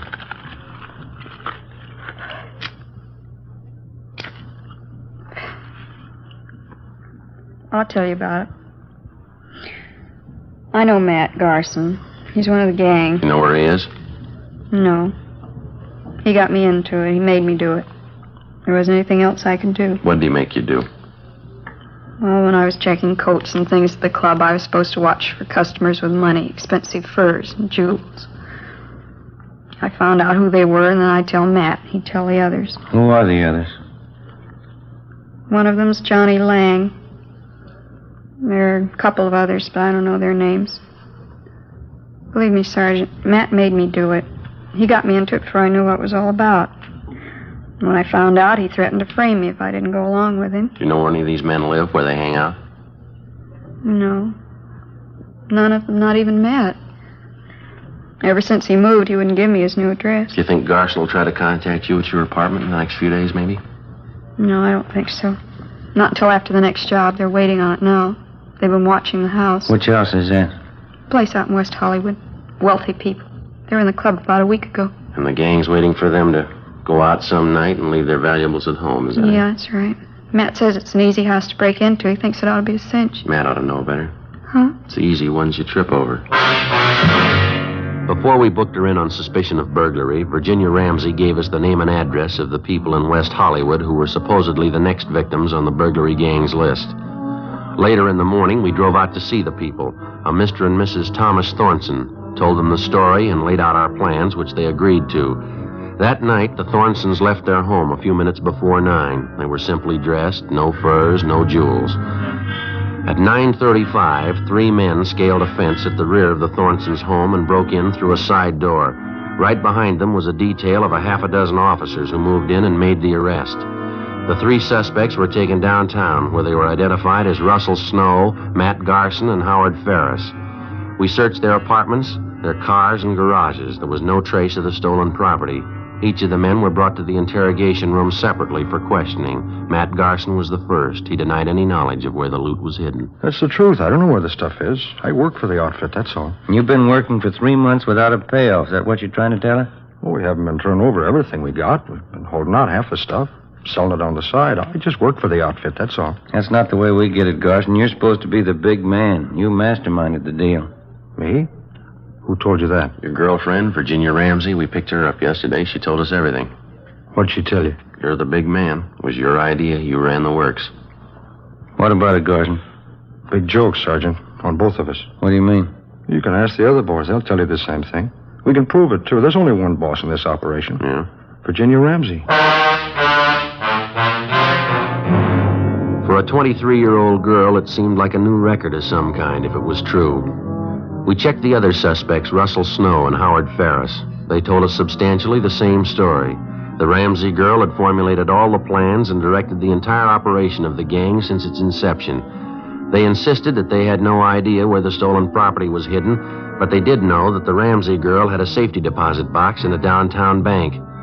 We made a canvass of banks in the downtown area, and a day later we located the safety deposit box listed in Miss Ramsey's name. We obtained a court order and the box was open. In it, we found practically all of the stolen jewelry, almost $50,000 worth. Ben and I went back to the main jail where we had Virginia Ramsey signed out for investigation. We brought her to the interrogation room where we confronted her with the evidence. I didn't think you'd find out. I didn't think you'd ever find out. How about the furs, Miss Ramsey? I got the key. You can have it. I rented a private garage. I got them stored in there. All of them?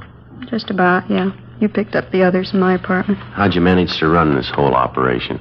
Those men you had working for you, you cut them in for practically nothing. They were experts, the best in the business. That's why I hired them. They were the best. It's too bad. Should have worked out. Too bad it didn't go. You had a pretty fair run. Wasn't half bad for me, was it? Only 23. First time I ever tried anything like it. What gave you the idea? I don't know. I wanted things. Pretty smart setup, though, don't you think, Sergeant? How's that? Wouldn't you say I played the whole thing pretty smart? Oh, I don't know. You figure it. What? You're in jail, aren't you?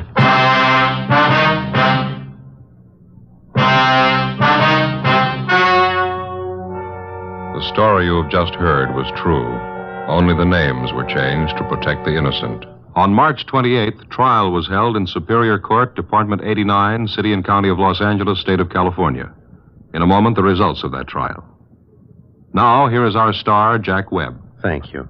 Friends, if you smoke a long cigarette, I want you to get acquainted with Fatima's. This weekend, for instance, when you're relaxing and taking it easy, you'll really appreciate Fatima's better flavor and aroma. And I know you'll like Fatima's extra mildness. Make a note tomorrow. Buy Fatima's in the familiar yellow carton.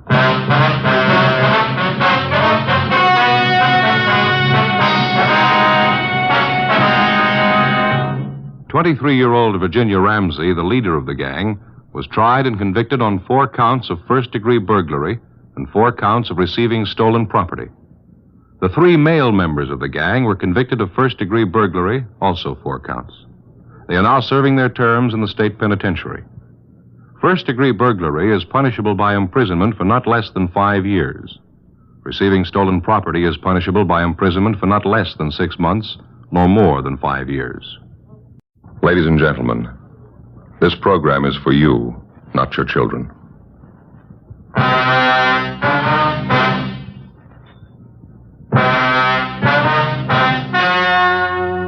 The story you are about to hear is true. Only the names have been changed to protect the innocent. Fatima Cigarettes, best of all long cigarettes, brings you Dragnet.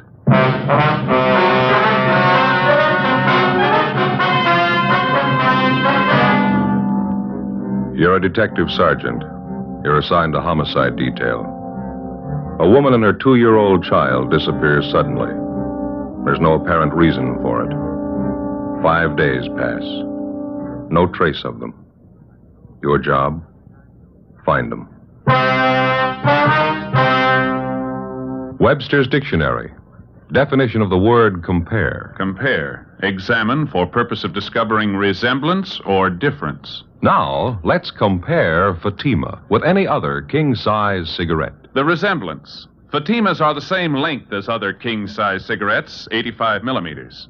Fatima has the same circumference, 1 1/64 inches around. And Fatima filters the smoke exactly the same long distance as other king-size cigarettes. The difference. In Fatima, the difference is quality. You see, Fatima contains the finest domestic and Turkish tobaccos superbly blended to make Fatima extra mild.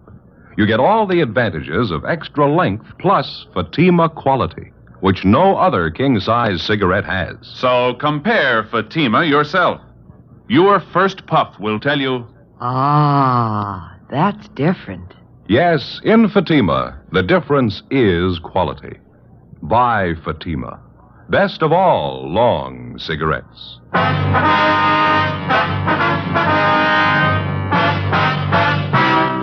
Dragnet, the documented drama of an actual crime.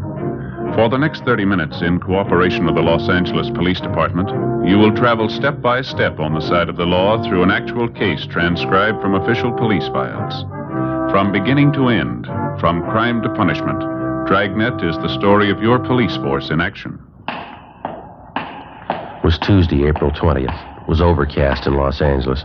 We were working the day watch out of homicide. My partner's Ben Romero. The boss is Captain Blaine Steed. My name's Friday. I was on the way back from communications, and it was 1:35 p.m. when I got to room 42. Homicide. Hi, Joe. What's doing? Oh, not much, Mac. Where'd Ben go? Inside, Captain's office. Be right back. Oh, thank you. Keeping you busy? Oh, about the same. A little hectic around the house, though. Well, that's right. Ben mentioned something about that. You're getting ready for a wedding out there, aren't you? Yeah, my daughter Alice. She's sure getting a nice fella. Is that so? Yep, ambitious kid. Part-time accountant. Goes to law school at night down Loyola. Real nice fella. Mm-hmm. When are they getting married? Week from Saturday. It's going to be a big church thing. Sure glad it doesn't happen often. Oh, how do you mean? Big production. Never saw so many bills in my life. New dress for Alice, going away luggage, bridesmaids' dresses, eats, drinks, new carpet for the hall, new curtains in the living room. Wife must think I'm made of this stuff. Well, you should have had all boys, Mac. Yeah. You're giving your daughter away, huh? Yeah. Well, that reminds me, I got to be sure and send my suit to cleaners, get a good press job on it. Sure is funny. Huh? What's that? It seems for years the wife's been afraid we'd never get Alice married off. Now it's finally in the works, the wife's still unhappy. Oh, well, how's that? Goes around moping around the house, wiping at her eyes, keeps muttering something about losing her little girl. Her little girl is leaving her. I don't know. Well, how old's your daughter? 32. Well, I'll be down in the stats office if anybody wants me. Right, Mac. Yeah. Oh, pardon me, Ben. Excuse me, I didn't see you. Okay. Hi, where you been? Making a couple of phone calls. I think we might have something. Yeah, what's that? The Gorman case. Huh? Had a call from one of their neighbors while you were gone. Where was that calendar of ours? Gee, I don't know. Oh, here, I got one in my pocket here in my wallet. Oh, good. Here you are. Oh, thanks. Well, let's see now. Mrs. Gorman and her little girl Nancy disappeared on the 15th. Is that right? Yeah, Thursday. Why? And the husband, Mr. Gorman, filed a missing complaint on Friday morning, right? Yeah. What are you getting at? Well, you remember when we talked to Mr. Gorman, he couldn't think of any reason why his wife and his little girl should disappear like they did. Yeah. Remember me asking him the question if his wife ran around at all, if she was interested in any other man? That's right. He told you no, didn't he? This man who just called in, he lives out in the Gorman neighborhood. He swears up and down that Mrs. Gorman was keeping company with another man. Well, who is this neighbor, anyway? Name's John Pearson. He lives about 4 blocks from the Gormans. Well, we talked to neighbors a lot closer than that to the Gormans. They didn't seem to know anything about it. What else did this guy tell you? Well, let's see. The man Mrs. Gorman was supposed to be running out with is a Ralph Kane. Lives next door to Mr. Pearson. Well, how'd this Pearson sound to you? Pretty typical neighborhood watchdog. But here's the interesting part. Mrs. Gorman and little daughter Nancy disappeared last Thursday. Now, according to Pearson, this Ralph Kane hasn't been seen around since Friday night. He told me on the phone he saw Kane toss a couple of suitcases in his car late Friday night and drive off. So he hasn't come back yet. Yeah, it might be something. Well, how much of a romance was Mrs. Gorman supposed to be having with this Ralph Kane? Well, it's pretty heavy, according to Pearson. Said it's been going on for 6 months, anyhow. And Mr. Gorman didn't know anything about it? He got me there. If he did, he didn't let us in on it.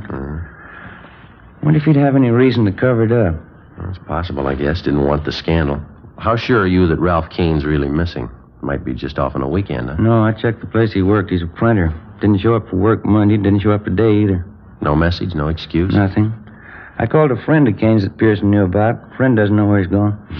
Well, I guess we better get on it. It's the first decent lead in 5 days. Huh? Yeah. Just thinking, Joe. Neighbors like Pearson. What would we do without him? 5 days before, on a Thursday evening, a Mr. Philip Gorman returned to his home in the Westlake district of Los Angeles to find his wife, Barbara Gorman, and his 2-year-old daughter, Nancy, missing.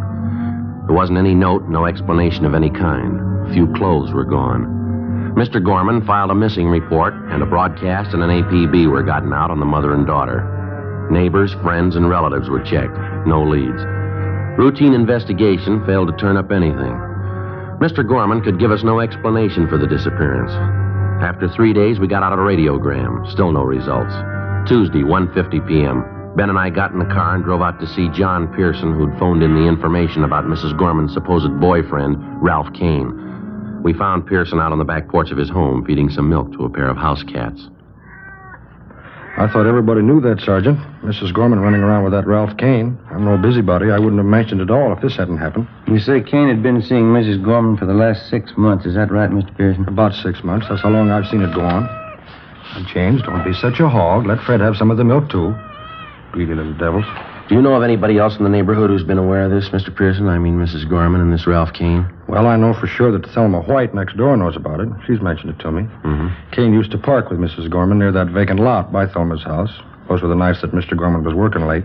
Would you know if Mr. Gorman was aware of this, that his wife was running around with another man? I'm pretty sure he did, Sergeant. That's the strange part about it. Well, how do you know, sir? Well, George, the man who delivers the groceries, he just happened to mention it to me once. All right, James. Right, it's all gone. Now run off and play. Yes, George, the grocery man, he made a delivery to the Gormans once and heard them rowing about it. George said Mr. Gorman was very mad, talked divorce, all that sort of thing. Well, how about the Gorman's little girl, Mr. Pearson, little Nancy? Tragic, Sergeant. Such a sweet little thing. Mrs. Gorman kept her under an iron hand. Imagine, the little girl's only 2 years old. Mrs. Gorman was after her with a stick all the time. She's not much of a mother. Not the way I look at it, anyway.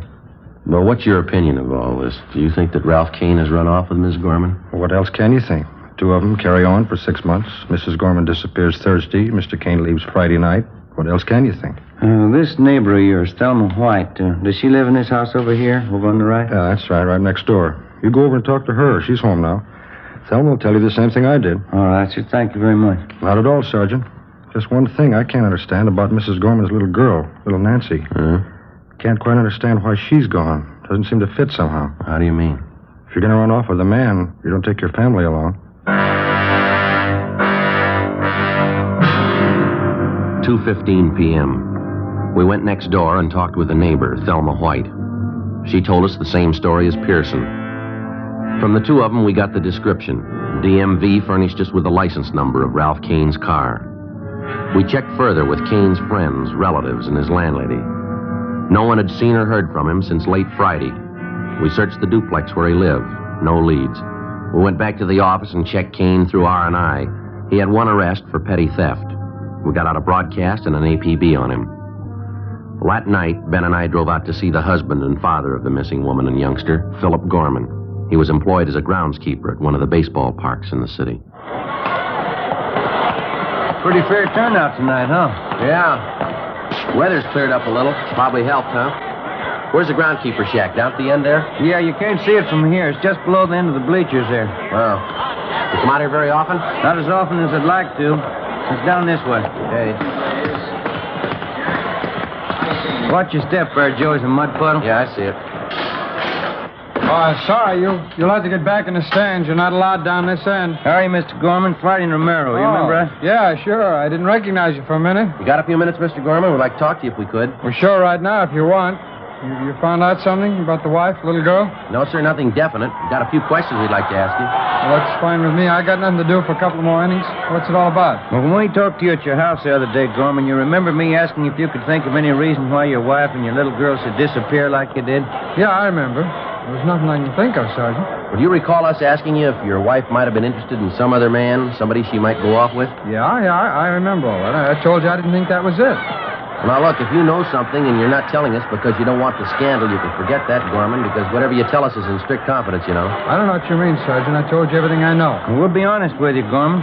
We think you're trying to cover up. Well, that's not true. I don't have anything to cover up. We picked up some new information on your wife this afternoon. We hear she was pretty friendly with a man named Ralph Kane. Lives a few blocks from your house. We hear that you knew what was going on. You and your wife, Barbara, had a row. You talked divorce. How about it?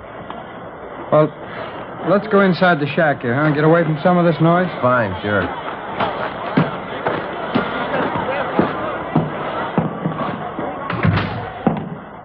I hope you don't mind it in here. It's a little dirty. I keep all the maintenance stuff in here. That's all right, Gorman. Now, how about Ralph Kane? Yeah. I knew about it. It's like you said, all the scandal. I just didn't want it to get out. Well, look, if you're going to hold out on us, it's not going to help much to find your wife and little girl. Yeah, I know, Sergeant. I just didn't want people to find out what a bum I married. You know what some neighbors are like. Mm-hmm. I can't understand how it happened. I met the wife when I was in the Army. I see. I brought her back out here. Everything was fine. After the baby was born, she started to change. Nothing satisfied her. She began to run around. Nothing but a bum, but I guess I found out too late. Well, now, this Ralph Kane, what do you know about him? You know, he's a single guy. Works at a print shop downtown. He's a pretty good-looking guy. He's got money to spend. That's all Barbara cares about. Well, what's your idea about it? What? You think Kane and your wife have gone off together? Well, to tell you the truth, I'm not sure. Maybe they did. I've been trying to check around them all. I'm not getting very far. There's only one thing I'm really worried about. That's my little girl, Nancy. I don't care what my wife does or how far she goes. I just want my little girl back, that's all. Have you any idea at all where your wife might have gone? No, none at all. She didn't know California too well. She's only been out here a year. Mm-hmm. You don't know any of Kane's friends, his hangouts, or places you think he might go? No. Well, I've never even met the guy, Sergeant. I'm going to, though. I know what he looks like. I'll meet him. Well, there's just one more thing, Gorman. If your wife was set on running off with another man, why did you take your little girl with her? She wasn't too devoted to the baby, I understand. Yeah, that's right. That's what's got me worried. The only thing I can figure out is the wife hated me more than I thought. She knew that I thought Nancy's about, the greatest thing alive. I guess rather than let me have her, she took Nancy along with her. Well, is it possible she might drop the baby off with some friend or relative and tell them to keep her? Well, I've checked on that already, Sergeant. You got the names of all the people we know. I'm sure they'd get in touch with me if they had Nancy. Well, we'll double-check them anyhow. All right. Now, if there's anything else comes up, you let us know right away, huh? All right, Sergeant. It's just the baby, that's all, Nancy. As far as I'm concerned, my wife never lived. It's kind of hard to take, in a way. Yes, sir, it is. I think you got the finest setup in the world. Nice home, job, baby, good furniture, everything you need. Yeah. Everything but a wife. The search for the missing wife and the 2-year-old daughter went on. The broadcasts and teletypes on Mrs. Gorman and Ralph Kane failed to net us a thing. A week passed. There were no leads. Another week went by. Nothing. The half-dozen replies we'd gotten on our teletype went nowhere. They were blind leads. Wednesday, May 5th. We got a call from the manager of an auto court in the south end of the city. He told us that a man, a woman, and a little girl, answering the description of the missing trio, had stopped at his place the night before. Along with Jack McCready from Homicide, Ben and I drove out and interviewed the man.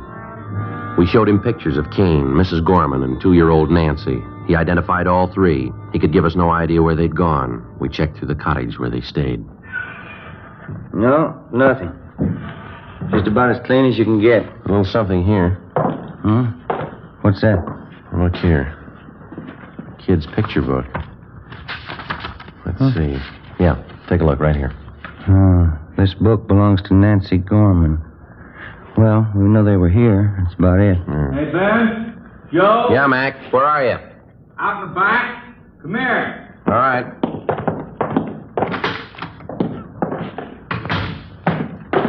What have you got? Come here, have a look. Where'd you find that? Poking around this trash barrel here. Looks like part of a little girl's dress, huh? Yeah, there's not much there. Did you find the rest of it? Well, that's all there is, just that little collar. Take a look here, Ben. These stains right here, over here, too. Yeah. What do you think? Mac? Blood stains? I'd say so. We drove back to the office to the crime lab and had Lee Jones run the stains on the dress. He ran a benzodine test and then a biological precipitant. The stains were made by human blood. Well, it still didn't put us any closer to the missing child or her mother. The search went on. We redoubled our efforts. No luck. Another 10 days passed. We had a few more responses to our all-points bulletin, but none of them panned out. On May 16th, we got 2 more leads to check out. They went nowhere. We got back to the office a little after 6 p.m. Better call Mr. Gorman after we check in, huh? Keep him off of our backs. Yeah, I hate to keep telling him the same thing. No word. Yeah. How about it? You call Gorman tonight, huh? All right. Mac, what's doing? Got something for you. Sheriff's substation called, East L.A. Yeah, what about? The Gorman case. They found him. Where? Another auto court right there in East L.A. Ralph Kane and Mrs. Gorman. They got them both under surveillance. Well, how about the little girl, Nancy? Well, that's a hitch. Huh? No sign of her.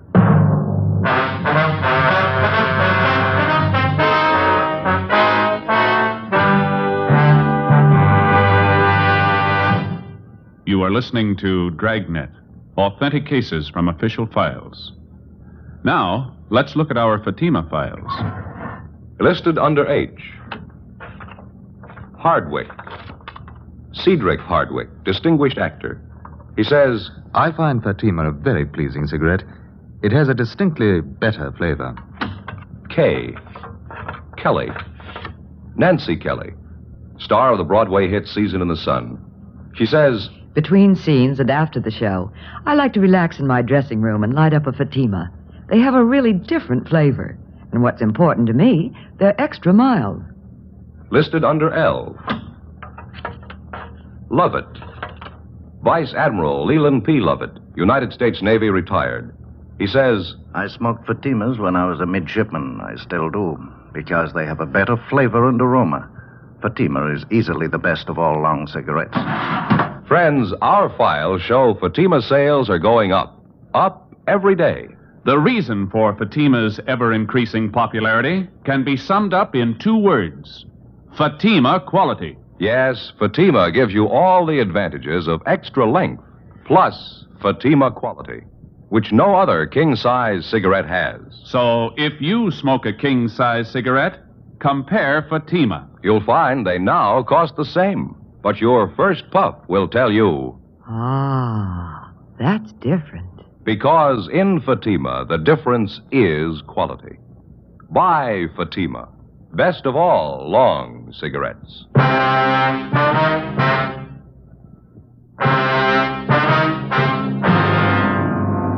Saturday, May 16th, 9 p.m. Along with Levinson and McCready from Homicide, Ben and I drove out to the sheriff's substation in the east end of the city. One of the deputy sheriffs directed us to the motor court where Mrs. Barbara Gorman and Ralph Kane were under surveillance. We found the two of them in one of the rear cottages. There was no trace of 2-year-old Nancy Gorman. Levinson and McCready took Ralph Kane out to the car to interrogate him. Ben and I remained in the cottage with Mrs. Gorman. She was a tall blonde, thin-faced and nervous. She spoke with a decided accent. We questioned her for more than 2 hours. We got nowhere. Why don't you sit down, Mrs. Gorman? Relax. How can anyone relax? These questions. You have no right to do this. Well, maybe you haven't got it straight, Miss Gorman. This is a pretty important matter. We'd like to find out about your little girl. I told you I don't know. She ran away. Yes, ma'am. Now, we've had 10 different versions. You stopped at a hotel in Nevada and she disappeared. You were at an auto court in Bakersfield. She ran away during the night. We've heard just about all of them. Now, how about the truth? I've told you everything I'm going to tell you. I don't know what's happened to the kid. She's gone, that's all. She's gone. There's got to be an explanation for it. Where is she gone? She ran away. How many times do I have to tell you?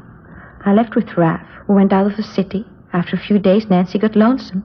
She wanted to see her father. We were asleep one night, and she ran away. That's all there is to it. It's simple. Why can't you understand? Well, you're going to have to do better than that, Miss Gorman. Now, how about the truth? What happened? You can't keep me here all night. Where's Raph? I want Raph. Why'd you take the child with you in the first place, Miss Gorman? It's pretty obvious that you didn't want her. Did Kane want you to take her along? Oh, no. He wanted me to leave her. Just he and I. That's all he wanted. Should have left her there, all this trouble, questions. There's an easy remedy, ma'am. What'd you really do with the little girl? She wandered off. It's the truth. We didn't know it. She wandered off. We couldn't help it. How about the little dress we found in that auto court with stains on it? Same questions. You always ask the same questions. What about the dress, ma'am? Do I always have to repeat? I told you. Raph cut his hand. He was shaving. It was just an old dress, a rag. Raph bandaged his hand with it. Well, you usually wear bandages a while, don't you? You don't just throw them away. It was only a scratch. He didn't need the rag very long. Quite a few stains on the dress, ma'am. Must have been more than just a scratch. No, it was just a scratch. Can't you believe anything I say? No, not so far. Please. Can't I go outside for a few minutes? I have a headache. It's so hot in here. All right, Miss Gorman. Go ahead, man. Yeah, thanks.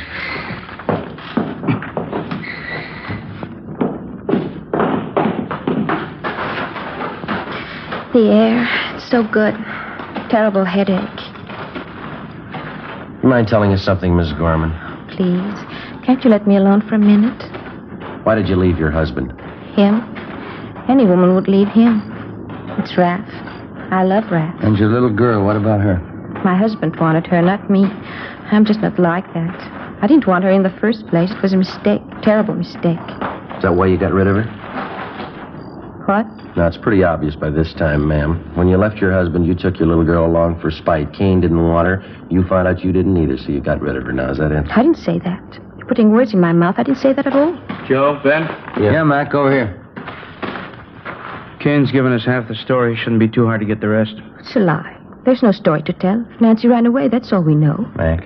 Kane says they tried some kind of a death pact. He and Mrs. Gorman here got in a room and turned on the gas. He didn't tell you. He didn't tell you. Afraid so, ma'am. That's your boyfriend's story. What else, Mac? Well, as I say, Kane and Mrs. Gorman got in the room, agreed to end it all. They had a little girl with them in the room. Well, why was that? Kane says he doesn't know. Seemed to simplify things, having the kid with him. He tell you what happened? Yeah, they turned on the gas jets. No. Don't. Never mind. Miss Gorman? Never mind. You don't have to say it. You want to tell us about it? Miss Gorman? Yes. I'll tell you. 3 a.m. We went back inside the cottage at the auto court. We gave her a cigarette, and Barbara Gorman sat down and told us the story. 4 days after she'd left with her 2-year-old daughter and Ralph Kane, she knew she'd made a mistake. She admitted that she never should have taken the child. She said the little girl seemed to be in their way all the time. Kane was all for deserting the child or sending her back to her father. Mrs. Gorman wouldn't agree to it, just out of pure spite. One night in an auto court, she and Kane had a big drinking party. They brooded over the mix-up that they'd gotten themselves into. Kane didn't have any money to get married. He knew he'd lost his job. Even if they could get married, Mrs. Gorman wasn't sure she could get a divorce. Another full day and night of drinking, and they decided on a lover's death pact. They turned on the gas. I don't get it, Mrs. Gorman. Why'd you have your little girl in the room with you? Why didn't you leave her with somebody, with anybody? Why? She was mine, wasn't she? I thought we could go together, all three of us, but it didn't work that way. Well, what happened? Well, Raph and I woke up. Our throats were burning. My eyes were burning. I looked over at Nancy. She wasn't moving. It was just like she was asleep. What'd you do then? We got in the car and left. We found a nice place in the desert. There were nice flowers there. We buried Nancy. How about you and Ralph Kane? You knew you were in deeper. Why didn't you try it again? Oh, we did, a couple of times. We loved each other. It's the only thing we could do, but every time we tried, we couldn't go through with it. We'd try. We never could finish it. Ralph got a job. We were going to buy a gun. Tomorrow. We'd try again. Can you show us where you buried your little girl? Yes. Place in the desert, out near Palm Springs. It was a nice place. There's lots of nice flowers around. You understand, don't you? We were in love, Raph and I. Yeah. My husband wouldn't understand the way I loved Raph. It was everything. It was the whole world, Raph and I. I didn't mean it that way for Nancy. It was a mistake. You've got to understand I didn't mean it that way. That's the way it is. Doesn't matter. You can't hurt us, not Raph and I. You can't take away what we've got. You'll never take that away. All right, you want to get your coat? Yes. Doesn't matter what happens. It's for Raph. I don't care what they do. I'll keep on loving him. Same way I love him now. Doesn't matter. We'll pay for our mistakes. Yeah, lady. They're going to cost you. At 5 a.m., we put in a call for Lieutenant Lee Jones and the crime lab crew and the coroner. When they arrived at the auto court, we drove to the spot in the desert near Palm Springs where Ralph Kane and Mrs. Gorman pointed out the spot where they'd buried Nancy. The body was uncovered at the exact spot. It was taken back to town to the county morgue, where an autopsy was performed. Kane and Mrs. Gorman were booked on suspicion of murder.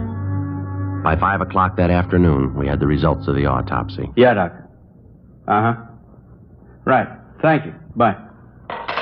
What's the story, Mac? Not what we thought. How do you mean? I think Mrs. Gorman sold us a bill of goods. Little girl didn't die in a room full of gas. What'd the doc say? He found 2 bullet holes in the body. That night, after hours of interrogation, Ralph Kane and Mrs. Barbara Gorman both broke down and confessed that they'd killed the child in cold blood. They pleaded drunkenness, that they weren't responsible for their actions. They were returned to their cells and held without bail.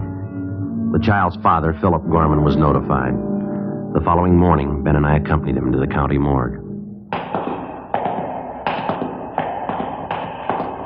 It's this way, Mr. Gorman. Oh, thanks. You sure you want to go through with this, sir? Mr. Gorman? Well, I might as well tell you the truth. I'm not sure I do. It isn't going to help much, Mr. Gorman. Believe me, it didn't. Well, I just wanted to see you just once more. Yeah, well, it doesn't work out. It wouldn't be the same. Not the way you remember. Just wanted to see you. I just wanted to find out. What's that? About her mother, Ralph Kane. What is it that could make them do it? Little girl, she's only 2. What could make anybody do a thing like that? Your wife called it love.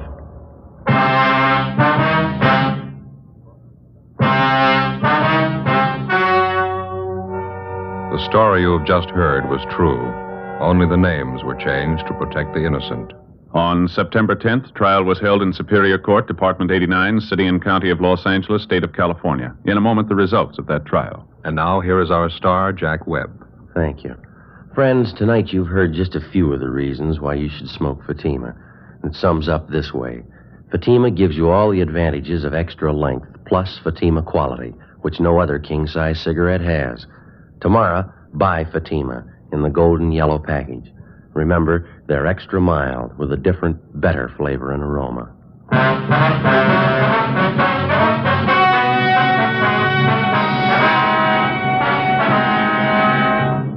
Mrs. Barbara Gorman and Ralph Donald Kane were tried and convicted in Superior Court of murder in the first degree.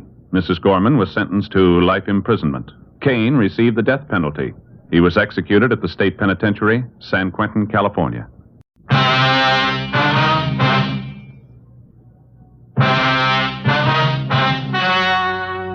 The story you are about to hear is true. Only the names have been changed to protect the innocent. Fatima Cigarettes, best of all long cigarettes, brings you Dragnet.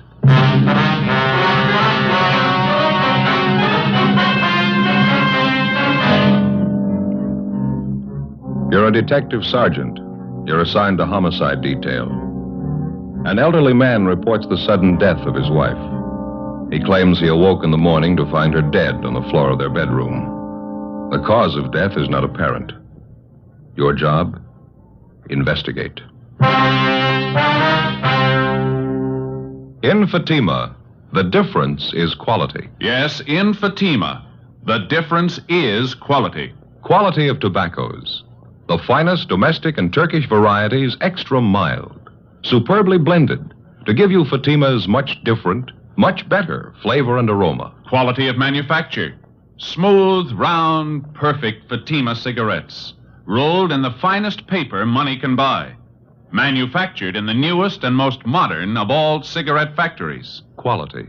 Even to the appearance of the bright, clean, golden yellow Fatima package. So compare Fatima yourself today. You'll find Fatima gives you all the advantages of extra length, plus Fatima quality, which no other king-size cigarette has. Yes, light up a Fatima. Your first puff will tell you...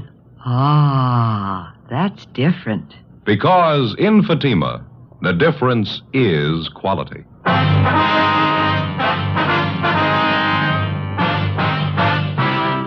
Dragnet, the documented drama of an actual crime. For the next 30 minutes, in cooperation with the Los Angeles Police Department, you will travel step by step on the side of the law through an actual case transcribed from official police files. From beginning to end, from crime to punishment, Dragnet is the story of your police force in action. It was Friday, November 12th. It was cold in Los Angeles. We were working the day watch out of homicide detail. My partner's Ben Romero. The boss is Thad Brown, chief of detectives. My name's Friday. It was 9:38 a.m. when I got back to the first floor of the Blackwell Hotel. Room 7. Oh, hi, Joe. Come on. Yeah. How's the old fella doing? Did he tell you anything? Hasn't talked at all. He's pretty broken up. Woman's dead, that's about it. Well, how about the bruise on her forehead? You think that could have been it? No, it was just a slight bruise. I don't think that could have killed her. They moved the body out of the room yet? Yeah, they just did, taking it downtown for the autopsy. Well, I guess we can take the old man back to his own room now, huh? Yeah, I think so. He's back here in the kitchen there.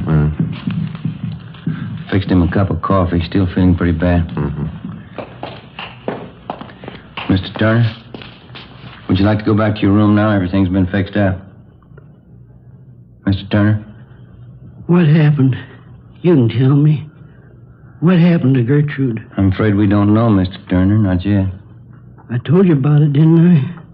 Woke up this morning about 8 o'clock. Put my arm over on the pillow and she wasn't there. And I got up and I saw her laying on the floor. My wife, Gertrude. I felt her arm. She was cold. Ice cold. Somebody ought to know what happened. Well, we'll let you know just as soon as we get the coroner's report, sir. Would you like to go back to your own room now? What's the coroner have to do with it? Well, he's going to have to perform an autopsy. We'll have the report for you tomorrow morning. I don't want him to do that to Gertrude. I don't want him to. I'm sorry, sir. I'm afraid it's necessary. Deaths of this kind, there was no doctor in attendance, nobody to sign the death certificate. There's nothing I can do, nothing to help her. I'm sorry, Mr. Turner. Can we help you back to your room, sir? Is she still there? No, sir. They've taken her body downtown. Can I give you a hand there? Thank you. All right. I'll get the door.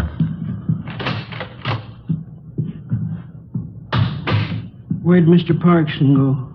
Who's that, sir? The hotel manager, Mr. Parkson. Oh, yeah. These are his rooms here. I wanted to tell him thank you for letting me stay down here a while. Well, I think he'll be back in a few minutes. He was busy outside. Nice of him. Let me use his place. I couldn't stay in our room. Not the way it was. Gertrude lying there. It's all right now, Mr. Turner. Can you make the stairs all right? Yes, sir, thank you. I'm just a little tired, that's all. Guess the whole thing's been too much for me. Maybe you'd like to have us call your family doctor. No, we don't have a family doctor. I'll be all right after a spell. It's just hard to understand, that's all. I have to think about it a while. Sit down and think about it. Yes, sir. Here we are. I'll get the door. Go ahead, Ben. Yeah.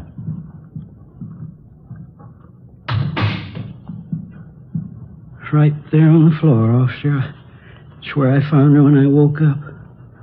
Right there by the bed. Mm-hmm. Where have they taken her? Downtown, Mr. Turner, to the county morgue. Oh. They'll let me see her, won't they? Yes, sir, they will. Do you feel up to answering a few questions for us now? All right.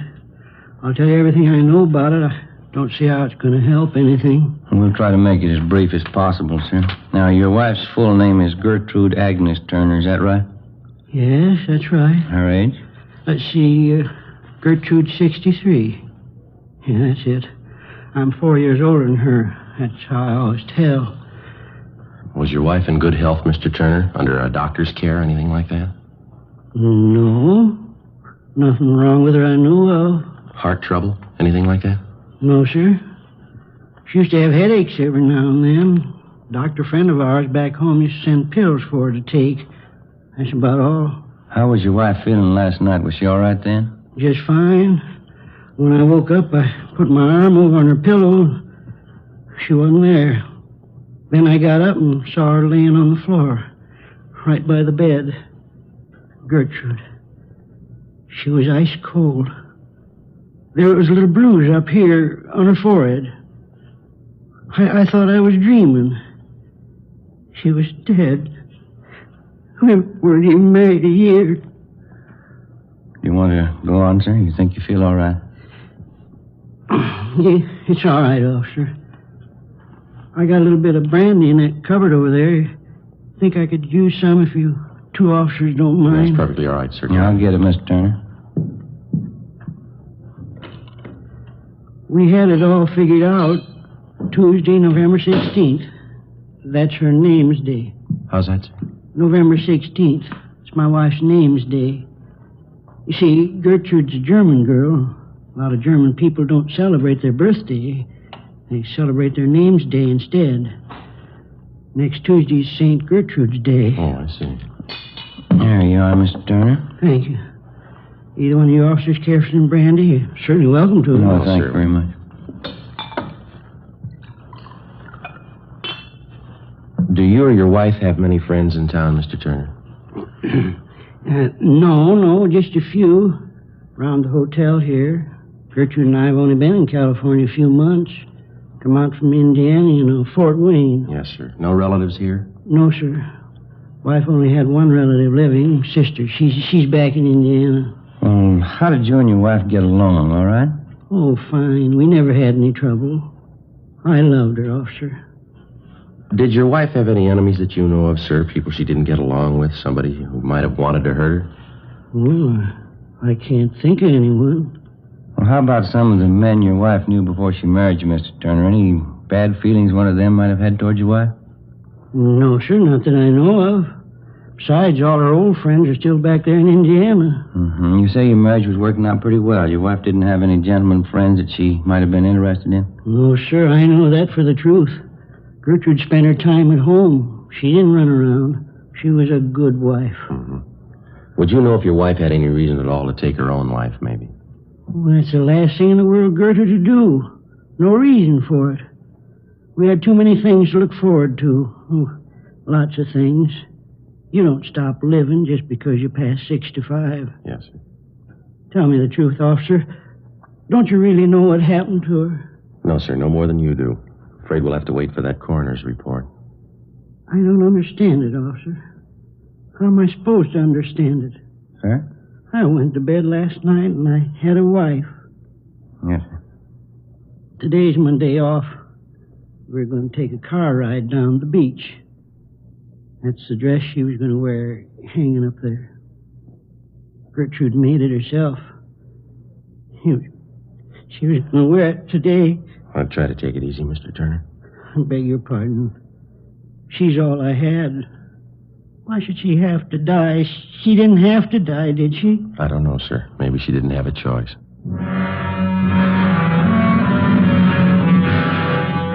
The body of the dead woman, Mrs. Gertrude Agnes Turner, was removed to the county morgue for autopsy.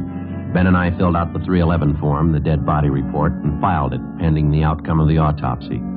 A couple of Mr. Turner's friends who lived upstairs from him at the Blackwell Hotel agreed to look after the old man until he got over the shock of his wife's sudden death. 7:45 the next morning, I checked in for work as usual. Morning, Joe. Morning. What do you know? Not much. Pretty slow. How about the Turner woman? No word on the autopsy, huh? No, coroner hasn't called yet. Have you got any smokes? I left the house in a hurry this morning and forgot everything. Yeah. Right here. Oh, thanks. Here. Thanks. Lousy morning. Another row with the wife. Oh? What's the matter? Oh, another one of those church bazaars she got herself mixed up in. She's calling on me for help again. Oh, yeah? What she wants you to do now? Remember the last time, don't you? That spring bazaar had me working on decorations down to the church 7 nights a week. 18 women running around telling you what to do. Yeah. It's like a madhouse, Joe. This time it's even worse. How do you mean?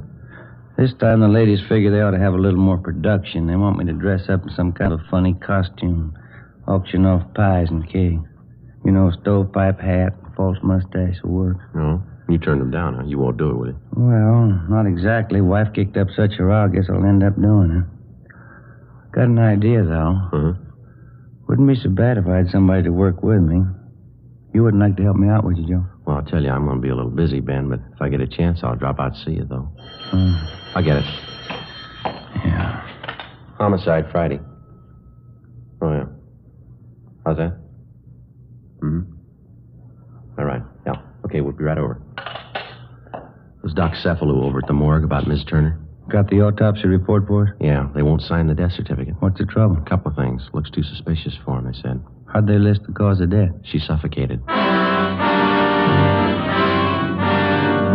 8:15 a.m. We went across the street and talked with Dr. Cephalou. All he could tell us was that Gertrude Turner had suffered severe convulsions and that she had died of suffocation. There was a small bruise in her forehead and numerous other small bruises around the base of the throat. Not enough to say that the woman had been murdered, and yet too much to dismiss the case as an accidental death. Together with Lorman and Barrett from Homicide, Ben and I looked up some of the friends of Mr. and Mrs. Turner. We found 2 points which didn't check out with the story that Mr. Turner had told us. According to the friends, Turner had had some violent arguments with his wife. On at least one occasion, he'd struck her. And secondly, the dead woman did have a gentleman friend in the neighborhood, but his conduct with her had been above question. It was strictly friendship. We decided to take it from there. We went back to the Blackwell Hotel and found Mr. Turner in his room. He was wrapping up some of his wife's personal effects and packing them in corrugated boxes. We told him about the coroner's report.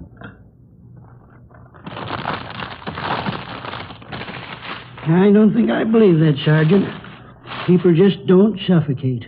There's got to be a reason for it. Yes, sir. That's what we're looking for. Well, don't they know? Can't they tell you how it happened? The doctors? Well, she had severe convulsions. She suffocated. That's just all they could tell us.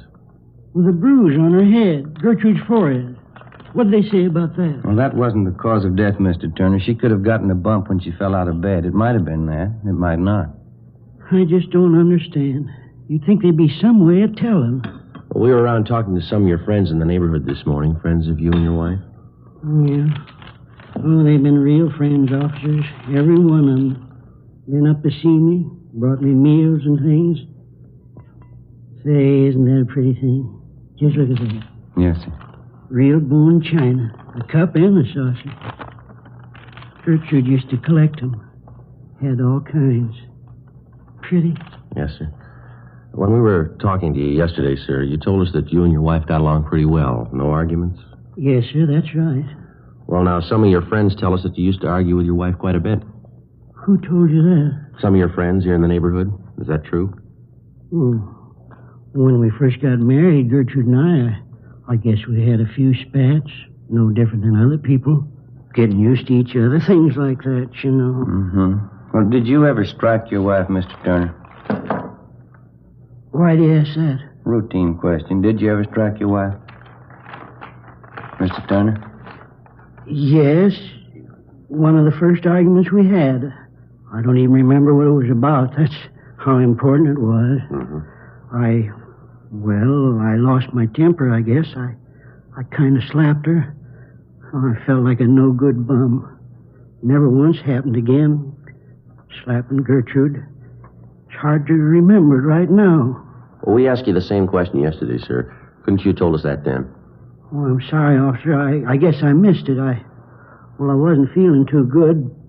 I think you know what I mean. But you remember us asking if your wife had any gentleman friends? Yes, I remember that. Well, now, is it true? Well, there's one fella name's Clyde Warren. Runs a drugstore down the street. I guess Gertrude knew him better than anybody, but he was my friend, too. Well, did you ever complain to this Clyde Warren that he was spending too much time around your wife, that he ought to see less of her? I think I did maybe once or twice. It was kind of in a fooling way. Certainly didn't mean it. Clyde Warren's one of my best friends. Well, did you ever complain to your wife that she was seeing too much Warren? No, sir, never even mentioned it. Why ask me all these things? Well, your wife's dead, Mr. Turner, and we still haven't found out why. But you ask me questions like I had something to do with it. Well, you were the last one to see her alive, sir. You were alone with her in this room the night she died. You think I killed Gertrude? Is that it? You think I killed my own wife? No, sir, we didn't say anyone killed her. You think I killed my own wife? You think I killed her? Well, did you kill her, Mr. Turner? You know I didn't kill Gertrude. You know I didn't do that. I'm sorry, sir. There's not much else we can do now. What do you mean? Coroner found a series of bruises on the body, right around here, the base of the neck. We know she died of suffocation. The two things seem to fit pretty well. I don't know what you mean. I didn't see any bruises, not on her neck. I don't know what you mean. We'll have to take you downtown, sir. You can call your lawyer now if you like. I don't have a lawyer. Why are you taking me downtown? No alternative. We're going to have to book you. How's that? Suspicion of murder. 10:25 a.m. Before we booked him at the main jail, Mr. Turner asked us if we'd get off a telegram to his sister-in-law, Mrs. Helen Raymond, in Fort Wayne, Indiana, informing her of what had happened. We told him we would, and we did. We booked him in on suspicion of 187 PC, and then we checked back in at the office. We put in a call to the insurance company that held a policy on Mrs. Turner. Yes, sir. Gertrude Agnes Turner. What was that? All right. Right. Thank you, sir. Goodbye. What'd they have to say? Mrs. Turner had 3 different policies on her life, total of $5,000. Mr. Turner's a beneficiary on all 3. Well, that'll do for a motive. There's something else here. Yeah? Newest policy is for $1,000, industrial policy. When was it taken out? 3 weeks ago.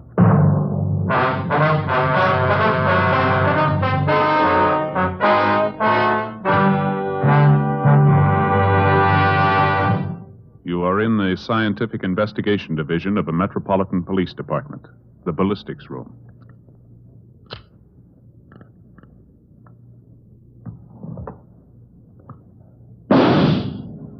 You have just heard a test bullet fired from a .38 caliber revolver found in the possession of a suspect. The test slug is removed from the ballistics box and compared with the slug found at the scene of the crime. There they are. Side by side, they look alike, but examination will prove a world of difference. You'll find the same is true when you compare king-size cigarettes. Fatimas are the same length as any other king-size cigarette, 85 millimeters. Fatima has the same circumference, 1 1/64 inches around. And Fatima filters the smoke exactly the same long distance as other king-size cigarettes. But in Fatima, the difference is quality. Fatima gives you extra mildness, a much different, much better flavor and aroma. You get all the advantages of extra length, plus Fatima quality, which no other king-size cigarette has. So compare Fatima yourself. Your first puff will tell you... Ah, that's different. Yes, in Fatima, the difference is quality. Buy Fatima. Best of all long cigarettes.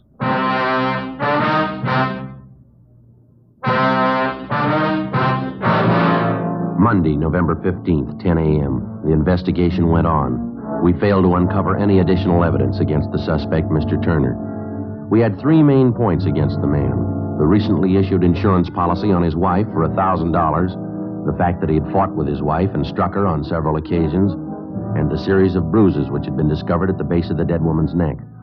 Well, as it stood, we weren't too sure that the case would hold up in court. Ben was less sure that the old man was actually responsible for the death of his wife. We figured if Turner was guilty, we might try to impress him with the evidence against him and attempt to get a confession. Monday, 1 p.m., we went over to the main jail to interrogate the suspect.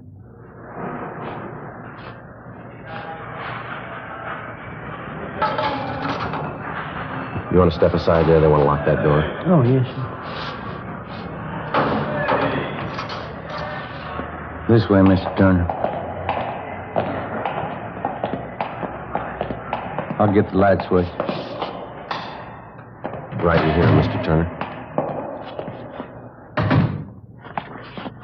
Mr. Turner, you'd like to sit down? All right. Thank you. Why'd you come to see me?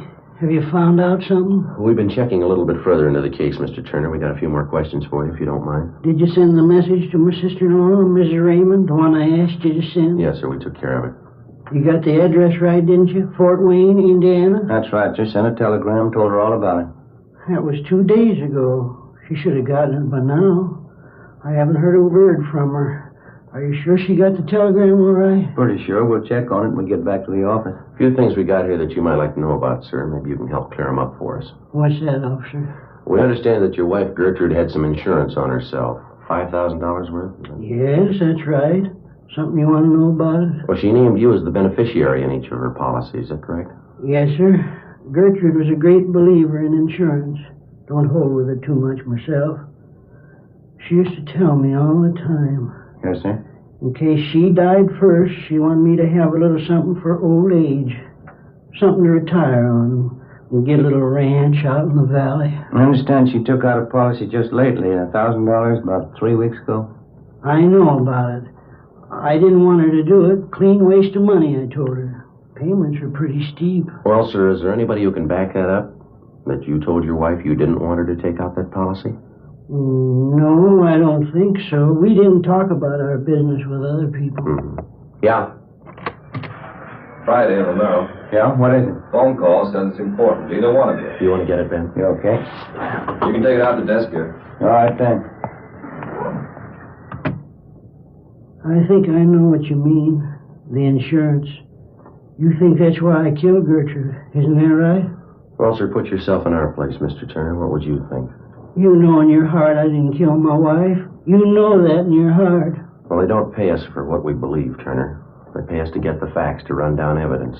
Doesn't make any difference what I believe. But you know I didn't kill her. You know that, don't you? Well, sir, I know we asked you if you ever argued with your wife, and you told us no. We found out you beat her up a couple of times. We asked you if she was friendly with any of the men in the neighborhood. You told us no. We found one. We asked you about the bruises the coroner found on her neck. You don't know. You can't explain them. We asked you if your wife had been ill, if she had any sickness to explain her dying the way she did, and you said no. We asked you about the insurance. You can't explain that either. 3 weeks before she dies, she takes out $1,000 on her life. She dies in the same room with you, and you don't know how or why. Now, you tell me, mister, what are we supposed to believe? I didn't kill her. Somebody has to believe that somebody... I didn't kill her. Joe, see you a minute? Yeah. Yeah. That phone call, it was long distance. Turner's sister-in-law, Mrs. Raymond. What you want? Calling from Fort Wayne. She's flying out here tonight. Seemed pretty wrought up. About her sister, huh? Mostly about Mr. Turner. She claims he's innocent. Seems pretty sure of it. She can prove that Turner didn't kill his wife? That's what she said. She's bringing the proof with her. Tuesday, November 16th.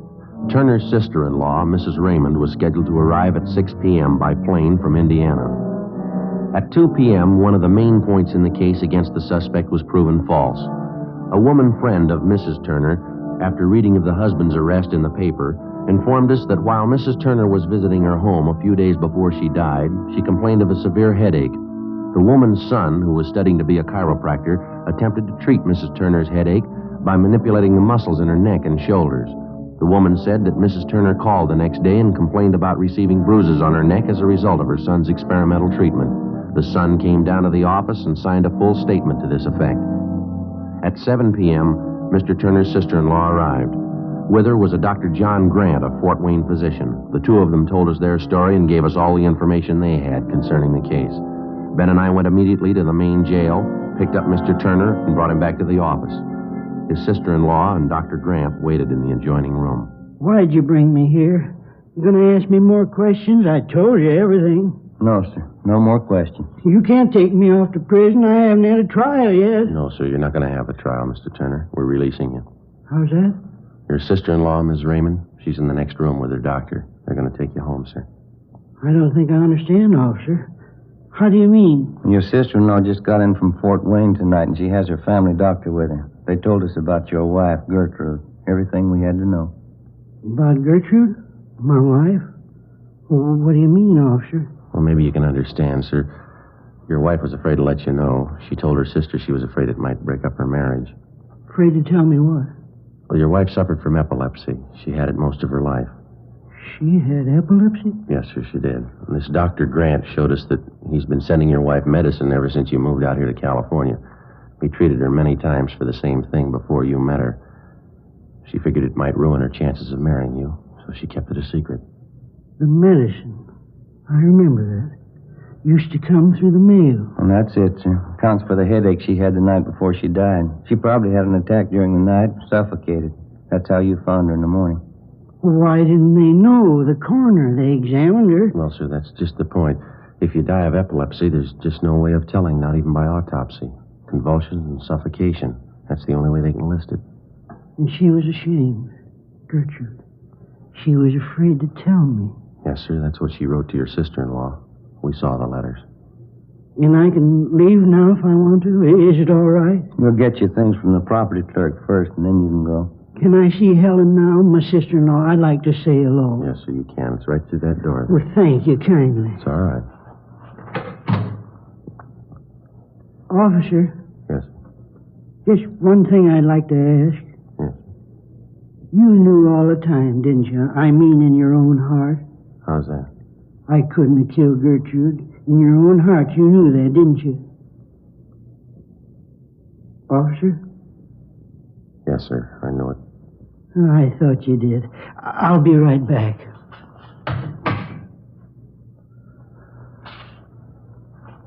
Joe? Huh?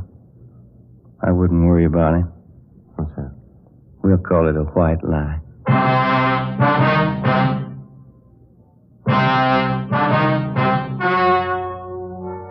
The story you have just heard was true. Only the names were changed to protect the innocent. On November 16th, a meeting was held in the office of Blaine Steed, captain of homicide. In a moment, the results of that meeting. And now here is our star, Jack Webb. Thank you. Friends, the makers of Fatima do everything possible to produce the king-size cigarette that you want, just as we on Dragnet try to bring you the kind of entertainment that you want. Well, in our honest opinion, Fatima is the best of all long cigarettes. And I know from reading our Dragnet mail that more and more of you back me up on that. If you haven't tried Fatimas yet, may I suggest you buy a pack? You'll find Fatima gives you all the advantages of extra length, plus Fatima quality, which no other king-size cigarette has. Remember, tomorrow, first chance you get, buy Fatima.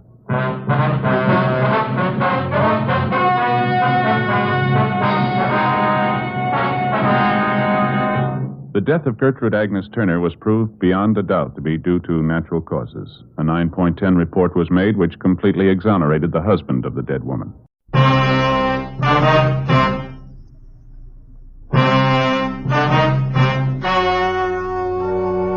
story you are about to hear is true.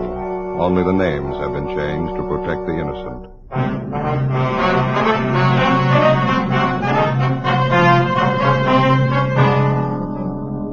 You're a detective sergeant. You're assigned to burglary detail. For the past 18 weeks, a gang of safe men have been breaking into large grocery stores all over the city. They work fast. You can't localize their operations. Your job? Get them.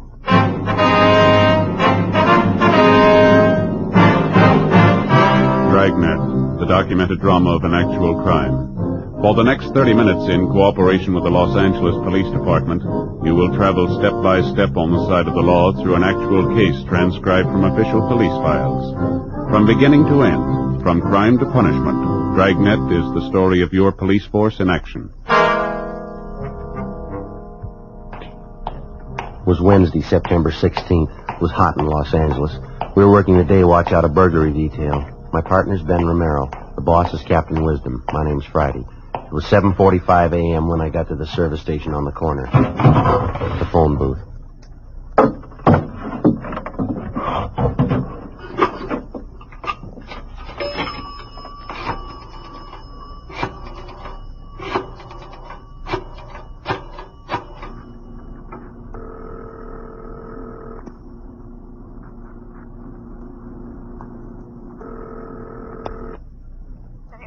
2524, please. Burglary, Rubles. Hi, Dick. This is Friday. Romero there? Hold on, Joe. Thank you. Hey, Romero, take 2. Romero. This is Friday, Ben. Yeah, where you been? Well, my car again. Something's wrong with that distributor. I'm going to leave it at the service station. I'll grab a streetcar down, huh? They hit again, Joe. This one makes 37 jobs. Where at this time? Wilson Brothers Market at Melrose and Green. Drilled the safe and walked out with $462. Well, our stakeouts are doing a lot of good, aren't they? I'm worn out from last night. I didn't get any sleep either. Just had time to go home and brush my teeth when this thing broke. Okay. You said Melrose and Green? Yeah, that's right. I won't wait for you. I'll go right on out there. Okay. Armstrong and Rubel just left. Right. I can get over there as fast as I can. Old man was down here bright and early. Things are jumping. Okay, I'll see you later, huh? Oh, Joe, just a minute. Yeah. Skipper just came in. Who you got on the other end there? Friday. You on your way to Melrose and Green? That's right. The minute you get back, I want to see you two in my office. Right. I guess you heard it. Yeah, I did. Guess you could tell from the tone of his voice. Yeah. Sounds a little upset. How's he look? Same way. For 18 weeks, Ben and I had been assigned to this same case. The burglary gang was victimizing only Wilson Brothers markets throughout the city and in surrounding towns adjacent to the city of Los Angeles. Their criminal activities had given them well over $100,000 stolen from these various markets. Additional officers were assigned from the Metropolitan Division, and the case had grown to large proportions. It was 12 minutes past 8 when I arrived at Melrose and Green Streets, the latest Wilson market to be victimized. Same thing, Joe, just like all the rest. Yeah. The crime lab find anything? Been here and gone. They found a few particles of cloth, probably from the guy's gloves, some metal shavings for spectrographical analysis. Same as on all the other jobs. Well, how'd they gain entry? Same way, around front. Looks like a tire iron. Pried the door open. How about the burglar alarm? No problem. There's a ladder. Climb up and take a look. Yeah.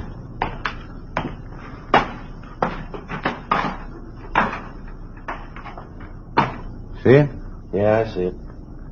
Cut the key leads again, huh? Nothing's different, Joe. Just exactly the same. All around. Well, that really tears it, doesn't it? Yeah. 252 men on stakeout last night, and they know just which market to hit, one that isn't covered. When you figure Wilson's got over 300 stores, we can't cover them all. I think we might have some of the luck. We're sure overdue. Nobody could be this lucky this long. Now, they're out to break the record. Haven't turned up anything new at all, huh? Not so far. I've been looking around. Come on. Yeah. Rubels and Armstrong in the store? Yeah, they're checking the back of the store, stock room, employees' locker room. And how much was taken? Told you on the phone, $462. Some checks, about $200 worth. Well, this is Wednesday. I suppose the thieves have discontinued the weekend jobs? I don't know. Your guess is as good as mine. Here's the box. Yeah. Sure a good, clean job. A lot different than those first ones, huh? Yeah, they've come a long way. Well, the safe was certainly well lighted, wasn't it? 200-watt bulb up there. Still burning when we got here. Doesn't do much good with all those boxes piled up over there in front of the window, though. Manager says they weren't there when he closed up last night. Well, nothing seems to bother them, does it? They move in, don't chance turning out the light. They just pile crates up between themselves and the street, and then they take their time drilling the box. That's it. There's the usual empty pop bottles, 3 of them. Yeah, the cooler bits of it, yeah.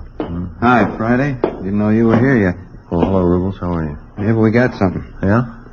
Fished these out of the drain in the bathroom. What do you got? Looks like they tried to get rid of them. Some of the checks torn up and this fishing license ripped in two. Where could I see those bits? Yeah. Charles W. Royal, issued last month. Good chance he might have carried the license in his pocket and got it mixed up with the checks. First, maybe he was going to take the checks, but changed his mind, tore them up, the license with him. Well, let's hope you're right, Dick.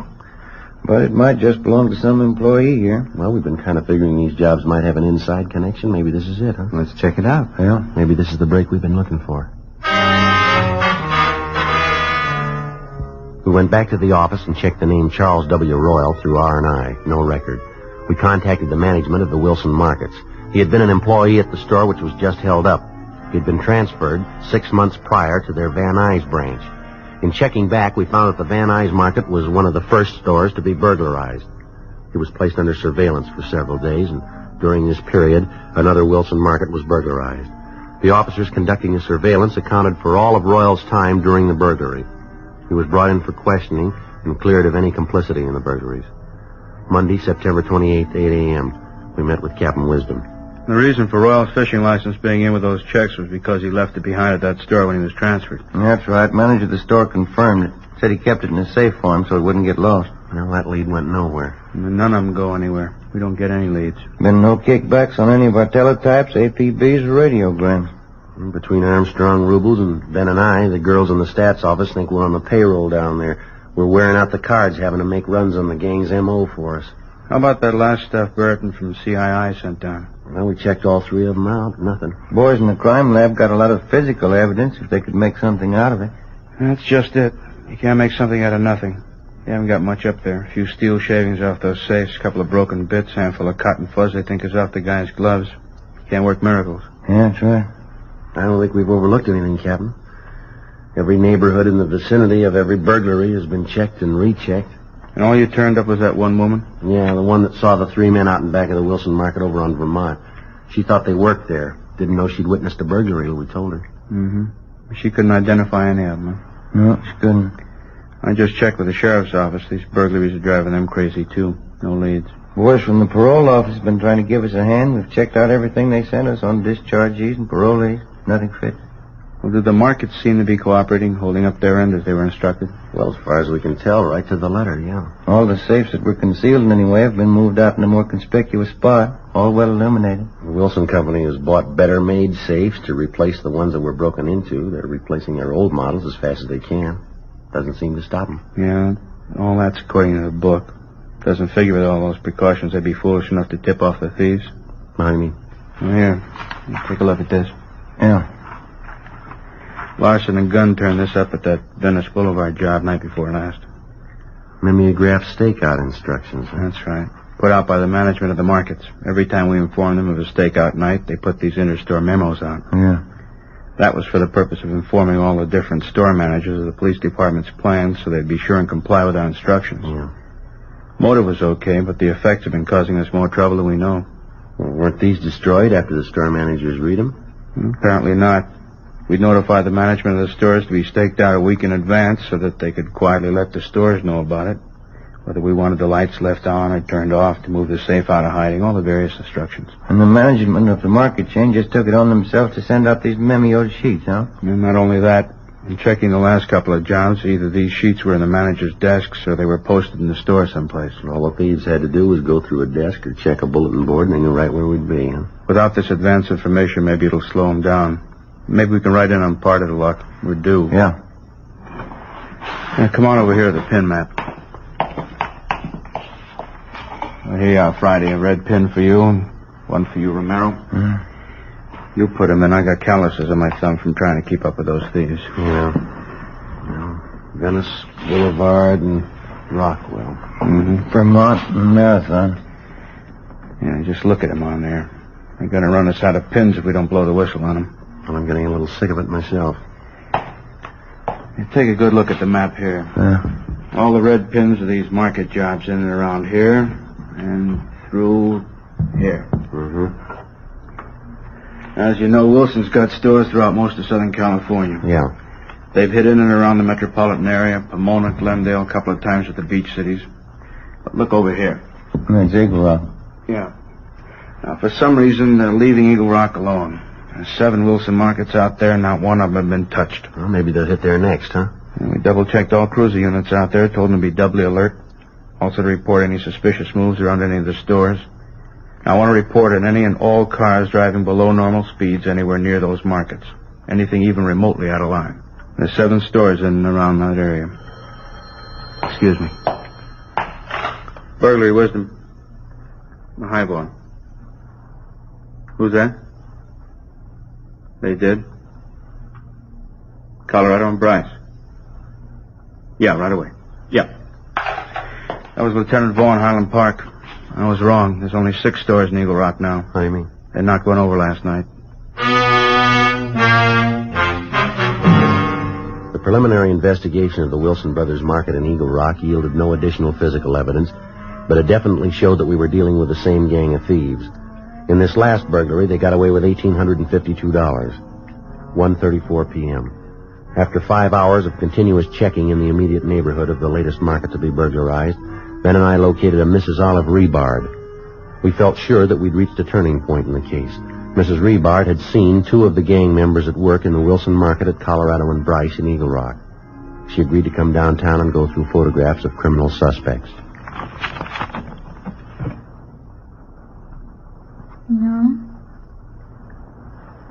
No. Not any of these. Let's try the next 2 pages. Certainly are a lot of them, aren't there? Yes, ma'am. There's still a lot more to go here. I see it. No. No, none of these. Well, that finishes this book. How many does that make that we've been through? I believe this one makes 15. Just looking at all those faces makes you wonder, are there any honest people? Well, these books represent an accumulation of many years, you understand. You keep pictures of everybody who ever been in prison? Well, within our jurisdiction, yes, and a great many more besides. I see. Ben, how about that Folsom book up there for 45 and 46? All right. I'll put this one back. Fine. 46, yeah, that's it. All right, here we are. You ready, Mrs. Rebart? All right.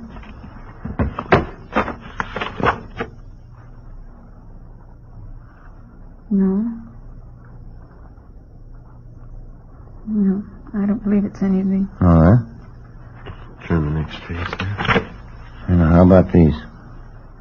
No. This one. No. No. That one fellow looked a little like one of them. I thought he did at first. Which one was that? This one. This one here? No, I was wrong. He looked familiar at first glance. Well, now, we told you before, Ms. Rebart, if any of these men, their ears, eyes, nose, chin, any part of them looks like any part of the men that you saw, we'd like to know that. We'll have our Sergeant Putoff up in our crime lab drop a composite for you. You mean you put all the different features together? Yes, ma'am. If you think it might help in any way. I mean, it'll certainly help us. I didn't realize that you were that thorough. Oh, we have to be. Well, I'm just not that sure about any of their features. It was just like I told you, I didn't get too good a look at them, but I thought I might remember. There's so many pictures here. Well, would you like to rest a little while, Ms. Rebart? We've been going at this thing for about 2 hours now. No, that's all right. No, I want to help if I can. I think I'll open this door, little Joe. All right. Got a little draft in from the hall. There. Gets a little stuffy in here sometimes. Thank you. I wonder if you'd like a cold drink of some kind. Coke, something like that? No, thank you. That's very kind. I don't care for one. All right. Would you like to go on? Yes, I think so. All right. No.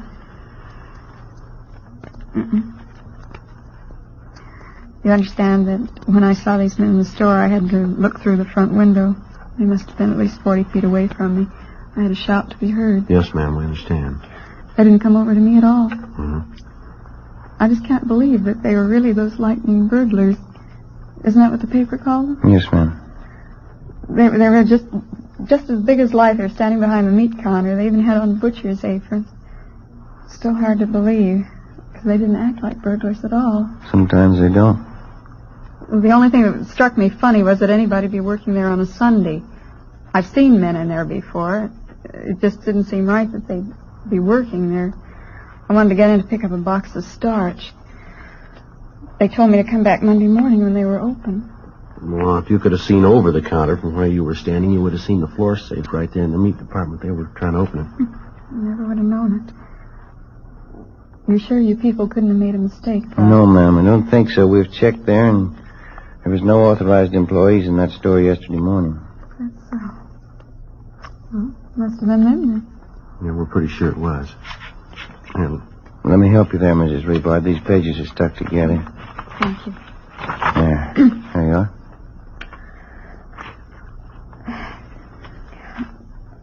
I've seen so many photographs, they're all beginning to look alike to me. Mm-hmm. If you'd like to rest a while, that's fine. Maybe you'd like to go home and come back a little later. Then. You know something? What's that, ma'am? I'm positive now. Yeah. I wouldn't know those men if I saw them.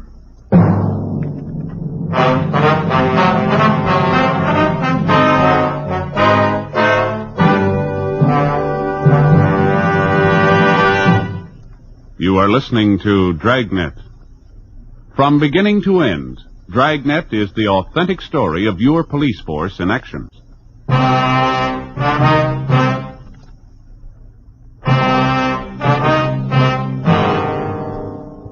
once more, what appeared to first be a good lead dissolved into nothing. The stakeouts were continued. Everything possible was being done to apprehend them. The burglaries of the Wilson markets continued. On the night of October 3rd, officers D.B. O'Connell and P.W. Murphy were working a stakeout on one of the Wilson markets in Eagle Rock. At 2:33 a.m., they had observed a gray Ford coupe, California license 9 Robert 9813, driving at normal speed until reaching the storefront and then slowing down perceptibly, showing unusual interest in the market. Lieutenant Armstrong and Sergeant Rubles checked the license number through DMV. The car was registered to a Clyde R. Bingham, 233 South Carmona Place in Eagle Rock. He was placed under surveillance while we made a thorough check into his background. We located him at the neighborhood bar on Colorado Boulevard. We talked to him for an hour. So that's it. I'm not your man. You sure you didn't drive past that Wilson market on Bellevue Avenue? I didn't say I've never driven by it, but not on the night you said. Well, have you driven by it on other nights? I wouldn't remember that. I live out here, and I drive down Bellevue a lot, but I don't know if I've ever been by that market. Suppose I have. We have your license number and the word of 2 officers who saw you. I'm afraid they must be mistaken. You have the word of Benny and Walt. You just talked to them. I told you I was here on the night of October 3rd. I stayed here until almost daylight talking to Walt. He closed up at 2, and we sat around and talked. Where'd you say your car was parked all this time? Right out in front. Ben Walt told you that, too. I'm telling you, I never left this place the other night. Mm-hmm. Is it possible you could have forgotten? Not all 3 of us. And you didn't loan your car to anybody? No, sir. I never loaned my car. Stayed right out there in front. What'd you say you did after this place closed? As I said, I sat around and talked to Walt. He owns the place. Mm-hmm. What'd you talk about? Oh, I don't know. This and that. I don't recall exactly. Did you go to work the following day? Yes, sir, I did. Seems funny you'd sit up all night talking and then go to work. I don't have to be to work until I please. You know, I'm my own boss. Yeah, well, you run your business all by yourself, do you? No, I have 2 secretaries. They make out checks, keep the books. What kind of business did you say you were in? Business management. You know, the thing that bothers me is why you're asking me all these questions. Routine investigation. Doesn't sound very routine to me. I don't understand. We're on an assignment. During the course of that assignment, it became necessary to interrogate you. I still don't understand. Anything else you want to know?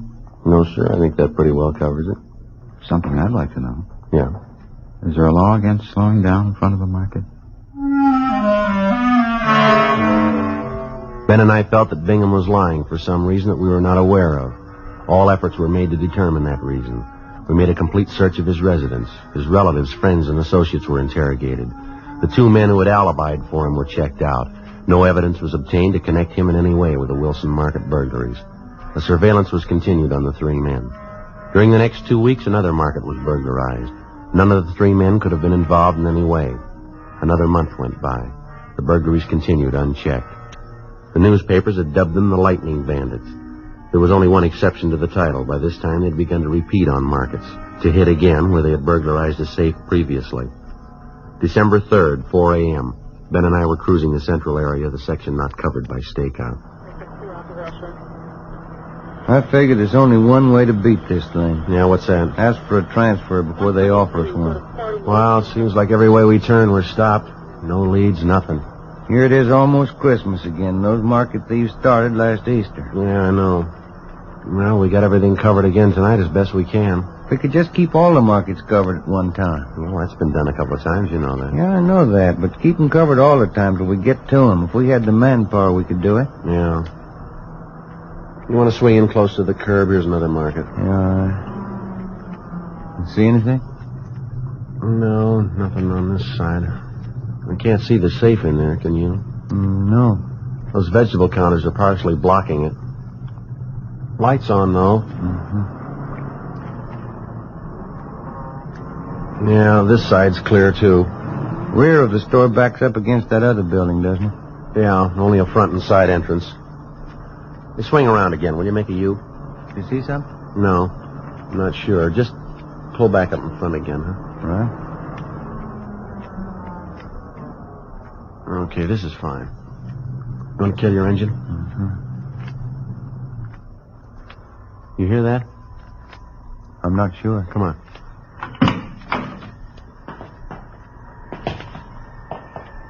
You hear it now? No, it stopped. Come on.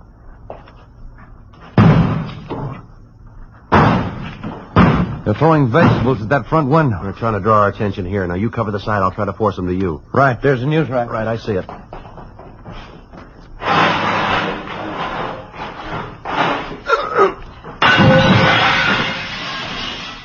right, hold it right there. Get your hands in the air. I got him, Joe. You want to shake him down? Yeah, right. All right, stand still. Cover him, Joe. I'll see if there's any more besides these two. Right. Who tipped you off? If we'd have had a tip, we'd have gotten you a long time ago. That's it. Just these two. Somebody must have tipped you off. You couldn't be this lucky. Why not? You've had your share. The two men were taken into custody and were identified as Wilfred Lawson and Thomas Greenfield. A check with R&I showed no previous record on either man. After a short interrogation, Wilfred Lawson admitted his part in all of the burglaries of the Wilson Brothers markets. He steadily refused to give us any information as to the other possible members of the burglary gang. Thomas Greenfield was interrogated. He was the more timid of the two. He claimed that this was the first job he'd been on with Lawson, that he did not know of any other members of the gang, that he'd only served as lookout on this particular burglary, and that he was not deeply involved. In further investigation of the two suspects, Armstrong and Rubel found that they had been seen in the company of still another man. It was impossible to get any kind of lead on the remaining suspect.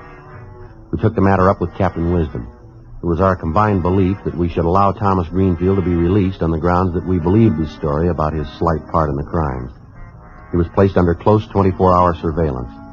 Thursday, December 6th. 2 days after we released Thomas Greenfield, we were called into Captain Wisdom's office. Guess we played it the right way in letting Thomas go. How do you mean? Well, first of all, we passed one up last October. You remember Bingham? The guy driving slow past the market in Eagle Rock? Yeah. Well, he's the one we want. And these two letters, both postmarked today, we picked them up on that mail stop on Lawson. Who are they from, Thomas? Yeah, a couple of choice parts. Yeah, listen to this.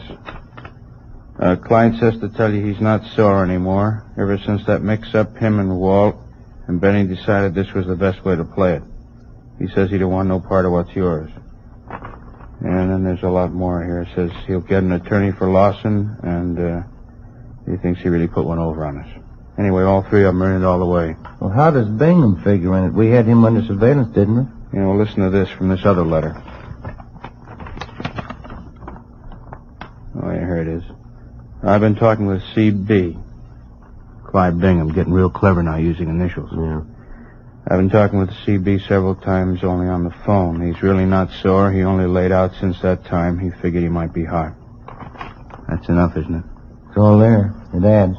Okay, you got one to roll on. Yeah. Go out and pick him up. This time we'll keep him.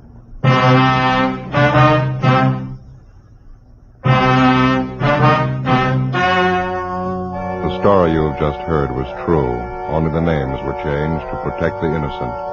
On March 22nd, trial was held in Superior Court, Department 88, City and County of Los Angeles, State of California. In a moment, the results of that trial.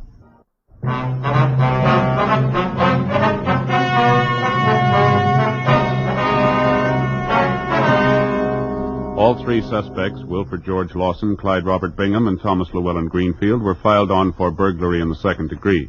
Wilfred G. Lawson was filed on for 12 counts, Clyde R. Bingham for 6 counts, Thomas L. Greenfield for 3 counts, sentences to run consecutively. They are now serving their time in the state penitentiary. In view of the fact that the authorities were unable to prove the defendants were armed at the time of the burglaries and the stores were not inhabited, they could only be filed on for burglary in the second degree. Second-degree burglary is punishable by a term of not less than 1 nor more than 15 years.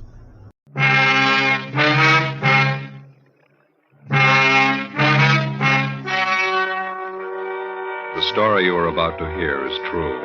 Only the names have been changed to protect the innocent. Fatima Cigarettes, best of all long cigarettes, brings you Dragnet.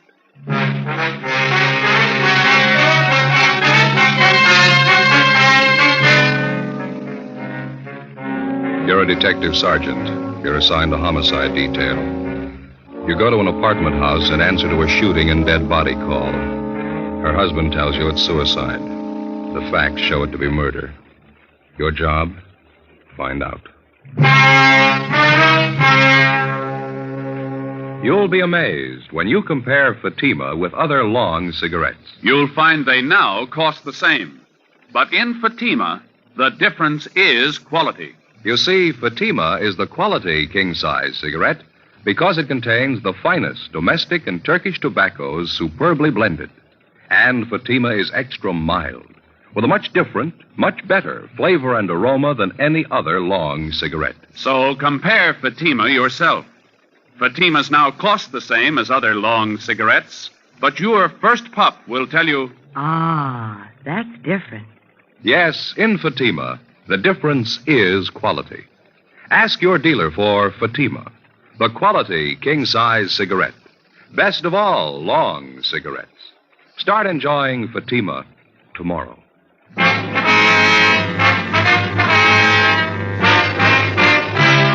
Dragnet, the documented drama of an actual crime. For the next 30 minutes, in cooperation with the Los Angeles Police Department, you will travel step by step on the side of the law through an actual case transcribed from official police files. From beginning to end, from crime to punishment, Dragnet is the story of your police force in action.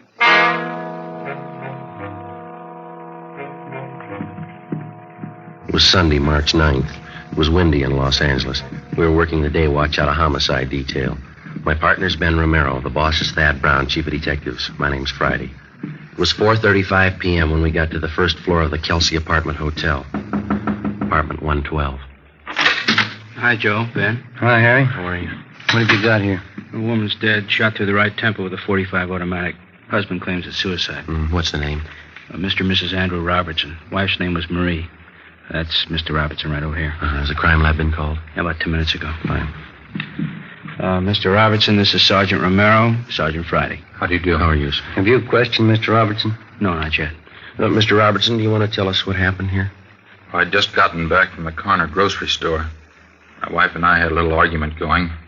It started before I left for the store, and it was still on when I got back. I see. She was fixing chicken fried steaks for dinner, putting the flour on them. We had a few more words, and I went over and sat on the Davenport right where I am now. Mm-hmm. She was standing there in the doorway to the kitchen. She said something that set me off, and I guess I got pretty mad and said a few things. Then she went back over to that little nightstand there by the door to the kitchen. That one right there? Yeah, that's it. That's where I keep my Army automatic. She pulled it out of the drawer and backed up into the kitchen. She put the gun to her head and said, "This'll put an end to the argument once and for all." I yelled at her and tried to stop her, but I was too late. She pulled the trigger and fell right there where she is. What'd you do then? I went upstairs to Ted Carlton's place. He lives in 212 right above us. We don't have a phone here. I asked him to call the police and send for an ambulance. Did you go over to see how badly your wife was shot? Yeah, I forgot to tell you. The minute she fired, I rushed right over to her, but I was too late. She was dead. Now, did you touch anything in here, move anything at all? No, sir, not a thing. I've been sitting here ever since I got back down from Ted's room upstairs. I see. Joe. Yeah. Empty cartridge casing here on the floor. Yeah. When Jones gets here, we'll measure the distance. Just a minute. We can put this saucer over till the crime lab gets here. All right. Riley. All right. Crime lab's here Friday. Lee Jones. Oh, hi, Lee. Hello, Joe. Ben? Hi, Lee. Fremont, would you mind taking Mr. Robertson downtown? We'll be right down as soon as we finish up here. Right, Joe. See you later. Thanks a lot, Harry. Let's go. What do we got here? Shot through the right temple. Husband claimed suicide. Mm-hmm. What's under the saucer? Empty casing. Looks like she was flouring meat, huh? That's what the husband says, yeah. It's probably what that is in the barrel of the automatic there. Yeah, we noticed that. Wastebasket's sure full, isn't it? Yeah. Right tempo, huh? 45 automatic. Yeah. If she shot herself in the kitchen, how do you figure the empty casing got out there in the living room? Position of the body doesn't warrant that. That'll be Ed McGill, the photographer. Come in. Friday? Yeah? Oh, Ed? Hi, Ed. Well, what you want to shoot? Why don't you get an overall of the room first and grab one in the kitchen there? All right.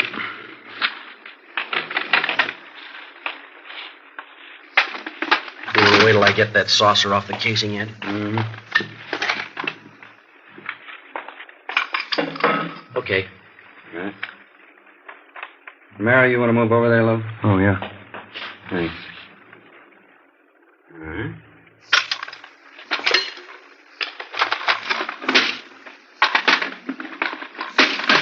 Now, you want the kitchen? Right from where you are now is good. We can get out of your way here.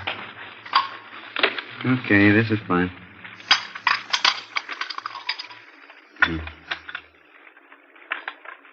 Mm-hmm. Now, right over the body. Better get that chair to stand up. Oh, yeah, here you are.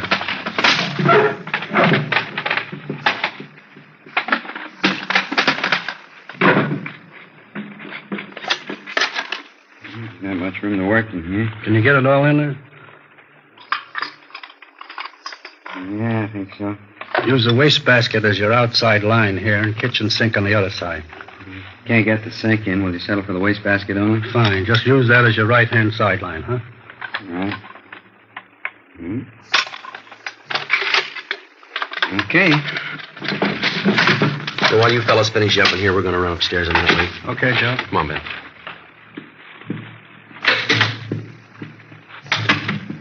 Where do you want to go first? 212?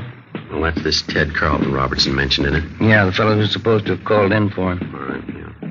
Here it is, right at the head of the stairs. Yes? Police officers. You're Mr. Carlton? Yes, that's right. Come in. Thank you very much. This is an awful thing, isn't it? Yes, sir. We understand that you're a friend of the Robertsons. Yes, I am. Have you found out anything yet? You think Andy killed her? We don't know. We haven't completed our investigation. Oh, I see. I'll bet that's the way it was. I hate to say that, but from all indications, it certainly looks that way. Mm-hmm. How do you mean? The argument, the shouting, then that single shot. I don't know, but it sure struck me that Andy did it. When did the argument start? Was it prolonged, do you know? What do you mean? When did it start? What time, do you know? This one today started about 3:30 when Andy got back from the store, but they've been arguing ever since I've known them. And how long have you known them? About 2 years. Those two never should have gotten married to begin with, if I'm any judge. Are you married? No, sir, I'm not. I wonder if you could tell us. Did Mrs. Robertson ever say anything that would lead you to believe that she was in fear of her life? Well, yes, she did. One time Andy stalked out of the apartment down there, and Marie came up here to see me. She was in tears, all broken up about it, as usual during these spats. Oh, I see. She said, I'll try to remember exactly how she put it. She said, Andy gets so mad sometimes I think he's going to kill me. What did they usually argue about, do you know? Oh, different things. This particular time that I was telling you about, I think it was over his being late for dinner. Oh, I see. Now, aside from this one instance, is there anything else that you can tell us? Well, Andy has a terrible temper, that I know. We used to go out and bowl once in a while, Marie, Andy, and myself. We had to stop. Every time he'd miss a spare, you'd think it was the end of the world. Would he usually seem to take it out on his wife? Most of the time, yeah. Although I must say I caught it a few times myself. Abusive language. She really carried on over nothing at all. Mm-hmm. Did Robertson leave his wife home alone much of the time? No, not any more than usual. Seems like he always wanted to get home just so they could argue. Everybody in the apartment house knows about him. Well, you said that Mrs. Robertson came up here after that one particular argument, is that right? Yes, sir, that's right. Well, did she come up here often? No, not very often. Just when she was unusually upset and her nerves were on edge. But only then when Andy would rush out mad. Well, do you know whether or not Robertson owns a gun? Yes, I believe he does. As a matter of fact, I know he does. One night we were having trouble with prowlers, and he came up here with his automatic. I see. Later on, I think I asked him where he got the gun. He said from the Army. Is there anything else you can add, Mr. Gordon? I was the one who called the police. You knew that. That's what we understand. Didn't Andy tell you? He came up here right after the shot and asked me to call the police for him. They don't have a phone. Well, exactly how did he tell you? What do you mean? Well, what were his exact words? Can you remember them? Well, he said, my wife's shot. Call the police and get an ambulance quick. And what was your reaction to this? I'd heard the shot, so I wasn't too surprised. But when Andy came running up here, I knew before he said a word. You could tell just to look at him. You could tell what? Something was wrong. I had a hunch all along that this might happen someday. What's that? That Andy had killed his wife. Ben and I continued questioning the various neighbors in the apartment building. Their stories all matched in every detail. The Robertsons had been known to argue, quite frequently and quite loud. None of the neighbors could definitely say that they had ever heard Andrew Robertson threaten his wife. All of them volunteered it would be entirely possible. We put in a call to R&I. We found that there was no previous record on Andrew Robertson nor his wife, Marie. Before Lee Jones had finished his investigation, latent fingerprint men had arrived, and the men from the coroner's office were standing by for removal of the body. We canvassed the neighborhood and checked with the various merchants in the area. They could shed no further light on the death of Marie Robertson. The coroner removed the body from apartment 112, and Lee Jones continued with his investigation. Ben and I returned downtown for further interrogation of the suspect. Everything I've told you was the truth. Would you mind going over it just once more? All right. We had our quarrels and arguments, and I guess some of them were pretty bad, but I'd never do a thing like this to Marie. Well, you don't seem very upset about all this, Robertson.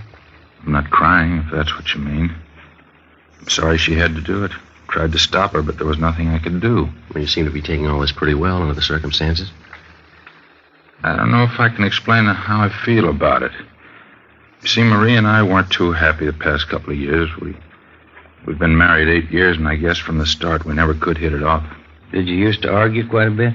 No, not at first we didn't. It just seemed that we've drifted apart the last couple of years. We seemed to fight all the time over nothing at all. I honestly believe we fell out of love. Well, would you mind telling us again exactly what happened this afternoon? First of all, I got up. I always liked to sleep on Sundays. She asked me to go to the store. That started the argument. She knows I don't like to go shopping, but it seemed like she was always forgetting something, and I'd have to go. Mm-hmm. When I got back from the store, she was making chicken fried steaks for dinner. Mm-hmm. She was putting flour on the meat. We argued back and forth for a minute, and then she stepped into the living room. I went over and sat on the Davenport. All right, go on. We had a few more words, and she went over to the small nightstand by the kitchen door and took out my Army automatic that I kept in there. She backed up into the kitchen and pointed the gun at her head. Here. She said this will end the argument once and for all. As I said, I was on the Davenport about 12 feet away from her. I yelled at her. What'd you say? I said, Marie, put that gun down. It's loaded. Before I could reach her, she pulled the trigger. Then what'd you do? I rushed over to her, but it was too late. She was dead. Mm-hmm. What happened then? We don't have a phone, so I rushed upstairs to the apartment right over us, Ted Carlton's. I asked him to phone for the police and the ambulance. Did you tell Carlton about your wife? Yes, I did. I told him she'd been shot. Then where'd you go? So, just like I told you, out of the apartment, I went back downstairs and waited in the living room for you people to get there. Did you go near your wife's body? No, I did not. Did you always keep that gun loaded? Yes, I did. I always kept it loaded and actuated. The shell in the chamber, but I kept the safety lock on.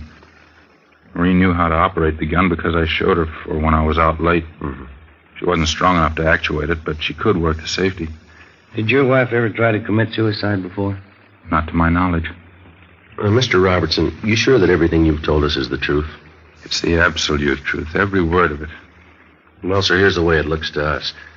We think you killed your wife. I didn't. Let us lay out a few things for you. We talked to your friends and neighbors in the apartment house. We have people who will testify to the fact that your wife was afraid that you might kill her. She told one man that. It isn't true. I don't know what she may have told somebody, but I didn't kill her. It's a known fact throughout the entire apartment building that you and your wife had violent quarrels. The kind of arguments, from all reports, that could easily lead to something like this. I told you we argued, but I didn't kill Marie. I couldn't do a thing like that. Mr. Robertson, we've made a preliminary investigation of your apartment. You say your wife killed herself. Let me show you some of the flaws in your story here. All I can say is what I've told you is the truth. I didn't kill her. Now, you told us that your wife went to the nightstand and got the gun. That's right. How did she pick up the automatic? How do you mean? Well, how'd she take it from the drawer? Like anyone would pick up a gun? By the butt? She picked it up like anybody would who was going to use it. And you're sure about that? Positive. She didn't touch anything but the butt. Well, she had part of her hand on the trigger. Well, we know that, but she didn't touch any other part of the weapon. She did not. She didn't have time. Well, then how do you account for the fact that we found traces of flour on the barrel of the gun? Well, sure, she was flouring meat. Well, how did the flour get on the barrel? I don't know. Well, isn't it true that when you approached her with the automatic pointed at her, she tried to ward off the shot with her hand? Now, isn't that how the flour got on that barrel? That isn't true. Now, you said your wife was putting flour on some steaks. That's right. How do you account for the fact that we didn't find any flour on the butt of the gun where it belonged? Or on the drawer of the nightstand, where you say she first picked up the automatic? Well, I can't answer that. I don't know what all this means. Well, it means that unless you've got some kind of explanation, we have to assume that you're lying, that you killed your wife. I don't know how to explain all these things, but I didn't kill her. Mr. Robertson, you say you were an Army man. Isn't that what you told us out at the apartment? Yes, I was a sergeant in the Army during the last war. What outfit were you in? I was an instructor in sidearm weapons at Santa Ana Army Air Base. Then you'd be somewhat of an authority on the Colt .45 caliber automatic pistol, wouldn't you? I guess I would, yeah. That was one of the weapons I instructed in. You'd know all about the system of ejection employed by the Colt Company on their .45 automatic. Yes, I would. The empty casing ejects to the right, up and back. Is that correct? Yeah, that's right. In other words, if you were pointing a .45 at me and you pulled the trigger, the empty casing would eject to your right, up, and fall on the floor to the rear on your right side. Is that right? Yeah, that's where it would end up. You still maintain that your wife shot herself? Yes, I do. Where was she standing when she pulled the trigger? As I told you before, in the kitchen. How was she standing? What do you mean? Which way was she facing? Well, let's see. Facing me. Yeah, that's right, in the kitchen with her back to the sink, facing out toward me. And where were you?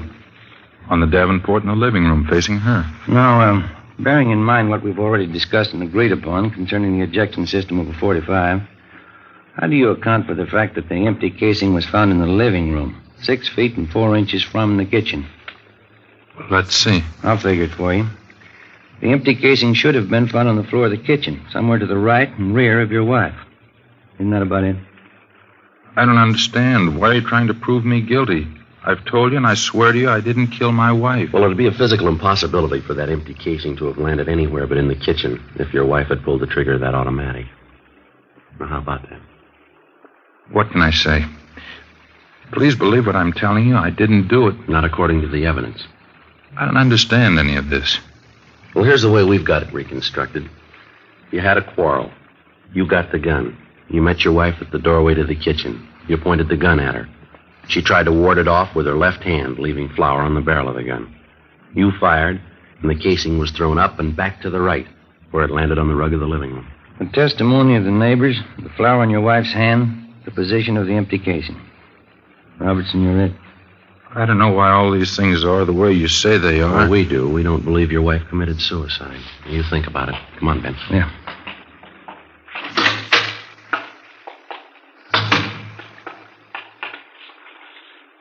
Well, what do you think?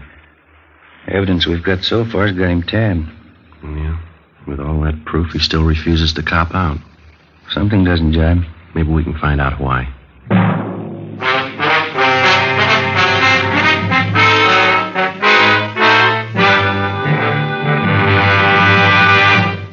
You are listening to Dragnet. From beginning to end, Dragnet is the authentic story of your police force in action. Now, from beginning to end, the Fatima story. Actual convincing proof that in Fatima, the difference is quality. Quality of tobaccos. The finest domestic and Turkish varieties, extra mild and superbly blended to give you a much different, much better flavor and aroma. Quality of manufacture. Smooth, round, perfect cigarettes, rolled in the finest paper money can buy. Manufactured in the newest and most modern of all cigarette factories. Quality, even to the appearance of the bright, clean, golden yellow package, carefully wrapped and sealed to bring you Fatima's rich, fresh, extra mild flavor.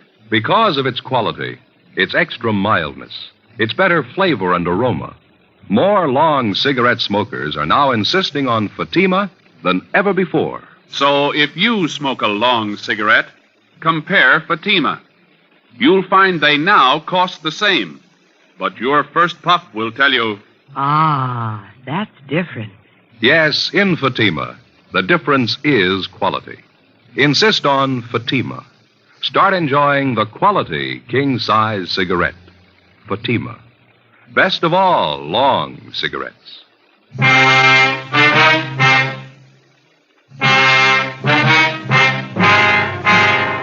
We had Gene Bechtel take Andrew Robertson's statement. We had his testimony that his wife had committed suicide, a fact that he couldn't prove and that we could disprove. We had before us the final investigation.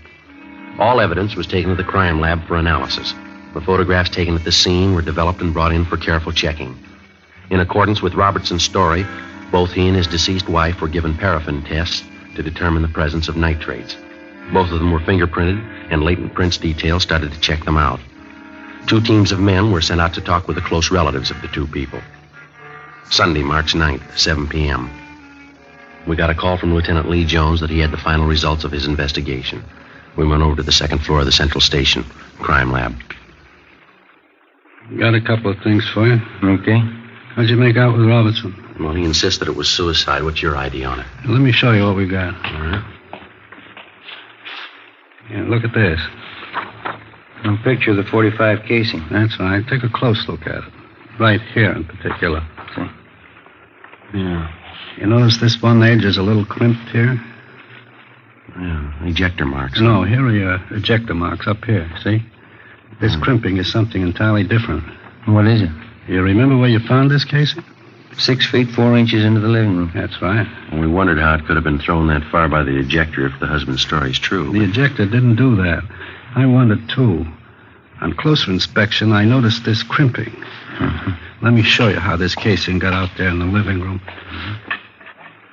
Here's an identical .45 caliber Colt empty casing. Yeah. We'll place it here on the floor on a piece of carpeting the same thickness that was in their kitchen. Linoleum.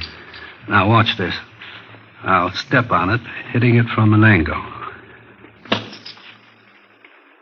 There's your answer to that. When the husband ran over to his wife's side, what did he say he did? Yeah, it's about the size of it. He stepped on the casing accidentally, and certainly not caring about it at that moment, it bounced out into the living room just like a tiddlywink. Now, here. Notice the casing now? The crimping? Check it against the photo. Yeah. Looks exactly the same way. It matches. Did the flour on the barrel of the gun, it was flour, by the way, did it figure in for you fellas? Well, yeah, we figured the wife was trying to ward off the gun when he pointed it at her. Well, certainly the logical deduction. Now, let me show you how it really got on there. Here's that shot of the kitchen out there. Yeah. Notice the wastebasket here? It's pretty full, isn't it? Yeah, we noticed that when we were out there. What you probably didn't notice is this. Here's a blow-up of just that section where the wastebasket was. Can you see what's on the top of the stuff in the basket there? Yeah, can you hold it over here, leave a little lights in. Yeah, it looks like a flour sack. That's right, an empty flour sack. Now, figuring the position of the body in relation to that wastebasket, when she dropped the gun, it fell from her hand, striking the wastebasket, bouncing off, and landing on the floor where you found it. You said when she dropped the gun. You figure it was suicide? It's beginning to shape up that way, isn't it? There was no flour found on the butt of the gun. That part of the automatic didn't come in contact with the flour sack. Yeah, but at least she was flouring meat. There were no traces of it on her right hand, on the palm, just on the back. In checking the clothing, we found streaks of flour where she could have wiped her hands clean before picking up the gun. Yeah, and out there we could only see the backs of her hand. The coroner checked that through, huh? It doesn't look like he killed her. There's more here. As you know, we ran paraffin tests on both the victim and Robertson. Yeah. Here's the results of the tests. See. Andrew Robertson, known nitrates negative. Marie Robertson, evidence of nitrates positive. She fired a gun, he didn't, huh? That's it. There's something else. Here's the report from latent prints. Smudges. One good thumbprint, right hand, belonging to Marie Robertson, indicating she was the last one to handle a weapon. Well, that's about it, Lee? No, that's more for you. Now, this shot was taken facing the east wall of the kitchen. Now, that's the wall that would be on anyone's left, sitting on the Davenport in the front room. That's right. Wouldn't be possible to see that wall from the Davenport. No, it wouldn't, that's right. You can see the white X where we located the slug. Yeah. Relative to the position of the body, if she was standing, holding the gun at approximately a right angle with the side of her head, the bullet would come to rest approximately 4 inches below the crown of her head. Yeah. Does it check out? The coroner says she was 5'4". The bullet was found at a height of 5 1/8, proving that she shot herself rather than anyone else doing it, judging from the inclination of the bullet. As you know, this is critical. Yeah. From what it's worth, the condition of the wound indicates that it was inflicted from extreme close range. Fair point when you consider that most people wouldn't submit to being shot from close range without a struggle or unless taken by surprise. And from all reports, we know she wasn't taken by surprise. Well, that's it, fellas. That's all we have. Well, thanks, Lee. It's sure enough. Crime Lab, Jones. Yeah, right here. Just a minute. Either one of you. All right, Lee, I'll get it, huh? Thanks. Friday. Oh, hi, Harry. You did, huh? What's that? Mm-hmm. Yeah. Do you have the letter with you? It does, huh? Yeah? Yeah, right, Harry. Thank you very much. Bye. Harry Fremont. He just left Marie Robertson's mother. What'd she have to say? Well, Fremont says she gave him a letter. He's on his way in with it now. It was written by Marie Robertson. Says something about taking her own life. Her mother says that the husband couldn't have done it. Says the daughter's shown indication in the past of wanting to take her own life. Well, not about cinches it. Makes you feel kind of good, doesn't it? Yeah. Finding a man clear on a charge instead of having to hang him up. Come on, Ben. Right. Where you headed? Back across the street. Wait till I get my coat. I'll go with you. What for? I want to see him, too, when you tell him.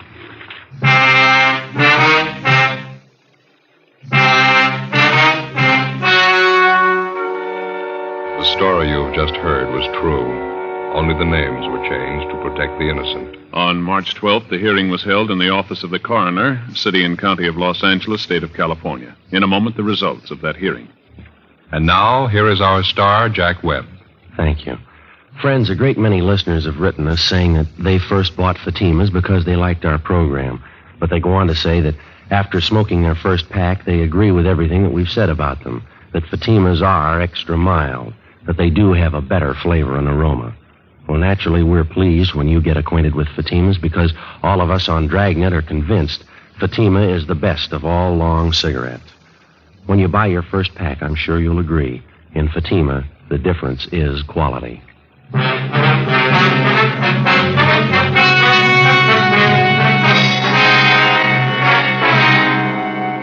Andrew William Robertson was immediately released from custody. A 510 form was made out, exonerating him from any complicity in the death of his wife.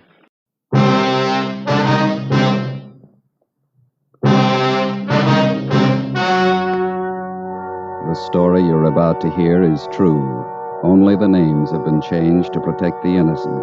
Fatima Cigarettes, best of all long cigarettes, brings you Dragnet.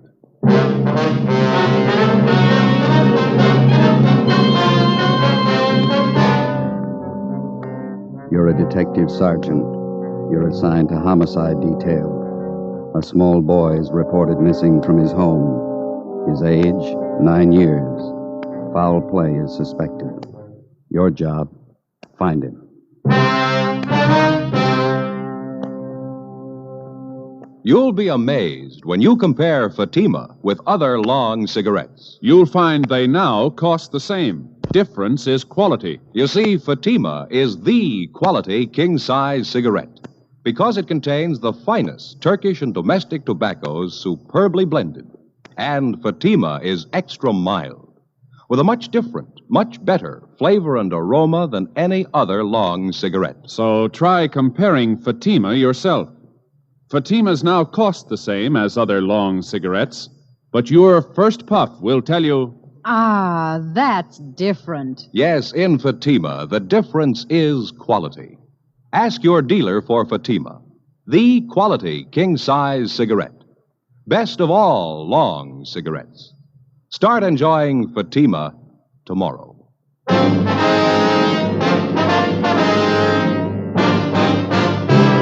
Dragnet, the documented drama of an actual crime. For the next 30 minutes, in cooperation with the Los Angeles Police Department, you will travel step by step on the side of the law through an actual case transcribed from official police files. From beginning to end, from crime to punishment, Dragnet is the story of your police force in action. It was Thursday, December 22nd. It was cold in Los Angeles. We were working the night watch out of homicide. My partner's Ben Romero. The boss is Thad Brown, chief of detectives. My name's Friday. I was on the way into work, and it was 3:55 p.m. when I got to room 42. Homicide. Hi, Joe. Ben? Well, here's the file on the Webster case. Have all the follow-ups been made? Yeah. I'll get it. Homicide, Friday. This Levinson unit 113J, got something for you. Yeah, Harry, what's doing? Doherty and I are out here on Collis Avenue, 4656, trying to track down a 9-year-old boy. Yeah, what's the story? The kid's missing, suspicion of foul play. How long's he been gone? About 2 hours. Looks like a job for homicide. How'd he figure? The kid was last seen playing in the backyard of his home. Yeah? We checked over the yard. Did you find anything? Bloodstains, lots of them. They look new. Ben and I left a message for Chief of Detectives Thad Brown. Then we went over to the crime lab, picked up Lieutenant Lee Jones, and drove out the Arroyo Seco freeway to Collis Avenue. It was an average neighborhood. Number 4656 was a one-story green stucco residence situated on the corner of Collis Avenue and Harrison Drive. Beyond the backyard was attractive undeveloped land covered with scrub oak. Harry Levinson from Highland Park Juvenile was waiting for us in front of the house. It's back this way, fellas. Coming, Lee. Till I get my bag. Who notified you that the boy was missing, Harry? The mother said she went out to do some Christmas shopping about 11 this morning, left the boy home. Mm-hmm. She came back about 2 this afternoon. He was gone. What's the name? Johnstone. The kid's name is Stanley, 9 years old. Mm-hmm. Was this gate open like this when you got here? Yeah, I haven't touched the thing. I hear the stains over here, Lieutenant Jones, along the edge of the walk. See? Yeah. Let me see. Yeah, quite a few stains, huh? Yeah. Looks like it might be blood. Try some benzodine on them.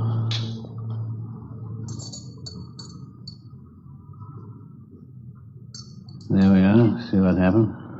Where's the kid's mother now, Harry? Yeah, in the house. Doherty's talking to her. Did you talk to any of the neighbors? People next door, the ones on this side.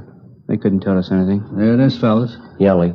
These spots I covered with benzodine, they're turning blue. Bloodstains, all right. Can't say definitely whether it's human or animal blood. Mm-hmm. Do you have to go back to the lab to run it through? Yeah, biological precipitant test. Hand me one of those glass files from my bag, will you? Yeah, sure. Okay, here you go. Hey. Scrape some flakes off for a test.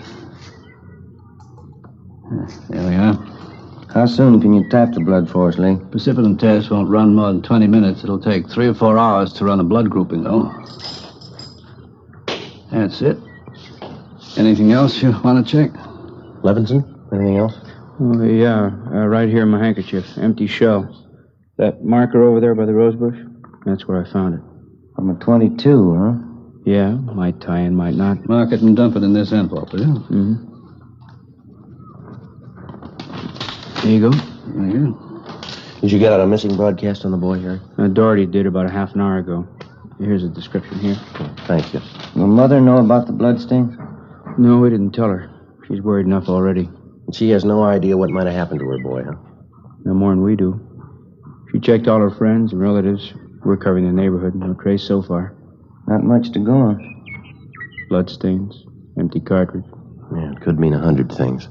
Any ideas, Friday? Just one, and I don't like it.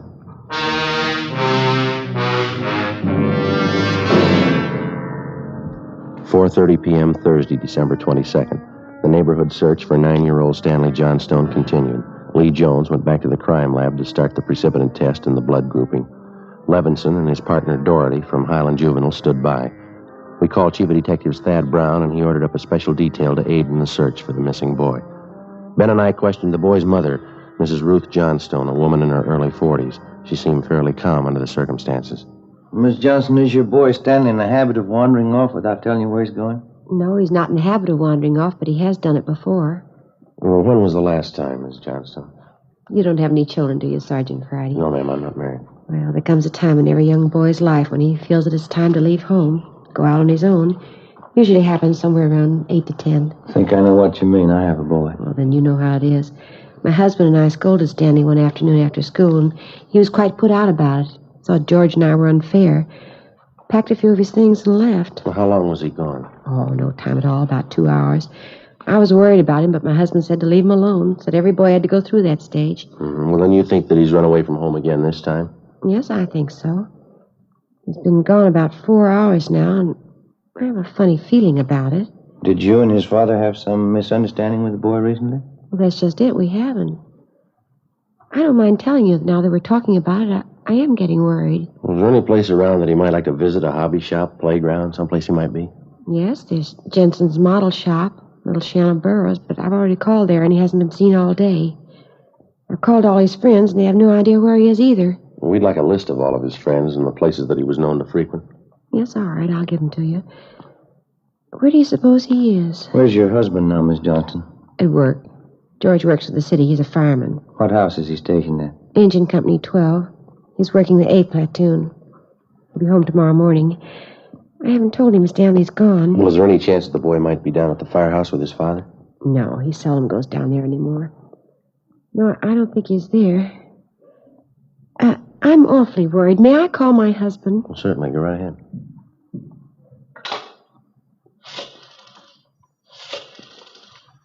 I know George will be worried. Engine Company 12, please. Stanley's been gone too long. Hello? May I please speak with George Johnstone? This is Mrs. Johnstone. Thank you. Oh, I hate to call George at his work. Yes, ma'am. Does your husband own a gun? Yes, he does. What caliber, do you know? What's a .45 automatic? He got a knife. George? This is Ruth. George, is Stanley down there with you by any chance? Oh. No, I can't find him anywhere. He wasn't here when I came home from doing my shopping. There are 2 policemen here. No, I said there are 2 policemen here. No, dear, I'll call you if we don't find him soon. All right, dear. Yes, you too. Goodbye. I didn't think he'd be with George. That .45, is that the only gun in the household? Yes. Why are you asking about guns? Has anything happened that you're not telling me about? No, ma'am, just routine checking. We'll have to take a look at that .45 if you don't mind. Maybe I should tell you we do have another gun in the house, but it's all wrapped up. George bought it for Stanley's Christmas present. What if we could see it, please? Yes, well, will you have to unwrap it? Yes, ma'am, I'm afraid so. It's in the closet. I think I can reach it. We had to hide it. Let me see. Well, here's the paper it was wrapped in. Stanley must have found it. It's gone. You see, here's the gift card and the box the gun came in, the rifle. I wonder if I could look at that box, ma'am. Thank you.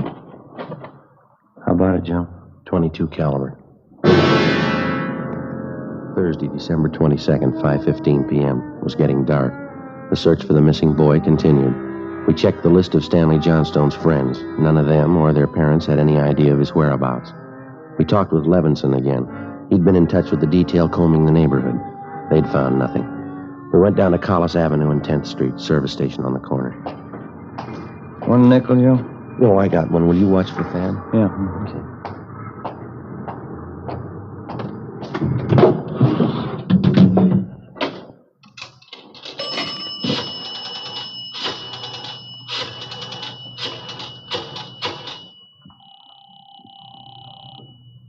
City Hall? 2667, please. 2667? Crime Lab, Jones. Hi, Lee. Joe Friday. Yeah, Joe. Any sign of the Johnson kid? No, not yet. How are you coming? Finished the precipitant test. It's human blood. Yeah? Working on the blood group now. Do you know what type the Johnson boy has? Well, I didn't want to upset his mother. Thought I'd wait till the last thing. We're in the neighborhood. Check with the family physician. That way you won't disturb her. Yeah, I figured on that. Just a minute, Lee. Yeah. Yeah, man. Walsh just pulled up. Okay. Thad Brown's out here now. I'll check you later, Lee, huh? All right, Joe. Right, bye. All right. Oh, this way, Jim. Gentlemen, how's it going? We just checked with Lee Jones. Yeah, I know. It's human blood. What do you think? We talked with the boy's mother, Mrs. Johnstone, found a gun missing. Yeah? Caliber's the same as the empty casing Levinson found. It's .22. You said the gun was missing? Yeah, the Johnstones were going to give it to the boys a Christmas present. They had it hidden, but it's gone. Any idea who took it? Well, they left the Christmas wrapping behind. I think it was the kid. .22 rifle, huh? 9-year-old boy. What are they going to learn? First, it's carbide cannons on the 4th of July. The city issued ordinance after ordinance. A few thousand kids around the country had to lose their eyes, fingers, hands before their parents would give us their full cooperation to outlaw them. I know what you mean. Sure you do. You and every other cop in the country became the heavies trying to clamp down on them. It's always the same story. This time it's guns for Christmas. Well, I know what you're thinking, but we're not sure yet. Listen, Friday. There's a city ordinance against giving a gun to a kid. You know that. Yeah, I know that. There's a missing boy and a missing gun. There's blood on the ground and an empty shell. That's enough for me. Well, we're going to stay with it. Something's got to break. Yeah? I hope it's not the hearts of that kid's parents. Hi, Chief. Been looking for you, Friday. What do you got, Harry? Found the gun. New .22 rifle. I'd say it's been fired recently. Where'd you find it, Levinson? Back up there in that scrub oak behind the Johnstone house. Mrs. Johnstone identified it. Buckley took it down to the crime lab. Thanks, Harry. Miss Johnstone okay? Pretty sick now. Doherty came up with something else. What's that? There's another one missing. An 8-year-old boy. 6:30 p.m. We talked with Officer Doherty about the other missing boy. He told us that his name was Stephen Moorheim, 8 years old. His family had just moved into the neighborhood. It seemed that no one besides the Moorheim family knew that the boys played together. Mrs. Moorheim told us that Stephen told her that he was going out to play and he'd be home by 6 o'clock for dinner. She told us that he was an unusually prompt boy and almost never overstayed his playtime. We got a description of the Moorheim boy and put out a missing broadcast. We called the Johnstones' family doctor. He told us that Stanley's blood was type O. At 7 p.m., we talked again with Mrs. John Moorheim. Are you sure Mrs. Johnstone doesn't know where the boys are? She has no idea, Mrs. Moorheim. Oh, this is terrible. Just awful.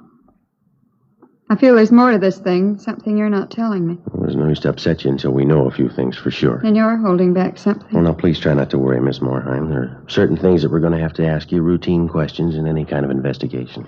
Is there anything else you want to know? Yes, ma'am. What is your boy's blood type? It's a funny question. Do you think anything's happened to him? Have you found him and you're not telling me? No, ma'am, we haven't found him, and we don't think anything's happened to him. His blood type? Yes, ma'am. Well, I think I have it written down in Stevie's baby book. Yes, here it is. It's type O. Thank you. I wonder if I might use your phone? Yes, of course, it's in the hall. I'll be right back, Ben. Okay.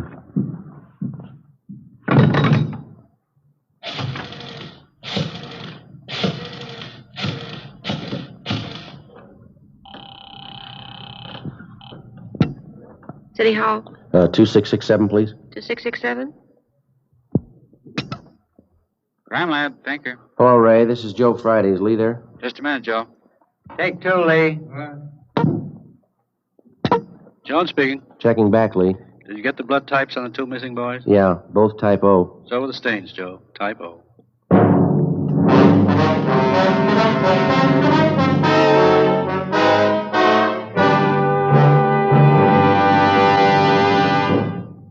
You are listening to Dragnet for the solution to an actual case from official police files. Now, here's a real solution to many of your Christmas shopping problems. If your friends smoke long cigarettes, give the best of long cigarettes. Give king-size Fatima. You see, Fatimas now cost the same as other long cigarettes, but in Fatima, the difference is quality. Quality of tobaccos. The finest Turkish and domestic varieties, extra mild and superbly blended, to give smokers a much different, much better flavor and aroma than any other long cigarette. Quality of manufacture. Smooth, plump cigarettes, rolled in the finest paper money can buy. Quality. Even to the appearance of the distinctive royal blue Fatima gift carton. Christmas wrapped and carefully sealed to ensure Fatima's rich, fresh, extra mild flavor. Remember, Fatimas now cost the same as other long cigarettes. But in Fatima, the difference is quality. So this Christmas, give your friends the best. Give Fatima, the quality king-size cigarette. Best of all long cigarettes.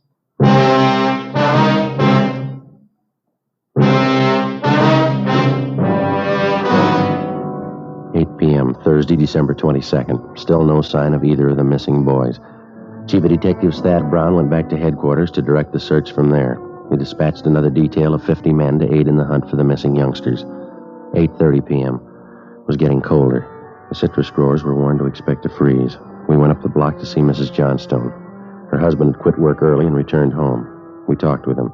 He could tell us nothing more than we already knew. We still had not informed either of the families about the bloodstains in the empty cartridge casing, which had been discovered in the backyard of the Johnstone home. It was more than possible that they had a right to know about our findings, but Ben and I felt there was no cause to add to the distress of the two families at this time. If the 2 missing boys were found alive and well, then the bloodstains in the cartridge would be of no concern to the relieved parents. At 8:40 p.m., Ben and I left the Johnstone house and went to the home of Mr. and Mrs. John Moorheim. Miss Moorheim, you said your husband worked at a market. Yes, he telephoned about 15 minutes ago. Said he was closing up right away. He'll be here any minute. Do wish Stevie would call. Come home. It's so cold out tonight. All he had on was a thin cotton jacket. We'll try not to worry. We're doing everything we can. He'll be all right. Stevie's father's such a sensitive man. He and the boy are so close. I know he's terribly upset. Now, you're sure there's no place that you might have forgotten? Someplace where the boy might be? No place. No. If anything's happened to the boy, it'll just kill John. No. You sit still. I'll get it, Miss Moran. Joe? Yeah, Harry. The Johnstone kid, he's been found.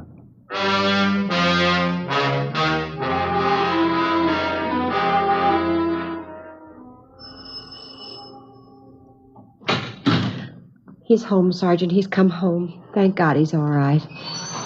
Where's he been? Did he tell you? No, he didn't. His clothes are all dirty and he's acting strange. I've never seen him like this. How do you mean, Miss Johnston? Well, he just came to the front door and said, "Hello, Mom." And he sat down in a chair and stared at the floor. Won't talk to his father or me. Do you mind if I talk to him? No, go ahead. I asked him about the little Moorheim boy, but he wouldn't tell me a thing. Where is he now? Right over there in the living room. Looks all right. Yes. Son, this is a police officer. He wants to talk to you.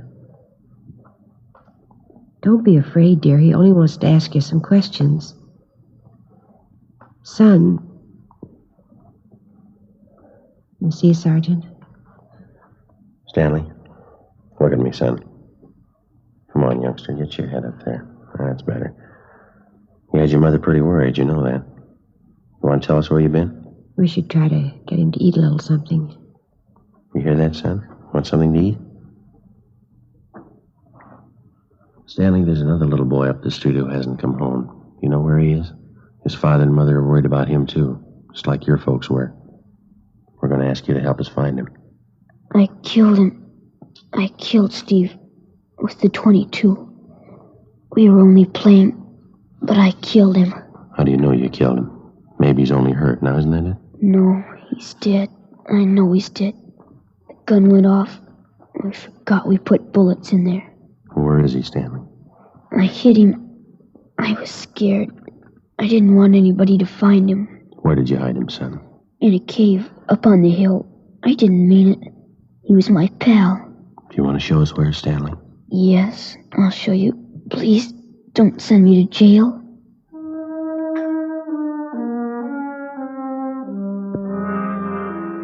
"9:15 p.m., Thursday, December 22nd. 9-year-old Stanley Johnstone led the way up the hill behind the backyard of his home. He showed us the wagon he moved the body in. His father came along with us. About 50 feet from the crest of the hill, the boy pointed to a thicket of scrub oak. There we found a small cave holding the body of Stephen Moorheim. There was a single bullet wound in his chest just below his heart. He was dead. We covered the body. Stanley, how did it happen? I knew my folks were going to give me the gun for Christmas. I knew where it was, and I got it. There was a box of bullets with it. Were you pointing the gun at Stephen, son? No, sir. No, sir, I wasn't. It was Steve's turn to play with it. I was chasing him. Tripped over that stump there, and he fell. Gun hit him in the stomach, and it went off. Well, why do you think you killed him if you're telling us the truth? I'm telling the truth. Honest, that's the truth. Well, I believe you, son, but why do you think you killed him? It was my gun. Stevie'd still be alive if I didn't go and get it. Should have waited till Christmas. It's all my fault. Where have you been all this time? In the cave with Steve. What were you doing in there, son? I was praying. I was praying for God to make him alive again.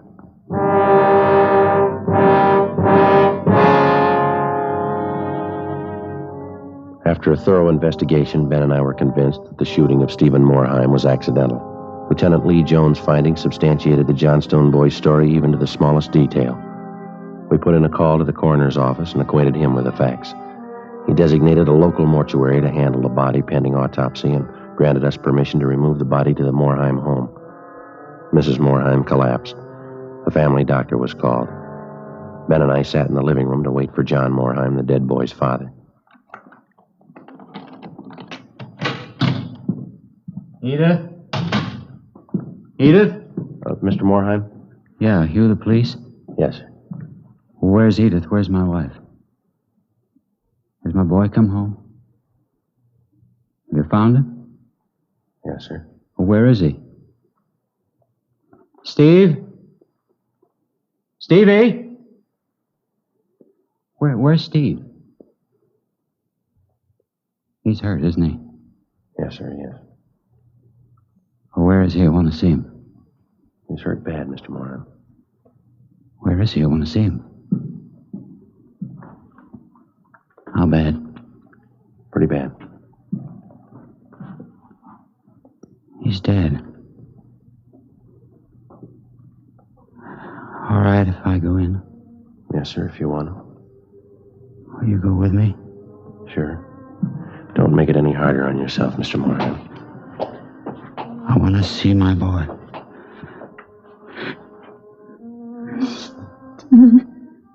Mr. Morheim.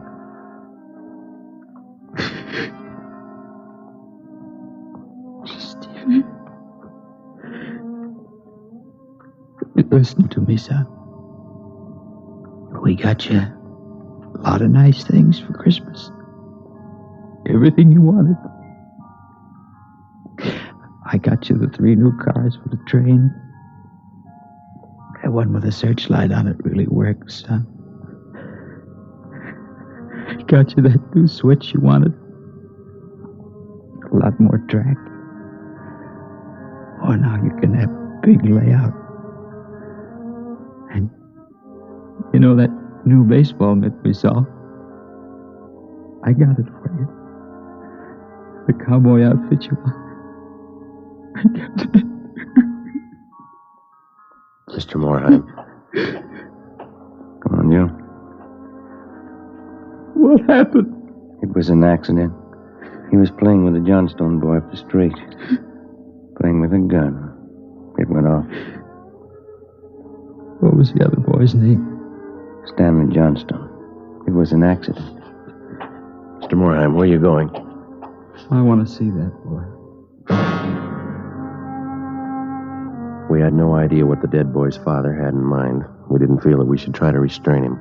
We went along with him up the street to the Johnstone home.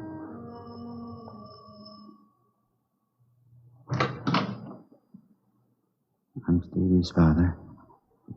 Where's your boy? I'm sorry. We bought the rifle. We were going to tell him not to use it unless his father was with him until he learned how to treat firearms. Where's your boy? Right here. Won't you come in? It's all right, Miss Johnstone.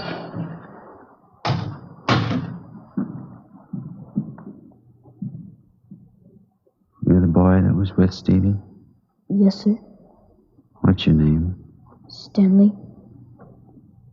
I know it wasn't your fault, Stanley.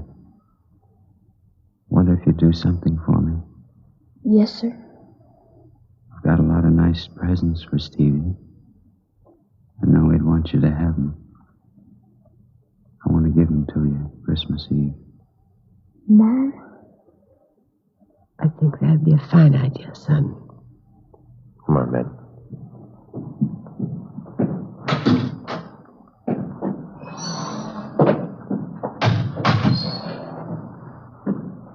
Well, what's it all prove, Joe? You don't give a kid a gun for Christmas.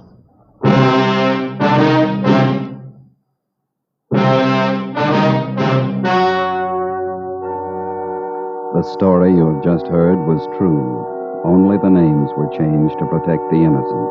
On December 24th, 1948, a coroner's inquest was held in the county morgue, city and county of Los Angeles, state of California. In a moment, the results of that inquest.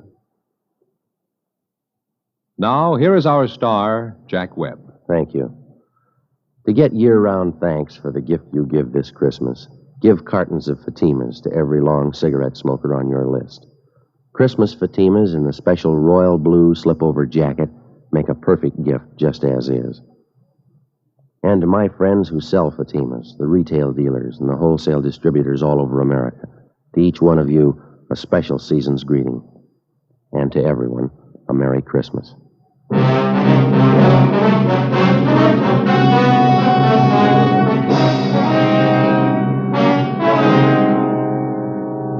At the coroner's inquest, it was officially recorded that Stephen Morheim's death was the result of an accident.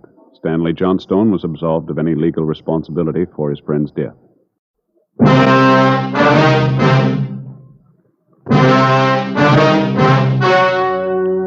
The story you're about to hear is true. Only the names have been changed to protect the innocent. Fatima Cigarettes, best of all long cigarettes, brings you Dragnet.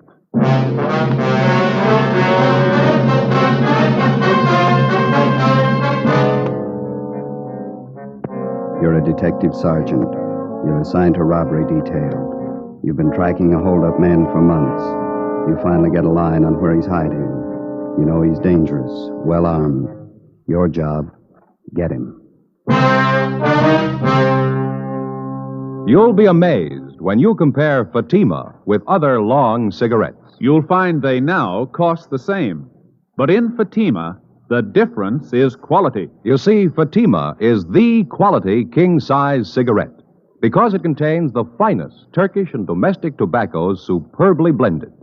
And Fatima is extra mild, with a much different, much better flavor and aroma than any other long cigarette. So try comparing Fatima yourself. Fatimas now cost the same as other long cigarettes, but your first puff will tell you... Ah, that's different. Yes, in Fatima, the difference is quality. Ask your dealer for Fatima, the quality king-size cigarette. Best of all long cigarettes. Start enjoying Fatima tomorrow.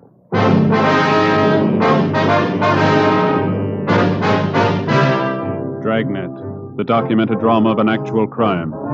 For the next 30 minutes, in cooperation with the Los Angeles Police Department, you will travel step by step on the side of the law through an actual case transcribed from official police files. From beginning to end, from crime to punishment, Dragnet is the story of your police force in action. It was Wednesday, March 18th. It was cold in Los Angeles. We were working the night watch out of robbery detail.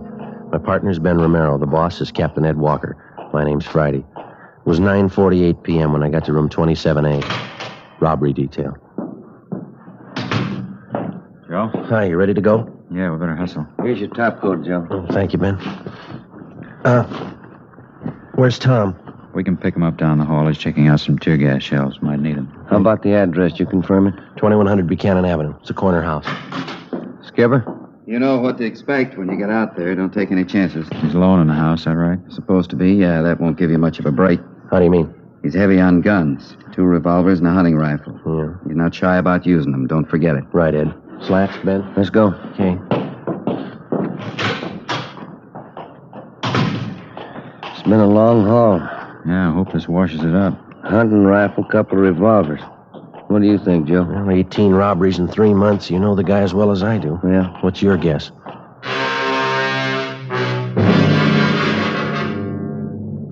His name was Hoffman, George R. In our files, his criminal record dated back to high school days.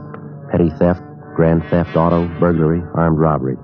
His record included 2 terms at Preston Reformatory and 1 at San Quentin. Hoffman's latest campaign was a 3-month run of armed robberies. We tried everything we knew to stop him, but it wasn't enough. We'd failed to get a line on him until one of Captain Walker's informants came up with a tip that Hoffman had been hiding out for the past month in a small bungalow on the corner of Buchanan Avenue and Selma Street. According to the information, the suspect had a good supply of food, ammunition, and 3 guns.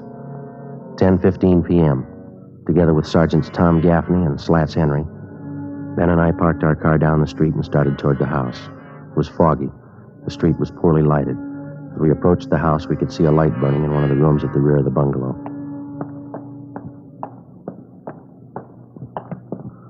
The light in the back room, Joe, just went out. Yeah. Slats, you and Tom want to cover the back? Right. Let's go, Tom. Be careful. Huh? Yeah. All right, Ben. Easy, huh? Wait a minute, Joe. Curtains in that corner room. I thought I saw him move. Tom, get out! Come on, Ben, the front door. Yeah, come on.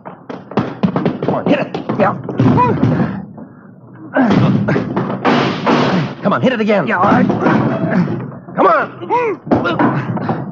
They got it blocked or something. Something piled against it. Come on, once more. There we are. Watch the furniture, Joe. Yeah. That front room's clear. Joe! In the back! Come on. Went out the side window. Where'd he go? Across the street. Got him pinned down behind that car there. He's in the car. All right, let's go for the tires. All right, Hoffman. Give it up. Cover this end, Slats. Right. Ben, that hedge across the street, you see it? Yeah, okay. All right, let's run for it. Come on.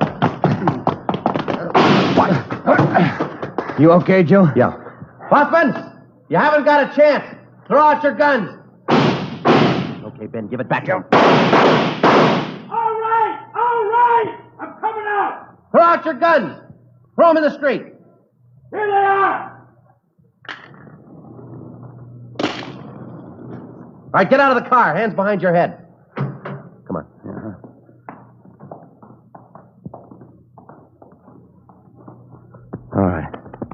All right, hands behind your back now.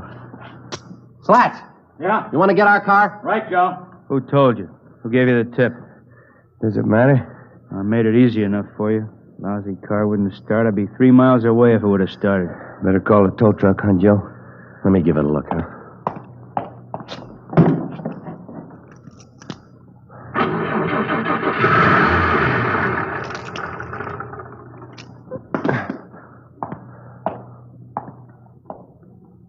Lousy luck, that's all it is.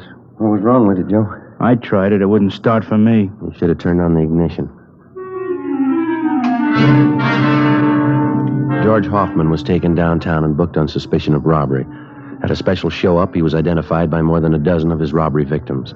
Between his arraignments and his preliminary hearings, we worked together with the district attorney's office in lining up witnesses and preparing the evidence against the suspect. We figured we had an airtight case. Hoffman's trial in Superior Court was set for May 14th.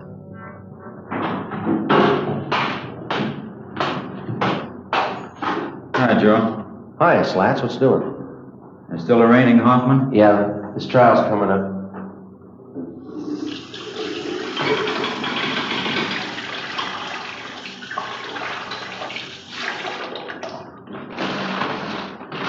Hey, what happened to your eye? Yeah, how about that? I'll never live with that down. Yeah, come here, let's see.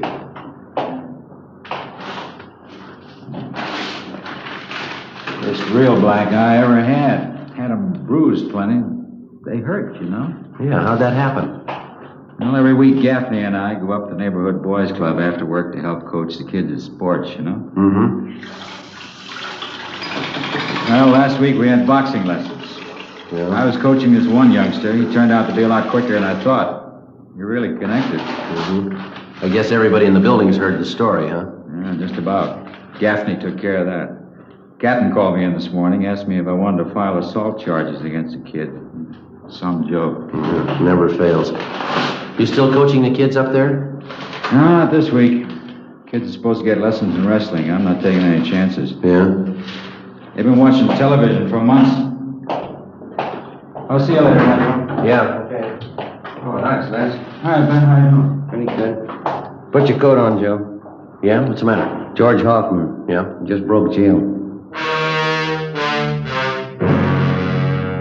The morning of his escape, Hoffman was scheduled to appear in Superior Court for arraignment. According to routine, he was taken from his county jail cell on the 12th floor of the Hall of Justice and escorted to the jail shower room on the 14th floor.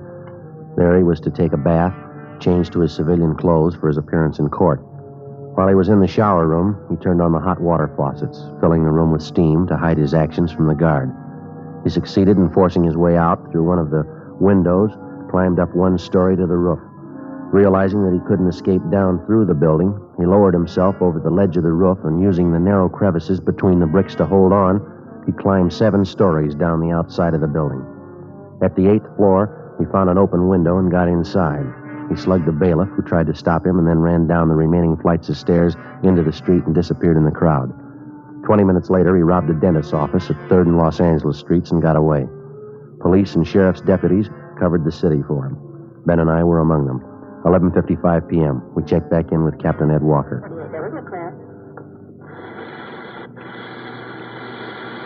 KGPL Los Angeles. You want to cut that speaker, Ben? Yeah. 11-8.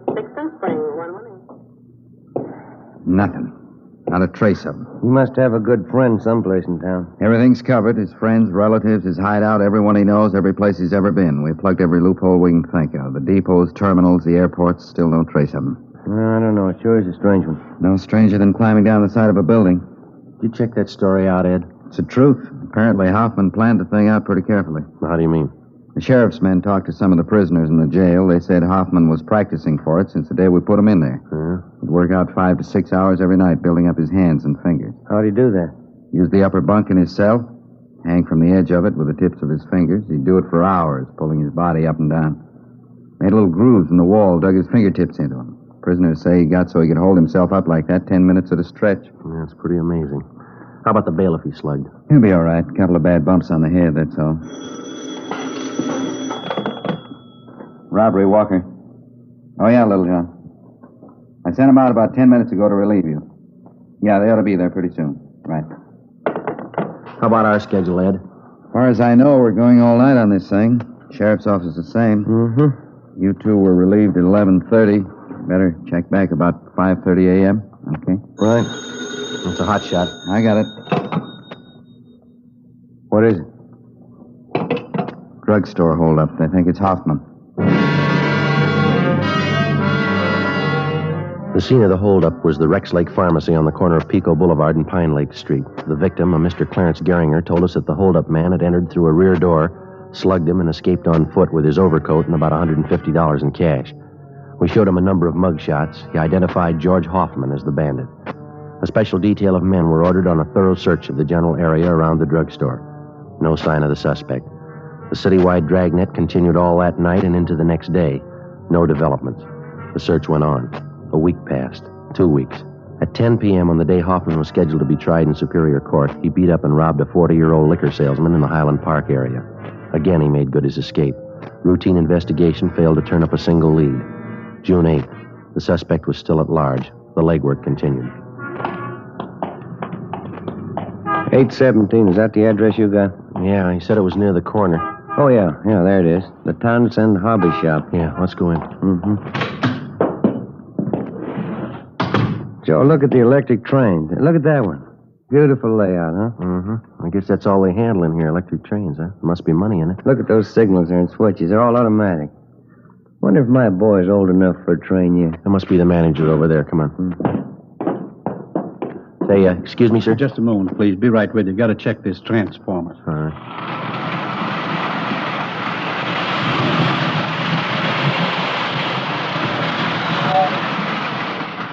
Uh-huh. Automatic coupling on the tanker car looked out of kilter. My mistake. Now let's see, Jim.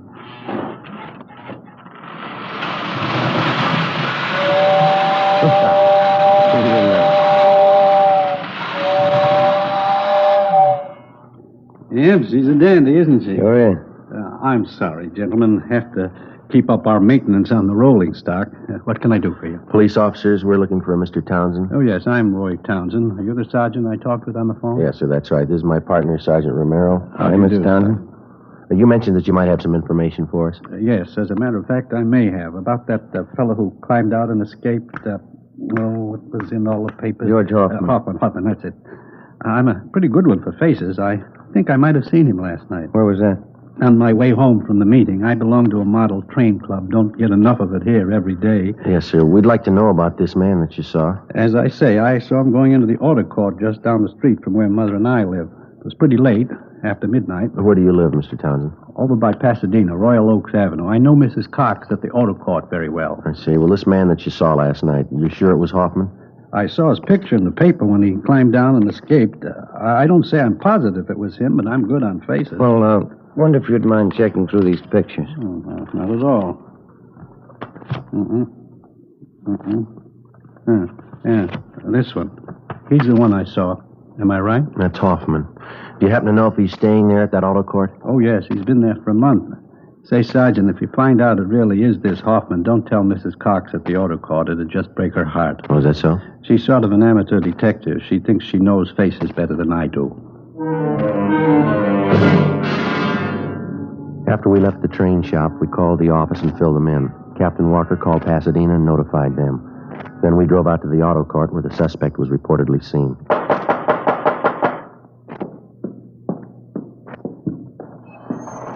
Yes, you want something? Yeah, are you Mrs. Cox? Yes, I'm the manager here. If you want lodgings, we're filled up.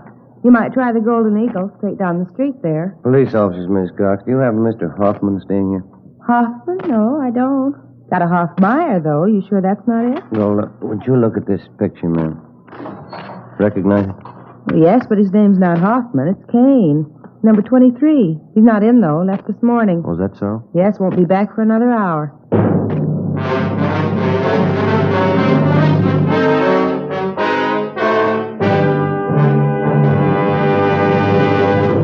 You are listening to Dragnet for the solution to an actual case from official police files. Now, here's a real solution to many of your Christmas shopping problems. If your friends smoke long cigarettes, give the best of long cigarettes. Give king-size Fatima. You see, Fatimas now cost the same as other long cigarettes, but in Fatima, the difference is quality. Quality of tobaccos. The finest Turkish and domestic varieties, extra mild and superbly blended, to give smokers a much different, much better flavor and aroma than any other long cigarette. Quality of manufacture. Smooth, plump cigarettes, rolled in the finest paper money can buy. Quality, even to the appearance of the distinctive royal blue Fatima gift carton. Christmas wrapped and carefully sealed to ensure Fatima's rich, fresh, extra mild flavor. Remember, Fatimas now cost the same as other long cigarettes, but in Fatima, the difference is quality. So this Christmas, give your friends the best. Give Fatima, the quality king-size cigarette. Best of all long cigarettes.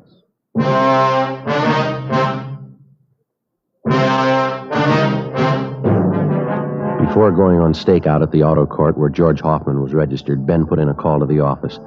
The owner of the court, Mrs. Cox, gave us a pass key to cottage number 23 where the suspect was staying. We advised her to say nothing to Hoffman when he returned.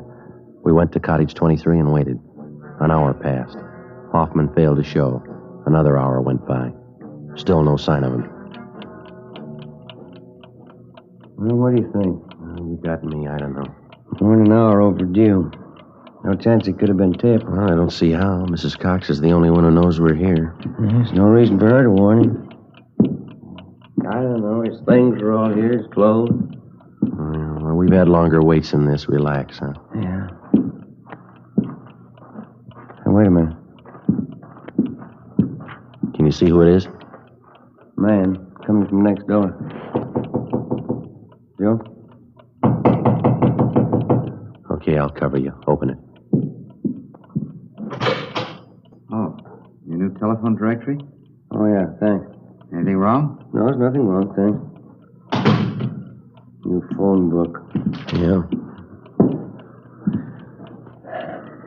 We waited another hour. George Hoffman still had failed to appear. At 4 that afternoon, we checked with the office. No word. At 5:30, we were still waiting. I was just thinking, Joe. Yeah? That fellow Townsend in the train shop. That sure must be a dandy hobby, electric train. Yeah, it runs into money, though, doesn't it? Well, I think I'll talk to the wife about it. Their education, you know.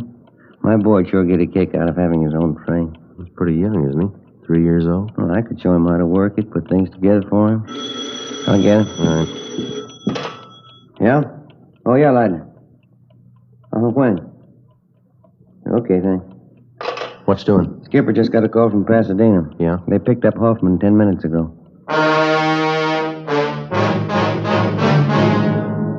The suspect, George Hoffman, was taken back to Los Angeles and lodged in county jail. This time, there was no escape. At his Superior Court trial on August 16th, he was convicted on several counts of armed robbery and sentenced to the state penitentiary. From August to January of the following year, the months went fast. We washed up a string of liquor store holdups just before Christmas, got 2 days off. My Uncle George and Aunt Allen came down from Renton, Washington to visit with my mother during the holidays. In January, Ben was off work for a week with a bad dose of flu. Another 5 months went by. Toward the end of June, we got word that George Hoffman was no longer at the state penitentiary. After serving 11 months, the former holdup man had been paroled into the Army with the provision that he serve overseas. Another 3 weeks passed. July 12th, Tuesday, Ben and I had lunch at Koken's Cafe and checked back in at the office. I wish Koken would change his menus a little oftener. Fried beans and pastrami sandwiches. Seems to have the same thing every time. Well, you sure dug into them. I got the idea that you like them. Like them all right. I just eat too much, that's all. 3 sandwiches, 2 plates of beans. No wonder I never eat dinner. Dan? Joe? Yeah. You two back from lunch? I want to grab a sandwich. Yeah, go ahead, Slats. We can cover. Okay, thanks. Say, there's somebody waiting in the next room for you. Wants to see you. Okay, see you later. Right. Want to see who it is, Joe? I'll check the book. Yeah, all right, fine. Yes, sir. My name's Friday. You want to see me? Yeah, that's right, Sergeant. Remember me? George Hoffman? Oh, yeah, Hoffman. The Army uniform there. I didn't recognize you. Yeah, I thought it might fool you. I guess you heard about me. Good break, huh? I'm glad you feel that way. How you doing with the Army, huh? Pretty good. I like it. That's fine. Just thought I'd drop up and see you fellas. You still with that partner you had? What's his name? Rodriguez? Romero. Yeah, we still work together. Yeah, Romero. I knew it was some kind of name like that. Yeah, well, come on in, Hoffman. Oh, thanks. Hey, Ben.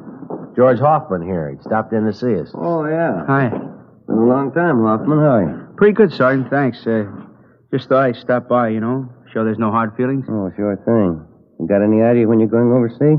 Boys in my outfit figure day after tomorrow. That's kind of one reason why I dropped in to see you. Well, how's that? Well, I know it's pretty nervy, but I got lots of that. You see, a bunch of us are on leave till tomorrow noon. Figured we'd go out tonight, and I'm a little short. You know how the Army pays. Okay, well, how about a couple of bucks, George? Will that do you any good? Yeah. Sure as swell of you, Sergeant. Believe me, I'll see you get it back. Well, here's a couple more, Hoffman. Might help out. Well, it's no use telling you how much I appreciate it. I give you my word I won't forget it. I'm going to pay this money back to you. Oh, forget it, George. We're glad to help you out. Well, thanks again for the touch, huh? Sure nice of you. Okay. Now, drop a card if you get a chance. Like to hear how you're doing over there. Sure thing. See you later, huh? Right. Good luck to you, boy. Well, looks like a turn for the better anyway, huh? Mm-hmm. But it was my last $2, doggone it. It never failed. Well, we had to give him something. Yeah, but what do I do for lunch money tomorrow?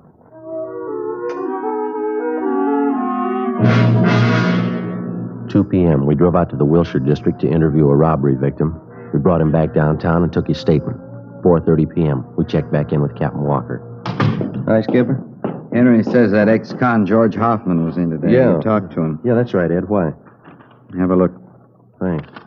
The MP's left about 20 minutes ago. Swell. Your $2 went for nothing, Ben. Hoffman's wanted. Huh? Broke out of Army prison 10 o'clock this morning. Together with the Army authorities, local officers joined in the citywide search for George Hoffman.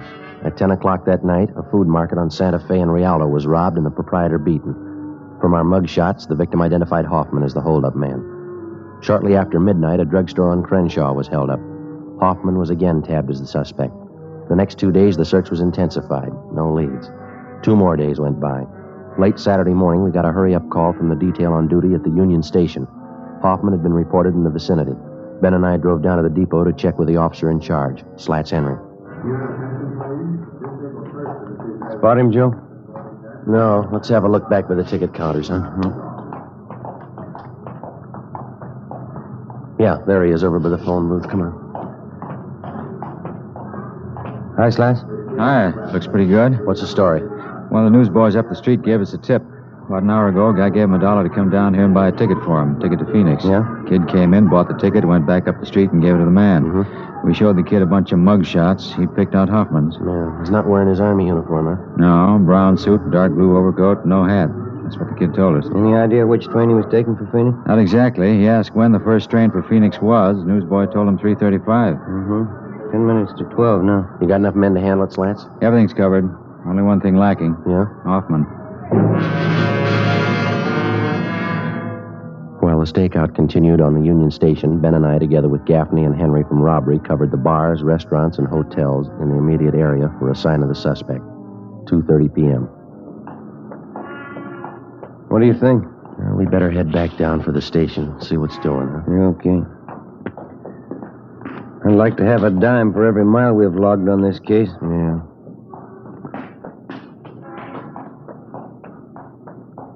Joe, Have a look. Where? Across the street, dark blue overcoat. Same build as Hoffman.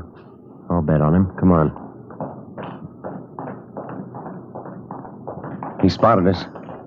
Yeah, that's Hoffman. Come on. Pick it up. I lost him, Joe. Where'd he go? Turn down First Street. Come on, hurry. Across the street, Ben. Watch the traffic. Where'd he go? I see him. That antique store on the corner. He ran in there. Come on.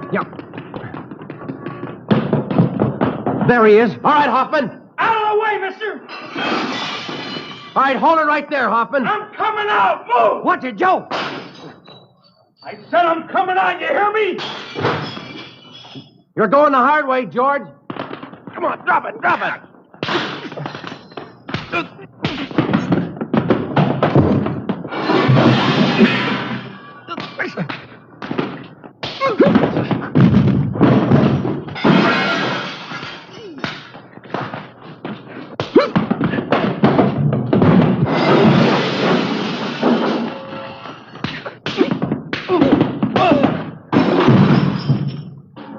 All right, Hoffman. All right, on your feet. Come on, get up. All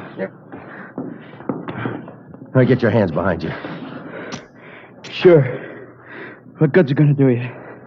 All right, mister, let's go. What good's it gonna do? I already proved it. I can break jail any time. I proved it twice. You're going right back in again.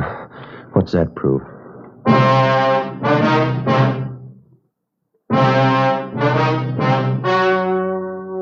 The story you have just heard was true. Only the names were changed to protect the innocent.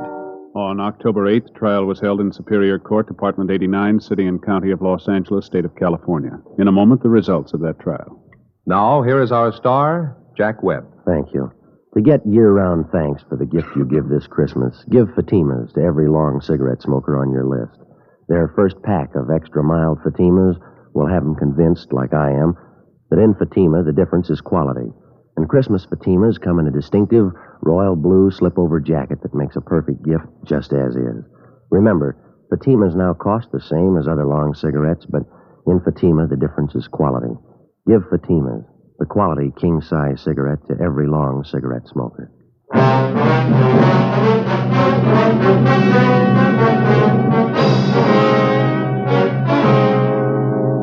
George R. Hoffman was tried and convicted on several counts of robbery and received a life sentence as a hardened criminal. After serving 10 months of his sentence, Hoffman attempted an escape and failed. A few weeks later, he took his own life in his prison cell by hanging. Ladies and gentlemen, next week, in answer to your requests, Dragnet will repeat A Gun for Christmas, the actual case history broadcast last year during the Yuletide season. That's next Thursday, December 21st.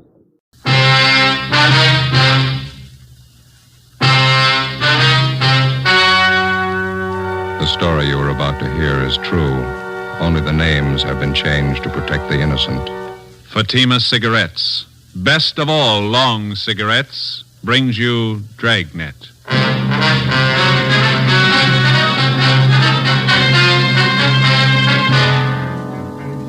You're a detective sergeant.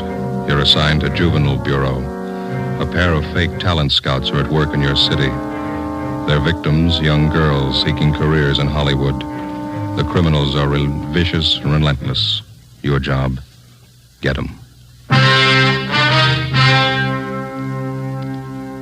You'll be amazed when you compare Fatima with other long cigarettes. You'll find they now cost the same. But in Fatima, the difference is quality. You see, Fatima is the quality king-size cigarette because it contains the finest Turkish and domestic tobaccos superbly blended. And Fatima is extra mild with a much different, much better flavor and aroma than any other long cigarette. So try comparing Fatima yourself. Fatimas now cost the same as other long cigarettes, but your first puff will tell you... Ah, that's different. Yes, in Fatima, the difference is quality. Ask your dealer for Fatima, the quality king-size cigarette. Best of all long cigarettes. Start enjoying Fatima tomorrow.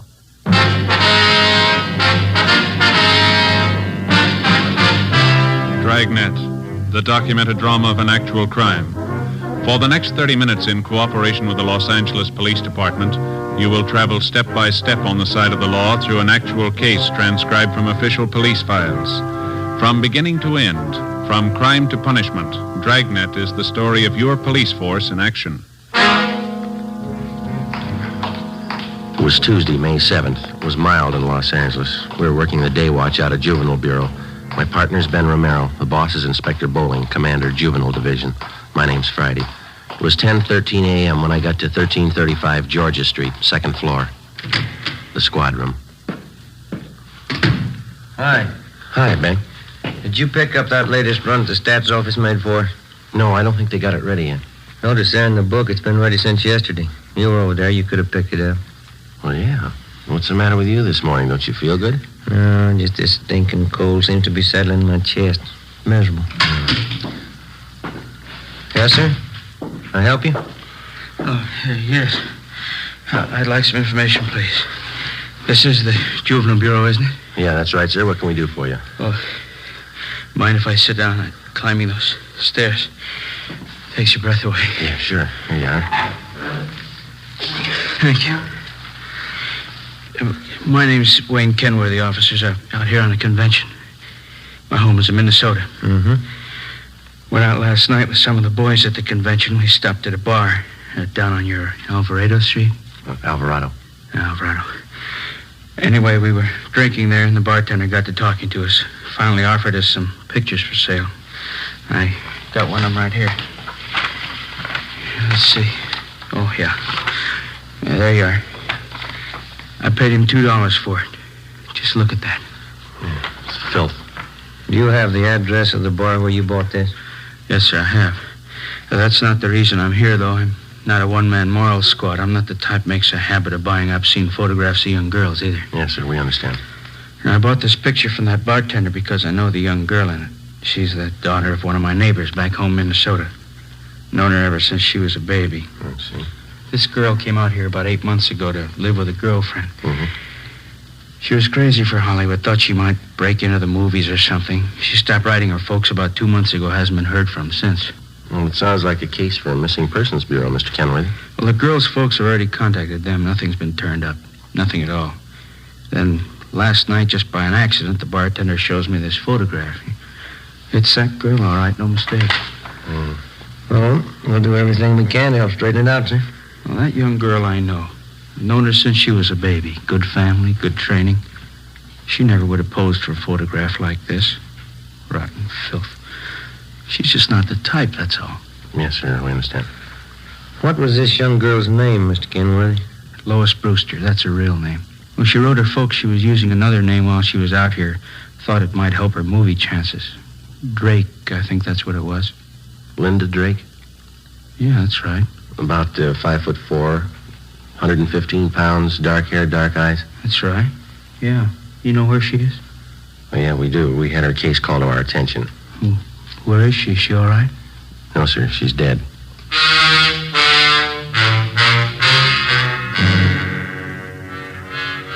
Two days before Mr. Kenworthy walked into Juvenile Bureau, the body of a young girl had been washed up on the shore just below the beach town of Venice. Apparently, she'd taken her own life. The girl was a brunette, attractive, not more than 17 years old. There was no identification on the body except for a rent receipt found in one of the pockets of a cotton jacket that the girl had been wearing. The rent receipt was made out to Linda Drake. It was signed R.L. King, 876 Peoria Avenue. The address was checked out, and R.L. King was found to be the girl's landlady. After identifying the body, she told investigating officers that Lois Brewster, alias Linda Drake, had lived at her rooming house with a girlfriend for about 6 months. The girlfriend's name was Joyce Fowler. The landlady went on to explain that the two girls had moved out about a week before without leaving a forwarding address. The Fowler girl had said that she would call back for any mail that might be delivered to the Peoria Avenue address. There had been no other leads to the dead girl's background or identity until her former neighbor from Minnesota, Mr. Wayne Kenworthy, showed up.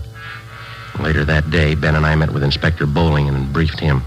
Dirty, rotten business. I'll buy that. How far have you gotten with it? Check the dead girl's quince with the missing persons bulletin. It's Lois Brewster. We notified the girl's parents in Minnesota. They're coming out to claim the body. It's pretty tragic. She's an only daughter. 17 years old. Same old story, we figure, Skipper. Some phony talent scout grabbed her and showed her the bright lights, got her to pose for those pictures one way or another. They can make a teenage girl go one of 100 directions after that. This one ended up on a beach. That's all I care about now.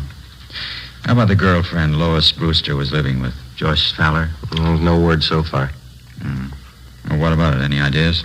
Well, it pretty much depends on finding this Joyce Fowler. There's no background on her. We got out on all points. How about phony talent scouts, cheap modeling schools, photographers? Check out that angle. We put 4 of them away in the past 6 months. Another half dozen are being watched. We can start double-checking them tomorrow. Now, how about that picture that old fella Kenworthy brought in? Any lead there? We gathered a dozen samples just like it. One's as bad as the other. They're all printed on the same quality photographic paper. There's no markings of any kind on them. There's a common type of paper. All right, then get on the distribution angle. Stay on it. Every rotten bum that peddles this trash. And get them. I want them right up the line. Distributors, wholesalers, guy that prints the pictures, guy who takes them, every lousy one of them. I still can't figure. What's that? Well, the Brewster girl is a good home there, good training. She knew right from wrong. Kids don't forget that in a hurry. That might have been her trouble. How do you mean? She remembered it.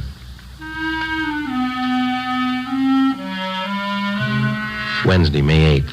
6 teams of men from Juvenile Division, working in conjunction with the Detective Bureau, started the drive against the obscene literature and photography traffic. Within 2 weeks, more than a dozen wholesalers, distributors, and small-time peddlers had been apprehended and were awaiting prosecution.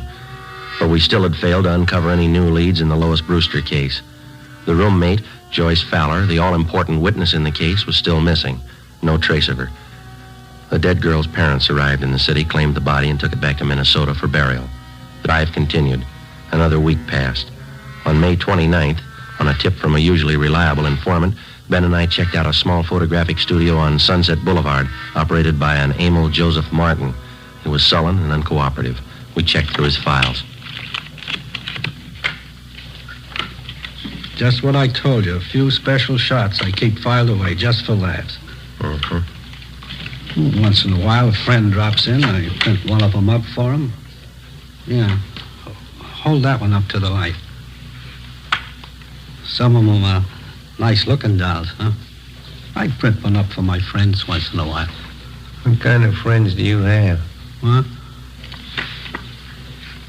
How about this negative here, Martin? Do you mind printing this one up for us now? Sure, officer. My compliments. How many copies you want? One's enough. If you say so. Let's see. Yeah, one of the best. I'll print it up right now. This way.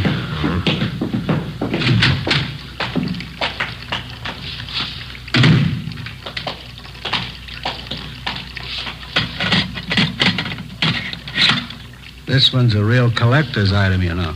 Is that right? A friend of mine got me the negative. $100 it cost me. Worth it, though. I'll make up a couple of prints for you, huh? One's good. Okay, anything you say. You want to get that light switch? Oh, yeah.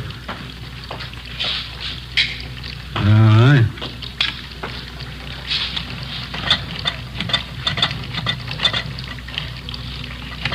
Yeah, beautiful negative.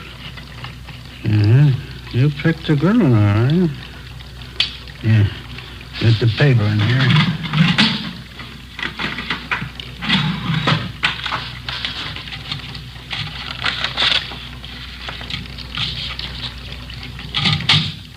Yeah, that does it. Okay, one print. That's all you want? That's all.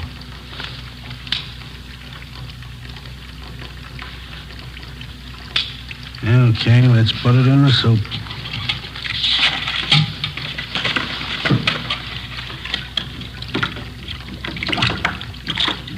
Yeah, I bet you get a kick out of this one. Real beautiful girl. How'd you happen to get a hold of this negative? You take the picture? No, a friend of mine got it for me. He cost me a C-note. There we go. Put it in the stubber.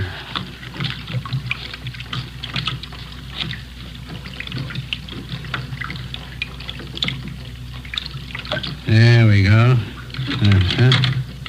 How about that? How about the guy you got this negative from? Did he take the picture? No, he bought it from somebody else. Don't know who. Cost him $350. Worth it, though, huh?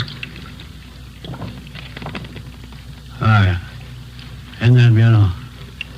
We've seen her before. Oh, that's so? You know her? Only from her pictures. Oh. Of course, you understand I didn't take the picture. I just bought a negative, that's all. You couldn't tag me for that, could you? We're going to try, mister. Get your coat. Oh, no. Wait a minute now, officers. I'm small fry in this operation. You know that. You want the big fish, right? We want all of you. You know who they are? Well, some, maybe. Must be worth something to you. Well, you know better than that, Martin. If you cooperate, we'll mention it in our report. That's all we can do. No promises. Not a very good offer. You're not in a very good position. Yeah. How about it? All right, I'll tell you. Emil J. Martin was booked at City Jail for violation of 311 PC. His file of lewd photographs and negatives were impounded and booked as evidence. With the help of information which the suspect had given us, we were able to round up 3 wholesalers and another distributor of obscene books and photographs. Each one of them was questioned thoroughly. We ran into the same old routine. They denied knowing anything about the man who was masterminding the racket or where he was operating from. The Lois Brewster case dragged on. No progress. In virtually every case of tracing the lewd pictures to the point of production, the investigating officers were able to link the small-time peddlers to their distributor and the distributor to the wholesaler. Well, that's where it stopped, a dead end. Beyond that, nobody knew anything about the operation of the racket. Stakeouts were set up at locations where sales and deliveries of obscene material were known to have been made. Nothing happened. The drive stalled. Thursday, June 11th. Well, now, Joe? Yes, Gilbert? First piece of news in the month. Policewoman just called it in. Yeah? Lois Brewster's girlfriend, Joyce Fowler. Yeah? She's been found.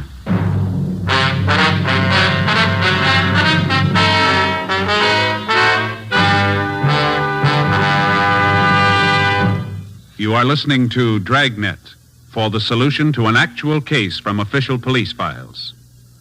Now, here's a real solution to many of your Christmas shopping problems. If your friends smoke long cigarettes, give the best of long cigarettes. Give king-size Fatima. You see, Fatimas now cost the same as other long cigarettes. But in Fatima, the difference is quality. Quality of tobaccos. The finest Turkish and domestic varieties, extra mild, and superbly blended to give smokers a much different, much better flavor and aroma than any other long cigarette. Quality of manufacture. Smooth, plump cigarettes, rolled in the finest paper money can buy. Quality, even to the appearance of the distinctive royal blue Fatima gift carton, Christmas wrapped and carefully sealed to ensure Fatima's rich, fresh, extra mild flavor. Remember, Fatimas now cost the same as other long cigarettes. But in Fatima, the difference is quality. So this Christmas, give your friends the best. Give Fatima, the quality king-size cigarette. Best of all long cigarettes.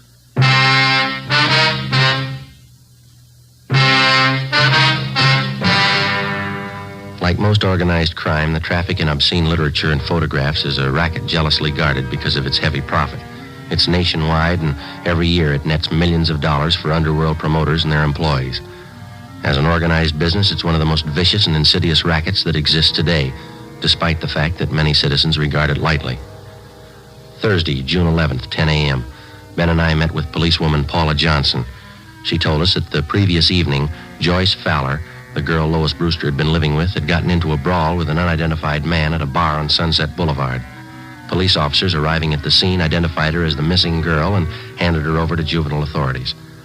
At 10:30 a.m., Joyce Fowler was brought to the interrogation room. She was a tall brunette, fairly attractive. She looked older than her age.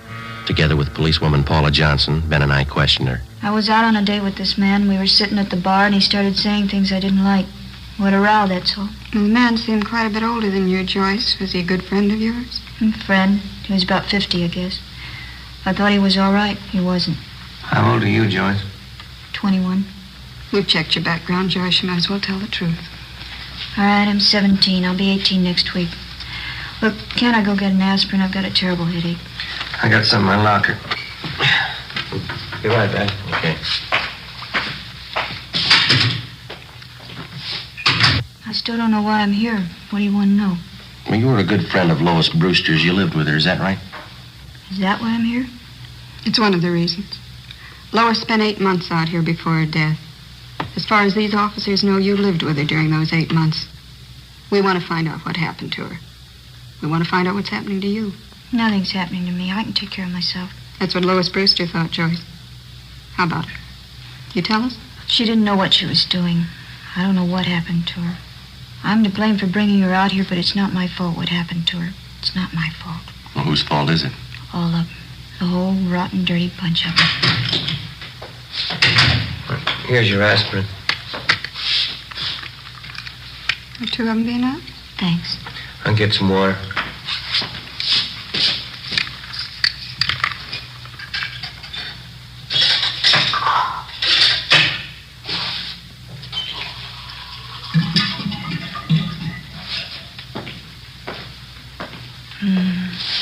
Is something wrong, Joyce? Don't you feel well? I'll be all right. All right, here you are. Thanks.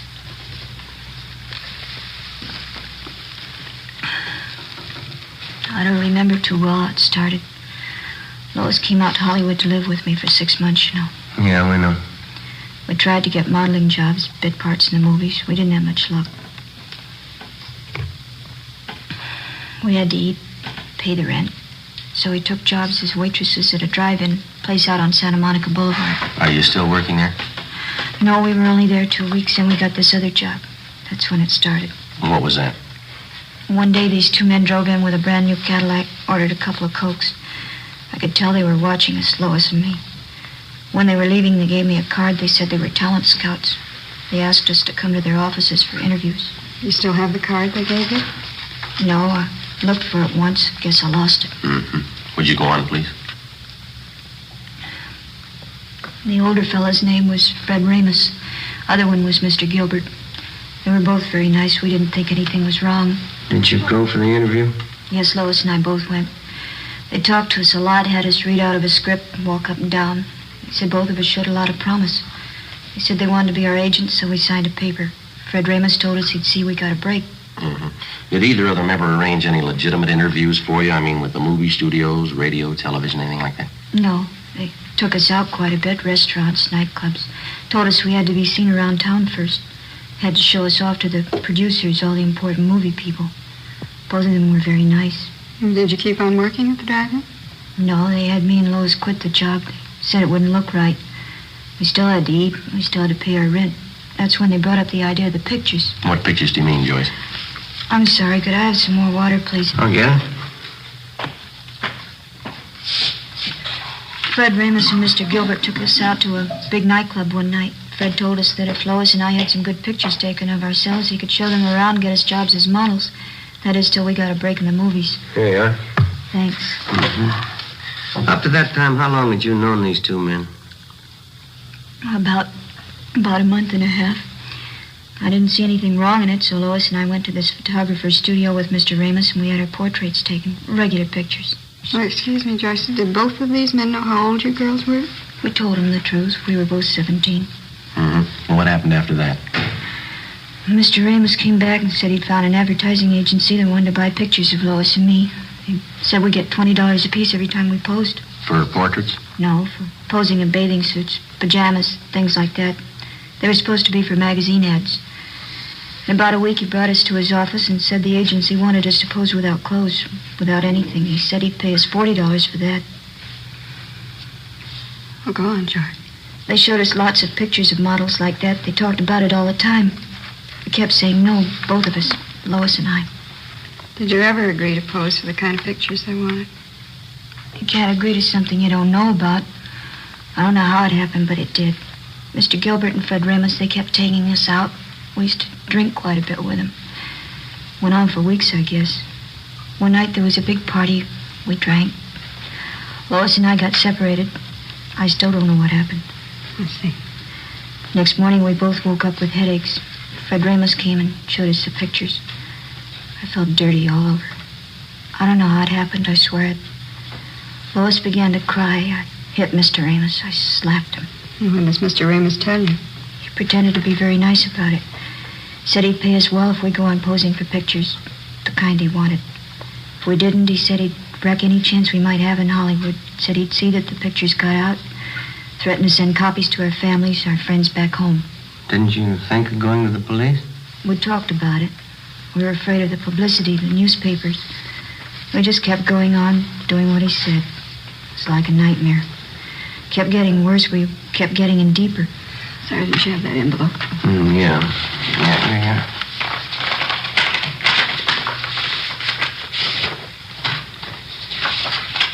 You recognize these pictures, Joyce? Yes. Mr. Ramos and Mr. Gilbert, they have you pose for these? Yes, that's some of them. We always drank a lot, so we wouldn't remember. That's not why Lois is dead, though. Those pictures aren't the reason. Well, how do you mean, Joyce? Ramos and Gilbert, they'd fix up dates for us. They said the men were their friends. 3 or 4 times a week they'd call. We had to go out with them. We had to do what they said. One morning we got home about 5:30 in the morning. Lois changed, said she was going for a walk. I went to bed. She left a note. I never saw her again. I see. Romero? Oh, yeah, just a minute. It's that long-distance call we placed to your home, Joyce.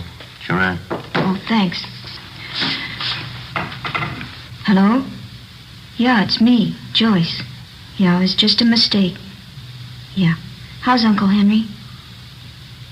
Swell. No, it's all right. Don't you worry.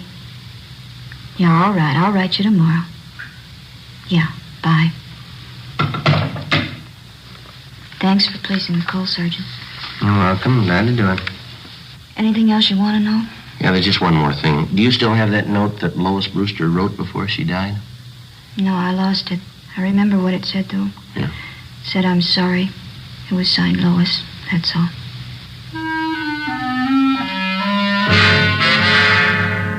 Joyce Fowler supplied us with the addresses of Fred Ramos and his partner, Gilbert.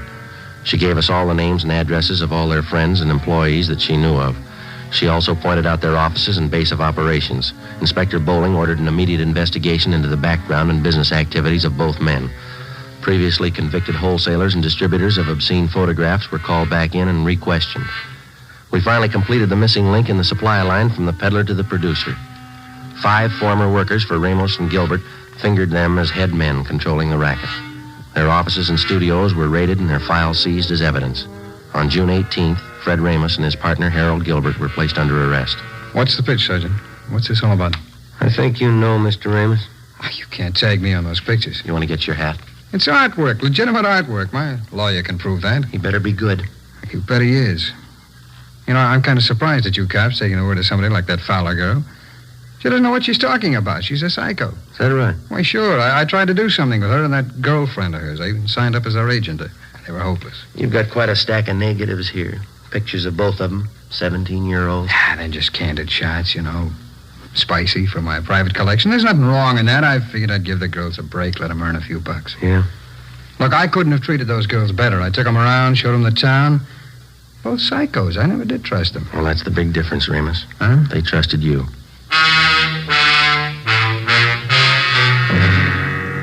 Fred Ramos and Harold Gilbert were brought downtown to Inspector Bowling's office. Joyce Fowler was seated next to the desk. Gilbert was brought in. She identified him. He was taken out and held for booking. All right, bring in the next one. All right, come on.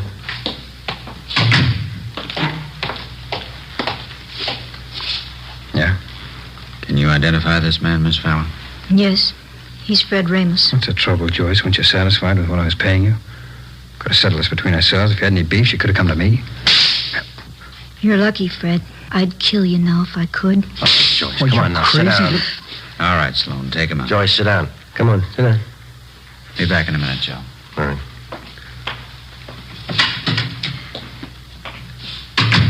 I'm sorry. Doesn't do any good.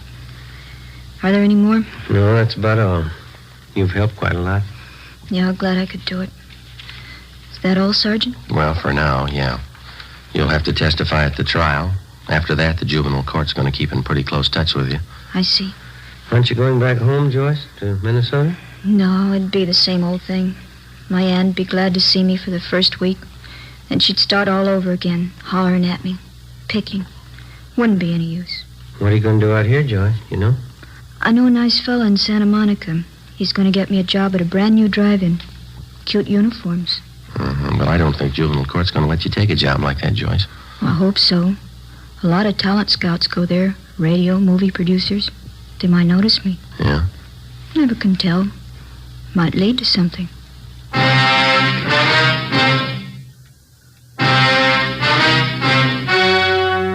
The story you have just heard was true. Only the names were changed to protect the innocent.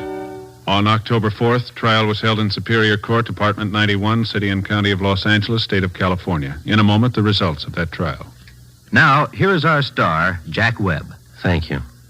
To get year-round thanks for the gift that you give this Christmas, why not give Fatimas to every long cigarette smoker on your list? Their first pack of extra mild Fatimas will have them convinced, like I am, that in Fatima, the difference is quality. And Christmas Fatimas come in a distinctive royal blue slip-over jacket that makes a perfect gift just as is. Remember, Fatimas now cost the same as other long cigarettes, but in Fatima, the difference is quality. Give Fatimas, the quality king-size cigarette, to every long cigarette smoker.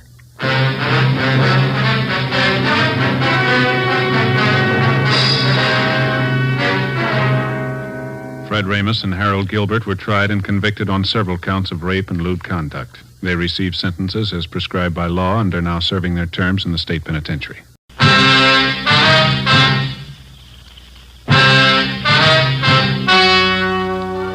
The story you are about to hear is true. Only the names have been changed to protect the innocent. Fatima Cigarettes, best of all long cigarettes, brings you Dragnet.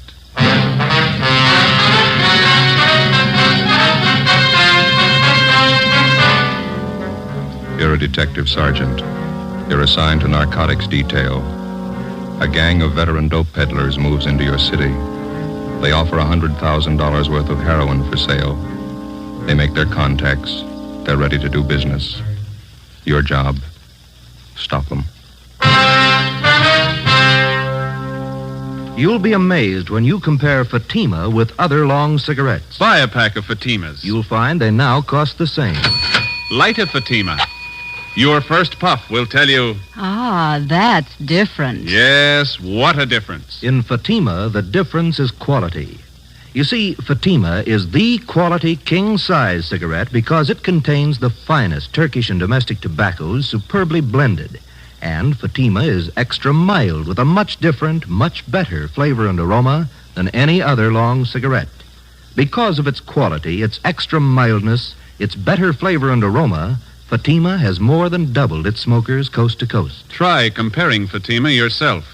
Fatimas now cost the same as other long cigarettes, but your first puff will tell you... Ah, that's different. Yes, in Fatima, the difference is quality. Ask your dealer for Fatima, the quality king-size cigarette. Best of all long cigarettes. Start enjoying Fatima tomorrow.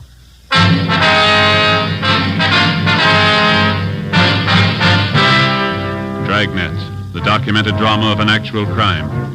For the next 30 minutes, in cooperation with the Los Angeles Police Department, you will travel step by step on the side of the law through an actual case transcribed from official police files. From beginning to end, from crime to punishment, Dragnet is the story of your police force in action. It was Wednesday, June 24th. It was sultry in Los Angeles. We were working the day watch out of narcotics. My partner's Ben Romero. The boss is Thad Brown, chief of detectives. My name's Friday. It was 9:27 a.m. when I got to the Charing Cross Apartments on 12th Street. The side entrance.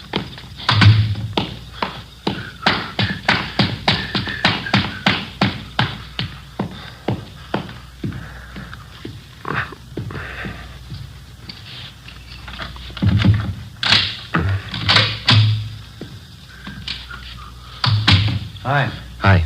Anything doing? Nothing. How's the bug working? Better. One of the fellows in the crime lab came out and fixed it last night, went next door and replaced the microphone. I'm getting real sour on this detail, Joe. Well, here, let me take over for a while, huh? Yeah, you bet you. Here. My ears feel like a couple of baked cauliflowers. 2 solid weeks holed up in this place with a pair of earphones on. Yeah. What do we got to show for it? That woman next door hasn't even mentioned narcotics in 2 weeks. All she does is eat, sleep, and play solitaire. Goes out for groceries once in a while. Hold it. Somebody ringing the buzzer next door. First visitor in a week. Yeah. Just a minute. Yes? Your name is Maywater. That's right. What is it? I talked to a friend of yours, George. Said it might be a good idea if I looked you up. What do you want to see me about? Well, it's business, Miss Washburn. Could we talk inside? All right, come on in. Let me plug in these earphones, Joe. Yeah, go ahead. I'd like to introduce myself, Miss Washburn. My name's Howard Scully. You and George were former associates, I understand. We worked together a little. What can I do for you? Well, George and I are old friends. We were in business in Hong Kong before the war. He's a nice fellow, George. I have a date downtown in half an hour. I don't have much time to talk. Sorry, I didn't realize you were in such a hurry. I'll get right to the point. Yeah. My business partners and I just came up from Mexicali a few days ago, and we have some merchandise that's ready for the market. It's good quality. That's what I hear. I contacted George, thinking he might introduce me to some prospective buyers. He said he didn't want to handle any merchandise at this time. Why not? Oh, it's something about the police. They seem to be watching him. He just didn't want to take any part in any business venture. Just get it. And George gave you a bum steer, sending you to me. I can't help it. Well, you haven't heard my proposition. I don't have to hear it. Count me out. I don't fool around with junk, any of it. It's a tough rap out here. Well, if you'll just listen to my proposition, Miss No. Washburn. Please, I'm not asking you to be involved. I'm a perfectly safe and legitimate transaction in mind. You'll be well paid for your time and effort with no risk whatsoever. Yeah, I know. All you big connections make it sound good. George tells me you're acquainted with the right kind of people. People with money, that's the kind of people that my partners and I want to meet. Now, all I'm asking you to do is introduce me to a few such persons for our mutual benefit, and then you just leave the rest to me. Yeah, it's still too much. If I gave you an office to a buyer and you were caught, they'd get me for conspiracy. No, there's no, not I've seen too much of it, Scully. It's no sale. Well, you'll just have to believe me, Miss Washburn. No one's going to be caught. Now, we work in an entirely different manner. The police haven't any idea of our method of operation. We've tested it in 6 big cities in the Orient. And not once did it fail us, and I tell you, it's not going to fail us here. It's your story. Well, it's... I'm not chancing a rap to prove you're wrong. Well... Here, do you want a cigarette? Yes, thank you. No, that's right. Okay.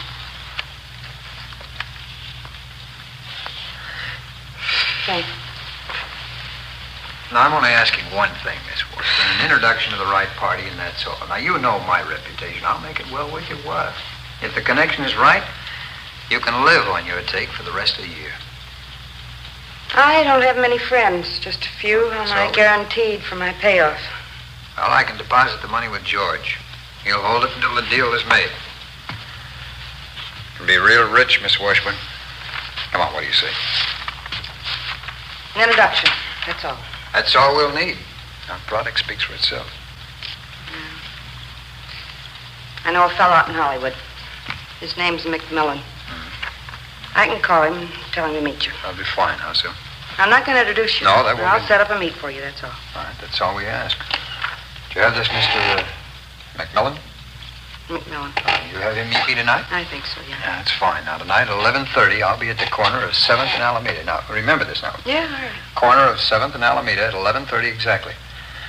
I'll have on a gray coat, and I'll be carrying a book. Now, McMillan shouldn't have any trouble recognizing me.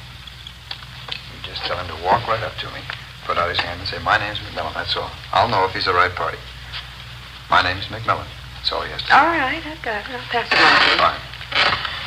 Well, I'll make arrangements with George as soon as possible to take care of your fee.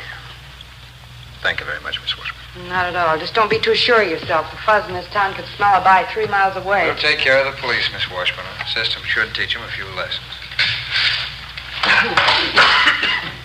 Well, goodbye, Miss Washburn. Thanks very much. Yeah. Don't come here after this. Call me on the phone. Certainly. Goodbye.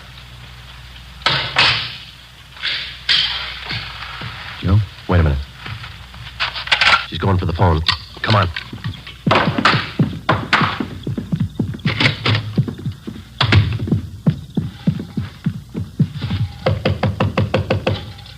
Just a minute. Try the door. It's locked.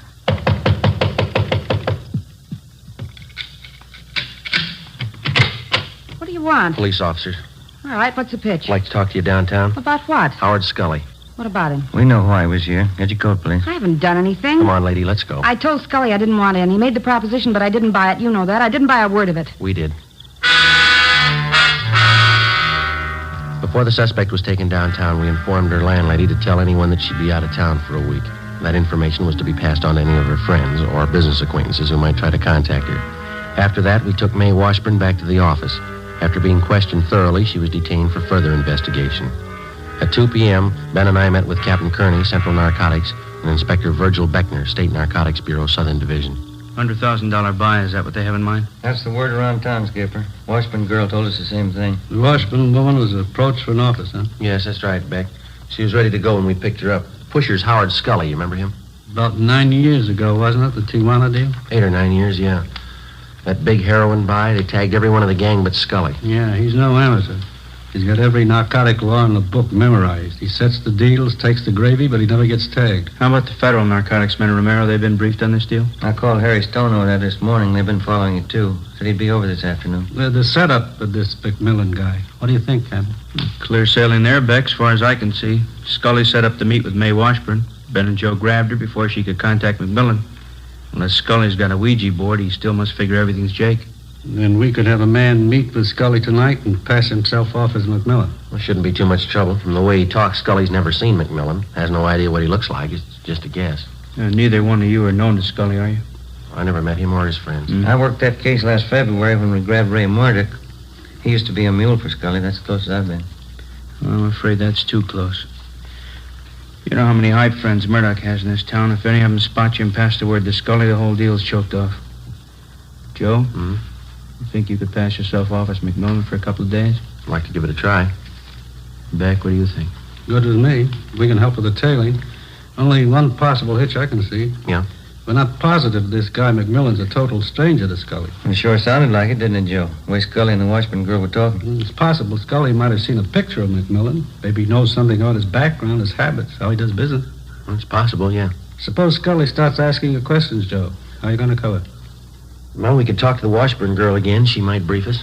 Now, if we need the guy's life history, let's pick it up firsthand. How do you mean? Get McMillan. Late that afternoon, Stanley McMillan was located at a small restaurant out in the valley and quietly placed under arrest. He was booked at one of the outlying stations on suspicion of violating the State Narcotics Act. We questioned him and got all the necessary information on his background that we needed. He told us that he had never seen or had any dealings before with Howard Scully. 7:30 p.m. I went home, changed my clothes, put away my gun, ID card, and the rest of my identification. An hour later, I checked in at a small hotel near 5th and Main Streets. 11:15 p.m., I left the hotel and started for 7th and Alameda Streets, where the scheduled meet with Howard Scully was to take place. As in most cases, there was one all-important rule that I had to work by. If the suspects were to be arrested and successfully prosecuted, we had to get them with narcotics in their possession or under their control. And one of the first things that the working detective learns is that dealers such as Scully rarely do the actual handling of narcotics except at the actual moment of sale. If the officer fails to make an arrest at that moment, the odds are stacked heavily against the conviction of the narcotics criminal. 11:30 p.m. I got to the corner of 7th and Alameda Streets. I walked up to a man standing by a lamppost. He was short, heavily built, dark hair, dark eyes, and a small scar on his chin. He had on a gray coat, and he carried a book under one arm. I put out my hand. Yes? My name's McMillan. Oh, glad to know you, Mr. McMillan. My name's Scully. Who are you? Understand we have mutual friends, is that correct? That's what I'm told, yeah. You're from Louisiana originally, New Orleans. No. Oh, that's so? Thought you were from Louisiana. Missouri, St. Louis. Oh, I see. I suppose we go for a drive, huh? My hotel's down on 5th. We could talk there. Oh, I think my car would be better. I can't afford to waste time. I got customers waiting. Oh, you can believe me, this won't be a waste of time. I'm prepared to do business. All right, let's go. Fine.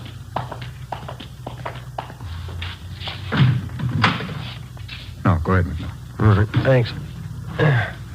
Oh, will you raise that hand on the other side so I can get in? Yeah, sure. Fine, thank you.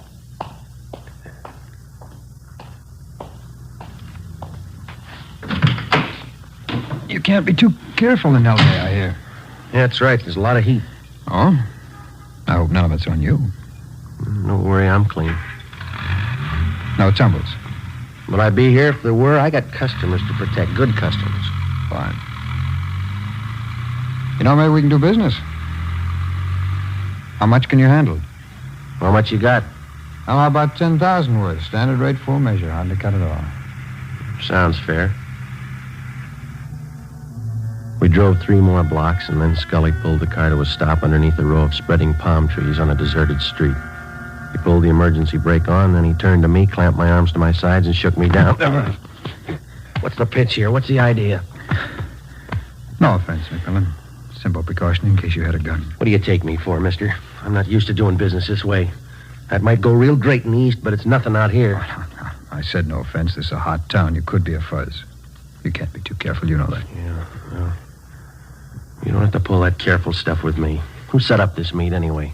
May Washburn. All right. If you can't trust her, you can't trust me. Now, maybe I'm not in the mood for business. No, come on. Take it easy, Mac.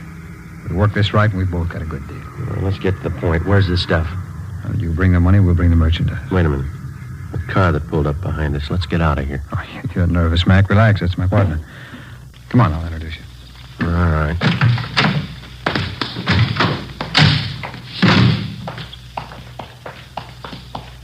Hi, Jim. Jim, this is McMillan. Mac, this is my partner, Jim Rhodes. Who are you? Yeah. Do we do business, Howard? Yeah, he's all right, Jim. He's ready to score. How much does he want? Whole bundle. You can start with 10 G's worth. Can you handle that, McMillan? I'd say so if I couldn't. I don't give it away. You get the money, you get the stuff. When? 10 G's worth tonight, rest next week. Well, midnight now. What do you expect me to do? Bring the money with me? Howard will pick you up at 3 a.m., same corner. Sure. Well, that doesn't give me much time, does it? It's enough time if you're really looking. If you're just shopping, we'll forget about it right now. A lot of my customers live out of town. That's interesting. 10 grand is no geezer. Suppose I can't get all the money together. Then don't show up. All or nothing.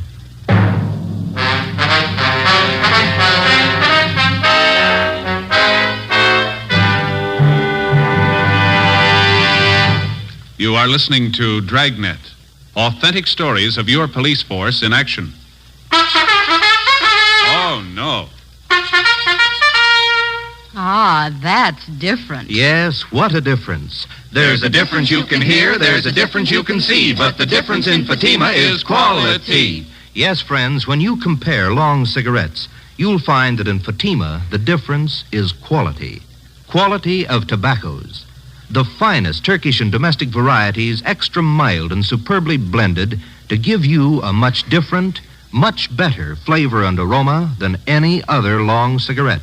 Quality of manufacture. Smooth, plump cigarettes rolled in the finest paper money can buy. Quality even to the appearance of the bright, clean yellow package. Carefully wrapped and sealed to bring you Fatima's rich, fresh, extra mild flavor. Fatimas cost the same as other long cigarettes, but your first puff will tell you... Ah, that's different. Yes, in Fatima, the difference is quality. Ask your dealer for Fatima, the quality king-size cigarette. Best of all, long cigarettes. Start enjoying Fatima tomorrow.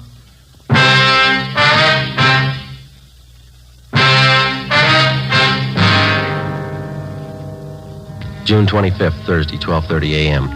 I had 2.5 hours to raise $10,000. The narcotics dealers, Howard Scully and his partner, Jim Rhodes, had laid it out for me. Either I had the money by 3 a.m. or there was no deal. If it failed to come off, our plan to trap the narcotics gang would be worth nothing. Rhodes and Scully could possibly find another buyer without our knowledge, make a deal, and flood the market with their store of narcotics. I knew it'd be impossible to get the $10,000 together. We had only one alternative. Fake our way as best we could. I went back to the hotel, put a call through to Captain Kearney at the office, and told him what had happened. He went to work on it. From the Narcotic Details Emergency Fund, set up for such purposes, we got together $600. From Chief of Detectives Thad Brown, Deputy Chief White, the State Narcotics Bureau, and anyone else available by phone, we succeeded in rounding up another $350. 2:30 a.m. The money was tied in 2 small bundles, with hundreds, 50s, and 20s on top. $1 bills were sandwiched in between.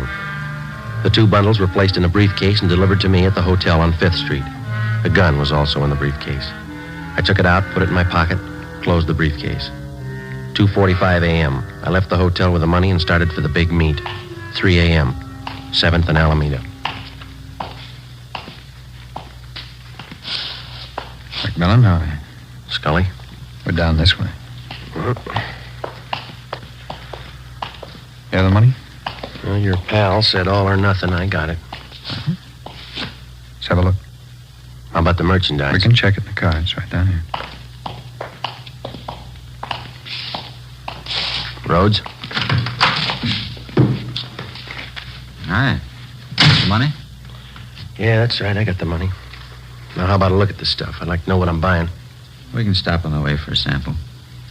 Okay, Howard.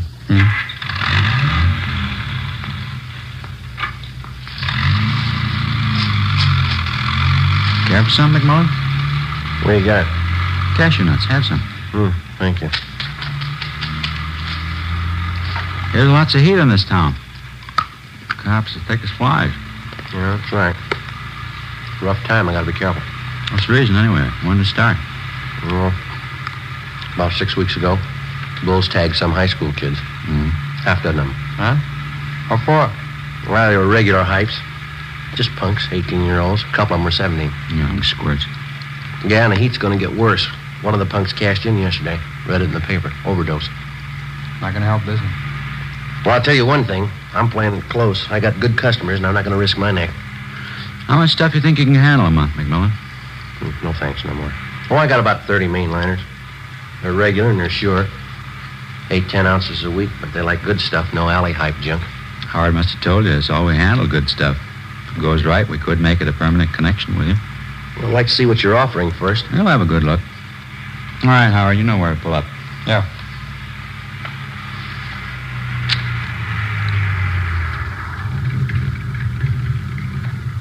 You stay in the car, McMullen. All right.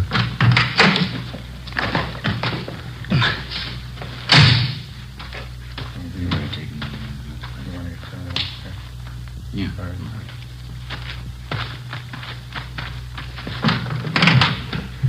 All right, Mac, you can get out. Yep. There you go. Some of the best white stuff you've seen in a long time. Satisfy yourself. Okay. All right. Okay, it's standard. It's all good. Not just that sample. Okay, I'll go. Okay, now how about the money? All right, have a look. There you are. 1 stack. 2 stacks, 100s, 20s, 10s. A few 5s in there. It's 10 grand. Satisfied? Okay. Jim? Right. Oh, excuse me, Mac. Just a minute. I'm just checking. What do you think you're doing? Get your lousy hands off of me. Now, no offense, McMillan. These are simple precautions. Precautions, nothing. We're doing business, aren't we? You shook me down once tonight. Now, how many times are going to take you? No offense, Mac. He's just checking, that's all. All right, then. Suppose I fan you two down. I got the dough. How do I know this isn't a hijack deal? Now, come on. This business works both ways. Either we have a deal or we don't. We play ball on both sides or not at all. I'm getting sick and tired of taking second place. Okay, Mac. Okay, take it easy. Forget it, Howard. Let's all go back to the car. Sure. I'm sorry, Mac. No offense. Yeah.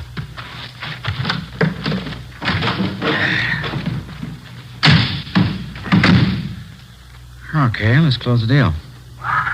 Where are we going to go? Don't worry, it's a safe place. Okay, Howard.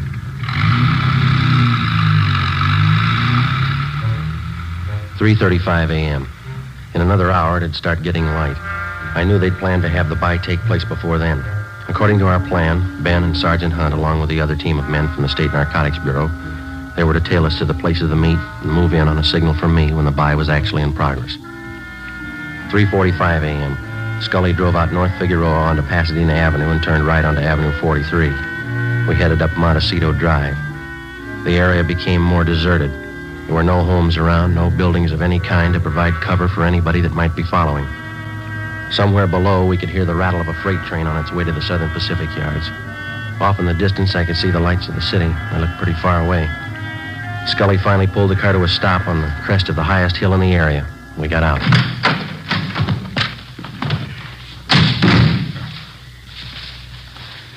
What do you think, Mac? Well, a nice view. Yeah. Spent a long time finding this spot. It's foolproof. Yeah? Bring him over here, Jim. Let's show him. Come on. See there? Clear view of everything down below. At least half a mile in every direction. No chance of getting trapped up here. Pretty smart. That's the way I like to deal. If there's any cops following us, we can see the lights before they get here. Plenty of time to cover up any evidence. Cops ask questions, why, we tell them we're just looking at real estate up here. It's pretty good, huh? Well, I gotta hand it to you.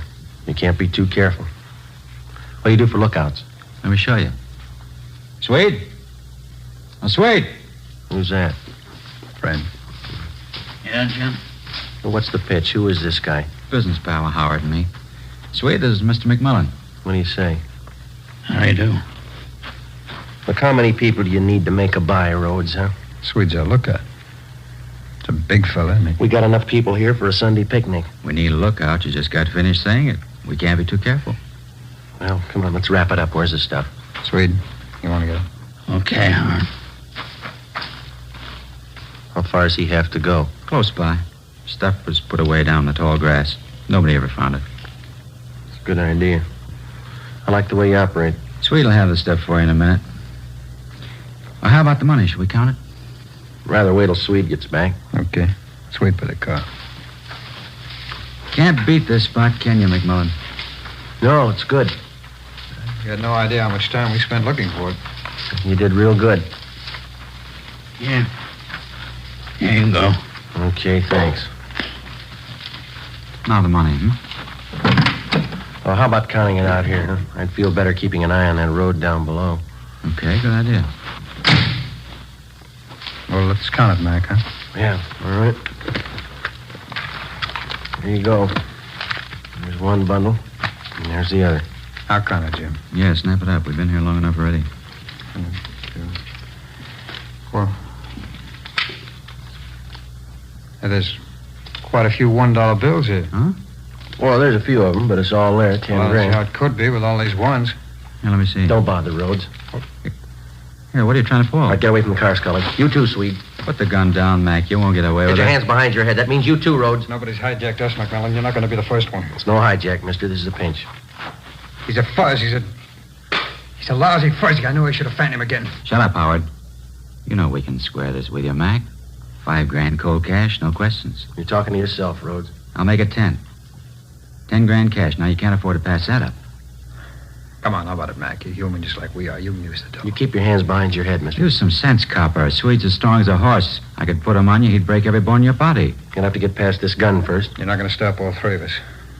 How do you think you're going to get back to town? Don't worry, you won't have to walk. You'll never get us downtown. Swede'll break you in half. He'd kill you. You just gave me an idea, Rhodes. Huh? You're pretty tough. Shouldn't bother you. I'll kill the Swede right now. You and Scully can carry his body in front of me. We'll start walking down that road till we hit the nearest place with a phone. I think that'll take care of it, won't it?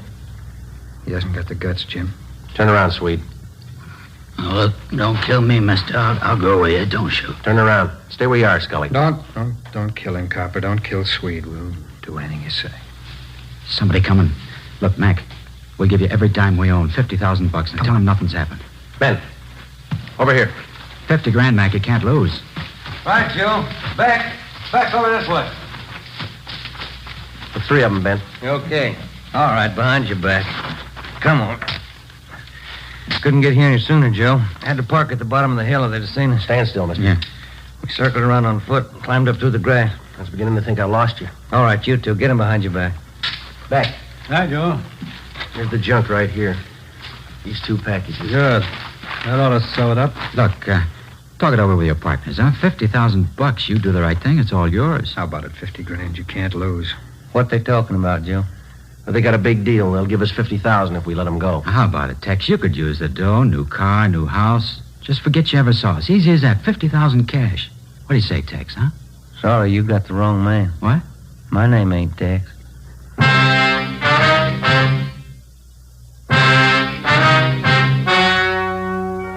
The story you have just heard was true.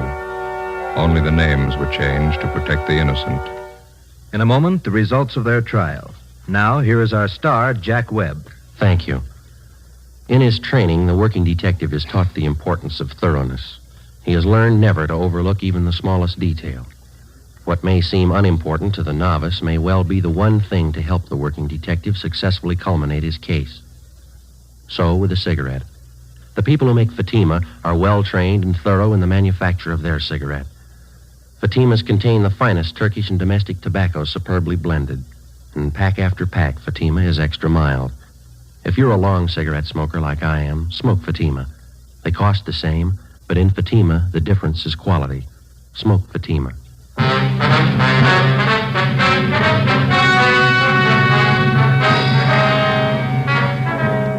Mae Washburn, Howard Lewis Scully, James Henry Rhodes, and John Swede Nelson were tried and convicted. They received their sentences as prescribed by law and are now serving their term in the state penitentiary.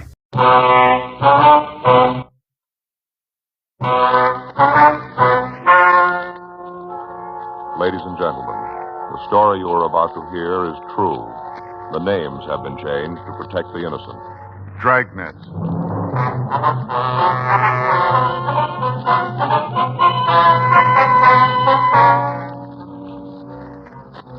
You're a detective sergeant. You're assigned to rob